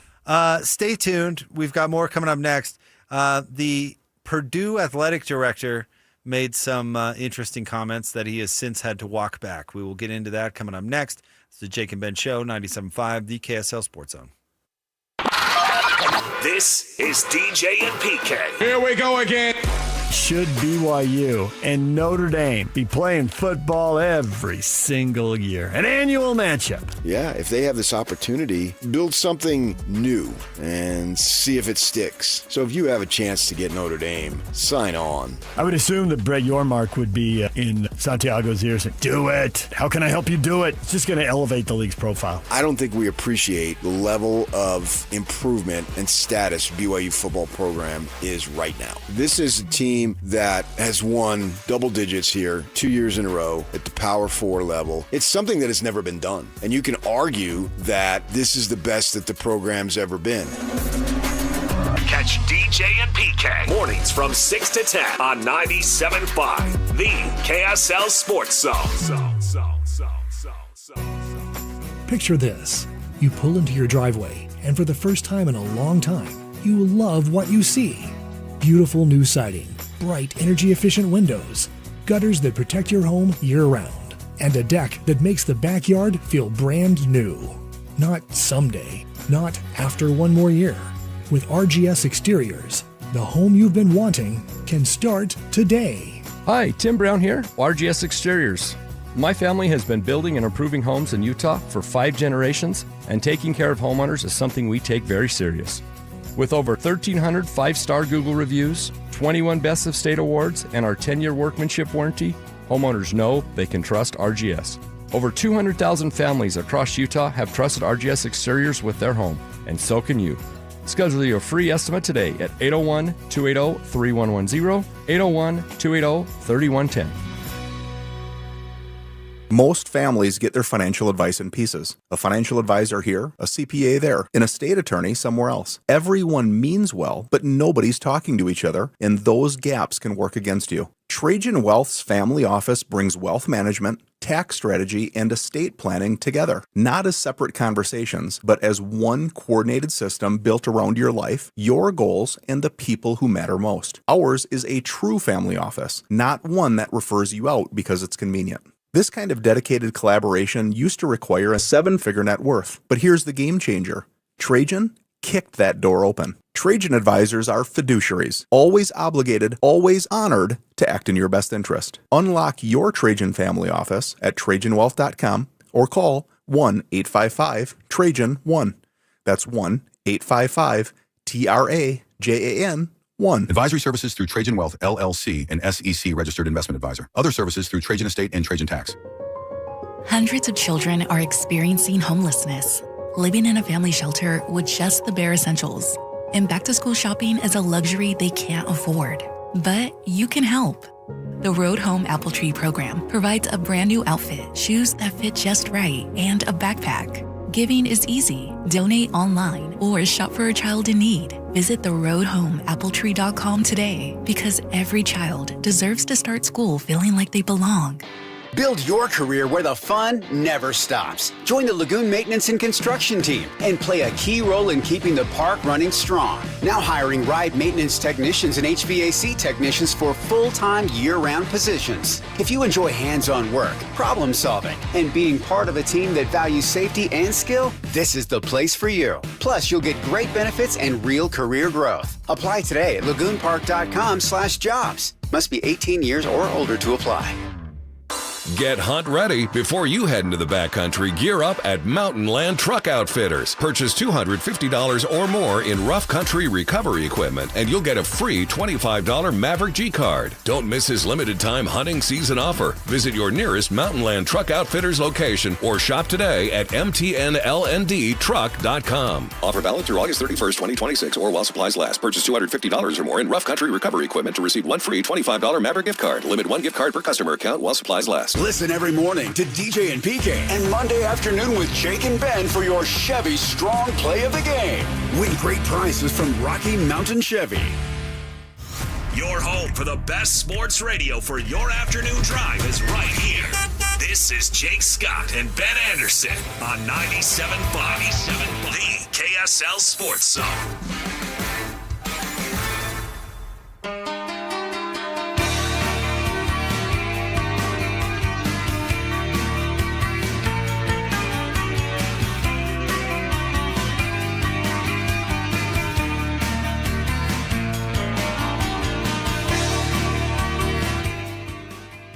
Jacob Ben, 97.5, the KSL Sports Zone. Hey, we're teaming up with Beehive Meals, honoring people that impact youth sports in our communities. Nominate the youth sports volunteer you know for the Beehive Meals Hero of the Week. You can do that at kslsports.com/contest and listen every Thursday afternoon to the Jake and Ben Show for the winner. It's the Beehive Meals Hero of the Week.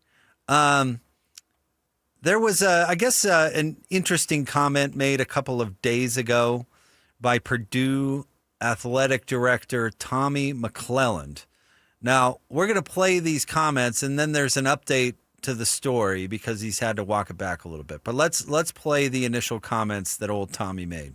Every recruit, every current student athlete will hear this message repeatedly. We are here to win championships. If you don't want to win championships, go to Indiana. I love the media laugh. The media laugh is always great. Well, if I'm not mistaken, Christian, didn't Indiana just win the college football playoff championship? Yeah, like a couple of months ago? Yeah, I think so. Is he talking about the same Indiana? I wonder. I mean, he's trying to take a shot at their rival. Was that just an unscripted, off-the-cuff, bad attempt to take a shot at the rival? I mean, what's the explanation there? Is he not aware that Indiana just won a national championship in the country's most important collegiate sport? I sure hope so that the athletic director would be aware, but I don't know. And he is aware that Purdue has not won anything ever? Quite literally. And their basketball team's reputation is for, winning a few games in the tournament, but never winning it. And their football team has basically never been good? They have a football team? Exactly. Right. Yeah, who was it? What notable quarterback went there? It's Drew Brees. Drew Brees, yeah. Drew Brees went there. That's about all they've got. So, championships at Purdue, and if you don't want to win championships, go to Indiana. Got it. That makes some sense. All right. So, Tommy then jumped on today with Pitt. The armpit himself. Pitt McAfee went on with him, and I'm eager to hear the explanation. Yeah, I mean, first of all, obviously I know that they won the national championship. I was at the game with my youngest son. I'm there. But to your point, I mean, listen, what makes college athletics great is rivalries, right? And I'm having a great day yesterday, giving our vision, sharing what we're going to do here at Purdue, how we're going to set the standard and raise the bar for what's possible. And, I made an offhand, unscripted comment about an in-state rival that didn't land well, okay? And I knew it the second it left my mouth. But at the same time, I'm also trying to establish what a standard is going to be like here at Purdue in order for us to achieve the things that we want to do. And you got to send a message to your fan base. But listen, I play golf. I'm sure you play golf. Hey, every now and then you line it up on the first tee and you're really excited about that round and I'll put it right into the water. Okay. So, hey, Pat, I got to put it back, tee it right back up. And I got 18 more holes to play. All right. I'm trying to think of what the lesson would be here. That unfunny, serious people should just not try to make jokes. You're the athletic director at Purdue, so you're good enough at your job to reach a pretty high level. You're probably a pretty serious person. That's a pretty serious job. It doesn't mean you have to be boring, but maybe off-the-cuff jokes just aren't your thing. You're not a wise guys. I do have sympathy with regretting something the minute that you say it. I'm sure you've run into that a lot. I've had that feeling many times. So I do feel for the guy in that I've said something that as soon as it's left my mouth, I've immediately regretted it. So I certainly sympathize there. I would say that the lesson is that if you know that you are not a funny person, off the cuff jokes just don't. I totally sympathize with that. I've got a couple of friends that are really, really funny, and I used to try and fit in and also be funny with them. And I kind of realized that's just not me. That's not my role in the friend group. I'm not a naturally funny person like that. Like that? And yeah, I'm not going to walk around trying to make bad jokes. And you've got to know what you're like, why you're there. You're at a press conference. You're not, to your point, at Wise Guys. That doesn't mean that you can't make jokes at press conferences, but it maybe means that you can't make jokes at press conferences. You know, like Steve Spurrier can crack a joke at a press conference and it's probably going to go okay. But maybe this isn't Tommy McClellan's lane where he can make jokes at press conferences, because that was a real stinker. Christian, to your point, if you had to hold a press conference, you're probably not making off-the-cuff jokes. That's probably not the lane you go. I get wanting to lighten the room or whatever, take some of the pressure off, but that's just, a flop in every sense of the word of a joke. Like, they just won the championship. I consider myself fairly decent at telling stories, and I can usually land a punchline. But I told a really inappropriate yet hilarious story about a public figure. Thanks for clarifying. It was funny. It was funny. You know the story, and you laugh, or you think the story is funny. It's a funny story about something that happened to me during my career, but it is inappropriate. And I told it at a dinner when my wife was clerking for a law firm and trying to get hired by said law firm. And it was not the place to tell that story. It did not land.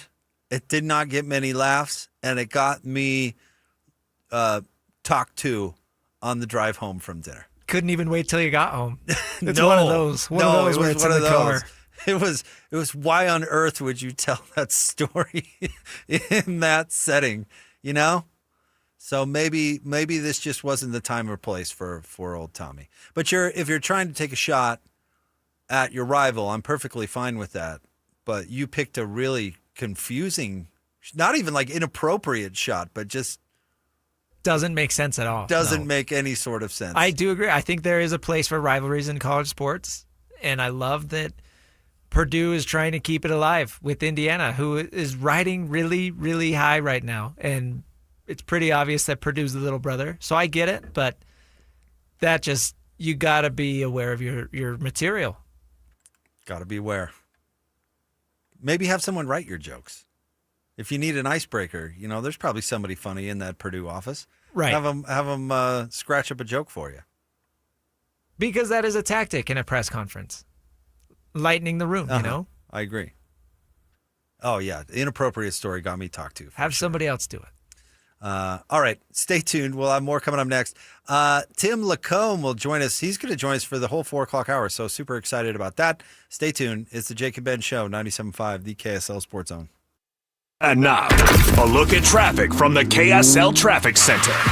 A very long stretch of southbound I-15 slowing in Weber County to kick off the afternoon drive from 2700 north and far west all the way down into Davis County and the Roy exit. Typical southbound 15 delays as well heading from Murray to Midvale in Salt Lake County. Want to remind you about our friends at UTA. At UTA, we move your early mornings, your long days, and your big plans. We move purpose. We move you. Plan your trip right now at rideuta.com. With your KSL traffic update, I'm Christian Esparza here on 97.5, the KSL Sports Zone.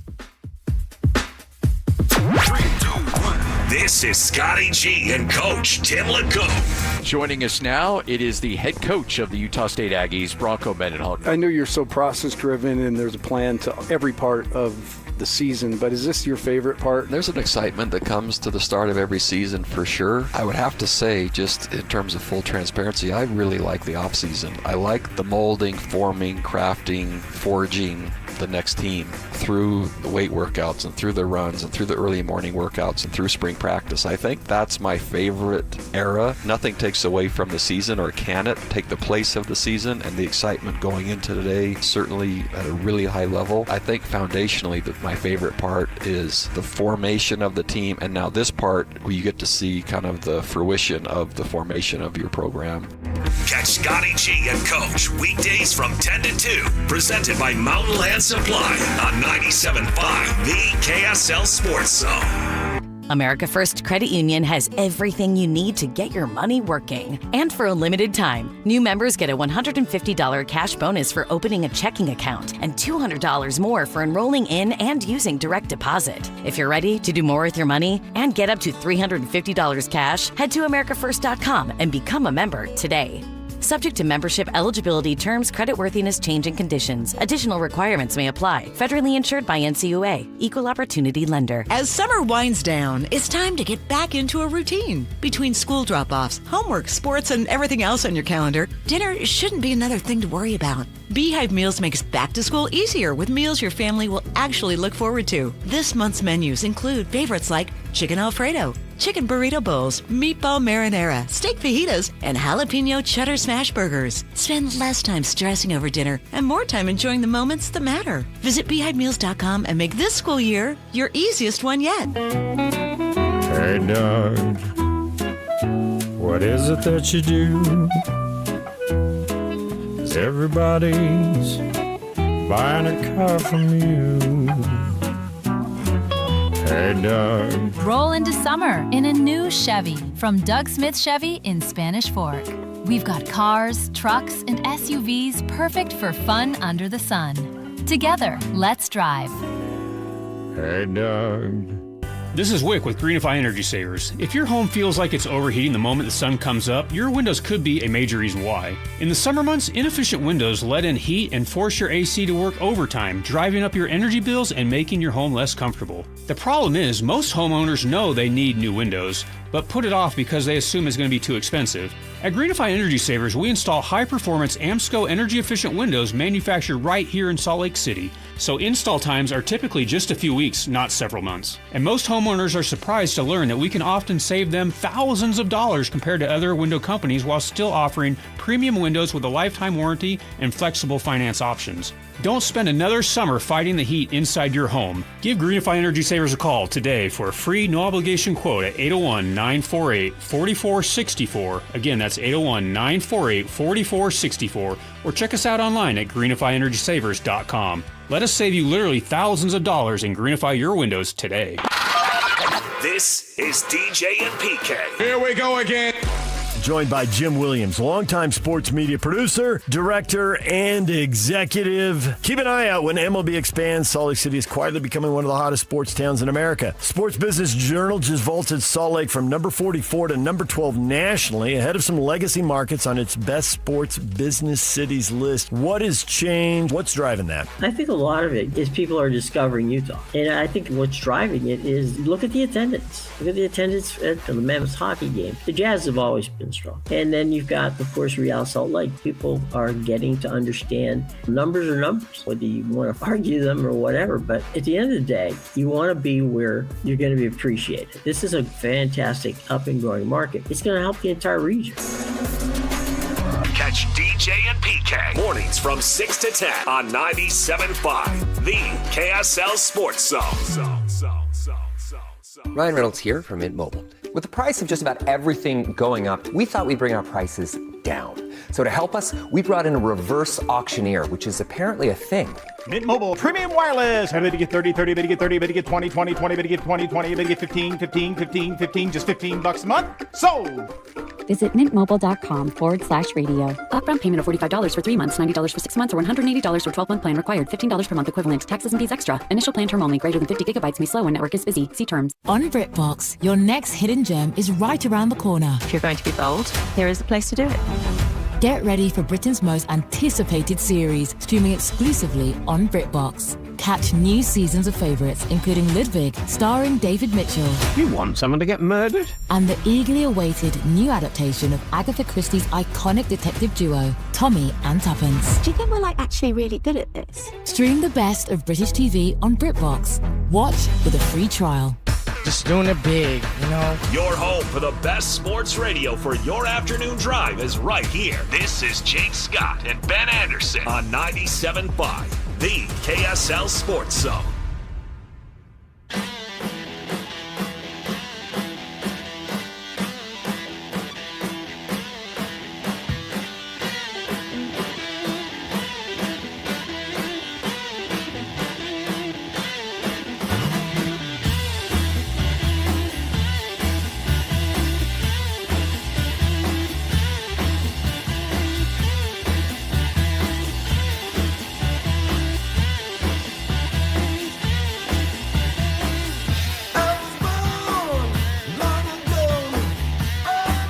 Jake and Ben, 97.5, the KSL Sports Zone. We want to remind you about Win Ticket Wednesday, your chance to win big every week on the KSL Sports Zone. Coming up next week, you can win tickets to go see Motley Crue with performances by Tesla and Extreme at Utah First Credit Union Amphitheater, September 21st. Tickets on sale now at livenation.com. Get your tickets today and listen to the KSL Sports Zone all day on Wednesday for your chance to win. Don't get me wrong. I am super excited that Motley Crue is still touring. Have you ever seen Motley Crue, Christian? No, I never have. No, they're crazy. It's a great show, and I'd go see Extreme. More Than Words is a great song. I'm not as familiar with Tesla, but this is right up my alley. Motley Crue, I've seen a couple times, and they're great. But the last tour I was aware of that Motley Crue did, they called it their last tour. Like that was the name of the tour, was the last tour. And now they're back in town, which the last one, we mean it this time. Yeah, right. Which I'm not complaining. I mean, you know, I like a bunch of Motley Crue's tunes. I'd go see them again for sure. But the last tour until Tommy Lee needs a little cash injection. Yeah, hasn't AC/DC gone and done their last tour several times? Have they? I don't know. I'm pretty sure. Same thing with the Stones, right? Don't they keep doing it? Yeah. I don't know if they've called it though the last tour. I don't know if they've actually called it that. But okay. Do you like rock biographies, or are you a reader at all, Christian? I don't even know if I know that. I should be, but I'm really not. No. The Motley Crue autobiography is really good. You don't even have to be a Motley Crue fan to enjoy it. The reason I think it's good is because it's not one autobiography. It's actually, what would it be, like 4 autobiographies. It's written by each member of the band. So you get the same story from a different perspective, depending on who's writing it, which member of the band is writing it. And it's funny because Mick Mars, he's the, the bass player? Anyway, he was the most normal, I guess, because he had some physical health issues, some musculoskeletal stuff where he just wasn't into as much of the debauchery as the other members of the band or whatever. So his telling of the story is always hilarious because it's basically like this salty guy that is just talking about what idiots these other people are. And it is pretty entertaining. Who was the worst one? Tommy Lee? Oh, I would probably say Nikki Sixx. Okay. Nikki Sixx had the worst drug problem. Vince Neil was the biggest drinker, and he actually had some car accident stuff that had some tragic consequences. So, but they're like true rock stars in the sense of partying all the time, going for it. Yeah. And in the 80s and all that stuff. But Kickstart My Heart, that song is about Nikki Sixx dying of a heroin overdose and then being brought back to life by paramedics or whatever. Crazy what you can find inspiration from, huh? But that is crazy, right? I wouldn't want to be reminded of that all the time. You know, he's got to play Kickstart My Heart at every dang show. Again? I got to do that again. I got to think about me overdosing and almost dying. Like that, that sounds that doesn't sound good at all. I did once see Vince Neil open, just a solo Vince Neil act. I will definitely say not as good as with the rest of the band. And that's why they're in the band. But the Tommy Lee playing drums upside down thing is pretty crazy. That's pretty cool to watch. Did you ever watch the Tommy Lee? It wasn't a documentary. It was a show about Tommy Lee and Pamela Anderson. Oh, no. I thought he did a reality show back in the day where he joined the Nebraska marching band. Okay. That's funny. It was really entertaining because he's a good drummer, but he's kind of a rock, unconventional, I guess would be the term, where he's not a technically trained percussionist, I guess. And he had a surprisingly hard time picking up the marching band and drumming in a marching band. Because he just vibes. Well, he's just used. I think he's used to doing. I mean, he's a heck of a drummer. He's just used to doing his own thing and drumming the way that it's like if a self-taught jazz trumpet player were to try to fit into a classical orchestra. You know it's what I mean? almost a different thing, different techniques, different ways that you do it, or whatever. And yeah, it was a good show because he was. He'd get frustrated with the marching band teacher that was yelling at him because he was doing everything wrong. And he's like, I'm Tommy Lee. But no, there's a show about he and Pam Anderson. The show about... I don't think you're supposed to be watching that, Christian. Well, I'm old enough now. Okay. But so, yeah, it was a show about their video and that got leaked and what was behind and into that story. Are you familiar with Sebastian Stan, the actor? No. He played Tommy Lee in this series. It was entertaining. It was funny. I think Seth Rogen is in it. I think he made it. Okay. But it was good? It's worth watching? I don't know. Yeah, I liked it. I mean, just because I'm new to the story, right? That's before my time. So I thought it was an interesting depiction of that story.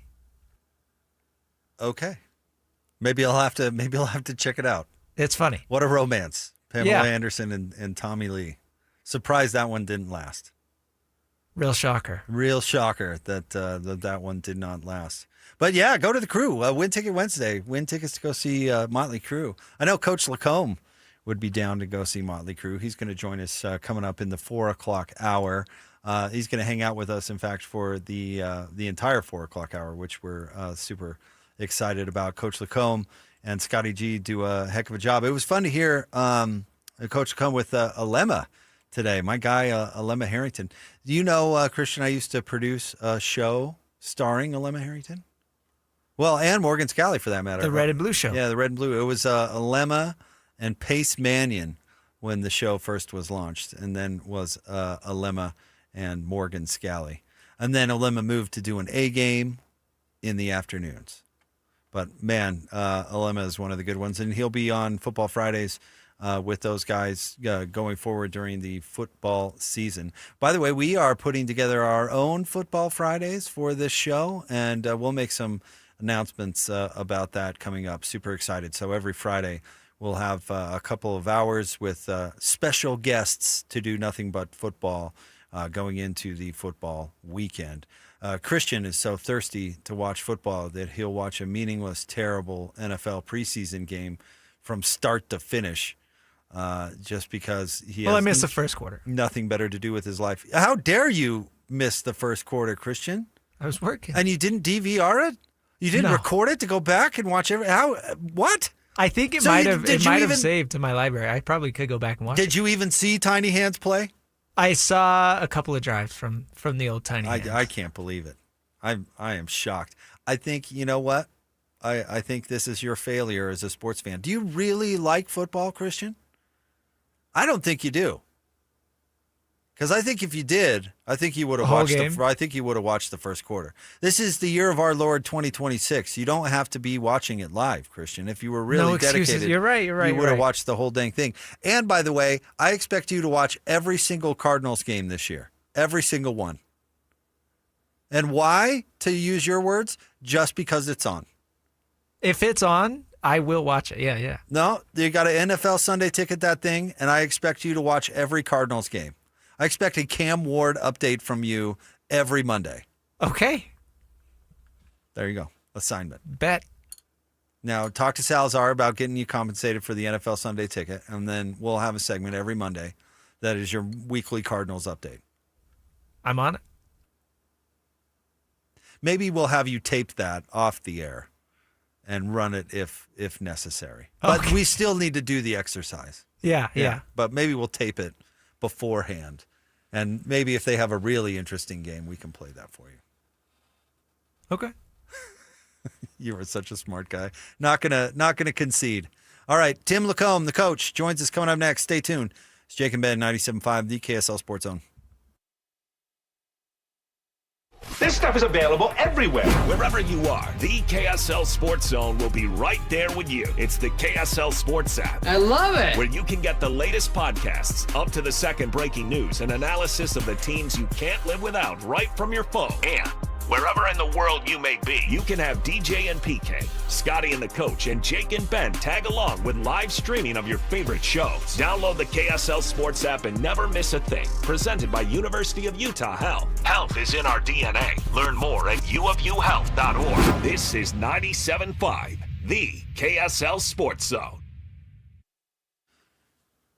Hey everyone, Jake here for my friends at Trajan Wealth. That's Trajan, Trajan, Trajan Wealth. I talk about kind of my financial story a lot when I'm talking about my friends at Trajan because, frankly, I put off correct decisions financially for a very long time. I figured if I just ignore it, the problem will somehow solve itself and I'll be set up and I'll be able to retire one day.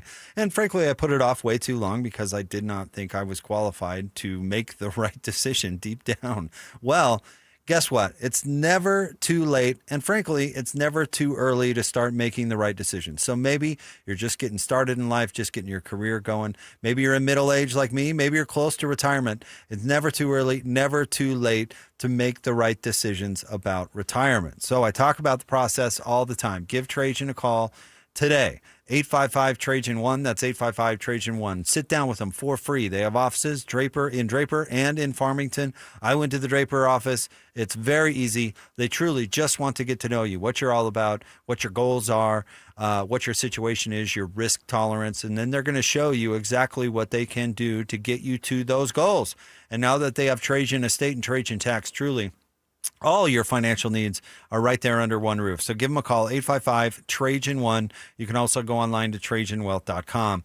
Advisory services through Trajan Wealth, LLC, an SEC-registered investment advisor. Additional services through Trajan Estate and Trajan Tax. Actual client paid advertisement, additional disclosures at TrajanWealth.com. 855-TRAJAN-1 or TrajanWealth.com.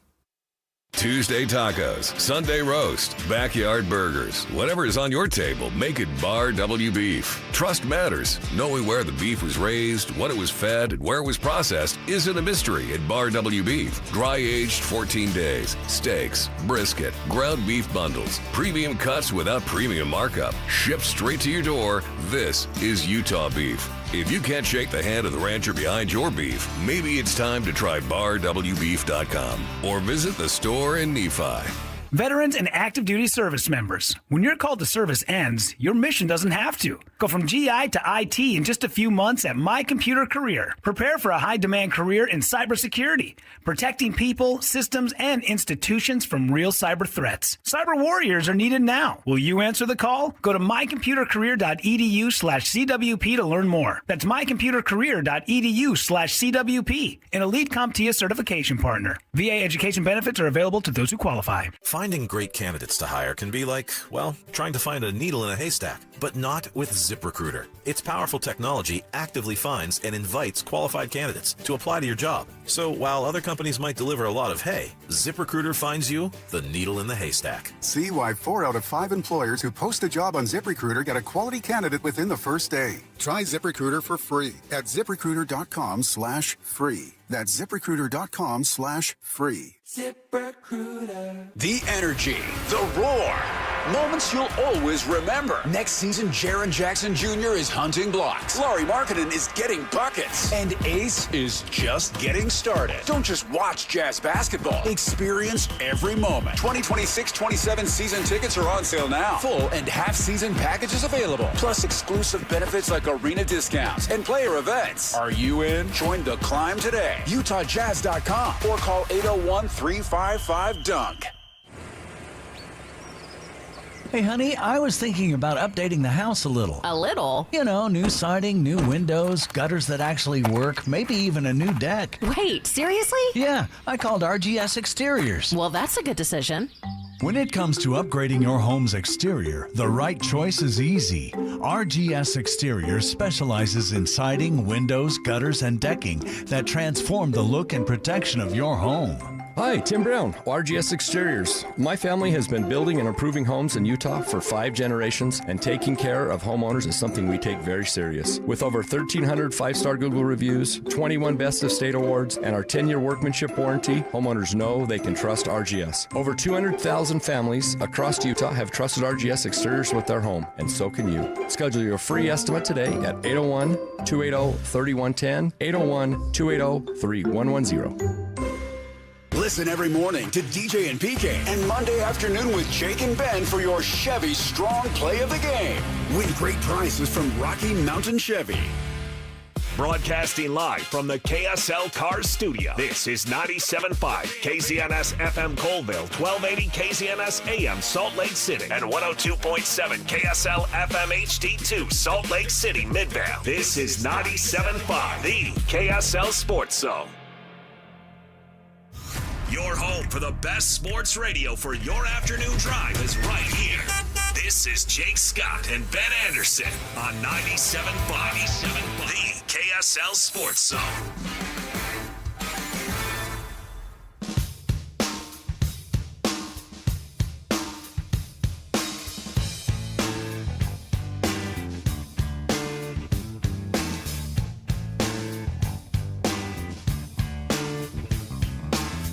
Getting born in the state of Mississippi. Papa was a copper and the mama was a hippie. In Alabama, she would swing a hammer. Price you gotta pay when you break the panorama. She never knew that there was anything more than gold. What in the world does your company take me for? Black bandana, sweet Louisiana, robbing on a bank in the state of Indiana. She's a runner, rebel and a stunner. On the mirror way saying, baby, what you gonna? Looking down the bed. Jake and Ben, 97.5, the KSL Sports Zone. Jake, Scott, Ben Anderson. We're hoping to talk to Coach Lacombe coming up here momentarily. Always excited to talk to Coach Lacombe. Of course, my co-host for Jazz pre, half, and post game, and co-host of Scotty G and the Coach, obviously, from 10 to 2. So thanks to Tim when he gets here for spending a little extra time with us. I'm eager to talk to Tim about a lot of things. We can cover, of course, what's going on in college sports. Always eager to get his opinion on that, and whether or not, I guess with each ticking moment, it looks more and more likely it's not going to make it out of the Senate before the Senate goes on recess. So that's probably not a great sign, as we talked to Matt Brown earlier in the show. But Tim, of course, is somebody who lived in this world for a very long, long time, and watching him as we've worked together now for 6 or 7 years doing the Jazz stuff, but watching him react to the changes in college sports as somebody who lived it for so long has been interesting. So we'll get Tim's opinions on what's going on there. We can also talk a little football with Tim, as well as a little NBA basketball. As we were talking, Christian and I were talking before the show, and this is truly, truly the desert of deserts when it comes to news in Jazz basketball. I don't think we've had an actual Jazz story, Christian, in weeks. In fact, I'm going to go look at the last real Jazz story we had at KSLSports.com. Was Donovan Mitchell getting married. And before that, it was Ben's mailbag. Right, like the actual piece of Jazz news that mattered. No offense to, some of these ancillary signings they've made, but the Walker Kessler trade at the beginning of July was the last actual big piece of Utah Jazz news, right? I don't think I'm missing anything. Probably. Yeah, probably. And sure, Summer League, I guess. Yeah, that was probably the last bit of actual Jazz-related news. So check in with the Jazz. There is nothing going on.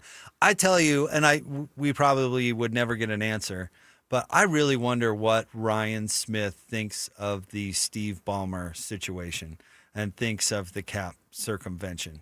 Because I believe that any punishment, Adam Silver has the power, right, in the NBA, but he has the power at the will of the owners. And so the other owners' opinion on stuff is really what matters. So if other owners are upset at Steve Ballmer, then Adam Silver is upset at Steve Ballmer. And Ben, to his credit, when he's here, has brought this up a number of times. Do our other owners been out of shape about this, or are they not because they're doing the same thing? They don't want to turn around and punish Ballmer because they've got some sort of cap circumvention shenanigans in their shop that they don't want investigated by the media or certainly the NBA or anybody else. So they're not going to get bent out of shape at Steve Ballmer because they're doing the same thing.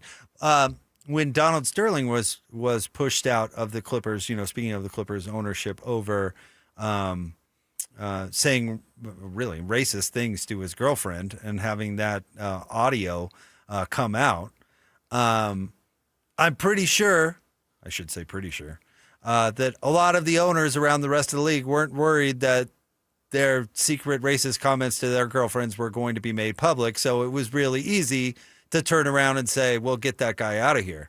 But if other teams are paying their star players under the table through, wonky sponsorship deals, well, they're not going to get too bent out of shape about it because they're doing it. So I think I would. It's easy for me to say if I were an NBA owner, I'd be furious. I mean, this goes against the point of what you're doing, the fair play. And in all honesty, the Players Association should be bent out of shape about this as well. And I'm kind of curious. The Players Association really hasn't, and they haven't need to be yet, I suppose, but hasn't been that vocally supportive of Kawhi Leonard because they don't want this either. The Players Association, the union, wants every single dollar accounted for so it falls under the collective bargaining agreement. So having secret comp deals is actually not good for the Players Association either. What Kawhi Leonard is doing is not good for other players. You want all that money under the umbrella so it can be properly split so that the overall salary cap can go up for everybody, making more money available for all of the members of the NBA Players Union and not just the elite few who get paid under the table. I'd be interested to get an agent or somebody from the Players Association, their true opinion on this whole thing, because I bet they're not wild about what Kawhi Leonard is doing either. So long and short of it, I'd be curious to ask Ryan Smith what he truly thinks about it, because his opinion really does matter. And if it's about fair play and the Jazz competing on a fair playing field, if I were him, I'd be pretty bent about it, because the Jazz and the Clippers should all have to play under the same rules. That's the point of the NBA and of collectively bargaining. And that has everything to do with fair play on the floor. In the NBA, you should have the same opportunity to have an elite team as any other NBA franchise. And, there are things that you can't do anything about, like weather and economics in the market where you are. And some of that certainly comes into play. LeBron is leaving Cleveland. He's going to Miami, not because Miami has more money to pay him, but because Miami has better nightlife, better weather, Pat Riley, and the ability to put 3 future Hall of Famers on the same team. But the overall structure of the rules is the same. In the Miami example, excuse me, Pat Riley had to make a bunch of moves. If you remember Michael Beasley, super cool Bees, who had to be moved out before Miami had the ability to bring in LeBron James to make it fair. Miami shouldn't be able to keep all their veteran players if signing 2 all-stars from other teams. All right, I'm seeing Tim, in fact, joining us now. You hear him 10 to 2 every single day with Scott Gerard. He's my co-host for Jazz Pre, Half, and Post, and he's coming at us from his... Do you have an official name for your rock star room, your guitar room? What do you call it? Just the guitar room. Yeah, it's been a labor of love, I'll tell you that. And everything in here has a purpose.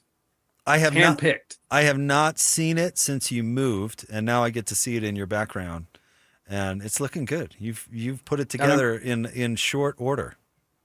Well, my wife gets all the credit. I simply, when she tells me an area is ready to actually do some labor, I do it. But she's the brains of the operation. I can't believe I am not going to the 311 concert this weekend for the first time that they've come to this market, I think, in like 15 years. I'm not going to the 311 show, and you are. So we could. What's wrong with you? I don't know. I didn't get around to making it happen with my buddies this time. Well, I'm taking a group of folks, my family. A couple of them haven't seen them, and so we're going. Of course, I'll have Lacombe tickets because I don't sit anywhere, but I can't do the bad ticket thing. So I'll have some good, I'll send you some footage. But you're going for the opener, right? Isn't that your motivating? Yes, Dirty Heads. I like them both. I love them both, but Dirty Heads are, in fact, I was just jamming. I got to give a guy a shout out, longtime friend, and he stopped by today. He's just chilling over here on the futon. It's my boy, Chris Jones. He's forgotten more about basketball than I'll ever know. And I want to pick his brain on the air sometime when I get a chance, but he's hanging out with me. Lloyd's not here. You would have gotten a honk right there. Oh no, of course. He terrorizes me from 10 to 2. If you don't get the chance to listen, hop on. He does a good job of it. No big deal. A local basketball legend is just hanging out on my futon. I'm just mentioning it, local basketball legend is absolutely the correct verbiage because he is that dude's amazing. Oh, dude, like yourself, he's been all through I guess you call yourself, and aptly so, the Forrest Gump of Utah college basketball, and he's got he's got a little bit of that too, right? He's been around for all the legendary stories. He's been in the room. And the cool part is he actually donned a uniform while being a bartender at Lumpy's, and played for Rick and then coached with him. So he is a wealth of knowledge, and we're going to be tapping into it on the Zone from time to time. Oh man, bartender at Lumpy's. I've known a few of those in my day. That doesn't end well typically, but he found his way out. I've met a few bartenders at Lumpy's. Man, the world misses Lumpy's. R.I.P. to one of the city's great sports bars. 2 locations to serve you. Bringing back memories with Lumpy's. That is the best part. Jake knows the bongo too. Jonesy just said the bongo's kind of the fallback. Yeah, it's right across the street basically from Lumpy's. Ask Jonesy if they still only take cash. Only cash, Jonesy? Yeah, but now they have Taco Tuesday. Taco Tuesday.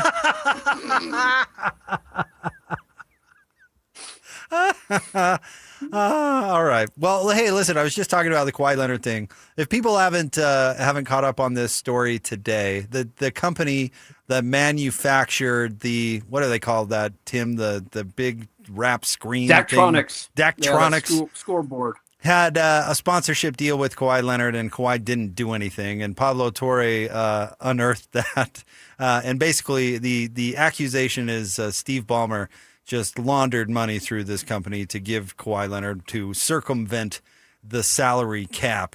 And I love this story. I can't get enough of this story because that he did it and was so brazen. But I don't know if you hit this on your show today, but what do you think about this whole thing? We touched on it. We were, immersed in Football Friday, but we took a segment and talked about it. It doesn't surprise me because the aspiration thing was such, that's dirty pool. And so if you got somebody that played dirty pool, you probably got others. And so it's probably going on around the league, but Ballmer double dipped. Daktronics, if you go into any high school gym in America, Daktronics made their scoreboard. It's kind of the, that one that's just slapped on the wall in all those high schools. And so, the lengths people will go to, like you said earlier, I was listening because I am a listener I do not miss Jake and Ben when you're talking about, the fact that they don't have any record of any kind of relationship, but, wink, wink, nod, nod. We'll take care of you, brother. It's all too much. And, I think maybe the NBA will recoil and find the Jazz $500,000. That's going to be the reaction. Hey, the dumbest part of this, and I did say this earlier, but the dumbest part of this whole story is all he had to do was send out a tweet or take a picture of the scoreboard or do something. You're in the ad game now, right? I heard you down at RAS today doing lives with Tim and those guys down there. It's not really hard. Not to undersell our importance in our job, but call Trajan well today, Trajan. It's not hard to get that. Use your platform to get a message out into the universe. It doesn't take a whole lot of effort, and all he had to do was hire a pimply teenage person to put out a couple of tweets, and this all would be moot and would go away. I think you said it best. I mean. I had the chance to coach against Kawhi in college, and he was the guy who just board man gets paid. Obviously grew in stature and, his reputation. But, I can't go back to, the Toronto Raptors and his uncle and forcing him out. I mean, the whole thing has just always been a little convoluted. And it looks like to me that Ballmer's just like, look, I'm going to take care of you like no one else will. And, did some sort of wink, wink, nod, nod deal. If it was true, the aspiration thing fizzled and then this thing popped, man, you've got a guy who's fully immersed in a major, major violation. And I'm curious. I mean, I've not been impressed with the punishment from the NBA. I feel like it's not equitable always, and they kind of pick and choose. So I'm curious to see how they come down with this one, because it's man, you want to talk about integrity of the game. I think this is like one of the biggest things to point to that. How angry do you think your guy Ryan Smith is? Because that's really what's going to decide this, how mad the other owners are. I would think mad. I think obviously everybody wants to compete and everybody wants to win. But we've all got that buddy on the golf course that, you get done with a hole and you ask what you shot. And, he told, I got a par. Wait, I saw you on the water. How is that possible? Right? Or the guy who playing the opposite fairway. How'd you get that for? Huh? Exactly. Or the guy that, hits it into the trees and disappears and, remarkably finds his ball with an angle to the pin. What do you know? All sorts of things people will do, like you said, to get over, to get one up. And this just reeks of that to me. So I think the other owners should be pissed. I think they should go after the dude. Because, tanking's one thing. I mean, you and I have watched it for 5 years in a row now, where at some point in the season, somebody's trying to lose a game. It's just the nature of it. It's just how this thing works. And so, they go in heavy handed last year on that and get this new system that will inevitably find a way to be loopholed like everything else. But this is one where I think the NBA needs to come down and lay the hammer, because, you've got not just once, but twice now where this dude's gone out and brokered deals for his guys. And it's just not part of the way it should work. Who did Rick Majerus like less, you or Jonesy? Oh, man, probably me, because Jonesy actually served a purpose. One of my favorite Jonesy memories back in the day, like this is way before technology advanced a ton. It's all on computers now, and you can actually have a camera sitting on the side of the court, and something goes wrong, and digitally you can run it back, and within seconds you can see it. But back in the day, there was work to be done. And Jonesy set up 2 cameras up there, and so he'd have video VHSs running in them. And Majerus would say, Jonesy, bring that clip down here. So he'd be up on the concourse, and you would just see him hurry and grab the tape and sprint down. The other camera's running, so if something else happens, he's got that as a backup. But he would run down and then put it in the VHS, push play and rewind it and get it right where it needs to be. So Jonesy played there for Rick, and he did a little more than me. I was more just somebody that tried to make things less sticky. So I bet he hated me more. Do we have any idea where those tapes made it? Oh, dude, if I could get my hands, I do know where a couple are. There was one tape, and, I love the Johnson brothers with all my heart, but he went in on those guys pretty good. I hate to say it, but he did. There was one clip in particular where they're running a play. It's a down screen for Keith Van Horn in the middle of the floor. Jeff Johnson comes off that down screen to the top of the key. Keith is then supposed to screen across, and Jeff's supposed to pass the ball to the right side, throw it into Keith for a layup. And Jeff came off and shot it. He was open, but he shot it. And Majerus went on about a 20-minute diatribe. And it is somewhere out there. I'll have to find it. But he basically is like, see that guy right there? He's an All-American. You know what you are? You're just a guy from Utah. So, I would make you pass the ball to the All-American. So it was basically 20 minutes with a lot of expletives, but that was the message. You did have a point. I always had a point. I always thought that. You've told me that story before, and I always thought that every time I watched Taylor Horton Tucker play. He was one of your favorites. He was. It's like, do I want to He made our nights even more chaotic. Do I want to see him dribble around and shoot like a moron, or do you want to pass it to the all-star? Just dribble. You know? And strange, that guy's not in the league anymore. Surprise. I will say that this VHT, while clever, I think he's played his way out of that a teeny bit. Like, he was more of a fire when the opportunity arises last year. He wasn't as much of a SVHT. Oh, that nickname doesn't even apply anymore to Svi. I almost... No, but I like it. I know. It is. I can't get rid of it. Because he didn't play that way last year at all. He was much more of a team guy. I think it was because when he first got on the team, he was only playing like 2-3 minutes a night. So it was one of those like, well, I got to get him up. Got to get as many shots as I can. Yep, and he did. He did that. He did that very well. No, but he was better last year.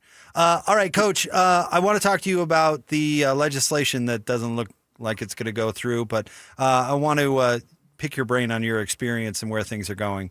We'll get to that coming up next. He's Coach Tim Lacombe. It's the Jake and Ben Show, 97.5, the KSL Sports Zone. And now, a look at traffic from the KSL Traffic Center. A southbound crash on I-15 is still blocking lanes in Riverdale, and that means huge delays stretching all the way back to far west. There's northbound delays, too, from Sunset up into Roy on I-15 thanks to an earlier disabled vehicle right in the middle of the road. Hey, looking for a new ride? Doug Smith offers great savings on new and used vehicles. They've got a big selection, great prices, and great people. Visit them in American Fork, Spanish Fork, or Linden, or online at heydoug.net. With your KSL traffic update, I'm Christian Esparza here on 97.5, the KSL Sports Zone.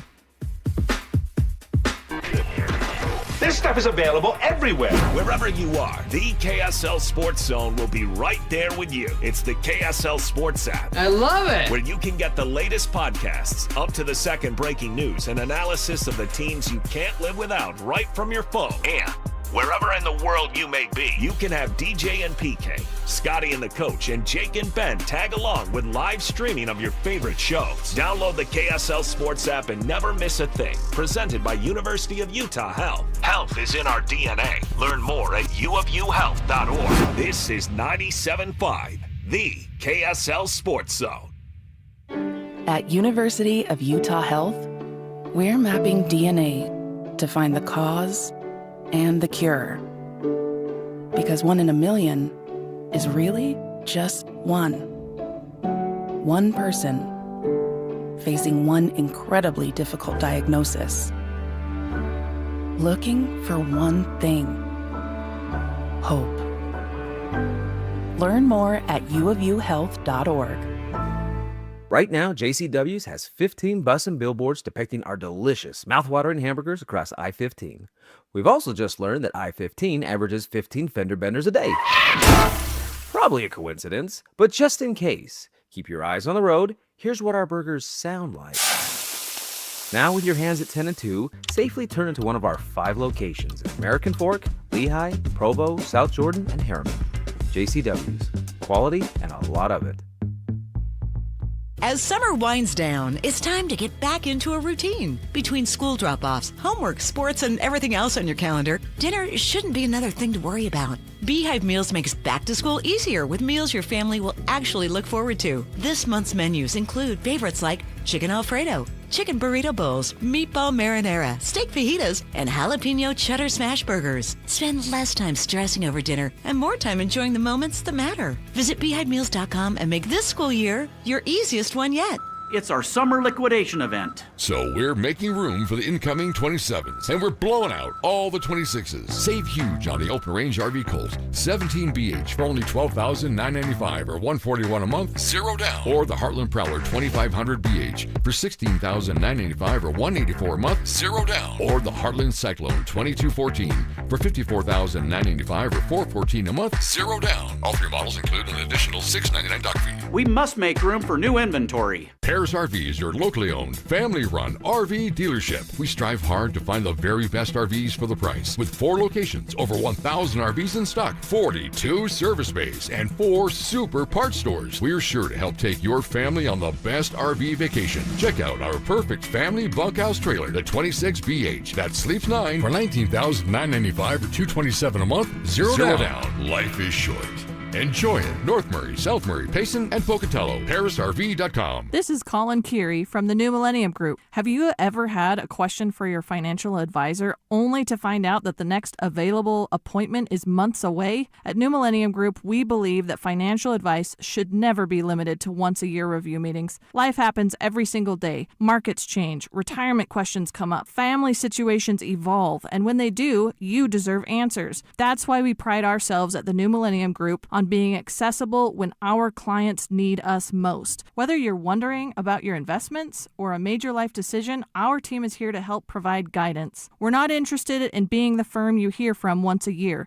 We want to be your trusted resource throughout your entire retirement journey. If you're looking for a financial team that values relationships, communication, and responsiveness, we'd love to meet you. Give us a call today at 888-999-6370. That's 888-999-6370, or visit us at utahsfinancialplanner.com. Visit Serenoni's Summer Warehouse Sale, Saturday, August 8th, 11 a.m. until 6 p.m. at Bountiful High School. Save up to 70% off luxury blankets, baby gifts, and more. Celebrate 20 years of comfort with Serenoni. Not only do these guys give you the best Jazz coverage in the market, they've got you covered with the Mammoth, the Cougars, the Utes, and the Aggies. This is Jake Scott and Ben Anderson on 97.5, the KSL Sports Zone.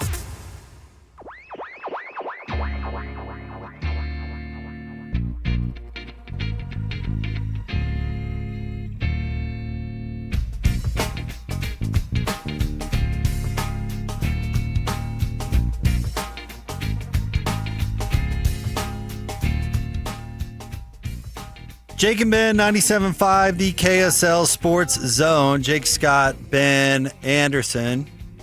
Thank you for making us part of your day. Tim Lacombe sitting in here for another segment. I wish the guy for 311 SA who just stands up there and dances the whole time and occasionally raps a lyric or two. I need that gig. You know what I mean, Tim? I need that gig. That guy just jams, gets paid zillions of dollars, and raps every once in a while. And the scratches, you got to be able to scratch a teeny bit over there on the turntable. But I'm with you. I saw him in a video because I've been prepping for this, and man, that dude slimmed down hardcore. It's unrecognizable. Really, he's looking slim and fit, ready to go. Yep, he was ready for the tour, man. And that's you're going to Sandy, right? No, it's actually UFCU. Oh, is it UFCU? Mm-hmm.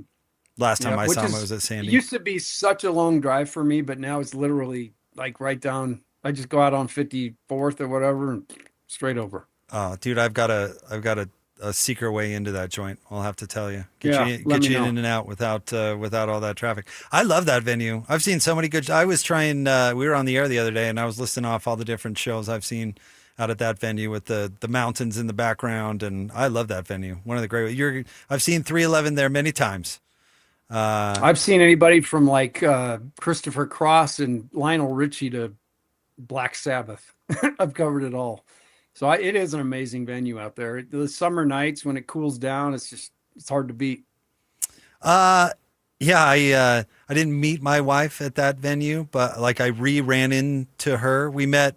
She worked in the same radio building as I did. She left then, and then the next time I saw her was at that venue. And it was at the Blazed and Confused tour, and which had 311 and Snoop Dogg, and I was there. Do you know what I'm talking about? And he wheeled out that big apparatus to start the show. Old Snoop did, remember? Yes, I do. And one of the Marleys was it Stephen Marley that also was opening? Stephen Marley was the first act. Yep. But anyway, I ran into what was to become my wife. I had no shirt on and a bandana and greasy long hair, and she actually talked to me. It was really something. She said, "What's your name again?" Basically, that's basically how it happened. But no, that's my gal Naz. You're gonna have part of the family. Gonna have a blast. All right, so it's not looking like the Save College Sports Act is going to make it out of the Senate before recess, which kind of I don't know if it dooms it, Coach, but it certainly does not increase its likelihood of passing. And I was mentioning earlier in the show how it's been interesting watching you watch college sports evolve after you've gotten out of the game, and you and I, get to hang out and spend so much time together doing the Jazz thing. It's entertaining to watch you react to it. And so I guess we talked to Brian Santiago at Big 12 Media Days and Mark Harlan, and they both used the words unsustainable. And I'm curious, do you think that college sports as it stands now is unsustainable?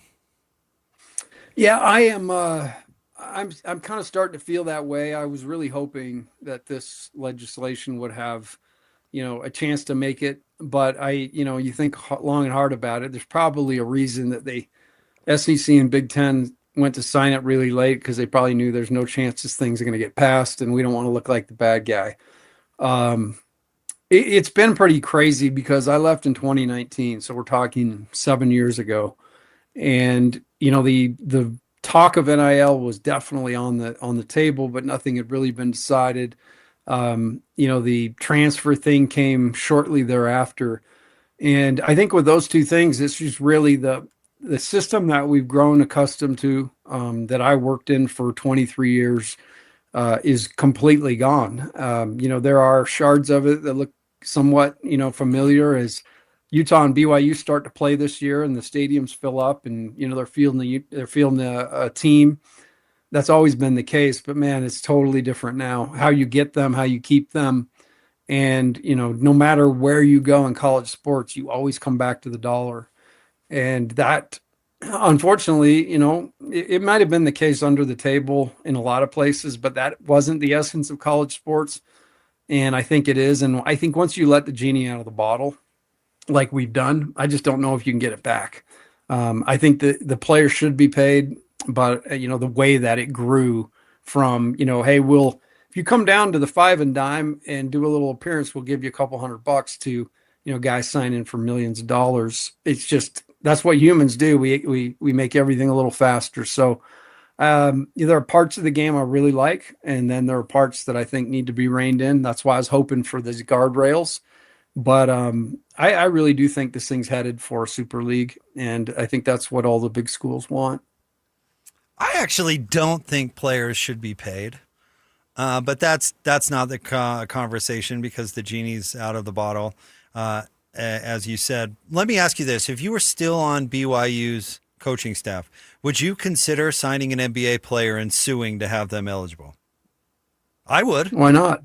Why not? I mean, everybody's doing it with, the Sorsby thing may have been the most ridiculous waste of legislative time regardless, but you just get one freaking Yahoo with his, hat on backwards and Texas Tech on a bumper sticker, and, you can get anybody to do anything. So, yeah, I mean, why not push the envelope? I read yesterday, and this is going to be an interesting one to watch, but Will Wade took the LSU job. And we are about a month, less than a month away from school starting, and they literally have 4 players signed. They have more support staff, 11 support staff, and they have 4 players. And they have been one that's been pushing the envelope, trying to get pros over here. So, man, I'm telling you, where it ends, I don't think any of us know. LeBron James should have signed with Ohio State. He should have. He would have made more money. The money he'd pulled out? Yeah. How much would they pay LeBron to go to Ohio State? Tens of millions of dollars for just 1 year. I mean, it would be far more relevant than, he's going to be good for Philly. But you and I have both watched LeBron. I guess it's not evolve, it's devolve, right? Into what all old guys do. He's a little bit more ground bound, still has that will to win and everything else. But yeah, I think his impact would have been felt more in college. Switching to the NBA a little bit while I've got you, and while we're talking about the Sixers, are they your favorite in the East now after this offseason? Man, they'd probably have to be. I wish Detroit could have done a little bit more. But playing them, that was like bull in China shop in all 5 positions. I'll never forget that first game the Jazz played Jalen Duren, and he was just so physical. But they just don't have shooting. And you look around the East, I think the East is going to be more competitive. But man, oh man, did Boston shoot themselves in the foot? That's an unforced turnover. and certainly the way they managed that, you got to scratch your head because in my mind, Boston's kind of been the class of the East and been the one every year. You go, okay, those guys can do it, but I think Philly is. But there's a big caveat, and it's a huge one. It's 7'2" and 280 pounds. Can Embiid actually? You guys, sorry, we're live radio. Can Embiid, actually play more than 19, 18, and 30 games? And that's been the last 3 years. So that's going to be a big if. Grandkids over? You having family over? No, Rachel just got home. She just came down to say hi to Chris. Oh, that's nice. Tell her hello. Tell her the show says hello. We're big Rachel fans. As far as the Jazz go, Coach, I know that you have confidence in Nurk now that he's gotten his beak done and can finally breathe.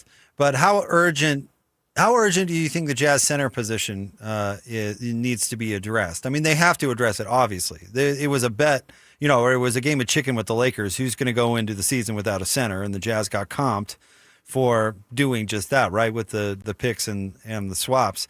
So, considering they're going to start trying this year, how urgently do you think they need to get that issue solved? It was actually you that taught me this. Since I've been hanging around, I've learned a lot of, really good things. Some things, you've taught me that just stay between us. But the thing you taught me about the NBA is, as fun as the action is on the floor, this, this swelling of drama that kind of happens from club to club. And I do believe it's the reason we got Jaren Jackson Jr. here. John Morant was not movable. And so you've got basically a board that you've got to move something to be able to clear it. And, the first step they decided to do was Jaren. And my understanding, Jake, is that thing got done in 24 hours because the Jazz had been kind of on it and were able to get it done. But I think that I don't know that they're have to be urgent because this is year one of getting going. And while that center position won't be as short up as we thought it might be, it's something that you don't want to rush into. You don't want to go just take a guy to take a guy or find a guy and proclaim him the guy. I loved Walker, but I don't think I could have digested Walker at $38 million a year. I think there's still more to prove for him. And so I think they made the right choice, but the drama that happens this year, keep your eye on it. Because I think that's where guys become available. Teams have to move players. And if I've learned anything from Danny and Austin, it's, patience typically wins the day.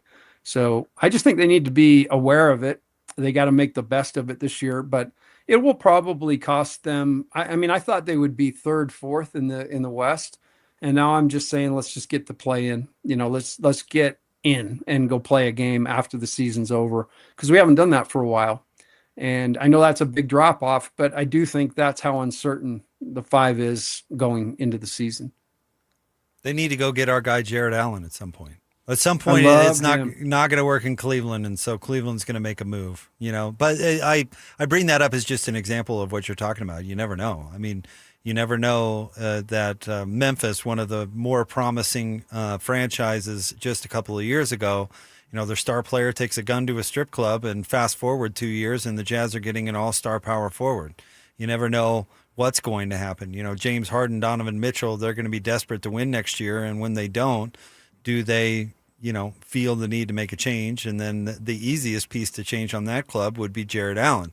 So you never know. I'm with you. If you have urgency, like they've got to fix this problem before the season even starts, that's when bad deals are made. And I hope for Walker that it works out with LA because, I'm cheering for everybody, on the Jazz or not. You certainly want to see people succeed, but he's got a ton of pressure, and there is no guarantee that is going to work out. And the Lakers have now painted themselves into a corner where it has to work out, the exact position where you don't want to be.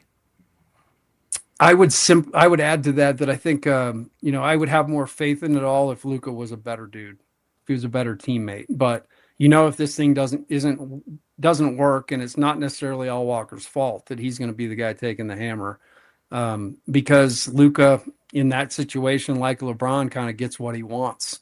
And I don't like the dude's character. I never have. I think he's a fine player, but I think that there's a chance there. If it don't work, Walker's the guy under the bus going, "What did I do?"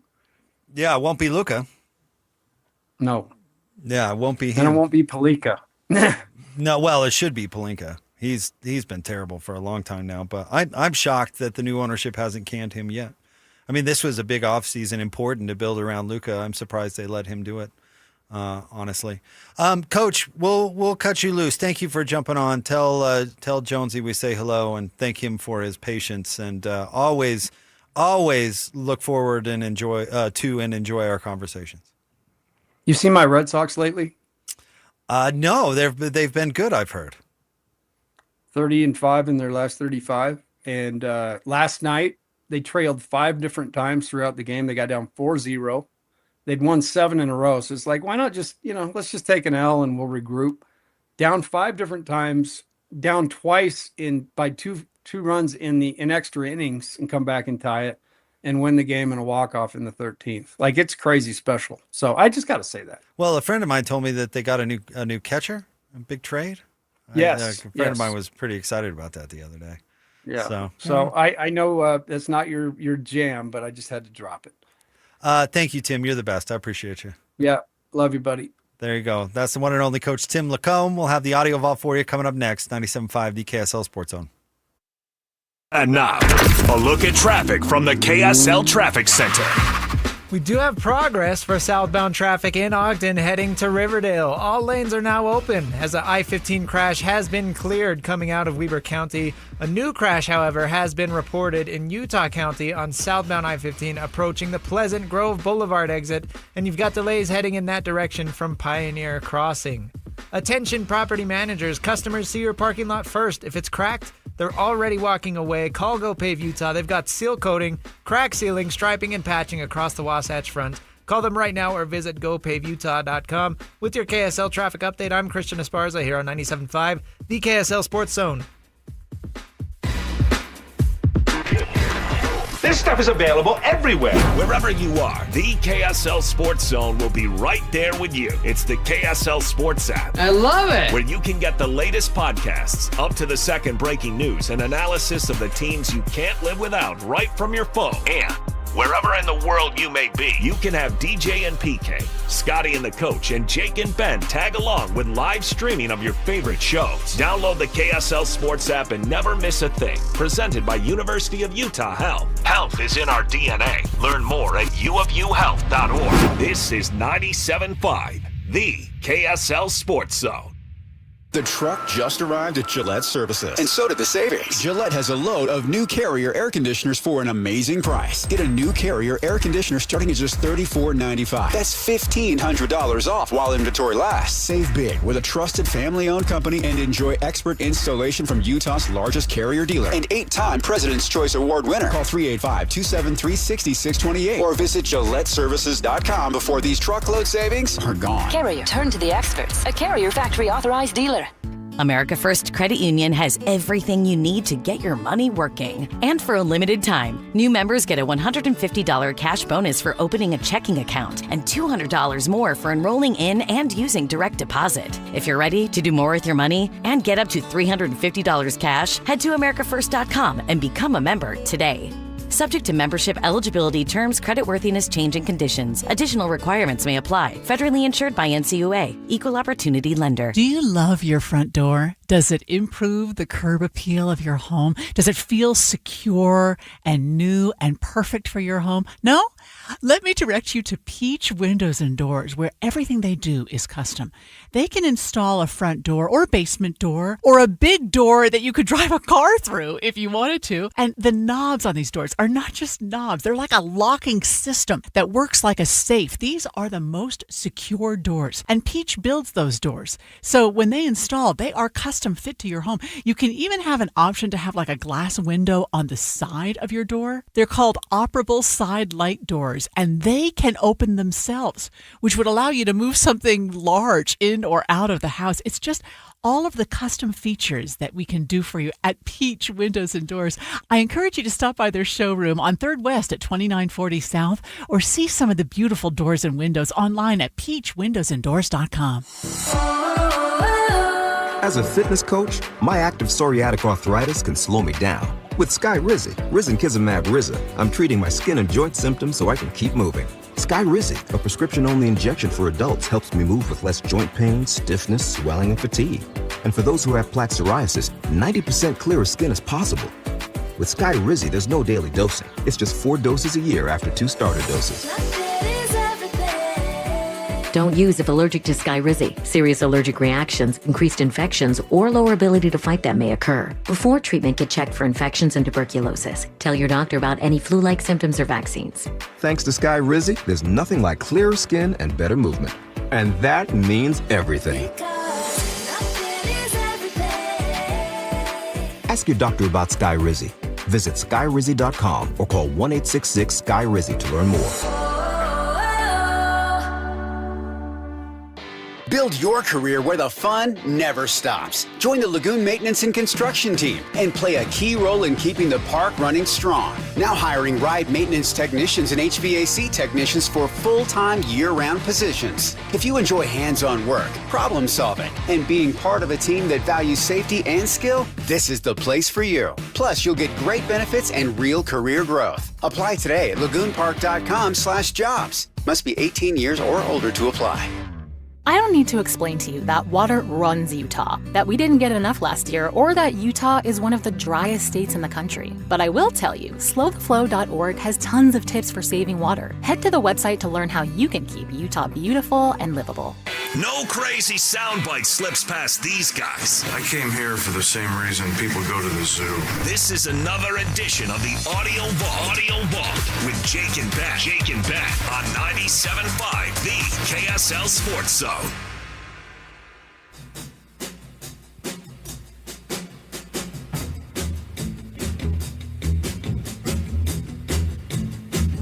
When I woke up this morning, you were on my mind, and you were on my mind. I got trouble. Jake and Ben, 97.5, the KSL Sports Zone. Our buddy Mike Smith is going to join us at the top of the 5 o'clock hour for our Live at 5 segment, so stay tuned. We'll talk to the former NBA player, former Coug, and current Jazz broadcaster at the top of the 5 o'clock hour. Looking forward to that. But right now, it is time for the Audio Vault, the best sound of the day. And today's is good because it does tie in with something we brought up yesterday. Yesterday, the viral video that was sweeping the talk snap was of a candidate for Congress in Hawaii getting beat up on the beach by an innocent bystander.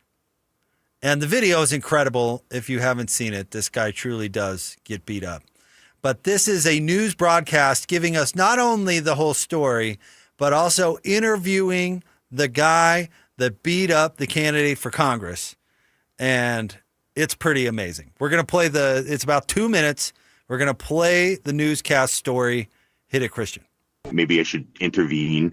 And then as I got closer and closer, he was just getting more irate and violent and then saying stuff like, I'm going to hurt you or I can end you or you like scrap and, to the aunties. Maui police say the altercation started when a 61-year-old man asked Basin to turn down his music. Basin allegedly implied he had a firearm and would shoot the victim's wife. But I heard the reaction. He's got a gun. I'm like, brother, pump your brakes and go sit down and leave him alone. And right at that point, he got within 2 inches of my face and he stood there and he goes, brah, you like go, put his hands on me. And as soon as he tried to shove me, I hit him with a left and a right. And that's when he stumbled and fell over the chairs. Chair thrower. Wake up. Yeah. What you about, Holly boy? Yeah? Try to stay right there. Kama says when Basin swung a beach chair, he used his mixed martial arts training to knock him out. Just block it and go for the KO. Yeah, just protect myself, which is why I had my hand up and then I adjusted to block the chair. When you read the court documents, you read the news stories, you see that people are genuinely afraid of Kirill Basin. Were you afraid of Kirill Basin? No, I didn't even know who the guy was. Police say Basin allegedly pulled out a knife and threatened multiple people before tossing it into the ocean. Kama says it was a 5-inch switchblade, which he found and turned over to officers. He ended up pulling the knife out on me after the altercation, and that was obviously a game changer when I knew he was off. The court is recommending Basin undergo a mental health exam, and his attorneys are disputing the allegations. There is no evidence in any of these videos, which have been circulated tremendously, that he ever had a knife in his possession, that he ever had a firearm in his possession. But Kama says he intervened because someone could have gotten hurt. Do what's right, because that's what we should do, and that's my whole motto in life. Gave him a left and a right. Love that guy. I gave him a left and a right. That guy is so awesome. Oh man, I love it that the defense attorney or whatever says, there was no knife, and in the story it says the police recovered a knife. Threw it in the ocean. The police went and found it. And he called him Howley Boy. Wow, those local Hawaiians, they're tough. Don't mess with them. And when they you don't get right up in their face, and certainly don't put your hands on them, especially if they're big, tough-looking guys like that dude. This guy's a legend. Like that? He's awesome. This guy seriously should be celebrated around, what did they say, Maui? Uh-huh. Yeah, this guy should be celebrated around Maui. This is the guy who should be running for Congress. And honestly, maybe he will, because he clearly has a platform now. He clearly does. How could you not love that guy? Anyway, there's the there's the rest of that story.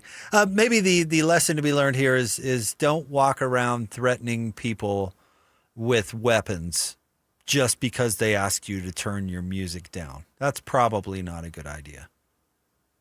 That's a great way to live. I think, yeah, that's great advice. As an innocent bystander, have you ever gotten involved in somebody else's public scene? Not me, no. I don't think so. I'm trying to rack my brain. I never have. No. Shout out to this guy though.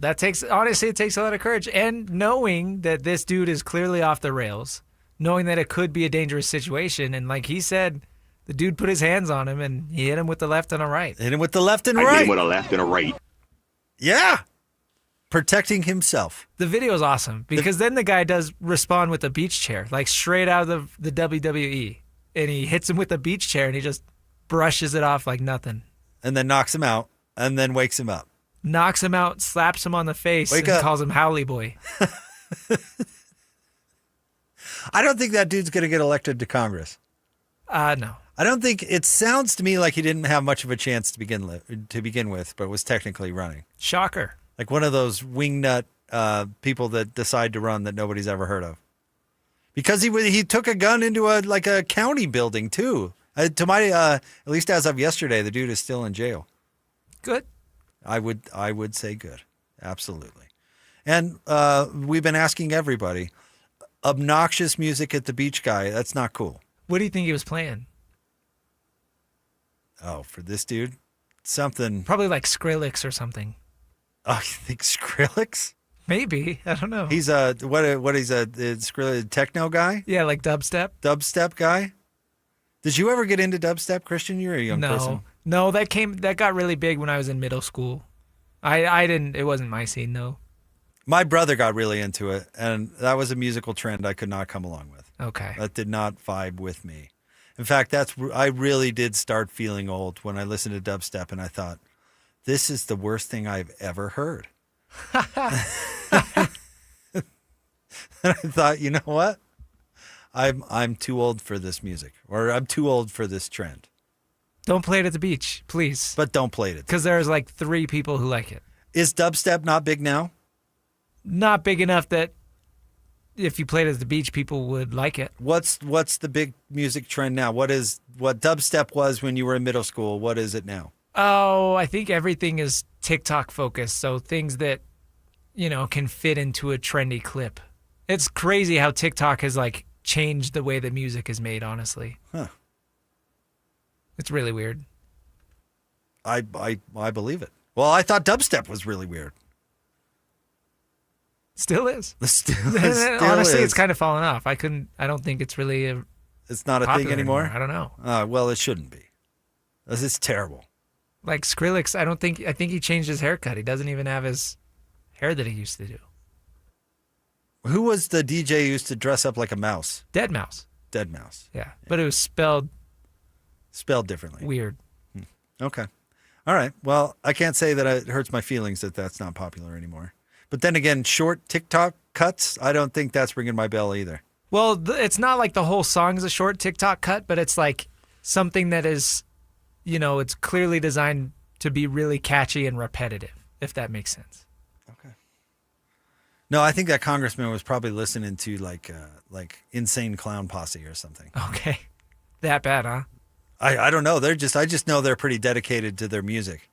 And like I could see what do they used to call those people? Juggalos? I could see a juggalo being upset if you asked him to turn it down. Yeah.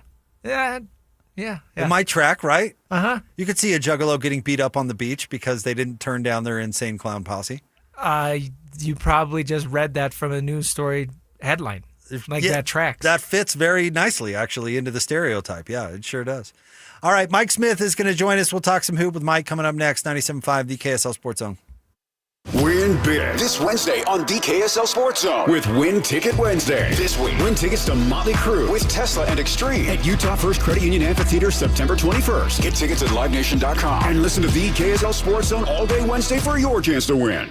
Get the latest Utah sports headlines delivered to your inbox with the KSL Sports Newsletter from the Jazz, Utah Mammoth, BYU, Utah, Real Salt Lake, and more. Be in the know of all things sports in the state of Utah. Visit KSLSports.com to sign up for the KSL Sports Newsletter. Is your financial advisor offering you up to a 25% upfront bonus? And are they promising you up to 9% growth per year, all for your retirement income? If not, then you need to come to Trajan Wealth. Hi, I'm Jeff Jr., founder of Trajan Wealth. And if you plan to retire within the next 10 years, don't wait only to find out it's too late. I've seen hardworking folks like you retire only to be required to go back to work, all because their advisor told them guarantees like these were too good to be true. They aren't. That's up to $25,000 upfront or up to $9,000 per year on $100,000, guaranteed for retirement income. Don't keep working when you're supposed to be retired, and don't let any financial advisor tell you it's too good to be true. Unlock your Trajan family office at TrajanWealth.com or call 1-855-TRAJAN-1. That's 1-855-TRAJAN-1. Annuity guarantees are based on the claims paying ability of the issuing insurance company. DBA in most states has Trajan Wealth Insurance Solutions. Thinking about replacing your windows?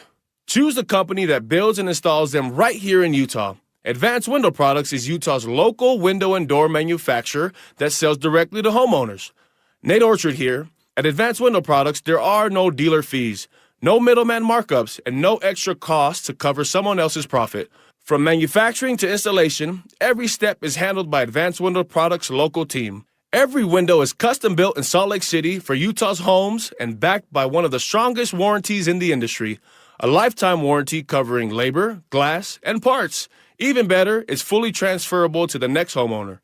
Right now, get $2,000 off when you purchase 10 or more windows. Financing is available, and Dominion Energy rebates may help you save even more. Call 801-850-9100. That's 801-850-9100, or visit us at advancedwindows.com. That's 801-850-9100 or advancedwindows.com. You can't always predict what's next, but you can be ready for it in a BMW SUV. The X1 delivers on confident agility and a striking presence that stands out in a crowd. Or you can own the road in the versatile X3 with advanced driving technology like BMW Connected Drive and sporty design cues. The X5 blends performance and elegance with functionality and a commanding presence. And when only the biggest will do, the X7 steps things up with precision-crafted finishes and 3 rows of luxurious seating so there's always space, even for the biggest plans. Every model is engineered with BMW's intelligent all-wheel drive to give you the confidence in any driving condition. So while you can't always predict what's coming, for every road there's an X built to drive it. BMW, the ultimate driving machine. Discover your dream vehicle at BMW of Murray or BMW of Pleasant Grove. BMW Utah. Drive elevated.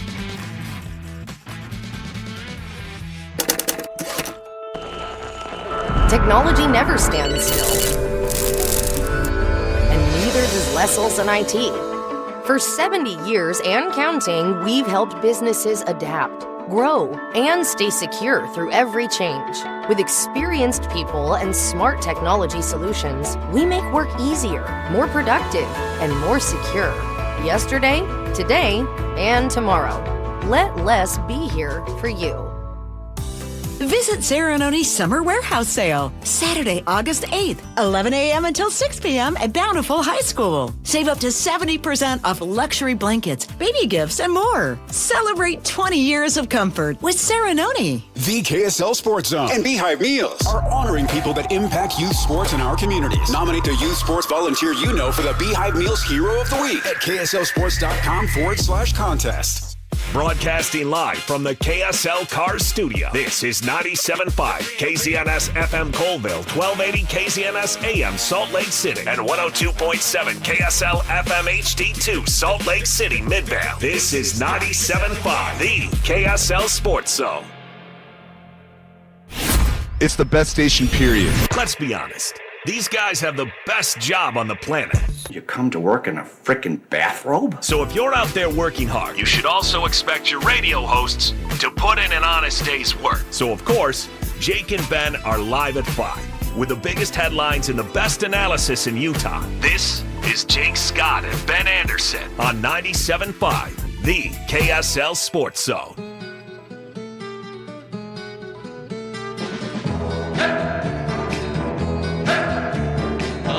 Every morning just to keep a job, I gotta fight my way through the hustle and mob. Sounds of the city pounding in my brain while another day goes down the drain. But it's a bother world when Jake and Ben, 97.5, the KSL Sports Zone. It's time for Live at 5, brought to you by Trajan Wealth. Call Trajan Wealth today, your local trusted financial fiduciary, 855-TRAJAN-1, or visit their website at TrajanWealth.com.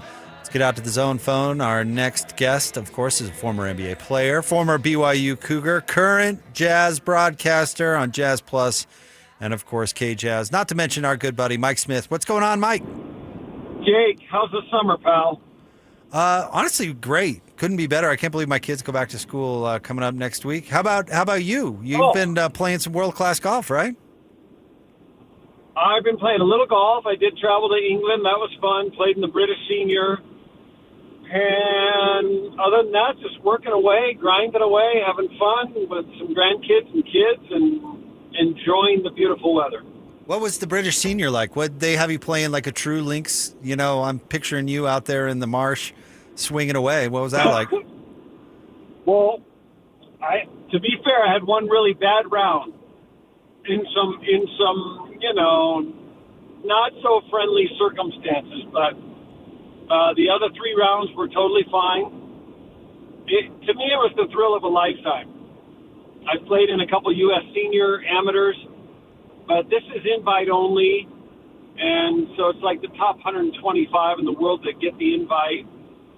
And I just said to my wife, I got to go do this, and I really want to, and it was a blast. Like, the whole week was a blast, Jake, if you can imagine. Driving on the other side of the road. I'm playing this course outside of London. It's near Oxford, where the university is. But I'm staying in a little Airbnb, and the roads are so tiny. And, brush growing up on either side. And you're on the other side of the road, and when the car would, come the other way on these 2-lane highways, 1 lane each way, you would, breathe in, to make the car skinnier. But I survived it, and I don't know if I'm a better golfer because of it, but it was a pretty fun experience. All right, Mike, I want to ask you about the Jazz, but I want to start with this Kawhi Leonard thing because it's a big story today, and I don't have expected you to dive into all the details, but it's pretty apparent to me that the Clippers were circumventing the salary cap. You've been around in NBA circles for a long, long time. Is this a big deal, or is this just something that, fair play nerds like myself latch onto? No, you should fill me in a little bit with the details. I've been away from the news today. So did it come out that he was Well, it's the aspiration deal. It's like the same thing, but a different company. With this company that makes the video boards, right? That kind of the implication is that Ballmer basically overpaid for the video boards to wash money to Kawhi Leonard, who was like a sponsor, like a paid sponsor or a paid endorsement deal, except for Kawhi didn't do it. Except for Kawhi didn't do anything. Not a tweet. They didn't even announce it. Any of that. So that they're saying this was the way that Ballmer was able to pay Kawhi more without it being against the salary cap, basically going against the collective bargaining. And so has it been proven that was the case? Not yet. Well, I mean, it depends. A court of law, maybe not. They didn't give themselves much plausible deniability, to be honest. If I were telling you, I would say that they did it. And I would guess that the NBA, this NBA law firm, has more access to information than I do. So I don't know. Has Pablo Torre completely proven that it happened beyond a shadow of a doubt? Probably not. If you're asking me, I would say, yeah, they did it. Yeah, I'm probably in agreement that it happened. And I wouldn't put it past them that they did it, because this is prior to Kawhi, joining the team as a free agent. It was their way of luring him to go there. We're going to, somehow get you more. Whatever was said behind closed doors. I'm guessing they're probably guilty, and I'm not a fan. So, in the world of, sports being equitable, it's already not equitable because the bigger market teams just have more ability to create more revenue. And the NBA's done a good job to preserve the small markets and make it such. I don't like it. And I don't like how Kawhi held the Spurs hostage. 1 year before he got out and went to Toronto, and I don't know. I'm not a fan, so I'm not putting it past him that it happened. And you know me, there's no love lost there with the Clippers because after 19 years, they just kicked me to the curb and said, "Oh, we don't want you to broadcast our games anymore," and for no reason at all. So, and that was all under the new Ballmer regime. Say what you want about Donald Sterling, the owner before. And, a lot of people don't think he was a great individual. That guy was loyal as could be and treated my family amazingly well for a lot of years. So anyway, I don't know what, I guess it remains to be seen what suspensions or punishments come, right? I'll give you my take on Kawhi, Mike, and then we can move on to other stuff. But I love Kawhi's game more than maybe any other NBA player. He's a two-way guy. His story in college, where he comes out of college a big, totally breaks down his shot, rebuilds it, turns into one of the most versatile dang players in the league. I love his game so much. Everything else about the dude drives me crazy. I want to root for that guy so much, but I'm with you. I hate the San Antonio stuff. I hate that he only played 1 year in Toronto. I hate that he's the face of load management. His behavior, everything but his game, drives me bananas because I want to root for that guy so bad, but that other stuff is just terrible. So I'm kind of with you. I don't like all the other stuff. And so I don't want to like his game, but his game demands my respect. Yeah, and right. So when I'm watching him and not rooting for him, he's the player I fear the most. Oh gosh, he's got the ball, he's going to score again. And I probably told you this story, but when San Antonio traded for him, and Pop traded his favorite player, George Hill, to get the rights to draft, and I think Indiana picked Kawhi at 15 in his draft. And then the trade was made, and, Pop said he reluctantly traded George Hill. He thought he was his favorite player. He loved having him, loved coaching him. So Kawhi immediately had an effect, right? Immediately was good. I asked Pop to his face in a media session one time, when was the aha moment? Like, when did you guys know? Did you know coming out of college he could be all this? And Pop's answer was so honest. It was no, we didn't know, which I can't believe he admitted at the time, because most coaches and GMs would take credit for their brilliance, even if it was luck. He said, all I know is that we needed to get bigger in our backcourt. We had Parker and Ginobili. We did not have enough height. We had to.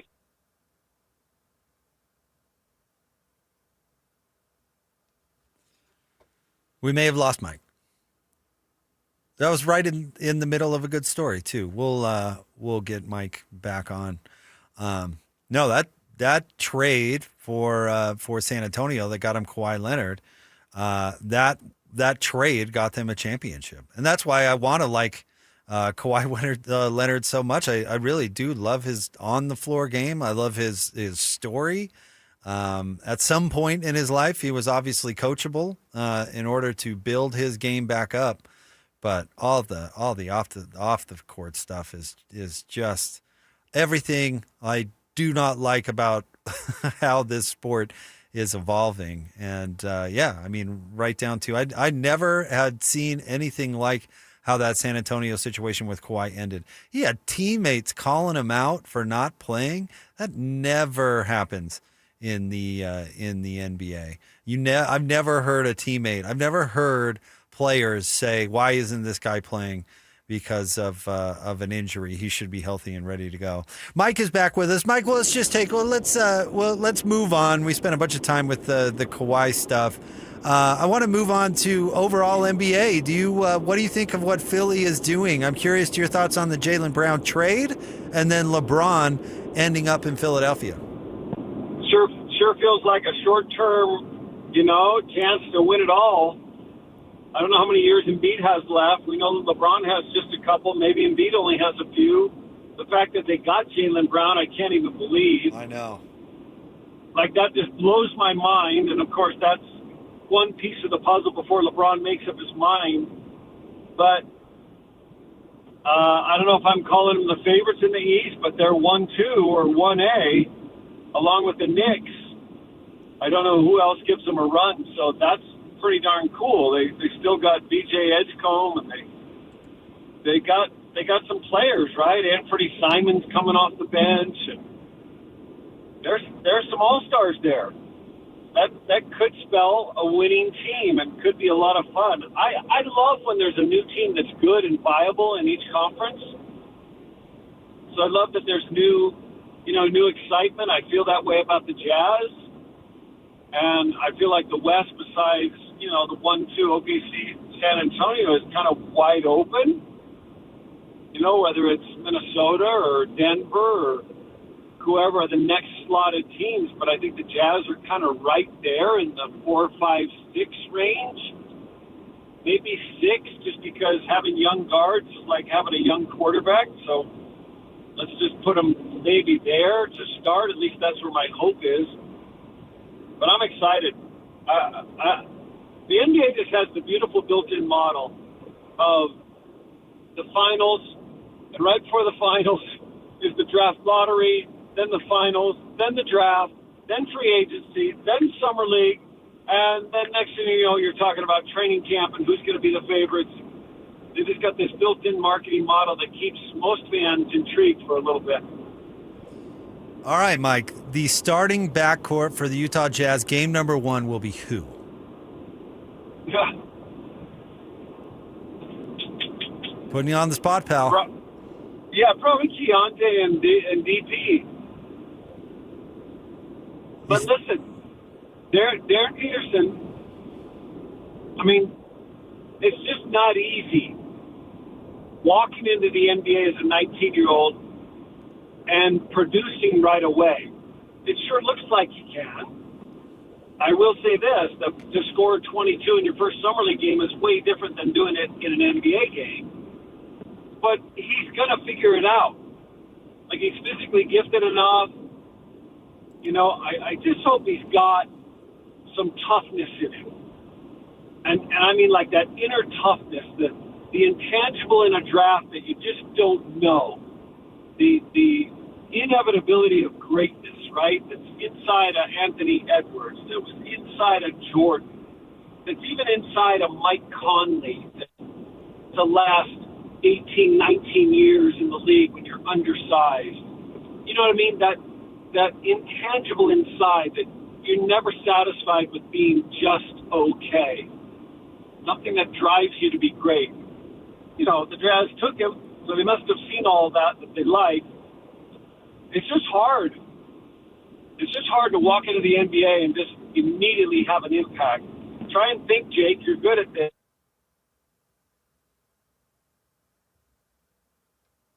Impacted a team immediately. Mike, you broke like a handful, right? Wait, reset that question you just asked me because you broke up a little bit. How many 19-year-olds walk into the NBA and impact a team right away? Oh, man, very few, if any. I mean, like you can look at the LeBrons of the world maybe. I mean, VJ Edgecombe was pretty good last year. I think he's probably... No. Is he older? He's not. Yeah, he's not impacting the team like I'm talking. LeBron, yes. Duncan, yes. But not even a Kobe, not even a Garnett, right? Not right away. It's really Magic, of course. Bird was older. But, like it's a handful. Durant, yes. You know what I mean? Carmelo, maybe yes. But those are guys that are freshmen, one and done, who came in and scored 20 a game. I think this kid can score. And I think he can play on both ends. If he's got that toughness and that durability and that will to win, it's going to be fun to watch his progress. But I think he's got a chance to be the starter opening night. What do you think the next step looks like for Ace Bailey? What are you, I don't know, expecting maybe too much, but if he really has a good year next year, what does he improve upon? It's a really good question because I think his role will be a little bit undefined, right, as first. We know he can score. We know he thirsts for the ball. We know he's got this great ability to find offensive rebounds and you know, shoot off the bounce. I loved what I saw last year. He might become, you know, your six-man scorer. He could become that. It all weighs on injuries, right? If coach decides to go with Nurk and start a big lineup and then Ace is your first scorer off the bench, that's totally fine. If at some point in the year somebody's hurt, let's say Nurk misses a couple weeks with an ankle injury and you go smaller and you got Jaren Jackson and Lowry, right? You could throw Ace in there and all of a sudden his role becomes different. I think he's going to end up being a fantastic fifth pick in the draft. I think his future is a 20-point-a-game scorer. And if you're talking about a 20-point-a-game scorer from him, that's a lot of potential 20-point-a-game scorers on one roster, right? Jaren Jackson's either done it or been really close. Lowry's done it for sure. Keontae did it last year. Darren Peterson's history is that he does it. And Ace, when he played, scored a ton. That's a lot of offensive weapons on one team. That usually means somebody's going to get squeezed, though, you know? I ask about Ace's improvement, you know, right after your great answer about Darren Peterson, because I do think those two players in particular, and I'd throw Keontae in there too, are going to be competing for an opportunity to score because there's just not enough shots to go around, right? And I actually think that's a real healthy thing if you're looking to push your players to get better, because somebody has to get squeezed. And so if you don't want it to be you better take the next step. Yeah, it's kind of a healthy problem to have for the great Will Hardy, who now we finally get to see, like Will, take the reins and coach this young team. I'm super excited to see what he's got. Did you know that Will, not only was he a fantastic basketball player at Williams, He's taller than you think, Jake. He's like 6'6". Uh-huh. Yeah, he's not on the sideline sometimes next to those players. I think, oh, Will's like 6'3", 6'4". I looked at him eye to eye today, and he's like 6'6". I'm like, dude, you're like big and powerful. And I said, I know you played other sports in high school besides basketball. Guess what sport he played? Let me think here. He wasn't a wrestler. I'm guessing. Nope. I'm guessing highlight wasn't his thing. Volleyball? Nope. No. What? Soccer. Wow. Good for the footwork. Which kind of makes sense to me because his offense is full of such little intricacies that rely on being one step ahead, right? One move ahead. One move triggers the next move. Everything kind of playing off either a high pick and roll or this sort of screens. Like, he thinks the game, I think the way soccer players kind of think the game. The greats in soccer are always one or two passes ahead. And so I didn't know that beforehand, but now it makes sense to me because if you can move that ball in soccer and see the angles and visions, it's probably why he's got such a good offense. What was Red Auerbach like in person? When I got there, Jake, Red was kind of on the tail end. All right. So he's still kind of in charge, almost like emeritus, right? Like he's there in the draft room, but he's living in Washington, D.C. He's not living in Boston, so he's not at every practice. He's older. You know, the infamous quote of Red Auerbach about me came back to haunt me, right? When they drafted me, they asked Red, what do you think of this Smith kid from BYU? He said, well, he plays a lot like Larry. And that was a true statement. If you watched me play in college, I did play a lot like Larry. I was a tall guy who shot from outside, who could pass, who could handle. But the media took that little, quote from Red and ran with it and embellished it to be like, oh, he's potentially the next Larry or he's our next Larry. But Red really said he plays a lot like Larry. And then when I did, first year didn't get a lot of time or second year didn't get a lot of time, which was such the case back then, like Burton McHale playing 43 of 48 minutes. There wasn't a lot of minutes to be had. The media kind of turned on me, and they were kind of like, oh, he doesn't play like Larry at all. He's not as good as Larry.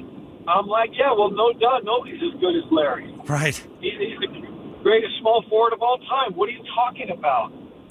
They're like, oh, you're supposed to be the next Larry. I'm like, well, I didn't know I was supposed to be the next Larry. That's what Red said. So Red really wasn't around when I was there. He was there, I know, in the draft, and he was there for my press conference. But then I don't recall seeing him other than when we played the Washington, Capitals. Bullets, whatever. I was going to ask you if he always had that cigar in his mouth, if that was always true. There's some iconic figures from back then. Guy Havlicek would come around, Dave Cowens would come around, some old Celtic greats. But they also were getting up in age. Russell never came around. Of course, when I entered the league, Russell's GM in Seattle. Bob Cousy was there announcing our games. The great Johnny Most was still there announcing our games. I'm not a Celtics guy, but that's some pretty awesome history right there. I mean, that's pretty cool. You got to experience that, even if it was at the tail end of Red's run. But I always wondered what a legendary figure. Tommy Heinsohn was broadcasting our games. You mentioned Kawhi's great game. I think if you look up the 10 most winning records in games participated in NBA history, Magic's one. Kawhi's probably top 6. Tommy Heinsohn is there, top 7. I can't remember who's 2 and 3, but like Parker and Duncan and Ginobili are all in the top 10 because of the great run they had with the Spurs, and Kawhi obviously a part of that in his Toronto year, and he's fallen off a little bit. He was right up there 1 or 2, but all-time Magic number 1, by the way. Mike, thank you for joining us, taking time out of your Friday. Really appreciate it, pal. Miss seeing you on the reg. You know, the season will be here before we know it, and I'll get to see the great Mike Smith in person. It'll be fun. Thanks, Jake. Thank you, Mike. You're the best. We appreciate you. That's our buddy Mike Smith. Catch him on KJazz, Jazz Plus, obviously Jazz analyst. Nice enough to jump on with us on a Friday afternoon. All right, we'll have more coming up next. It is the Jake and Ben Show, 97.5, the KSL Sports Zone. This stuff is available everywhere. Wherever you are, the KSL Sports Zone will be right there with you. It's the KSL Sports app. I love it. Where you can get the latest podcasts, up to the second breaking news, and analysis of the teams you can't live without right from your phone. And wherever in the world you may be, you can have DJ and PK, Scotty and the coach, and Jake and Ben tag along with live streaming of your favorite shows. Download the KSL Sports app and never miss a thing. Presented by University of Utah Health. Health is in our DNA. Learn more at uofuhealth.org. This is 97.5, the KSL Sports Zone. The truck just arrived at Gillette Services, and so did the savings. Gillette has a load of new Carrier air conditioners for an amazing price. Get a new Carrier air conditioner starting at just $34.95. That's $1,500 off while inventory lasts. Save big with a trusted family-owned company and enjoy expert installation from Utah's largest Carrier dealer and 8-time President's Choice Award winner. Call 385-273-6628 or visit GilletteServices.com before these truckload savings are gone. Carrier, turn to the experts. A Carrier factory authorized dealer. Technology never stands still. And neither does Lessels and IT. For 70 years and counting, we've helped businesses adapt, grow, and stay secure through every change. With experienced people and smart technology solutions, we make work easier, more productive, and more secure. Yesterday, today, and tomorrow. Let Less be here for you. America First Credit Union has everything you need to get your money working. And for a limited time, new members get a $150 cash bonus for opening a checking account and $200 more for enrolling in and using direct deposit. If you're ready to do more with your money and get up to $350 cash, head to americaFirst.com and become a member today. Subject to membership eligibility, terms, creditworthiness, changing conditions. Additional requirements may apply. Federally insured by NCUA. Equal Opportunity Lender. You're the turf whisperer, the grass-cutting guru. Dandelions don't stand a chance on your watch. When it comes to your lawn, power moves are the only moves you make. That's why you just applied IFA's Weed and Feed for strong, dark green turf without a weed in sight. IFA's Weed and Feed. It's the ultimate lawn owner power move.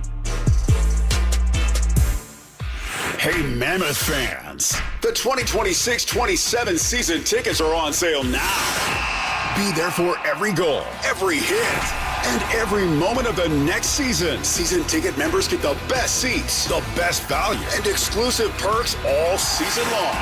Call or text 801-325-PUCK. That's 801-325-PUCK to reserve your seats today. Don't miss a moment next season. Tusk up. Hey, this is Aaron with Greenify Energy Savers, and I want to extend the incredible offer exclusively for KSL Sports Zone listeners that I recently introduced live on air with DJ and PK. For a limited time, when you purchase a new solar system for your home or business, Greenify will give you a Tesla Powerwall 3 backup battery free. That's right, you'll receive the battery at no cost. You simply pay for the installation. Already have solar but don't have a backup battery? Give us a call. We're also offering unbeatable pricing on battery add-on installations. And here's even more good news. Thanks to the partnerships we've built over the past 14 years in business, we can offer a 25% upfront discount on your entire project. Call us for the details. Every homeowner can qualify. Call Greenify Energy Savers today for your free no-obligation solar and battery quote at 801-948-4464. That's 801-948-4464. Or visit greenifyenergysavers.com to claim your free Tesla Powerwall 3 free with your qualifying solar installation. That's greenifyenergysavers.com. Hey, this is Chris from JCW's. If anything rivals our burgers, it's our bacon. It makes the perfect combination with our guacamole, jalapeno, or our hickory barbecue burgers. JCW's, quality and a lot of it. Just doing it big, you know? Your home for the best sports radio for your afternoon drive is right here. This is Jake Scott and Ben Anderson on 97.5, the KSL Sports Zone.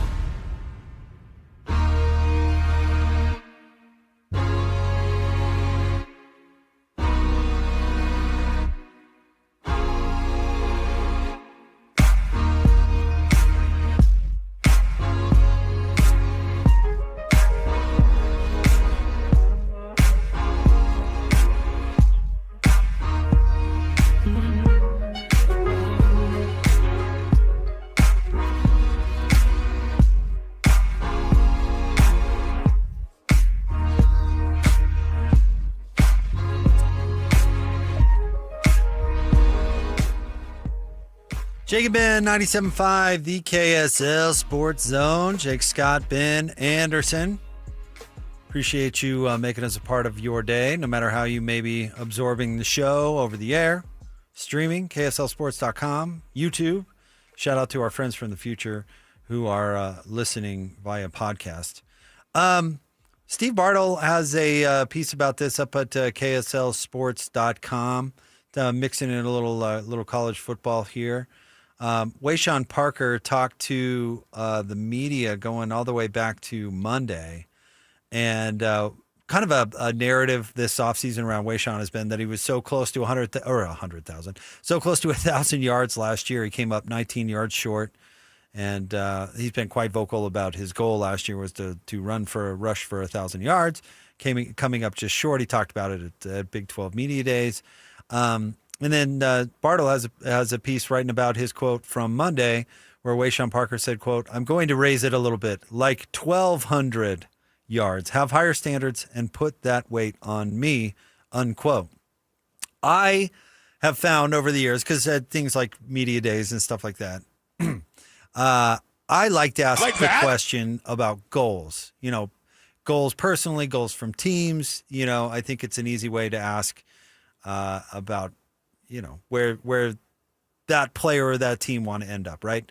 So I've asked a lot of players about goals, and almost all the time they will never put an exact mark or an exact number or whatever out there. So if you say a linebacker, do you have any goals? You know, rarely will they actually say, I want to get 100 tackles. Usually it's some sort of cliche answer about winning, because you don't necessarily want to set yourself up for failure by throwing something out there, and you don't want your coaches to think you are being selfish. So usually the answer you'll get is, wow, I just want to do everything I can to help the team, and as long as the team is winning, then that's all that matters to me, and I don't care about how many yards I get and all of that. And I certainly can appreciate that answer, and I can appreciate the unselfish nature of it, but it's just not true, right? I mean, if you're a quarterback, you have statistical goals. If you're a running back, you have statistical goals. True, you want to help the team win, but you do. You have certain measures that you put to yourself that you want to make, and I get it if you don't want to put that out into the atmosphere to be held to that standard. I certainly understand that. But when somebody does, I kind of appreciate it. I like it that Wayshawn Parker is putting it out there like, hey, I want to get to 1,200 yards. I want to set that mark higher. Last year it was 1,000. This year it's going to be 1,200. And if he comes up 19 yards short of that, but the Utes go undefeated, I'm sure he won't care a lick about personal accolades. But yes, RB1 has yardage goals that he wants to get to. In fact, every RB1 in the country has yardage goals and touchdown goals that they want to get to. I have no problem. In fact, I kind of like Wayshawn Parker putting it out there and saying, I want to get to 1,200. That is my goal. But it gets me to thinking, what would it take for Wayshawn to get to 1,200 yards? And why didn't he get to 1,000 yards last year? And There are a lot of reasons, I'm sure, that he didn't get to 1,000 yards last year, and we could sit him down and he would go over it. But a lot of carries and production went to the quarterback position last year. It was the Warbird, which shout out to Ben for coming up with that nickname, and Devin Dampier taking up some carries and taking up some yardage. And listen, Utah had what was it, Christian? The fourth? I think three. Did they have the fourth or fifth best running attack in the country last year? Yeah, I think third. Third? Yeah. Behind Navy? And Air Force? Or Army and Air Force? Maybe they were fourth? Yeah. So what they were doing was certainly effective and certainly was working. So you can't criticize a run offense that was top 5 in the dang country. But I would argue that those carries and that production from the quarterback position as opposed to the running back position was probably part of the reason that Wayshawn Parker did not get up over 1,000 yards. So I would think to get 1,200, if he gets to 1,200 yards, I would say that is a really good thing for the Utah offense, not just because they have a running back capable of putting up 1,200 yards, but I think it means that Devin Dampier and to a much lesser extent Warbird are playing a different role in the offense. Because what happens to them when they become a ball carrier? Wayshawn Parker isn't. But they get hit. And what happens when you get hit excessively? You get hurt. Potentially. And the whole thing was Devin Dampier was playing hurt last year. So if they can minimize how much they need him to run the ball, then hopefully, the goal is to have a healthy quarterback and let the running back, who's built like a bowling ball, run the ball. Not to say don't use Devin Dampier, because that's why... No, that's part of his game. That's why they built the system around him the way that they did. But there is a balance, because Wayshawn Parker had 149 carries last year. Devin Dampier had 146. Right. And to your point, you still want Dampier having some carries. You just don't want him having the same amount of carries as your running back. I would guess. I don't know. Maybe... And talking to him down at Big 12 Media Days, I get the impression, based on his attitude and kind of some of the things he says, that he's going to expand his game a little bit. So I would guess that Utah, in a perfect world, wants Wayshawn Parker's carries to go up, 25%, and maybe Devin Dampier's carries to come down 25%. And maybe those carries, and maybe, I don't know, we'd have to look up the percentage of those carries that were actually scrambles. But let's say that 10% of those carries were scrambles.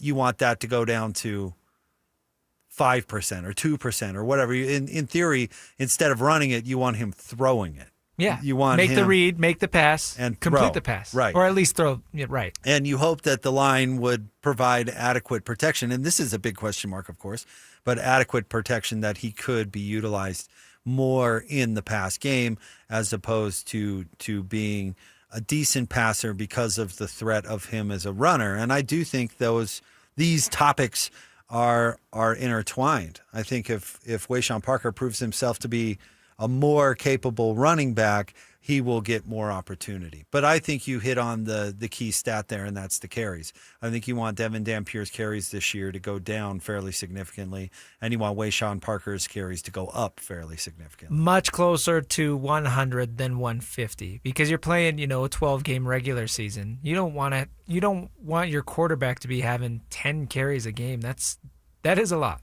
Well, and you don't want your running back to have 10 carries a game. You want your running back to have 20 carries a game. Right. Because if he's at 150 carries for the season in a 13-game season, don't do math on the air, but that's not enough carries. No. That's a long way away from 20 carries a game, which is kind of a mark for a real heavy-use running back. Yeah, you're not hitting 1,200 yards on 10 carries a game. No, you're not, unless you're, I don't know, unless you're Reggie Bush when he was at USC, but he was getting way more than 10 carries. So I do think that is a big topic for Utah. How balanced is their offense this year, not just from a run-pass standpoint, but from a who is doing the running standpoint. And honestly, I'd like to see Bird. I'd like to see Warbird throw it a little bit more. I think Utah is probably selling to him that he is the next Utah quarterback, or potentially the next Utah quarterback after Devin Dampier, and he needs. I'd like to see him open it up and throw it a little bit more. Yeah, when he was asked to do that down the stretch, I mean, his first game that he appeared, his completion percentage was like 90 or something crazy, and obviously that dwindled down the stretch of the season. But he's electric on the ground, and everybody knows that. So his next step is to throw the ball. And we'll see. Otherwise, you're just a running back. Exactly. And that last year, they were a run offense. I mean, they were a option, zone read, option, run offense, and they were really good at it. But is that good enough to win the Big 12? I don't know. Obviously not. I mean, Dampier could not pass it enough to beat Texas Tech. That's what the game came down to. That is exactly what the game came down to. And whether he wasn't allowed to or couldn't do it, I mean, I'd listen to some nuance there, but for whatever reason, it did not happen. So if they are going to win the league, I think they have to be more, I don't know, amenable offensively. Have a different gear. Don't be a one-trick pony. Yeah. So, because eventually it's going to come down to, well, you've got to make the pass or you're going to lose the game. And they couldn't do that against Texas Tech last year. Or to a lesser extent, BYU. Bingo. So if you're going to get past the better teams in the league, I think they have to be more, they have to have more flexibility on offense to do more things. And that relies on the quarterback doing more things. But if Wayshawn Parker turned into a 20 carry, 17 to 20 carry night, 100-yard a game back, I mean, I think the Utes would be thrilled if that were the case, even if it came at the expense of some of Devin Dampier's running stats. Devin Dampier's goal is not 1,200 rushing yards. I don't think so. No. All right, we'll get to some voicemails coming up next. Stay tuned. Jake and Ben, 97.5, the KSL Sports Zone. This is DJ and PK. Here we go again. Should BYU and Notre Dame be playing football every single year? An annual matchup. Yeah, if they have this opportunity, build something new and see if it sticks. So if you have a chance to get Notre Dame, sign on. I would assume that Brett Yormark would be in Santiago's ear saying, do it. How can I help you do it? It's just going to elevate the league's profile. I don't think we appreciate the level of improvement and status BYU football program is right now. This is a team that has won double digits here 2 years in a row at the Power 4 level. It's something that has never been done. And you can argue that this is the best that the program's ever been. Catch DJ and PK mornings from 6 to 10 on 97.5, the KSL Sports Zone. Picture this. You pull into your driveway, and for the first time in a long time, you will love what you see. Beautiful new siding, bright, energy-efficient windows, gutters that protect your home year-round, and a deck that makes the backyard feel brand new. Not someday, not after one more year. With RGS Exteriors, the home you've been wanting can start today. Hi, Tim Brown here, RGS Exteriors. My family has been building and improving homes in Utah for 5 generations, and taking care of homeowners is something we take very serious. With over 1,300 5-star Google reviews, 21 Best of State awards, and our 10-year workmanship warranty, homeowners know they can trust RGS. Over 200,000 families across Utah have trusted RGS Exteriors with their home, and so can you. Schedule your free estimate today at 801-280-3110, 801-280-3110.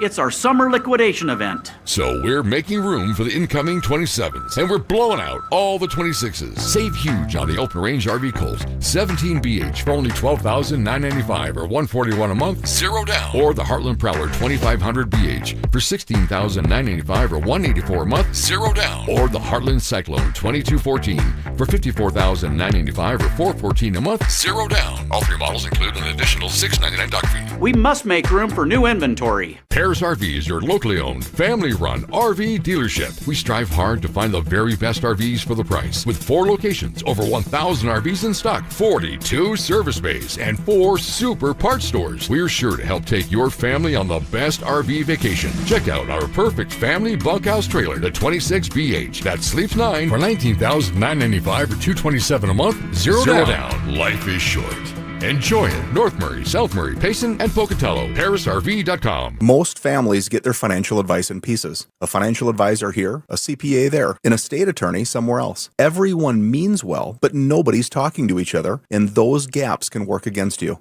Trajan Wealth's family office brings wealth management, tax strategy, and estate planning together, not as separate conversations, but as one coordinated system built around your life, your goals, and the people who matter most. Ours is a true family office, not one that refers you out because it's convenient. This kind of dedicated collaboration used to require a 7-figure net worth, but here's the game changer. Trajan kicked that door open. Trajan advisors are fiduciaries, always obligated, always honored to act in your best interest. Unlock your Trajan family office at TrajanWealth.com or call 1-855-TRAJAN-1. That's 1-855-TRAJAN-1. Advisory services through Trajan Wealth, LLC, an SEC registered investment advisor. Other services through Trajan Estate and Trajan Tax. As a pedestrian, it can feel like getting home safely is the final boss. Now, here's how to max your stats and take 0 damage. Here's the strat. Try this killer combo move right here. Cross with your phone light and make eye contact with drivers before you go. Upgrade your visibility. Make sure you always use the crosswalk and wear reflective gear. Save stealth mode for video games. Stand out, stay seen, and stay safe. A message from the Utah Department of Public Safety. They're looking out for you. Visit Serenoni's Summer Warehouse Sale, Saturday, August 8th, 11 a.m. until 6 p.m. at Bountiful High School. Save up to 70% off luxury blankets, baby gifts, and more. Celebrate 20 years of comfort with Serenoni. This is Dylan Gunther of the Utah Mammoth. Scoring goals is what I do. Driving a BMW from BMW of Utah, that's how I roll. Proud to be a Utahn, drive elevated. Your home for the best sports radio for your afternoon drive is right here. This is Jake Scott and Ben Anderson on 97.5, the KSL Sports Zone. Two amigos on the airways, talking sports. They got him Matrix and also loves his tie-dye. Ben's got style with his scarf. Oh my.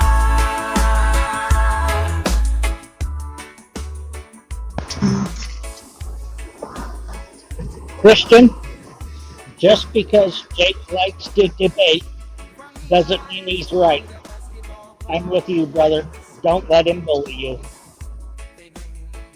Jake, quit being a bozo. A Hall of Fame game is no more a waste of time than your Real Housewives of wherever shows you want to watch. Leave Christian alone. Those are voicemails from Michael and Jake, who are obviously Christian's cousins. We appreciate them listening and sending in a voicemail. Thanks for defending me, guys. No, those are really funny. Way to go. Shout out to Michael and Jake. We love getting voicemails. We love it when you send them in, and we like to play them here in this segment. So if you ever have something to say, leave a voicemail. Download the KSL Sports app. Hit the voicemail feature, and you can send a message right to Christian in the control room. Just make sure you say this is for Jake and Ben. What they were talking about is Christian's fake enthusiasm over the Hall of Fame game and watching the Panthers and the Cardinals. And I was telling him why I didn't watch and why I don't care about the Hall of Fame game. And I was getting after Christian a little bit. So there you go. And yes, by the way, Michael, I do like to debate. And that isn't Christian's fault. Philosophical differences, it's okay. Philosophical differences.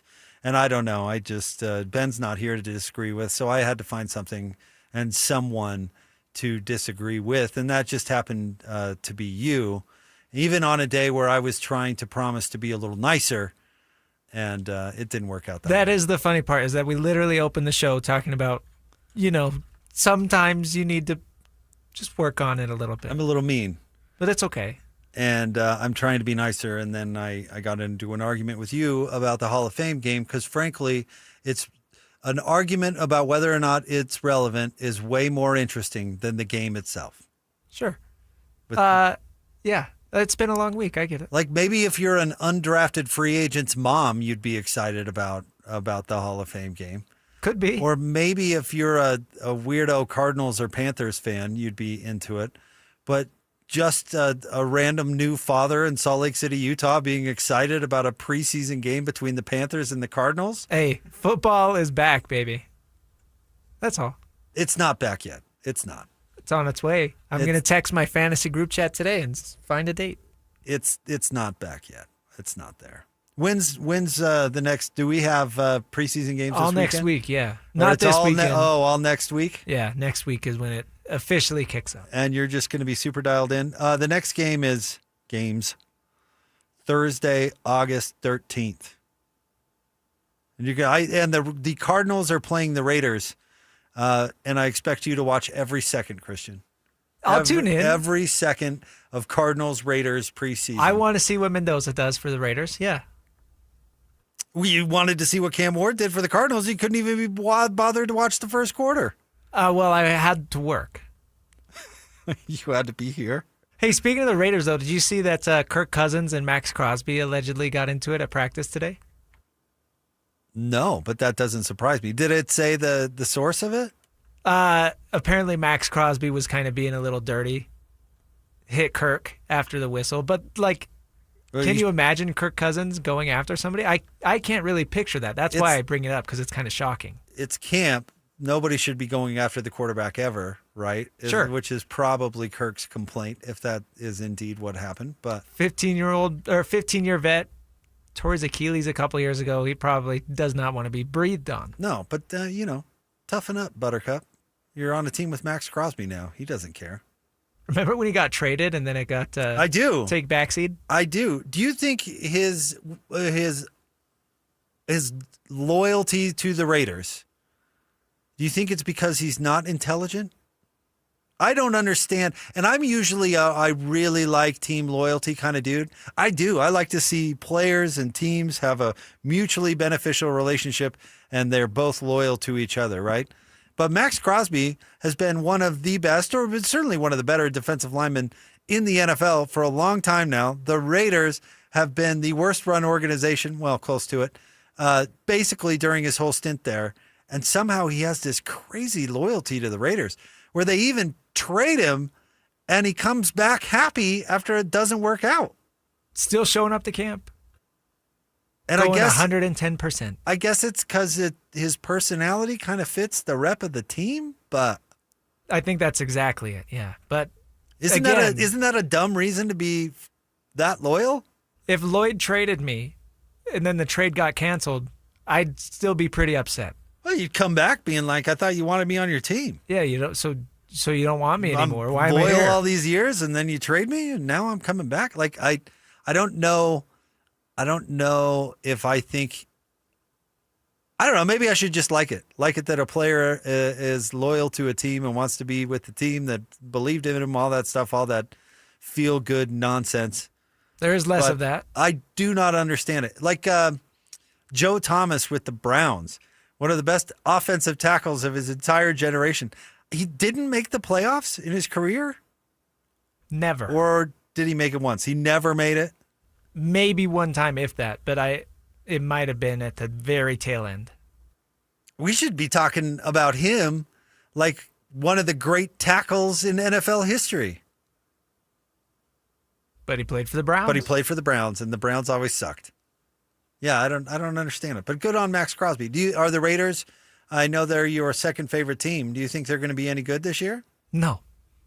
Yeah, probably not. Of course not. They're going to finish last. Just right where they should be. Right where they belong? You think the Chargers will be better? Probably.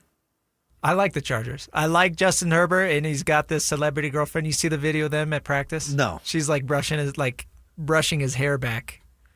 Yeah, that's on a the practice recipe. field. They're sitting down. It's really weird. That's a recipe for winning football.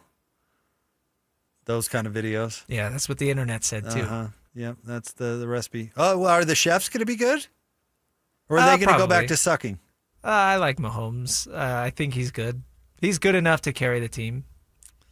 So you're thinking what? Chargers 1, Chefs 2, Raiders 3, Broncos 4? Exactly, yeah. Oh, wow. That's on my prediction sheet. Bold pick by you. The Donks finish behind the Raiders? Broncos, Chargers, Chiefs, Raiders. No homerism there. Well, they won the division last year. So? And they got even better. But didn't Throw Picks lose his leg or something? Is he really going to be healthy? They put it back on. He's all better. They sewed it back on and he's fine? Yeah.